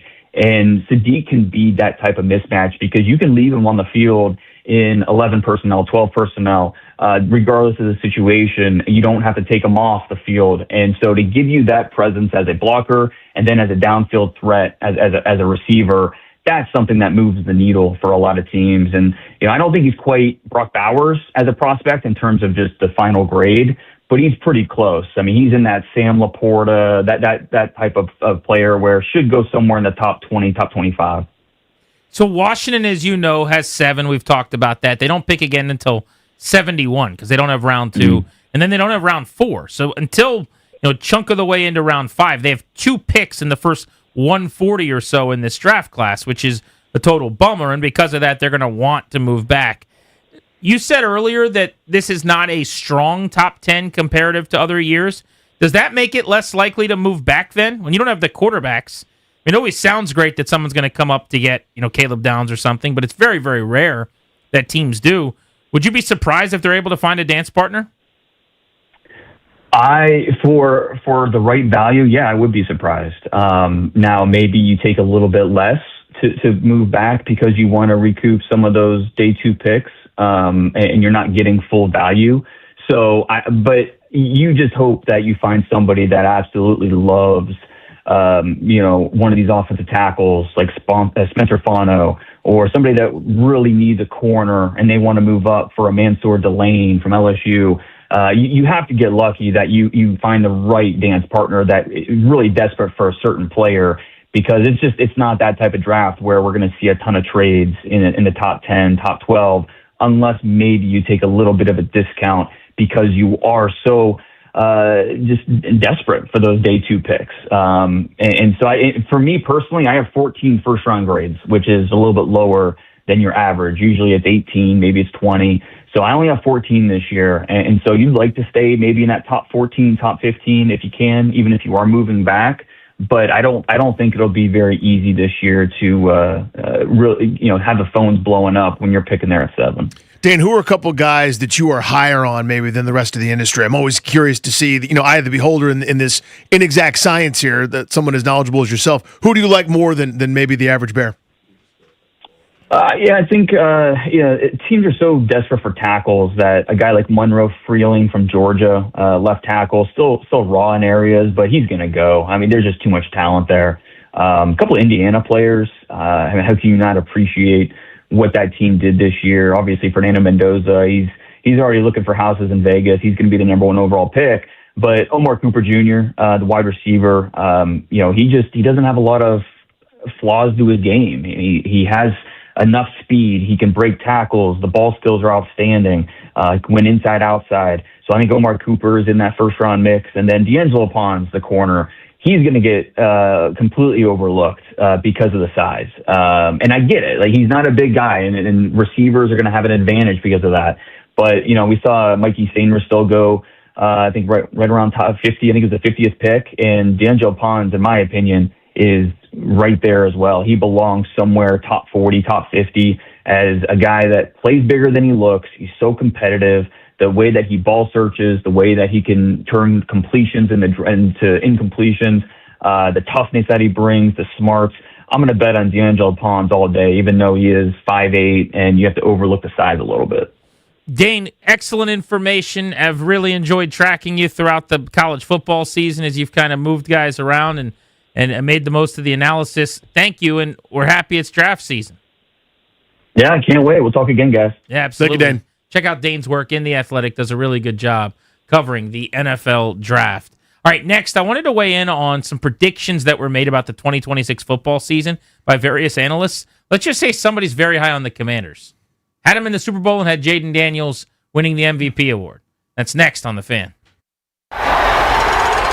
That's another amazing run by Team USA. Mom,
We just got the email about Friday being Valentine's Day at school.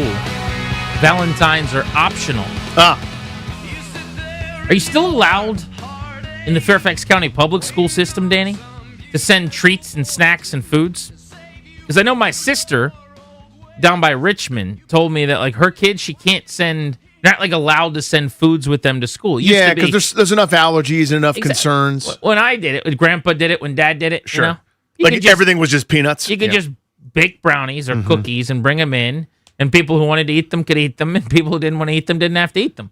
But I guess she actually can't send something in even if she wanted to. I don't. There is a protocol, and it's like a 17-step thing, and there's a clearance code. I went you just tell me if I'm bringing something or not. I think you can buy certain things from the store. How did you guys do Valentine's Day? I remember we would decorate a cereal box.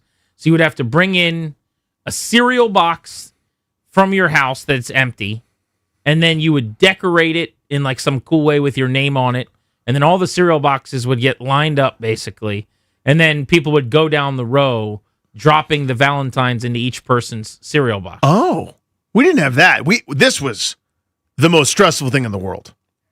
We had carnations. So you would buy a carnation. The money would go to charity. So it was part of this like fundraising program. It was Carnation organized like flowers? Yeah, like a small flower. You could put like the tiniest note on it, but usually would say like Happy Valentine's Day, like to your friends that were girls. We or whatever. did that for holidays, like candy grams or something. Yeah, it's like that. You didn't do just Valentines where you bought 30 Valentines for your whole class and they're all like cars or Bugs Bunny or something? No, Really? this was so. Well, you know what? You went to an all-boys school. Yeah, well, because the sister school was literally across the campus of the cathedral. And this was the most stressful thing in the world. Like if you sent one and didn't get one back from that person, now you're a jackass. You get made fun of for weeks on end. Like, dude, you're so pressed. You're so desperate for Jen. Ha ha ha. Or whatever. You know. Oh my God, it was awful. Did you guys? So you wouldn't have done Valentines at all then? No, we did. I mean, at elementary school until through third grade, it was like you bought the carnation, and then you could like give like, here you go, Samantha, this is for me. And it's like, I don't want it from Sorry, you, and it's I'm awkward. talking about the card, the Valentine. Like what I'm referring. My kids are buying cards for their class to like put on each person's desk. You did not do that. No. Interesting. Yeah, Yeah. we did the carnations, and I think they changed that finally because they realized it was like causing unbelievable amounts of anxiety and mockery and pressure. That's what it was back. No one cared about us. You just sort of like you went through the day, you'd report something, and they're like, "Shut up! You're just mad because he makes you do your homework." A bunch of ESPN's reporters and some of their bigger name analysts got together for this exercise where they looked ahead to 2026. So I figured we could answer some of these questions and go through some of their responses. What's your early Super Bowl 61 pick? So you're way too soon call on who you could see playing in the Super Bowl next year. Matt Bowen went Bears over Bills. He's a believer in Ben Johnson's operation. Dan Graziano said Chiefs over Packers. Feels a little chalky, honestly. Let's see. Aaron Schatz, who does all the DVOA numbers, had the Rams over the Chargers, an all-LA Super Bowl at SoFi Stadium, no less. That'd be a hell of a story. I like this one from Ben Solak. He has Texans over Rams next year in the Super Bowl. What's your way too early call? So I think I like the Rams a lot, like everybody else.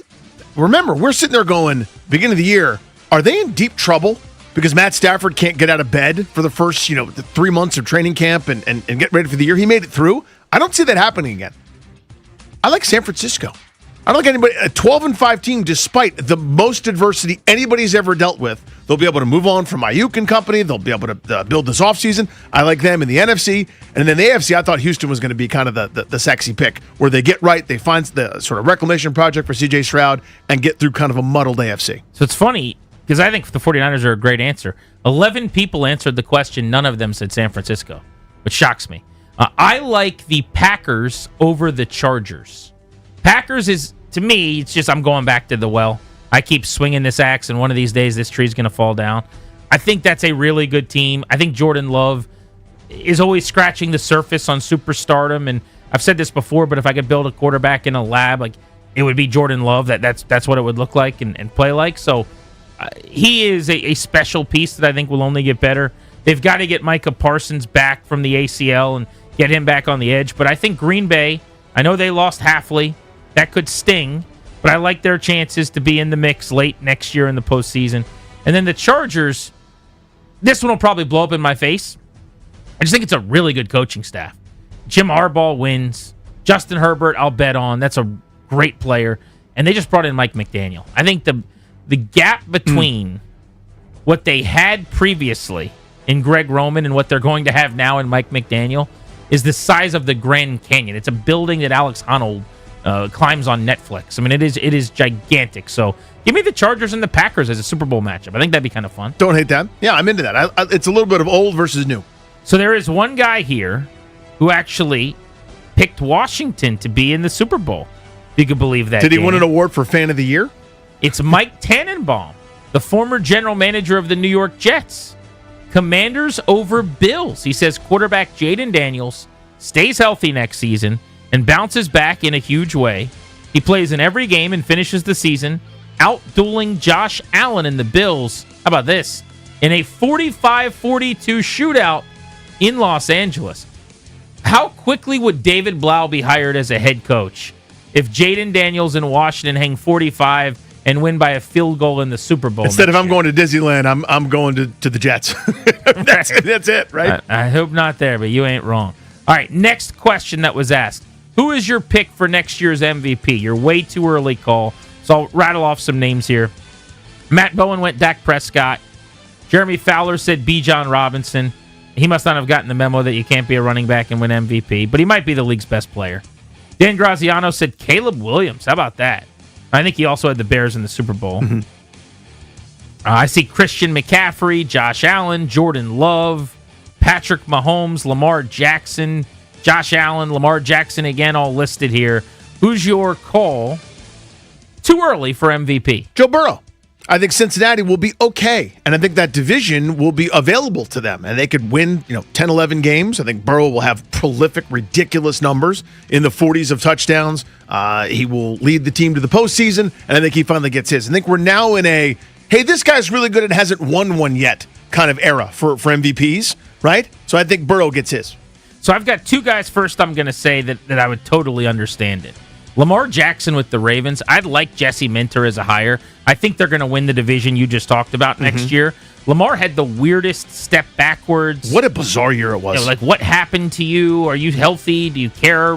Why are you in the coach that's always loved you at odds right now? And people are trying to motivate you to just come to the building and work, supposedly, according to the stories. Very, very strange. But assuming he just decides that he's going to be the best quarterback in the league, he's got the talent to do that. So I think Lamar, if they win the division, is a candidate. And then the other one, people will hate this, so earmuffs to my brethren who are Commanders fans, Dak Prescott. If Philly does regress, and I know that Vic Fangio is staying, which is a big deal, but they've got a new offensive coordinator. I think it was a good hire with Sean Mannion, but they've got weird situation on offense, and who knows if A.J. Brown is back, and they're a year older, and there's just a lot of questions. Then Dallas would have a really good chance, possibly, to be in the mix in the East. You know Dak puts up numbies. If he's healthy, where do you want your 4,500 yards and your 39 touchdowns? Yeah. Over there or in that corner? Like, he's going to throw the football with, I think Pickens will be back, and CeeDee Lamb's still, for me, a top 5 receiver in the league. So I get that. But I'm gonna say my pick will be Josh Allen. I'm just, until proven otherwise. They get him just a little bit of help. Yeah. The numbies will come right back to where we're used to. Get him a receiver and watch him work. I want to go back to Mike Tannenbaum, though, a.k.a. the Lieutenant Commander. I mean, Darius, those Danny rejoins that we always play about Danny being Mr. Commander, we need to make those for Mike Tannenbaum. Mike Tannenbaum. Nobody loves the Commanders more than Danny, except Mike Tannenbaum. His MVP, Jaden Daniels, for the team that's going to win the Super Bowl. This is a package deal, I think. He says Daniels will rebound from an injury-plagued 2025 season to reassert himself as the top quarterback of the 2024 draft class. He stays healthy, performs well throwing and running the ball, and makes new offensive coordinator David Blau a prime head coaching candidate. So he's all in on the vision here from Dan Quinn. Interesting, he was just talking about the 24 class. So you have one vote for Caleb Williams as an MVP. You did see the Bears were in a Super Bowl for one person. The Broncos were actually predicted to be in the Super Bowl by 2 or 3 people. Nothing for Bo Nix here. And I don't see anything on the Patriots or Drake May. Yeah, I didn't see any Drake May. So a lot of people are expecting the New England regression. which I think is fair. I mean, again, you don't get to have the easiest schedule in the world again, but they're still good enough to win a lot of games. But I don't know 14-3 is in the card. They could be better and still win 11 or 12 games. All right, so then the last one here that we can do is make one more significant prediction about the offseason or next season. So like Matt Bowen said, Trey Hendrickson signs with the Colts. Jeremy Fowler said the Giants make the playoffs. That'd be bad news for Washington. Dan Graziano says the Steelers have their first losing season since 2003 with McCarthy and Rodgers running it back. You've seen that it's leaning that direction now, right? Like Rodgers is going to come back. They're going to run and it they're back. going to do this Packers thing from 20 years ago. Yeah, Give me a break. Maldonado says the Bills finally fix their offense, get to the Super Bowl. What's your too early bold prediction? Kansas City's big back. The idea that we're burying this group, kicking dirt on them, just like in Kill Bill, the 6-inch punch right in front of your face. Beatrix Kiddo will emerge, and the Chiefs will be back atop the AFC West. So I don't know if this is bold enough. You'll have to tell me. I think the Falcons win the NFC South next year with Kevin Stefanski as their coach. I think Raheem Morris was very average, and they also had some bad luck between the Cousins injury leading to his struggles, and then the benching. Penix not really playing at a high level. I think Zach Robinson, their OC, stunk the last couple of years. You got Kevin Stefanski in there now. Ulbricht's a really good coordinator. They led the NFL in sacks last season. Now, the guy that led them with 10.5, their rookie, may or not be behind bars the way things are trending at this point. I mean, the stories about what he got in trouble for, hitting his girlfriend's car with his car. Unbelievable. James Pierce, I mean, that's crazy stuff. But I could see the Falcons winning a bad South and actually ending their playoff drought. So that's not crazy. 3 teams were 8-9. They were one of them. I don't know that I trust quarterback there at all. I don't either. So I have no idea what the plan is there, but I'd like to see it before. But Carolina, I don't think is ready for prime time. Tampa's trending in the opposite direction as everybody there is 1,000 years old, and I don't trust New Orleans to get out of New Orleans. I'd be intrigued by them bringing Cousins back at the right number. If he's not making a huge chunk of cash, and you bring Kirk Cousins back with Stefanski, who he played with in Minnesota, has a good relationship with. Like end of last season, you saw him in Pitts and that offense. They're decent. He's not making $40 million. Now you got more money to spread around. Yeah. I also don't know when is Penix coming back from the ACL. I don't either. Yeah, that's a big again, question. It's his third one. It just did the quarterback situation there. Despite all the resources they've spent on it, they have questions about it. That's never good. I wouldn't have even brought this up if not for Tannenbaum, because I'm reading these and I'm like, Control effing Commanders, Control F Daniels, and I'm like, all right, is anybody saying anything about Washington? And like Mike Tannenbaum, bro. Mike Tannenbaum. Can we send that guy a 5 jersey? Just a gift basket or something. He is steamed up for the locals. All right, next on Grant and Danny, a actor who was in projects that you and I both loved growing up passed away way too early. Not even 50 years old. That's next on The Fan. Wake up with a sports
live on Grant and Danny. We're with you until 6:30 on this Wednesday on The Fan.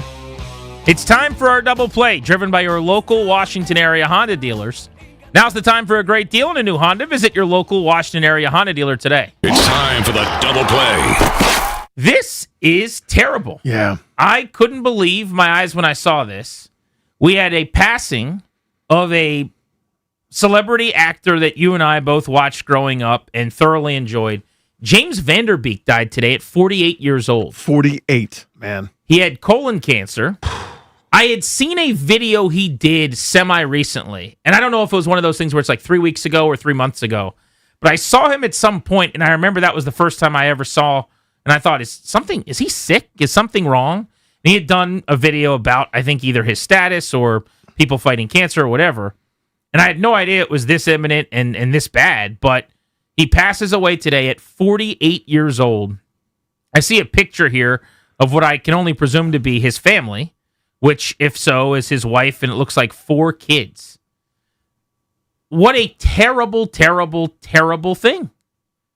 He was in so much stuff. He was on a heater, and he was a little bit older than us. He's probably your age, actually. 48, 2 years He's older than me, yeah. 10 or so years older than me. But a lot of the stuff when I was a teenager that was like cool teenage content, James Vanderbeek was in. I was never into, was it Dawson's Creek? Mm-hmm.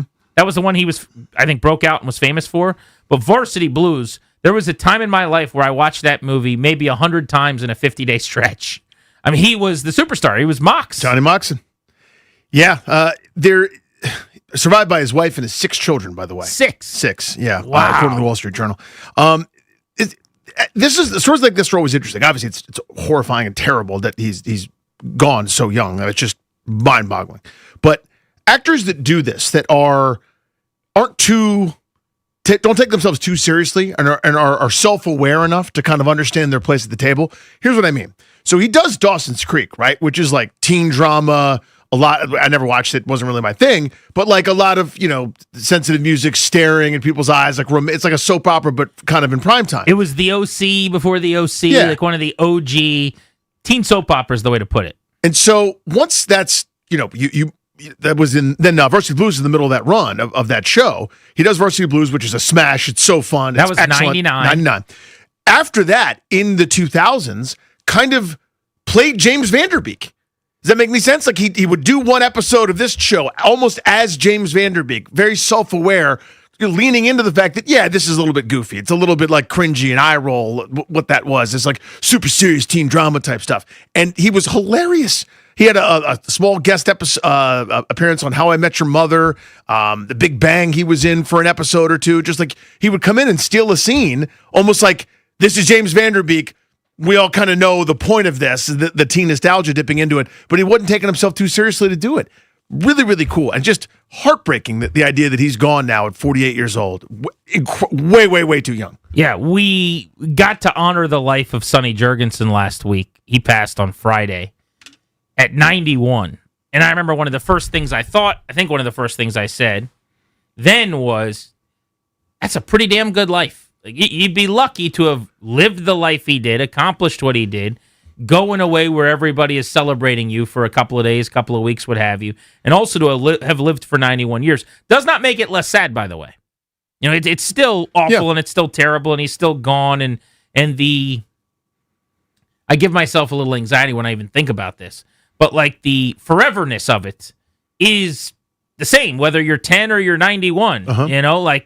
You never get to come back on this spinning rock. As long as time goes, you're not here. Like, that is scary and awful. But 48 just hits different. That should be prime of your life stuff. 85 is like 65 now. You know what I mean? Like, or vice versa. 65, there is, like, when I was a kid, best way I can make this make sense, and you heard someone was 80 years old, that was like the oldest you could possibly fathom anyone being. And people then looked much older and were moving slower. Nowadays, Joe Gibbs is going to be sitting on the pit box running his NASCAR team at 85 on Sunday years old, in the Daytona 500. Now, we could have a conversation on whether it should be the case or not, but our presidents are in their 80s. You know what I'm saying? Like, people are doing things at this age that when I was a little kid, 20 years ago, you would go 80. Like, that is so old. This is 48 years old. There's a great moment on Mad Men when the lead character, Don Draper, goes to the doctor. The doctor's like, "You got to start taking care of yourself. You're not a young man anymore." And he was 35. Right. Because and everybody, obviously, you laugh at it because it's so funny to think about now, but all they did was smoke and drink, and you're getting you're taking a toll on the body the way that they lived. But it's, you're not a young man anymore. You're 35. It's time to start taking care of yourself.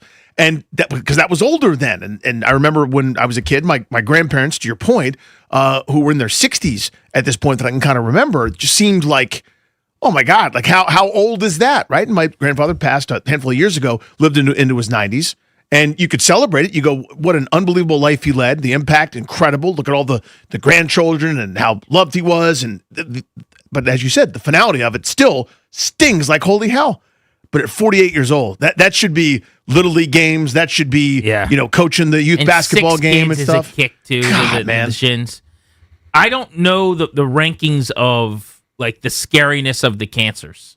I have heard that pancreatic cancer is like... Yeah, that's my grandfather on my dad's side. The worst. My grandfather on my dad's side died of colon cancer. And that one is really, really bad too, I know. And that's what this was. Again, 48 years old, which feels super young to even deal with that and get that. Yeah. But just terrible. I am reminded, though, of Varsity Blues and the great character of Jonathan Moxon, old Mox, who, when the team was deciding whether or not they even wanted to go back out onto the field after halftime, the West Canaan Coyotes, because Kilmer was such a jerk.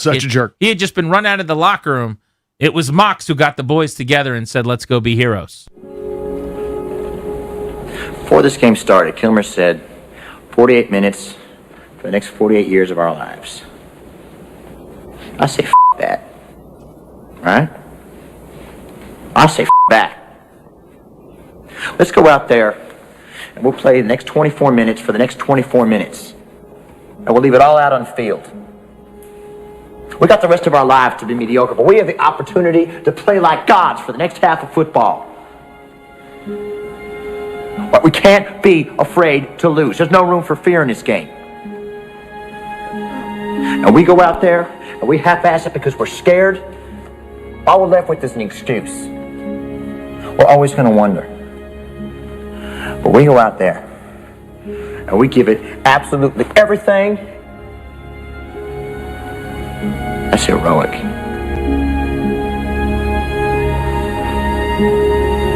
Let's be heroes. The transition in that movie, too, and then Foo Fighters, "There goes my hero." And they start their comeback. Well, what a fascinating character. I mean, Lance Arbor is all football all the time. Mox gets caught reading during football practice. He's trying to go to Brown. He just wants his scholarship. Heard about your scholarship to Brown, said the coach, like is literally going to sabotage a kid's college career.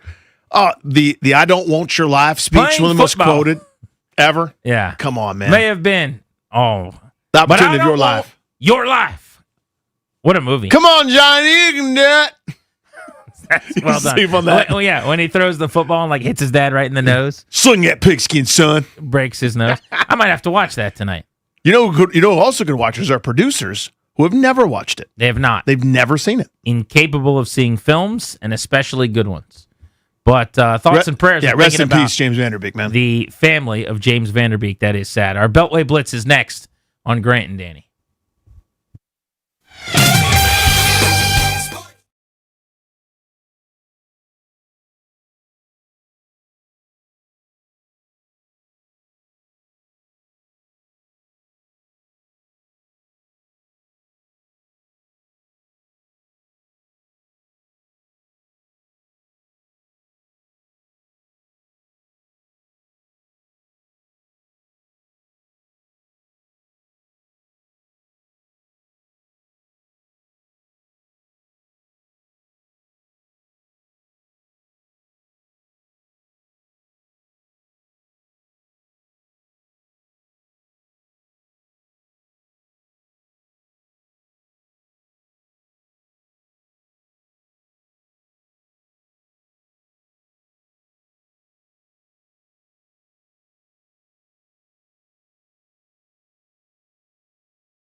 Brought to you by the law firm Condori and Murad, estate planning, elder law, real estate transactions, probate administration. Their attorneys are there to protect you and your family. Schedule a free consultation with their team today at kmlawyers.com, and be sure, when you talk to them, to tell them that we sent you to get a discount. That's kmlawyers.com. It is time for our Beltway Blitz on the teams in town you care the most about. We'll be covering the NFL and the Commanders, but we start off on the diamond. The Washington Nationals. We told you in our first hour that the Nats had reported to spring training. Pitchers and catchers reporting today. Well, let's talk baseball with our buddy Mark Zuckerman of the Nats Journal. Mark, tell us about your new venture. I'm happy and I'm fired up. You're going to continue to cover the Nats, and we want to know how to support you. Hey, thank you, guys. Obviously my time with MASN is up, given that they no longer televise the game, so I decided to go out on my own and launch my own site. It went up on Monday morning, natsjournal.com. It's through the Substack platform. It's a subscription-based thing, although you don't have to pay for everything. There are some articles that are free, but majority of them are behind a paywall. And I can't tell you how humbled I am by the response. So far, we're less than 3 days in, and I have over 3,000 people who have subscribed in total to this. It's been phenomenal. I can't thank everybody enough for finding it and following along and giving me the opportunity to keep covering the team, just as I always have all these different years, just in a new platform. Yeah, I'm a proud member of the 3,000, my friend, or 3,000 plus and growing. It's the absolute right thing to do. You are essential as far as I'm concerned. Going down to spring training, remember last year where they were talking about internally and externally about how they were ready, they were going to compete, watch how good we are, we're going to surprise some people. I don't know that we're going to hear the same thing this year, Mark, but what is the theme? What do you think is going to be said, some of these discussions, as we all descend to West Palm? Yeah, it's a different discussion, certainly, Danny. There's an acknowledgement that with the whole new front office, new coaching staff, new player development, all of that they are sort of starting over in a way, and I know that's discouraging for everybody who's already endured this, what feels like an interminable rebuild since 2021. That said, there is real optimism in that clubhouse. And it's not necessarily about because they believe they're ready to win this year, but they see some significant changes in the way things are being done. Just around the workout today, you saw all this evidence of new technology all over the place. There's a lot more coaches, a lot more people that are there to help everybody with a lot of new ideas. They're all so young. I think they're relating to the players really well, and I think the players appreciate that part about it. And I think for the guys who are returning from the last year or two, as much as they wanted to take that next step and become a contending team again, they saw that it had turned really stale. I think especially in the last year, they're reinvigorated by what's going on now. Now, let's see what that looks like come May, June, July, and August when their record may not be so good. Do they still feel that way? But so far, I do think that most of them are on board with what the new group is trying to do. Mark, I just confirmed we saw this trickle out about a half hour ago that Miles Mikolas was signing with the Washington Nationals. He's a veteran starter, 7 years in a row here with the Cardinals. He's older. I mean, he's certainly, 37 years old, long in the tooth, but feels like the kind of guy to eat innings that they've been needing. Yes, that would certainly help. I think that's been something that's sorely lacking for this organization here as you looked at what they did this winter. And certainly when they traded Mackenzie Gore, you look at the rotation and said, well, who do they have left? There's nobody that you just kind of know is a sure thing. Now, Mikolas is not going to be part of a long-term plan at all, but somebody's got to eat the innings. And really even more than that, and I'll be curious to see how he fits in this regard, there's a real lack of leadership in that clubhouse. Last year, and they didn't go out and really sign anybody so far this winter until now that had any kind of real experience. So can he be somebody that the rest of these young pitchers can look up to and say, hey, here's how it's done? In addition to the innings and hopefully success that they get out of him on the mound, I'd be interested to see also what kind of difference he can make within the clubhouse. What's the first base situation? How do you think that's going to look maybe early and then as the season progresses? I think it's wide open right now, Danny. Luis Garcia is going to get a real look there in addition to second base. I don't know that it's a permanent full-time move, but they want to see what he can do over there and if it does make a difference and if he could be a part of it. They have several others who I would imagine be part of more of a platoon kind of situation. Matt Mervis, a local kid from D.C., signed a minor league deal. He does have some big league experience. Andres Chaparro, who has been here for a few years, is like a backup right-handed hitter. I still feel like that's a position they may look from the outside for some help in some way. We'll see. That's the one spot out of everywhere on the field where you look at it and you don't say to yourself, this is a guy who has a chance to be part of the long-term future. Pretty much every other position you can say, whether they make it or not, who knows, but yes, here's a guy who could be a future piece of the puzzle. First base, they don't really have that. So are they willing to go piecemeal, or would they still look to maybe find somebody from the outside? Mark, great as always. Best of luck with the new venture, and let us know anything you need on our end. We are going to be excited to follow all of the coverage. You got it. Thank you, guys. Thanks, Mark. Be good. All right, let's keep the blitz moving. The NFL. Ian Hartitz, Fantasy Life, joins us now. Ian, how surprised were you with how lopsided the Super Bowl was and just how ugly things got for the Patriots offense? I'm not going to hurt myself patting my own back, but I did think the Seahawks were going to be able to win and cover that game. It was just one of those things where the big advantage the Patriots had was their superior quarterback play in the regular season, but as we all saw throughout the playoff stretch, just wasn't quite getting the best out of Drake May. So, unfortunate, but we'll say just kind of based on the overall roster, only one team gets to, win their last game of the season. So kudos to the Patriots for a good run either way. Do we take anything out of Drake May's postseason performance? I don't. I think ascending star, second in the MVP voting, rightfully so. But some are trying to make it a referendum of some sorts. They faced good defenses for the first time, really, it seemed all year, and the struggle was real. They won it because of their defense, or they got there because of their defense. Do we take anything out of May's performance, or no? Piece of the puzzle, I think, instead of him being solidified as a clear-cut top 5 quarterback across the league, he's probably a little bit more like clear-cut top 10. So, again, not taking away anything he did in the regular season. If, you voted for him for MVP, I think there was a very good argument there. You did mention the defenses, too, man. I mean, anyone's idea of legit top 8, even top 6 defenses is one after another. So it'll be good to see them invest in more resources in that offensive line. Hopefully get a legit number 1. I mean, I thought it was nice seeing Diggs at age 32 coming back from that knee injury, achieve everything he did. But at the end of the day, I don't think the Patriots really have any individual pass catcher or even playmaker that really instills any level of fear in an opposing defense. So maybe a little AJB, Mike Vrabel reunion coming on. We'll see what happens.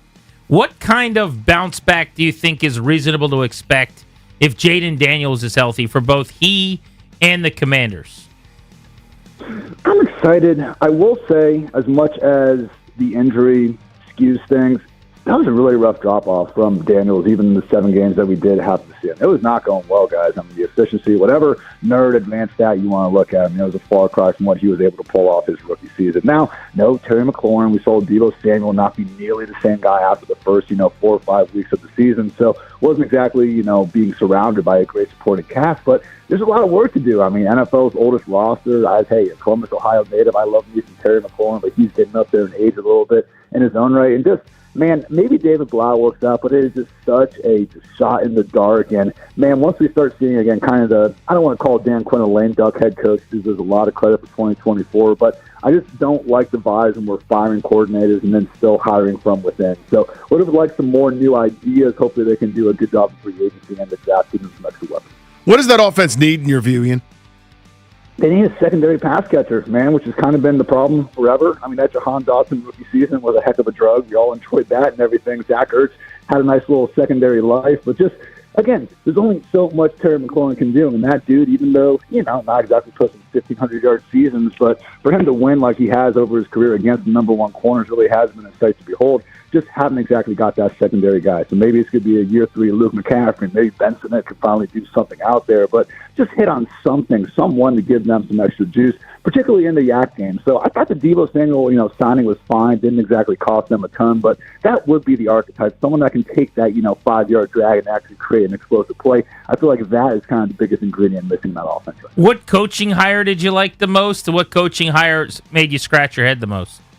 I think the tough situation is just going to be probably your New York Jets. Speaking of kind of lame, this is definitely a lame duck coach with Aaron Klein going on right there. I'm surprised that dude still even has a job right now. But just, man, waiting so long into the offseason to even get his offensive coordinator and then to actually be landing on Frank Reich, who literally hasn't even been in the NFL since 2023, that really was uninspired. So otherwise, in terms of my favorite one, probably Mike McDaniel and the Chargers. Obviously the press conferences between him and Harbaugh are going to be even more can't-miss television than usual. But really excited to see what he can do, not only for Justin Herbert, but also that Marion Hampton-led rushing attack. So obviously Chargers had their own kind of late-season letdowns, but when they do have Joe Alt and Rashawn Slater healthy, it really should be one of the league's better lines. So I know the last couple of years of the Miami Dolphins, they fell off compared to what we saw in 22 and 23. But hey, man, you still do look at McDaniel, even going back to his days with the 49ers as Shanahan's run game coordinator. That dude really has been successful on the ground. So it's a little bit unconventional, I think, with the way we use him and Harbaugh, but I do think he has a chance to be a perfect marriage. Ian, thank you, buddy. Appreciate the time as always.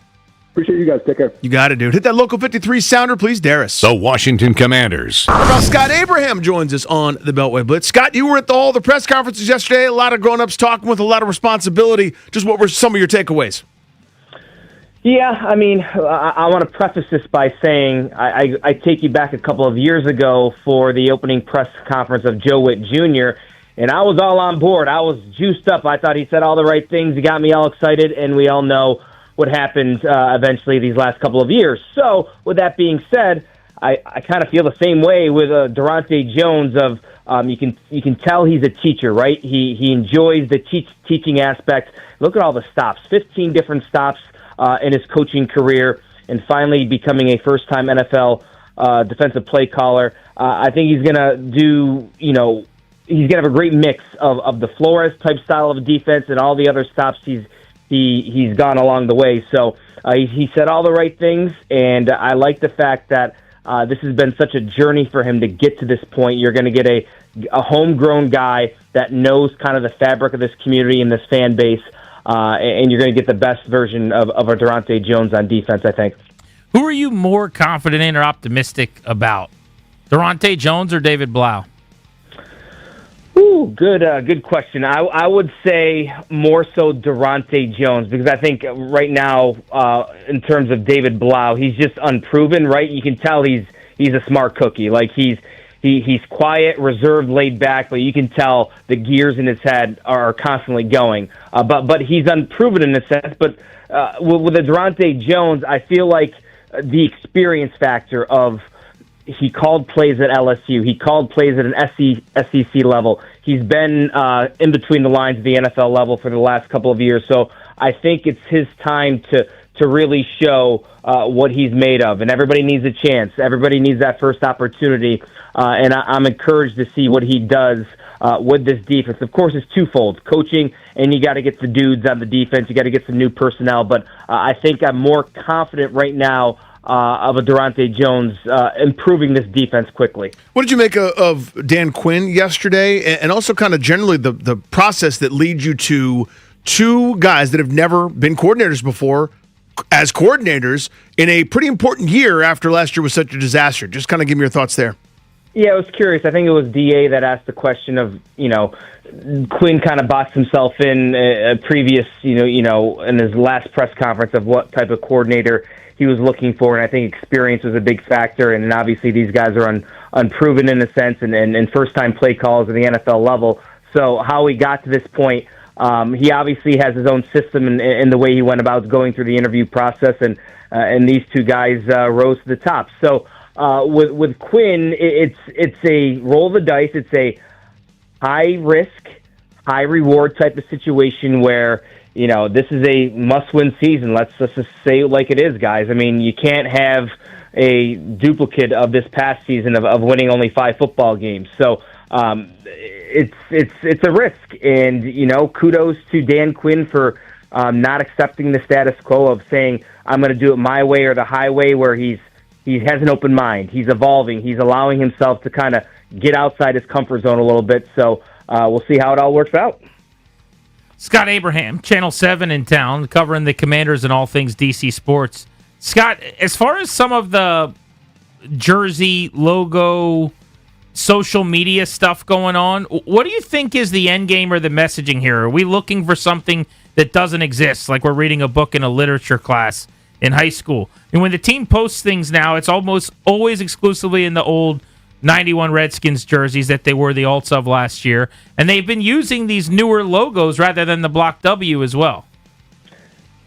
I think they're some sort of Easter egg. You know how you like to you hide these little clues or whatnot, whatever. Like a Taylor Swift album release bit, right? Like music industry or something. It feels to me like a little Easter eggy where they're dropping little hints and little clues with the logo, with the spear, with obviously the jerseys.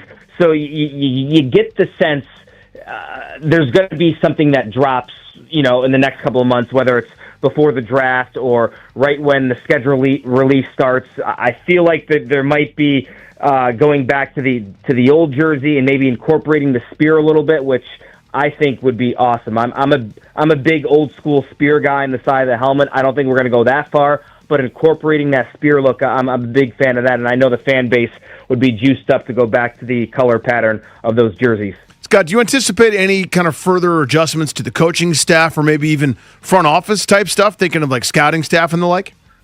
Front office scouting staff, that's kind of out of my wheelhouse. I don't think so. But in terms of the coaching staff, they're still going to try to figure out what's going to go on with this offensive staff. Who's going to come on board to help with the David Blau because of the inexperience? Obviously, you still have the Brian Johnson still there, but are they going to bring in another veteran mind, another veteran presence to help David Blau navigate the challenges of being a first-time OC at the NFL level? So I think the coaching staff still has some work to do in terms of adding some more pieces, but you still have some great minds on this staff. So it's a work in progress, and I think you'll probably in the next couple of weeks see some additions on the staff. Scott, thank you, buddy. We appreciate you. Boys, great hearing you. Yep, bye-bye. Thanks, buddy. Check out Scott's work, Channel 7 Sports in town on WJLA. So breaking during that Beltway Blitz, and we got to ask Mark about it, was the story that Miles Michaelis, the longtime St. Louis Cardinal, is joining the Nationals to compete for a spot in their rotation. He'll be 37 this baseball season, and he was at one point in time a pretty high-end quality starting pitcher on a contending team. This is a guy that was an 18-game winner, and at one point in his career was a middle-of-the-rotation starter and a multi-time All-Star. Since then, he's kind of become basically just exclusively a horse who eats some innings. 4.8 ERA last year, 5.3 the year before. But my guess is he will be part of this rotation. I just took a crack at trying to pick 5 arms that could make it. And based on the guys coming to spring training, I could see a Nats rotation made up of Cade Cavalli, Brad Lord. Yep. I think those guys are locks. Yes. Miles Michaelis, I haven't seen what they're signing him for. I assume it's a few $1 million. I would imagine he's a lock because this is the veteran innings eater. When we had Taboni This is the Trevor Williams role. Yeah, and I said to Taboni, I'm like, don't you guys need a veteran starter here at some point? He's like, you're on the right track. This is probably what they were working on, right? So you have Miles Michaelis, and then with your last 2 spots, it could go in a lot of ways. I'm currently assigning Jake Irvin, another innings-eating type, in the back end. Josiah Gray's back from missing 2 seasons, basically, with Tommy John. Yep. So he's going to be in that mix. You got a lot of other guys that might make it. Foster Griffin was in Japan last year. They signed him. Mitchell Parker has been in the back of the rotation the last 2 years. They just brought in Ken Waldachuk, who's a former prospect with the Yankees. We saw the lefty from the minor leagues, Andrew Alvarez, pitch okay. Yep. Last year, I think he's pretty limited stuff, and I'm not a big fan long-term, but he did okay in the big leagues. It's like those are some of the names we're talking about here. Yeah, the in pen, so to speak, I think you could change it, but the closer to in pen, the Irvin, Cavalli, Lord, and I would put Michaelis in there. I just think that's why you signed him. Because you're going to have some restrictions probably on Josiah Gray. You've got some up in the air with some 4A guys, and Parker fell off last year. Can he reclaim some stuff? Again, this is another part, development, where your pitching coach, your guys using all the advanced data and science can go, hey, here's why your fastball was doing X, and now can we make an adjustment for guys like Mitchell Parker? So I think the in-pen guys is that group of 4, and I think it's going to be flexible. You always need more arms. Your organizational pitching development or depth chart, rather, you need 5, 6, 7, 8, probably even 9 guys as you go about things because injuries happen, starts get missed, etc. But I think that group of 4, I feel pretty comfortable saying they'll be in the rotation. After that, I think there'll be a lot of variables. Not exciting necessarily, but they did get their veteran to help them gobble up some innings, which we've said for a few weeks was a necessity at the start of camp, and kind of felt like it would be right around when they reported. And today is pitchers and catchers report date number 1, so stands to reason you got to get him in there and start working him out if he's going to be a part of this thing. You're listening to G&D on the Fan. What do we want Washington's new defense and offense to look like? We'll tackle that this hour on Grant and Danny.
We will be getting into what we want the Washington defense and offense to look like.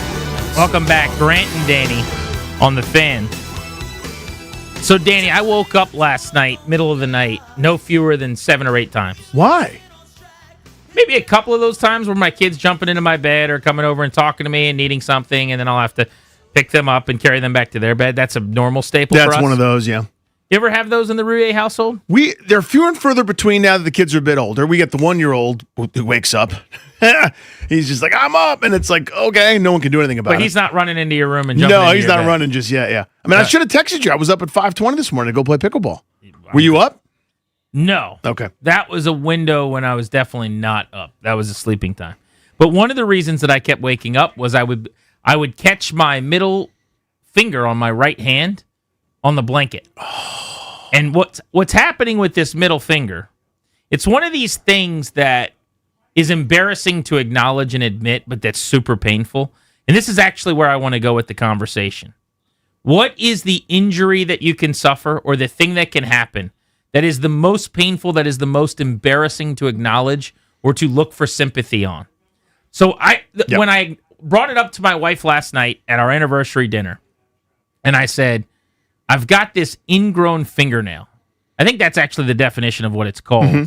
But basically, you guys all have had this where if you bite your fingernail or whatever, you get that little like stray part on the side. Yep. Or if you're cutting your fingernails, and then it starts digging gets in. inflamed. Then you get the gap between the two that I have. But now touching anything, just the tip of the finger, the side of the finger, it is a horrible pain. And it brushes on everything. You don't Yes. realize how often you're doing it. It hurts every time.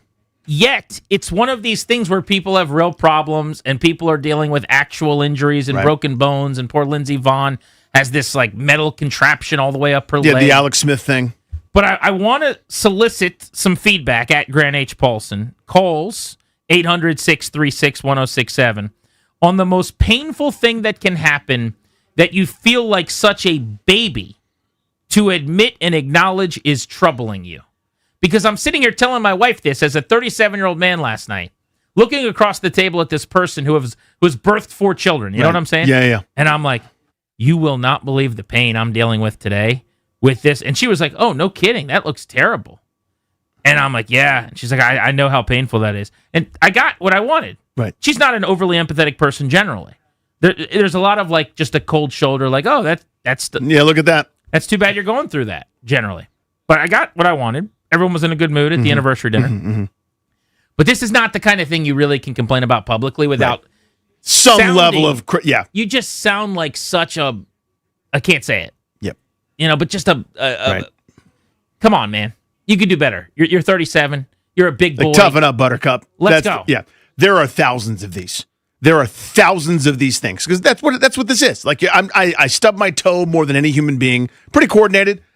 I bang my shins and toes on stuff all the time. No sympathy from anybody. I came up with another really good one to kind of kickstart our list here. I think when you bite your tongue really bad. Yeah. You ever bitten your tongue? And I don't mean like just a normal, I chewed on something. There are the occasional. Like the canine gets it. Next level tongue bites where you either draw a little bit of blood. Yeah. Or you have that like stringy tongue that now is hanging on like the outside of your tongue. You really get it. How bad is that? It's horrendous. That is. Because it's not just a one-time thing, because now it's like, now my tongue's swollen, I get it again. Now it's inflamed. Are you Every eating? food. Are you drinking? Like, it's horrendous. And I would rather be like hit in the shin with a baseball bat than one of those really bad tongue bites. Because at least if someone hits you in the shin with a baseball bat, everyone sees it, or you can say, this guy did this, and it's like, that is insane. Yeah, that's nuts. What a terrible thing. I bit my tongue. Yeah, It's okay, an man. eye roll and a leave me alone. So those are the two I'm going to kickstart our list with. I'm going to call them, these are the pains that you deal with that no one, when they hear them, actually feels bad for you, but my God, do they suck. Yeah, the no sympathy pains that deserve sympathy. Again, I don't take all from our listeners. Yes. 800-636-1067. I thought of so many of these, but I'll give you this one. A blister. A blister. Yes. Can be excruciating. The same phenomenon that you've got with your ingrown nail, your hangnail or whatever, right? Where just the slightest little touch, the slightest thing that you brush it against something, or you're putting a shirt on or the clothes, whatever, a real, honest to goodness blister. It looks like nothing. It looks like nothing. It looks like a little bit of skin that's slightly different. Oh, it's a little bit. Is it red? It's red, buddy. Your skin's red right there. Is it irritated? A painful blister gets you zero sympathy and can be excruciating. You're limping around. You're like, taking the long way just so you don't have to turn left so your shoe doesn't rub a certain way. Yeah. Oh, the blister. Bubby blister. I fell coming up the steps into my house a couple months back. I don't know if you remember this. And I drew blood and cut open one of my fingers, and it was not a big deal. It was more of like a scratch, honestly. Sure. But the placement was so awful that it was a debilitating multi-week recovery where I felt like such a toddler. But it several times a day led to or like something, and it wouldn't get better. It kept getting reopened, and it just went on and on and on. And just the complaining of it is worse because people are just looking down at you and poking fun at you. It's that scratch. That's the one you want me to feel bad about? I don't have time for that. I'm wearing a cast. You know what I'm saying? Yeah. Darius, you said you have one. 800-636-1067. We're making a list of ailments that are very painful, that hurt very, very badly, but that you are always embarrassed to acknowledge. So this one actually happened to me 2 days ago. I was turning on the light in my laundry room, and the light is on a wooden wall, basically, that's not finished. And I rubbed my hand up against that wall and got a splinter in my hand. And it's the tiniest little thing. Yeah. It's such a tiny little splinter. It's not like it was a huge piece of wood that entered my hand, but because it's in such a bad spot, it's just so tedious. Is it still It's so there? painful. So it actually just came out this morning. Thank God. Yeah. And it's funny. It's kind of the same thing that happened to you, where you said, like the blankets rubbing up against your hand. That's what happened to the splinter. The splinter finally caught a piece of the blanket that made it finally get to a point where I could pry it out. I think the splinter and my thing, which I would guess I'm going to say is the ingrown fingernail, feed from the exact same trough. Absolutely. Because it's like the throbbing in the entire area becomes the problem. It's not the splinter itself. It's that the finger gets swollen or sore, and the whole thing around it, it's like you can't touch it. Yeah, it just became kind of like a puffy area on my hand and on my knuckle. The worst. Let's go to Dave in Woodbridge. Dave, what's the thing that happens that you're always afraid to try to get sympathy with, but it doesn't change the fact that it's a big deal? So I called in actually wanting to go sore throat, but as I'm listening to you all describe yours, I realized what mine truly is. And last summer, a child took me to Kings Dominion and decided we were going to ride the wet coaster first, the log ride first. Oh, no, I know where this is going. Yep. And then I was at the park all day, and that inside of the thigh rash that makes you walk like a duck. Chafing. When you get wet and the chafing. Andrew Chafin. If you don't bring any runner's glide or you don't bring some sort of baby powder with you, you are cooked. All day, you're cooked. There's a forest fire right there. It's excruciating. Thank you, baby Jesus. I have not chafed in a long time, probably because I've stopped all physical activity, which, Smart by you. It's harder to chafe if you're never moving. There you go. But my God, is that the worst thing in the world? Dudes unite on this. Know. You've seen the walk in the amusement park, too. Yeah. It's that little two-cheek slider where your legs are out and you let the two pirate peg legs going back and forth. Let the boys hang and no chub rub with either leg touching each other. Oh my God, chafing is the worst. Another one that's along those lines, by the way, is sunburn. Yeah, so I'm thinking because it's your own fault or whatever. Yeah, everyone's like, oh, you should have put sunscreen on. Thank you. There is a lack of empathy for sunburn because it's a you issue. On top of that, it's one of these things that unless it's very obvious. Like my brother one time got the most gruesome, terrible sun poisoning sunburn I've ever seen, like bubbling up and just pussing and grossness. But if it's normal, just a little bit pink, the inconvenience, the putting a shirt on, the feeling it as you're moving around, changing rooms and the temperature changes and it affects how your skin feels. The shower and the sting. The burn of the shower. Sunburn's a really good one. Let's go to Ryan in Purcellville. Ryan, we're making a list of ailments that you can't complain about, but damn if they don't hurt. I pulled my right glute muscle doing hill repeats. And if you've not a whole lot of people that have pulled their glute muscle. But my whole right side from the butt down, my God, that pain, I've never experienced pain like that before, but it affected everything I had to do, from driving to sitting to working to sleeping to dropping a deuce. Man, and then people laugh at you. Yeah. What's wrong? Oh, I pulled my butt muscle. No, dude. That is a great point, because the second you say it's like then people got jokes. It's a Tiger Woods. My glute's not fine. No, not The fine. word glute in general just invites humor. But you don't even realize. To his point, like right now, sitting on my duff, I'm using it. Standing up, walking, not walking, going sideways, bending down, everything at all times. That one stinks. Bargov in Gaithersburg, what's up? Oh, what's up, fellas? So for me, it's, man, when you're just starving, you're so freaking hungry, you get that pizza right out of the oven, and you just chomp down on it ASAP. Boom, top of your mouth, dunzo, burned. Because you have no patience. You don't understand how to regulate eating. You need some mouth regulation training. So when you're just lacking in mouth regulation. The roof of the mouth burning. Yep. Because it affects everything you eat and drink for, depending on how bad it is, days. potentially the next several days. Yeah. And it's also, it can be a swallowing thing. Like, you know what we do every second of every day and don't think about it? We're just swallowing and breathing and talking. It's ever present. It's just there all the time. It's the ubiquitous thing of just, the roof of the mouth, the burning of the taste buds is the same, I think, too, on the tongue. Yep. If you burn the taste buds really, really badly, that's more of a pain in the ass than painful, I think. Like, it's painful in the moment, but then afterwards it's that weird, like, feeling on the tongue. I think the roof of the mouth can be more painful because everything you're drinking and eating after that is a problem. This one happens to me sometimes, and it ricks me. Matt in Maryland, you got a good one. All right, I got a funny one for you guys. How about when you're like brushing your teeth a little hard, and you go from like left to right, and then you go a little bit too far right, and you smack your gums with your toothbrush, and you end up with that canker sore inside your lip? Yep. That's the worst. Yep. So the canker sore is like the next level. I don't know that it's turned into the canker sore, but that immediate pain when you're brushing your teeth of like you miss the tooth or whatever, you keep going, and then like the brush Just or whatever jamming the thing in hits the gums. My God. Oh, that's bad. It's so bad. You scream a string of expletives. It's like, what? You can't handle brushing your teeth by yourself? You man-child? What is wrong with you? Worst, most debilitating pain for like the most baby, are you kidding me response when you complain about it, you can come up with. At Grant H. Paulson, at Funny Danny, you can hit us up. 800-636-1067 on the Fan. Wake up with the Sports Junkies. Coming up Thursday morning on the Junkies.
I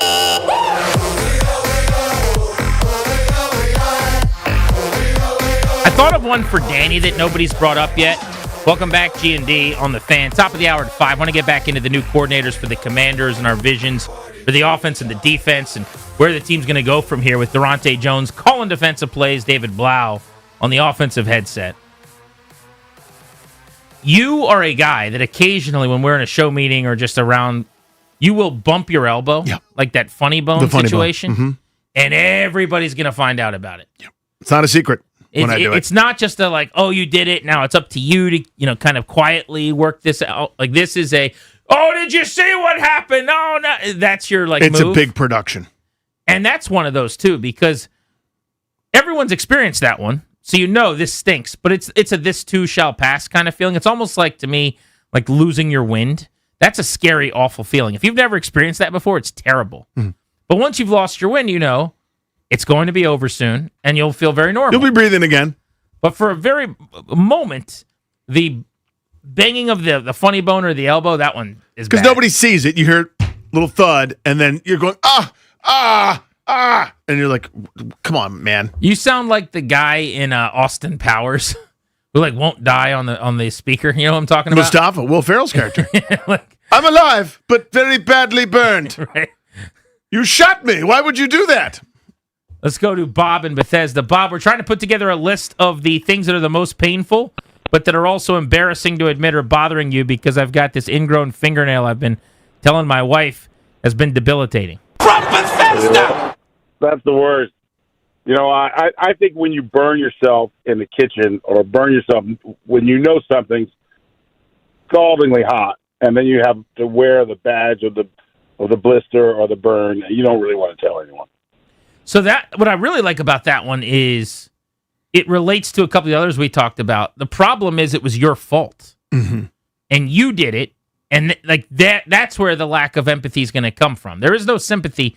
You ever hit your head getting into your car or something? Yeah. That is awful. But you did it. You did that. What am I? Who's going to help me now? Yeah, which one's, is it a cabinet or cupboard that's up high? Is that a cabinet? That would be a cupboard? Is cupboard low or is cabinet low? Cupboard. I'm going to say cabinet is high. Okay. So it's difficult to explain. I'm going to say cupboard is high. Cupboard, yeah. So there's one cupboard that's head height for me. No one else, just me. And I open it to get stuff out of it because a lot of my stuff is in there because it would be too high for everybody else. The number of times I've inadvertently left that open and turned around, not remembering it's there, and I jabbed the edge of that little cupboard door handle thing, whatever, right into the top of my head. Different parts have just been dented by that thing. Again, huge production. Everyone has to know that I just did that in the house. My dad was the king of that. I used to joke with him about this a lot. But my dad was a guy who was super tough and but if I'm coming up with an example, but let's say he did what you're talking about. He's in the kitchen, he bumps into the open pantry door. It would be like a scream and an ordeal. Yeah. It wasn't even, maybe he was in that pain or maybe he wasn't. But what he needed really was everyone to know that it happened. Yes. And you're definitely that guy. I am that guy. I want everyone, no one has to do anything. Everyone just has to know. They have to acknowledge everyone has to know that it happened. Is this the same as a hangnail? What I'm dealing with? What's a hangnail? So that's what I think it is. I always, because I've had ingrown toenails, which by the way, that required a procedure where the doctor numbed them and then used scissors and cut straight down. Oh. I'm not talking about sideways, straight down, because it was like, listen, this thing is growing into your foot. Yeah, that's brutal. We can't do that. One of the worst experiences of my life. So isn't that, Logan Paulson told me he thinks this is called an ingrown fingernail. Yeah, I think it's a hangnail. What's the difference? I think an ingrown nail, it literally what it sounds like, that it's starting to now grow down, into your body. And the hangnail is the one, because I'm a nail biter, yeah, right? And when I get to that part where I'm at the corner where it's like that little where flimsy, skin meets, that little flimsy piece, I'm like, okay, I need to bite this off clean. Get that, yeah. Because if you pull too hard, now you pull it out of its socket, basically. Mm-hmm. And now that thing just sticks out there to ruin my week for an extended period of time. KB's in Clinton. What's up, KB? Hey, good afternoon, guys. Thanks for taking my call. No, the hangnail, man. I have two of them I'm dealing with right now. The hangnail, when you bite the corner of your pinky nail or your thumbnail, and you just pull it down, and that little skin, and it's a little red, a little bloody almost. That part. You get in the shower, the water kills it. You try to shave, that kills you. Yeah. Oh my goodness, it takes at least a week to heal. So the hangnail is small, painful, torn pieces of skin near the nail bed, often caused by dryness, and if left untreated, can become infected. I think that's what I have. Yeah, in contrast, an ingrown nail occurs when the nail itself grows into the surrounding skin, resulting in significant pain, redness, and inflammation. Point is, like, they're both miserable and awful. Could I have both? I'm going to say yes. Okay. Let's go to Kevin in Sterling on the Fan. Kevin, we're making a list of the most embarrassing pains you can deal with that are hurtful. Boys, how about when you're eating like a Doritos Cool Ranch chip, and the edge of that chip just gets lodged right between your teeth, hits your gums, stabs you, dude, like a little Dorito bandit just stabbing you with a little Dorito knife The chip between knife. the teeth. The chip knife to the cheek or to the upper gum area. Oh, who hasn't been there? And all that, and that's covered in the artificial acid of the Dorito chip. It's a form of torture. Yeah. And I don't know this to be true. I've luckily never been tortured, but I feel like separating tooth from gum that's a form of torture. Yeah. You're just doing it with a salty, some type of acidic, as you said, like substance with a bunch of like stuff on it that we shouldn't be putting in our body. So bad. The good thing about that is normally, Danny, it does not linger for an extended period. That's a quick and done pain. The stabbing pain. Yeah. Now, if you do it really bad, I'm sure you could draw blood or the gum. There's going to be an issue. But mostly that's like, boom. But it's like open and inflamed, and everything's salty in your mouth. You can't get rid of that. Seth in Arlington, go ahead. Hey, I heard you guys. I thought it was a perfect opportunity to complain about what I'm going through right now. So, my favorite thing to do. But I have an ear infection. Oh, bro. And it's driving me nuts. And I told my parents about it today, and they said, "Oh, what the hell? Who cares?" And so I felt like this was the perfect opportunity to. Well played. Zero sympathy from people because you look fine. You look like yourself. Well, and also a lot of people are like, "Oh, my ear's ringing or something's going on." So there is a normal complaining, like there's like "boy who cries wolf" kind of thing. If you have an actual ear infection, and by the way, the other thing is it's such a 5-year-old problem to have. You know who has an ear infection? A child does. I had so many of them until I went to Capital Breathe Free, and they did this whole procedure on me to correct this stuff. But I'd get them, and I couldn't get rid of them. I had to go get what's called a myringotomy, where they puncture a hole in your eardrum, and then you just have to let it drain out. And zero sympathy from anybody. Ray in Greenbelt, what's up? See, kind of stole my thunder because it was about the ear, but more so the Q-tip in the ear hitting the eardrum. And there's a story with me. I'm multitasking, cleaning my ear with the Q-tip, and I left it in, and then my shoulder banged the Q-tip. That lingered for a minute, and it is an embarrassing thing because you before left the Q-tip in your ear. Right, exactly. Right. Before you even got to that, I was literally in the chamber. I was about to say, Ray, why would you leave the Q-tip in your ear? And there's the problem. And there it is. By the way, you have to be so careful with Q-tips. Oh, yeah. Like, we should do PSAs on that real quick. Be very, very cautious. You don't need to shove the Q-tip all the way in there, people. It's unnecessary. Because you're really at a minimum, you're packing in that wax that you're trying to get. That's not how you're supposed to do it. At maximum, it's way worse. Good list, people. Good job, everybody. That's how you do it. Good We're energy. Putting together a list of the worst pains that nobody actually provides the sympathy that you're looking for when you're dealing with it. So I think we have also diagnosed me, this finger right here. Why are you flipping me off like that? It's my middle right finger. Show me which one it is? This one here. Yeah. Hangnail. Show Darius. Dad. Show Toby. One. I'm not. This is no. Show Ryan. He wants to see. Can you show the guys? This one right here. All right, show our boss. I'm not going to do that. I think your mom's watching. Show her. Definitely not. No? Mom doesn't need to see this. Okay. Finger here. Grant and Danny on the Fan. Let's get back into the Commanders' new coordinators and our visions for both sides of the ball next.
90 minutes of Grant and Danny to go. Thank you for listening to the show. Thanks to Toby for the update.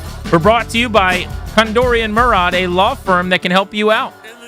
What are you doing to protect your family's assets? As the exclusive sponsor of our show, the law firm of Kondori and Murad can help you draft your last will and testament, set up a living trust, or put together a medical power of attorney. Schedule a free consultation with their attorneys today by visiting kmlawyers.com, and be sure to let them know that we sent you. That's kmlawyers.com. Let's keep the phones open for listeners on the Commanders coordinators and what you want to see from the new offense that David Blau is designing in the new defense that Durante Jones is going to be running. We'll start with Blau. We know they're going to be under center more. We know there's going to be more motions and shifts pre-snap than there was with Cliff Kingsbury. And we know that because nobody did less of those things than Cliff Kingsbury. So inevitably, that's just going to happen. I joked with Blau yesterday when he was on our show, Danny. He said, we're going to run less no huddle. Well, yeah, so does every team in the Big 12 at this point. Washington was quite literally in no huddle like 75% of the time last year, which is so astronomical and so ridiculous that even if David Blau runs a lot of no huddle, it's going to be less than Cliff Kingsbury. Yeah, a lot would still be a fraction of what they just did. They were peerless in that way, that there was no real comp for them. But what do you hope the offense looks like, I think, is a really important question. And what do you hope comes from the move to David Blau? If there's something you're looking for offensively, what is that? 800-636-1067. One of my main hopes for this unit is a moving pocket, a lateral horizontal pocket. Keepers, occasionally on short yardage, maybe even nakeds, but bootlegs. I'm a big believer in run-pass marriage, that your runs and your passes have to look the same. And I do like the idea of running the ball from under center to set up some of the play-action shots. Those could be pop passes, middle of the field digs. Those could be, you've got this outside zone look or a stretch look to the left. And then Daniels, with his incredible athleticism and his terrific technique fundamentally, keeps the football, boots against the grain now because the defense is moving to their right. He's booting to their left to his arm side right, and he makes a throw. That could be to a tight end in the flat. That could be to a second-level receiver on the sideline. That could be going down the field the other direction on the backside to like a leaking tight end or something. There's just so many options. But I want to see bootlegs, pocket movement, and some of the nakeds and some of those kind of keepers where you're keeping to reset your platform. Nobody knows where you're going to be. You can't just tee off on a guy when you don't know where he's at all the time. And when you're in the shotgun, there's just less movement of where you're actually passing from. I love that. So for me, I have two words. I guess it's two words that are hyphenated and then another term, right? So bear with me. Play action is the thing I want most. Now, Washington actually ran a lot of quote-unquote play action. What that means, it's kind of cheating here because they line up in shotgun almost 90% of the time, more than anybody else. And there's a lot of times where the quarterback's back there, Daniels, Mariota, whoever, they fake a handoff out of the shotgun. That's not the same as dropping back to a running back that's behind you, not next to you, running through the entirety of the play action, turning your back to the defense, then turning around and finding your receiver, knowing probably where he's going to be, or hopefully where the defense has reacted or not. There's a difference in their play action game and the Rams or the Bears or the Dolphins under McDaniel, etc. So I want traditional play action a lot. The other word that I have is strike plays. Obviously, we all want to go deep. That's awesome. Right? The 50-yard home run ball, that's great. Those don't happen all that often. What needed to happen a lot more that didn't this past season, you saw some of it last year, is that 12 to 15, 20-yard strike play, right? Where you're tired of getting punched in the gut if you're the defense. Linebackers get sucked up. Safeties, if they're in the nickel, kind of get sucked up. And there's a soft spot with some of this big, deep bubble coverage and receivers that are breaking in or kind of that late breaking towards the sideline, balls thrown to a spot. Those strike plays, those chunks where you get one, you're in field goal range. Drive changing. Everything this year was hard. Everything this year was a fight. It was, 3 feet and a cloud of dust, and we schemed that one up. Let's go back and try another one. There's got to be a little bit more ease to this offense. I think that comes from play action, will come from a better running game, I hope, but also comes with a little bit more offensive talent that threatens the defense a little bit. Well, we talk a lot about under center. Those are like that 2-word phrase has become this buzz thing within the fan base, and nationally this year, there's this juxtaposition between camps. And One of them's not very big, by the way. The Cliff Kingsbury not under center camp is pretty small. There's not a whole lot of reservations in that restaurant. But the other side is actually a pretty prevalent, and it has worked over a long, long period of time. I hear people routinely say, "What about last year? It worked with Jaden. It worked with Washington," and that is true. 3 of the final 4 teams, the Chiefs, the Eagles, they use shotgun a ton, more than under center. Well, by the way, so will Washington this year. Every team, pretty much, uses shotgun more than under center. Nobody is suggesting that you should be under center 90% of the time. That's not a thing. It doesn't exist. The teams that do it the most in the NFL do it about half of the time. That's all we're talking about is if you want to be super, super elite at it, if you want to do it more than anybody else and do it really well, you might do it half the time. It's probably not even going to be that because Blau on the show yesterday suggested he'd be happy if they could get to 40% of the time being under center, which is still upper echelon, which is still pretty above the standard in this league right now. So this is not something you're going to do every single play, nor should you. But it opens so many avenues up. And the main thing with getting under center that I'm the most excited about, I would say, is bringing back the middle of the field passing game. There was this feeling with Daniels coming out. I've always heard these questions, and it's something we've brought up. Like, what is he going to be in terms of throwing to the middle of the field? They don't do it much. And you could say, well, maybe it's a Daniels thing. I think it was a Kingsbury offense thing. And I think Daniels can do it. Because when we've seen him do it, he's done it really, really well. Layering some throws, dropping some balls in the bucket between the zoning linebacker and the safety. I think whatever you ask him to do, he can do. He's accurate. Yeah. He's composed. He can read things out. Like, there's no reason he can't be that guy.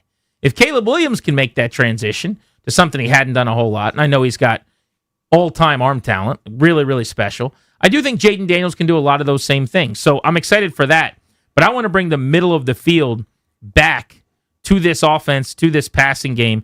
This was Blau on implementing more under-center offense this coming season. Yeah, I think, you mentioned some of the rates that we were in the gun and pistol this past year. I think if you see a shift, we're going to ask him to do just more under center. And, if you're 50-50 in the gun versus under center in the NFL, you're at the top of the league.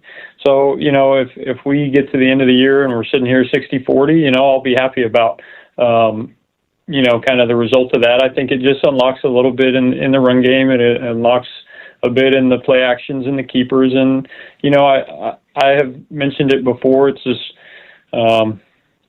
when you look at the teams that we're playing at the end of the year, that we want to be in that conversation with this time next year.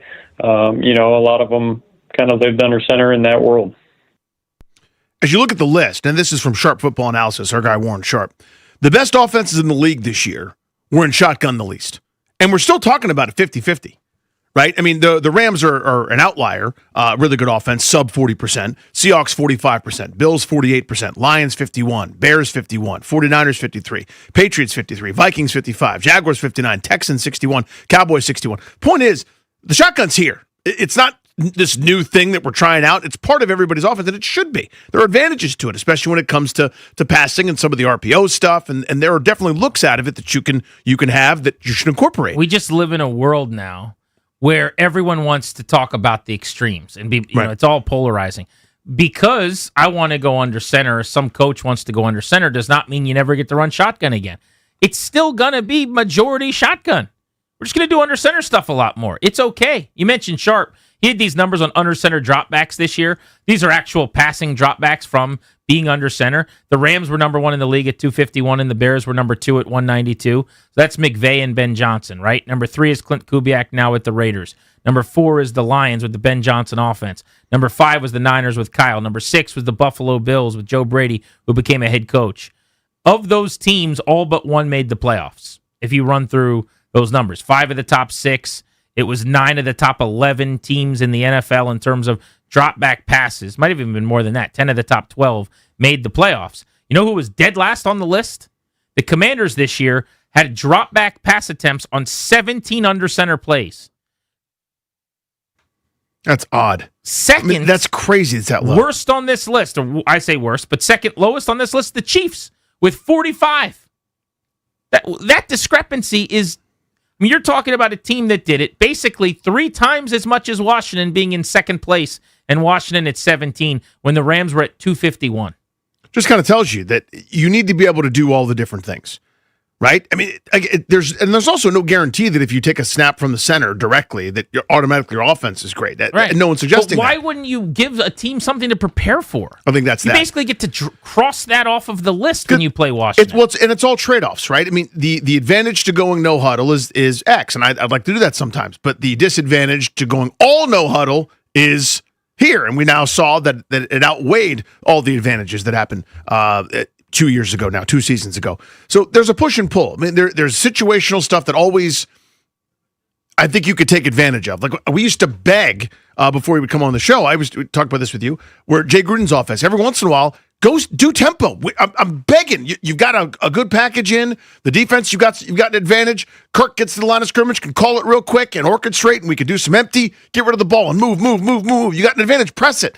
Doesn't mean you do it every time. There's got to be some room for everything. And I guess that's kind of the point here that I'm making. And Blau said that yesterday. He said, we want to have that as a tool in the belt, basically as a weapon that we can go up-tempo here or there just to show them something different. Yeah. But that's such a big difference than doing it 75% of the time as your home base. You know, it's minoring in something versus majoring in something.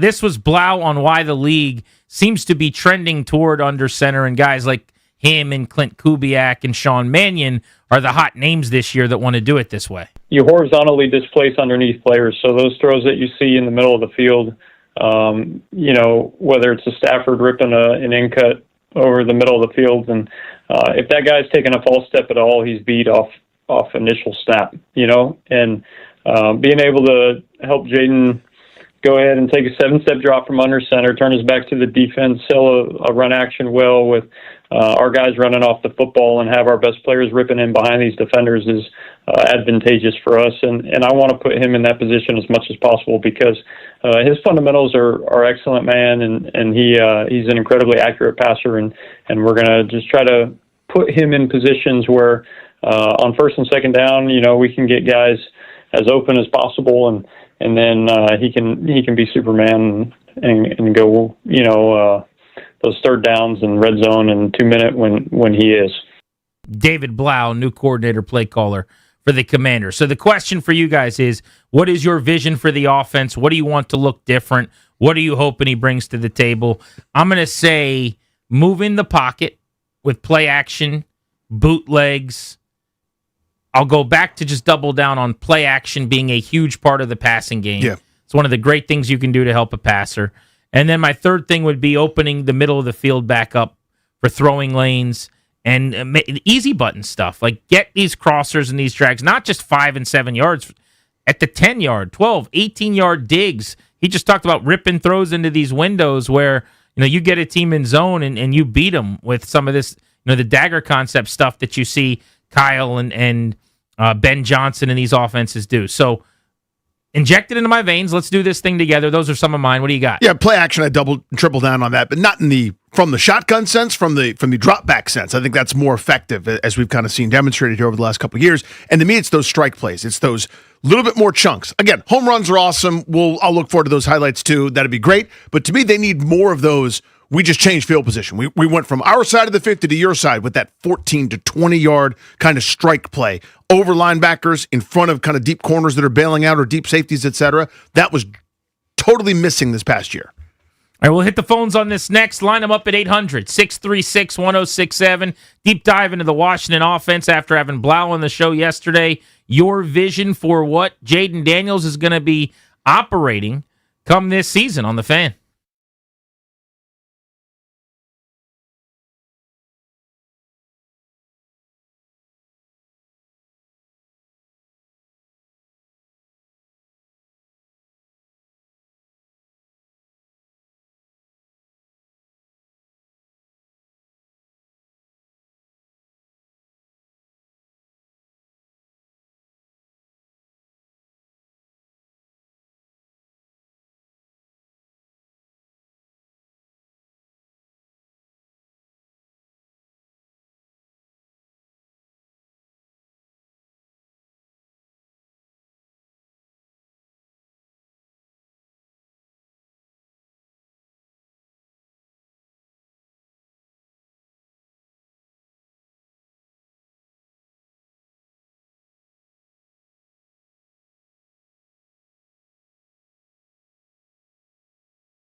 Blau was on the show yesterday. We asked him about changes he'll be making to the offense.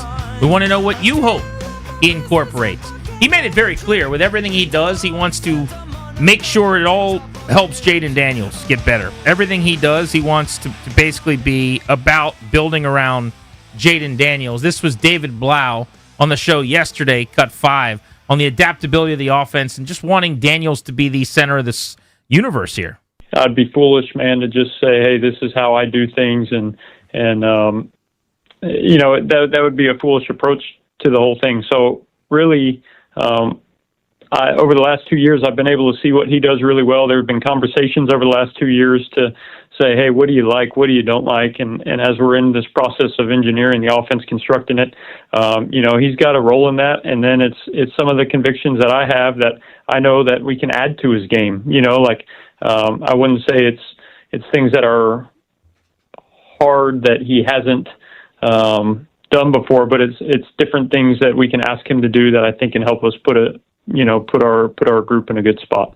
There's a balance there between what he already does well, what he's comfortable with, and what he's going to need to do well and get comfortable with. There's a learning curve. There's a growing pain here that's inevitable because he hasn't done a lot of this stuff before. But you said it earlier, the talent that he possesses and the aptitude, you could drop him in any offense and he'll get it eventually. That's the hope. We haven't seen it yet, but it certainly feels that way. I don't know why that wouldn't be the assumption.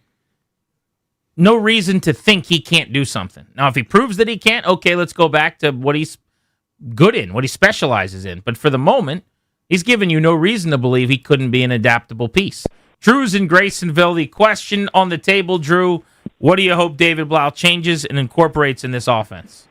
Well, what I'd like to see a little more of, and kind of a rift on the under center, is under center in short runs, and especially inside the 4. I'd like to see him go try to run it from under center a couple of times. I mean, they tried to there was one game last year where there was that trick play to throw to an outside tackle eligible, and that was the Minnesota game where they were on the goal line. Yeah, stay under center on the run too. I think if you're under center for a pass, it opens up under center on the run for 4 yardage.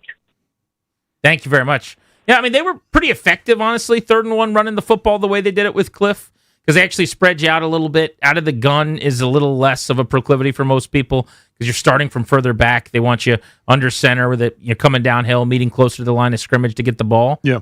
But what is nice about the spread in those situations is there's less of a pushing match where there's just less bodies in the box. But last year on 3rd and 1, they ran the ball about 78.5% of the time, passed it 21.5%. On 4th and 1, they ran the ball, oddly, just 27% of the time and threw it almost 72% of the time. Now, some of those might be called passes where Jayden keeps the ball or what have you, but that's pretty telling. I mean, they almost always ran it on 3rd and 1, but on 4th and 1, it was very different. Yeah, and I think those proclivities will kind of morph and change based on, how you're being defended, et cetera. I mean, think of every 4th down 2 seasons ago. It was the ball's going to be in Jayden's hands, one way or the other. And the defense is terrified. They got to sit there flat-footed and wait for 1 fake, 2 fakes. Maybe he keeps it, maybe he doesn't. There's an option to throw, and they got damn near every 4th down. Let's go to Mike in D.C. on the Fan. Mike, what do you want to see David Blau's offense look like, and how do you want it to be different than last year? Good evening, fellas. Good to talk to y'all again. Last time I was talking to y'all, I was telling you how I teed up a coach.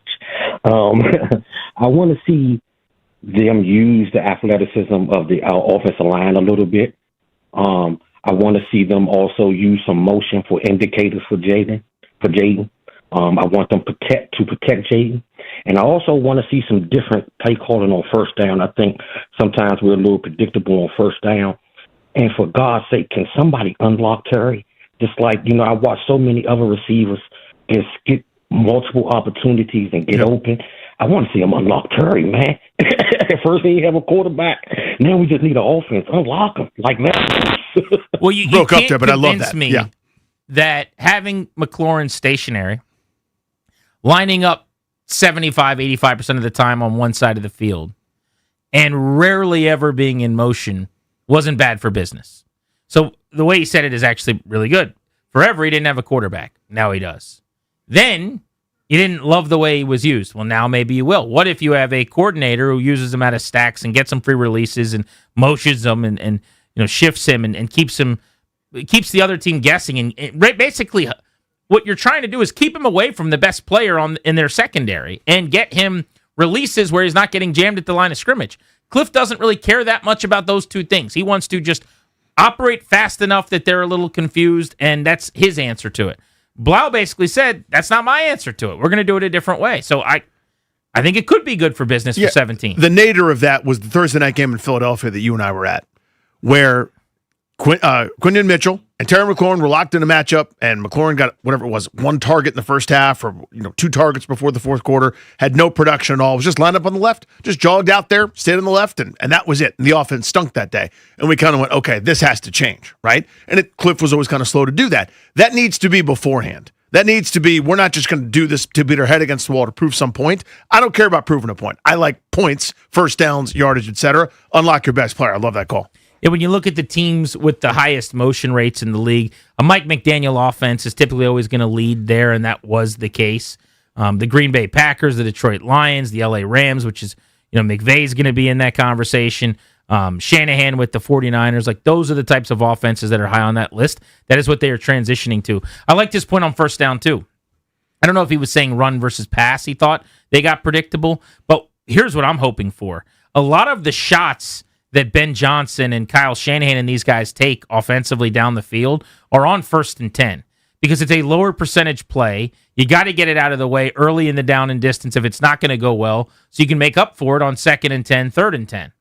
And I'm not a big run the ball on 2nd and 10 guy, so occasionally you might box yourself into then having to throw it on 2nd and 10. If you're incomplete there, now you're going to get all of the run the ball people mad at you because you're throwing 3 times in a row. But if you're moving the ball, if you are running the football, if you're winning the line of scrimmage, you can run on 2nd and 10 and set up a 2nd and 6 with 4. The problem is when you get 1 or 2, you're cooked. And now it's 3rd and a mile and you're behind the chains. But if what the caller was saying is kind of my philosophy of 1st and 10, heavy personnel, run, look, throw the football, it's the best thing you can do in this league.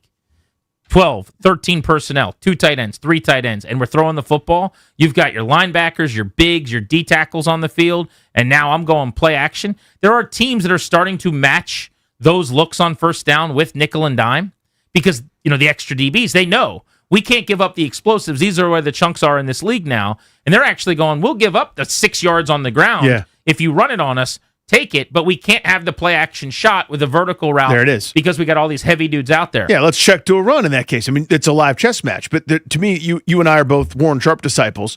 That early down pass to a running back in your base personnel, running back's got a running start, you swing it out to him, he's one-on-one in space. Even if he gets tackled, it's usually a gain of 3 or 4 or 5. That's stealing. That's free stuff. That's chain moving, ahead of the stick success rate type stuff that I don't think they did nearly enough of. And I think it was harder, frankly, out of the shotgun look. Elijah's in D.C. Elijah, we're chopping it up on a new look Commanders offense. What do you hope it looks like? What's going on, fellas? You kind of all taking some of the points I wanted to say, and to sum it up, like element of surprise is a word when you talk about that 1st and 10. A few things personal for Jaden. I would like to see the development of his eyes to manipulate defenses with his eyes versus having to do things athletically. Also, this is not like super big, but I think if he also had a little bit of a pump fake, nothing crazy, but I think when he's moving around, not to get pat the ball, but I think with his skill set, he could strike fear in defenses on rolling out. I think you have to defend him differently. So play action is going to help a guy like Terry. He runs routes really well. I also think a guy like Bill Krosky-Merritt, when you're talking about running the ball from under center, he's going to be able to get up to speed. And I think defenses are going to have to drift and to account for that, which will help Terry and which will help Jaden. You look at like Kubiak's offense, and I was looking at how Seattle, I was looking at the numbers. I was like, wow, they're calling 2 plays to the right, and look at the defense. Everybody's drifting right, and, man, he's got the ball, and he's not the most athletic guy. And so if Jaden, for example, could have the numbers look like that, we're calling things, and now the defense has to respect us to the right, and now he could run to the left, and there's some things that I think will be great for him that is just unique and that we haven't seen. So you don't get rid of the Cliff thing completely. You only do that when you get a team reeling. And I think Kubiak was even able to do that with a guy like Peyton Manning. For any listeners who just want to check out what that was like, look at what Peyton Manning did, who was primarily a shotgun guy, and he came to Denver and didn't really like it. But what they were able to do in some of those things, I think he's a guy who can actually do some of those same principles. Appreciate you, Thanks, buddy. I like the notion of, like, here's something Jaden Daniels could tweak. Here's something I'd like to see him do a little differently. Because we're talking about David Blau. That's the point of this conversation and a lot of the discussions we're going to have here after the hiring and the press conference. But Jaden Daniels is going from year 2, where he didn't play at the same level he did in year 1 when he was healthy, to year 3, where they need him to play really, really, really good again. And that's going to be up to supporting Cats getting better, giving him better personnel, having better receivers, David Blau insulating him in a good way. But he's going to need to be more accurate. He's going to need to do some things better. And the one gripe, I suppose, that I have, most of my feelings and emotions right now about Daniels are that this is going to be perfectly fine if he's on the field. That's kind of my summary. Mm-hmm. But he does not scramble to throw enough for me. He never has. It has always been a frustration of mine. Dating back to college, didn't do it enough. In the NFL, he didn't do it enough. And everyone's like, what about that play? He has done it before. The Cleveland game is an example of exactly what I want. He has never done it to the level where it's second nature. It's the point. Like, it's just never been his. He minors in that. I want him to major in that. And it's something that David Blau actually brought up unsolicited. He did. Yesterday in the conversation, which might have been the biggest deal, honestly. We haven't even talked about this, you and I, off air, but I think it's this clip. Play 14 for me. This was when Danny asked about trying to protect Jaden Daniels with his play calling. And he kind of just, in this answer, if this is the right clip, and we'll find out together here, which is always fun. But he said, he needs to also basically run to throw. We need to get him to not just run to run. That's going to lower some of the hits. As I mentioned earlier, every decision we make is going to be about him, and he'll be on the forefront of everything. So whether that is a design run coming out of the plan or, allowing him to, some of those to happen more organically when he just drops back, whether it's this coming April when DJ Williams, our new quarterback coach, is showing him tape of different guys getting down or getting out of bounds or throwing the ball away or, scrambling to throw rather than to run, all these different things that can come up in a game. It's just how much exposure can we have in a positive way to good examples and then limit the exposure, I'll use that word in both senses, limit the exposure to the negatives that can happen on a given snap in a game. Let's go to Chris in Hyattsville on Grant and Danny. What's up, Chris? How are you? I'm good. Two things. Number one, I want to see Jaden just rip it on his first or second read. I felt like last season he was overanalyzing and trying to get through big play instead of just taking what should have been his first or second read option. And then because of that, he was getting sacked, he was getting pressured, he was scrambling to run. Number two, I think what a lot of fans get wrong about offensive play calling is that, under center is better or shotgun is better or run is better than passing, et cetera, yada, yada, yada. Just like a pitcher has a repertoire where if you only threw fastballs all the time, eventually they're going to pick up on that and hit the ball out of the park. Offensive play calling is the same way.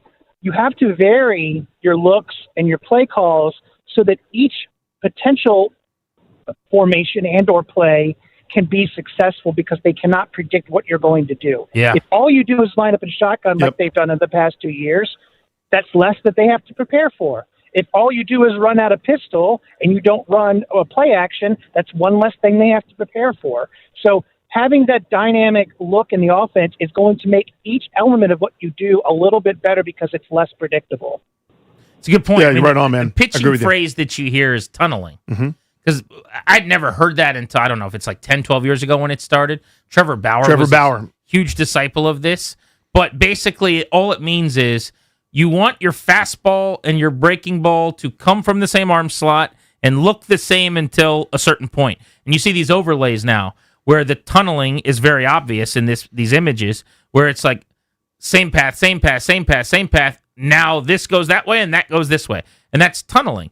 If you're a hitter and you're not tunneling things the same way, you can pick up spin versus the hard stuff. And I think that's actually just a great point from Chris. Like, what you're doing matters less than the other team not knowing, because it looks like it could be other things.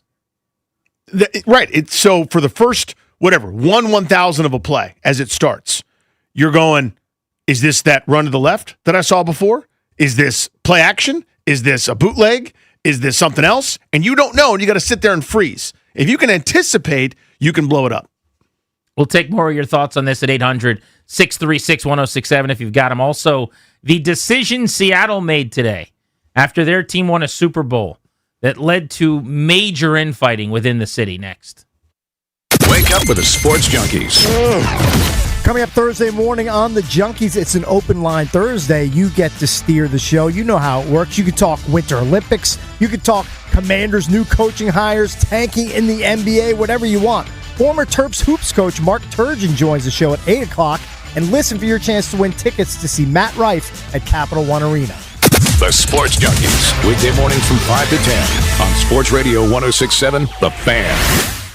Guys, it's Grant and Danny for our friends over at Quo. A lot of you guys may be running businesses, right? You wear multiple hats, you're busy, you got to be resourceful. But when you're stretched thin, calls get missed, and revenue gets lost. Danny, a lot of our listeners are probably coaching their kids or out at their kids' games. If you're running a business, you can't miss a call. That means missed money. Businesses don't turn off. That means it's time to try Quo. Quo is the #1 business phone system that streamlines and scales your customer communication. So Quo works wherever you are, right from an app on your phone or computer, so you can run your growing business without juggling devices or systems. Quo lets you keep your existing number. That is a big, big deal. You can add new numbers or teammates in minutes, making it easy to scale without disrupting your business. Never lose a customer, a lead, or an opportunity. Everyone matters. Quo, no missed calls, no missed customers. Try Quo for free at quo.com/fan. That's QUO.com/fan to try Quo for free. Quo.com/fan. Save on premium entrees for your Valentine's dinner at Whole Foods Market. Get 20% off New York strip steaks with Prime through February 14th. As always, there are no antibiotics ever. While supplies last, shop in-store or online. Terms apply. Are your investments in the right accounts? What's best, traditional or Roth? Are you receiving all available tax deductions? Are you paying as little in tax as you can? These are all questions you can't afford to get wrong. Hi, I'm Jeff Jr., founder of Trajan Wealth, and in many cases, it's not what you make, but it's what you keep that makes the real difference. Trajan Wealth and Trajan Tax work closely together exclusively. No more guessing about whether you should do a Roth conversion, or if maxing out your 401k is really the best option. Our nationally recognized fiduciary advisors and CPA team work in tandem to make sure your tax strategy works with your investment strategy. We'll even do your tax preparation. One team, one strategy. Isn't it time for a second opinion? Call Trajan today, 202-929-6600. That's 202-929-6600. Trajan Wealth, an SEC-registered investment advisor. Additional services through Trajan Estate and Trajan Tax. Additional disclosures and accreditation at TrajanWealth.com. There's still time to order Boiling Bay for Love Day. Get a 3-pound seafood boil complete with fixins for $59. Choose from crawfish, shrimp, or mussels. Or send your loved one a dozen gourmet cookies. Our Valentine's Day cookie box is now $30. Go big and select a 3-pound king crab or lobster feast for $99. Order by Wednesday for guaranteed delivery. Find these and other great gift ideas at BoilingBay.com. That's BoilingBay.com. My ride smells just right, just right, just right, just right. Y'all gotta try that Febreze car. Just right, just right, just right. Yeah. La la la la la. With up to 40 days of consistency, all over Febreze car clips right on your vent. You know my car's my happy place. Keep that smile on my face when it smells just right, just right, just right. Yeah, breathe happy Febreze. La la la la. It's your captain speaking. To the passenger with the Mirror Fast soft chews, smart move. No way am I letting travel constipation ruin this trip. Can't blame you. Mirror Fast works fast, but without the harsh side effects. Since I'm such a smart traveler, can I move to first class? No. Close the curtain, Carol. From the makers of Miralax, new Mirafast soft chews work naturally with your body in as little as 30 minutes to give you a comfortable go on the go. Find Mirafast today at your local retailer. Use as directed for occasional constipation. Contains magnesium hydroxide. Are you ambitious, results-driven? At the Fine Living Group with my guy, John Leahy, you get leads, expert training, and a guaranteed income to help you scale fast. Ready to lead the market and take charge of your career? Visit joinfineliving.com today. That's joinfineliving.com. If you or anyone you care about is facing a family legal matter, call Cordell and Cordell today at 1-855-GET-LEGAL or visit CordellCordell.com to schedule your consultation. There's a lot on the line in divorce. This is Joe Cordell of Cordell & Cordell, the largest family law firm in the country, with over 35 years of helping clients navigate divorce. But being big doesn't mean less personal or less local. Our attorneys live and work in your community, and as neighbors, they understand the challenges your families face. Divorce touches all areas of your life: your home, savings, retirement, and of course, kids. So when you find yourself facing divorce, you need a partner you can count on. Visit CordellCordell.com to schedule your consultation. If you or anyone you care about is facing divorce, contact Cordell and Cordell today. With over 100,000 clients served, we understand the challenges you're facing on a personal level. Call Cordell and Cordell today at 1-855-GET-LEGAL. That's 1-855-GET-LEGAL. CordellCordell.com. It's Grant and Danny. Quick question, are you guys the good guys or bad guys? Listen anytime, anywhere on the Odyssey, iHeartRadio, or TuneIn apps.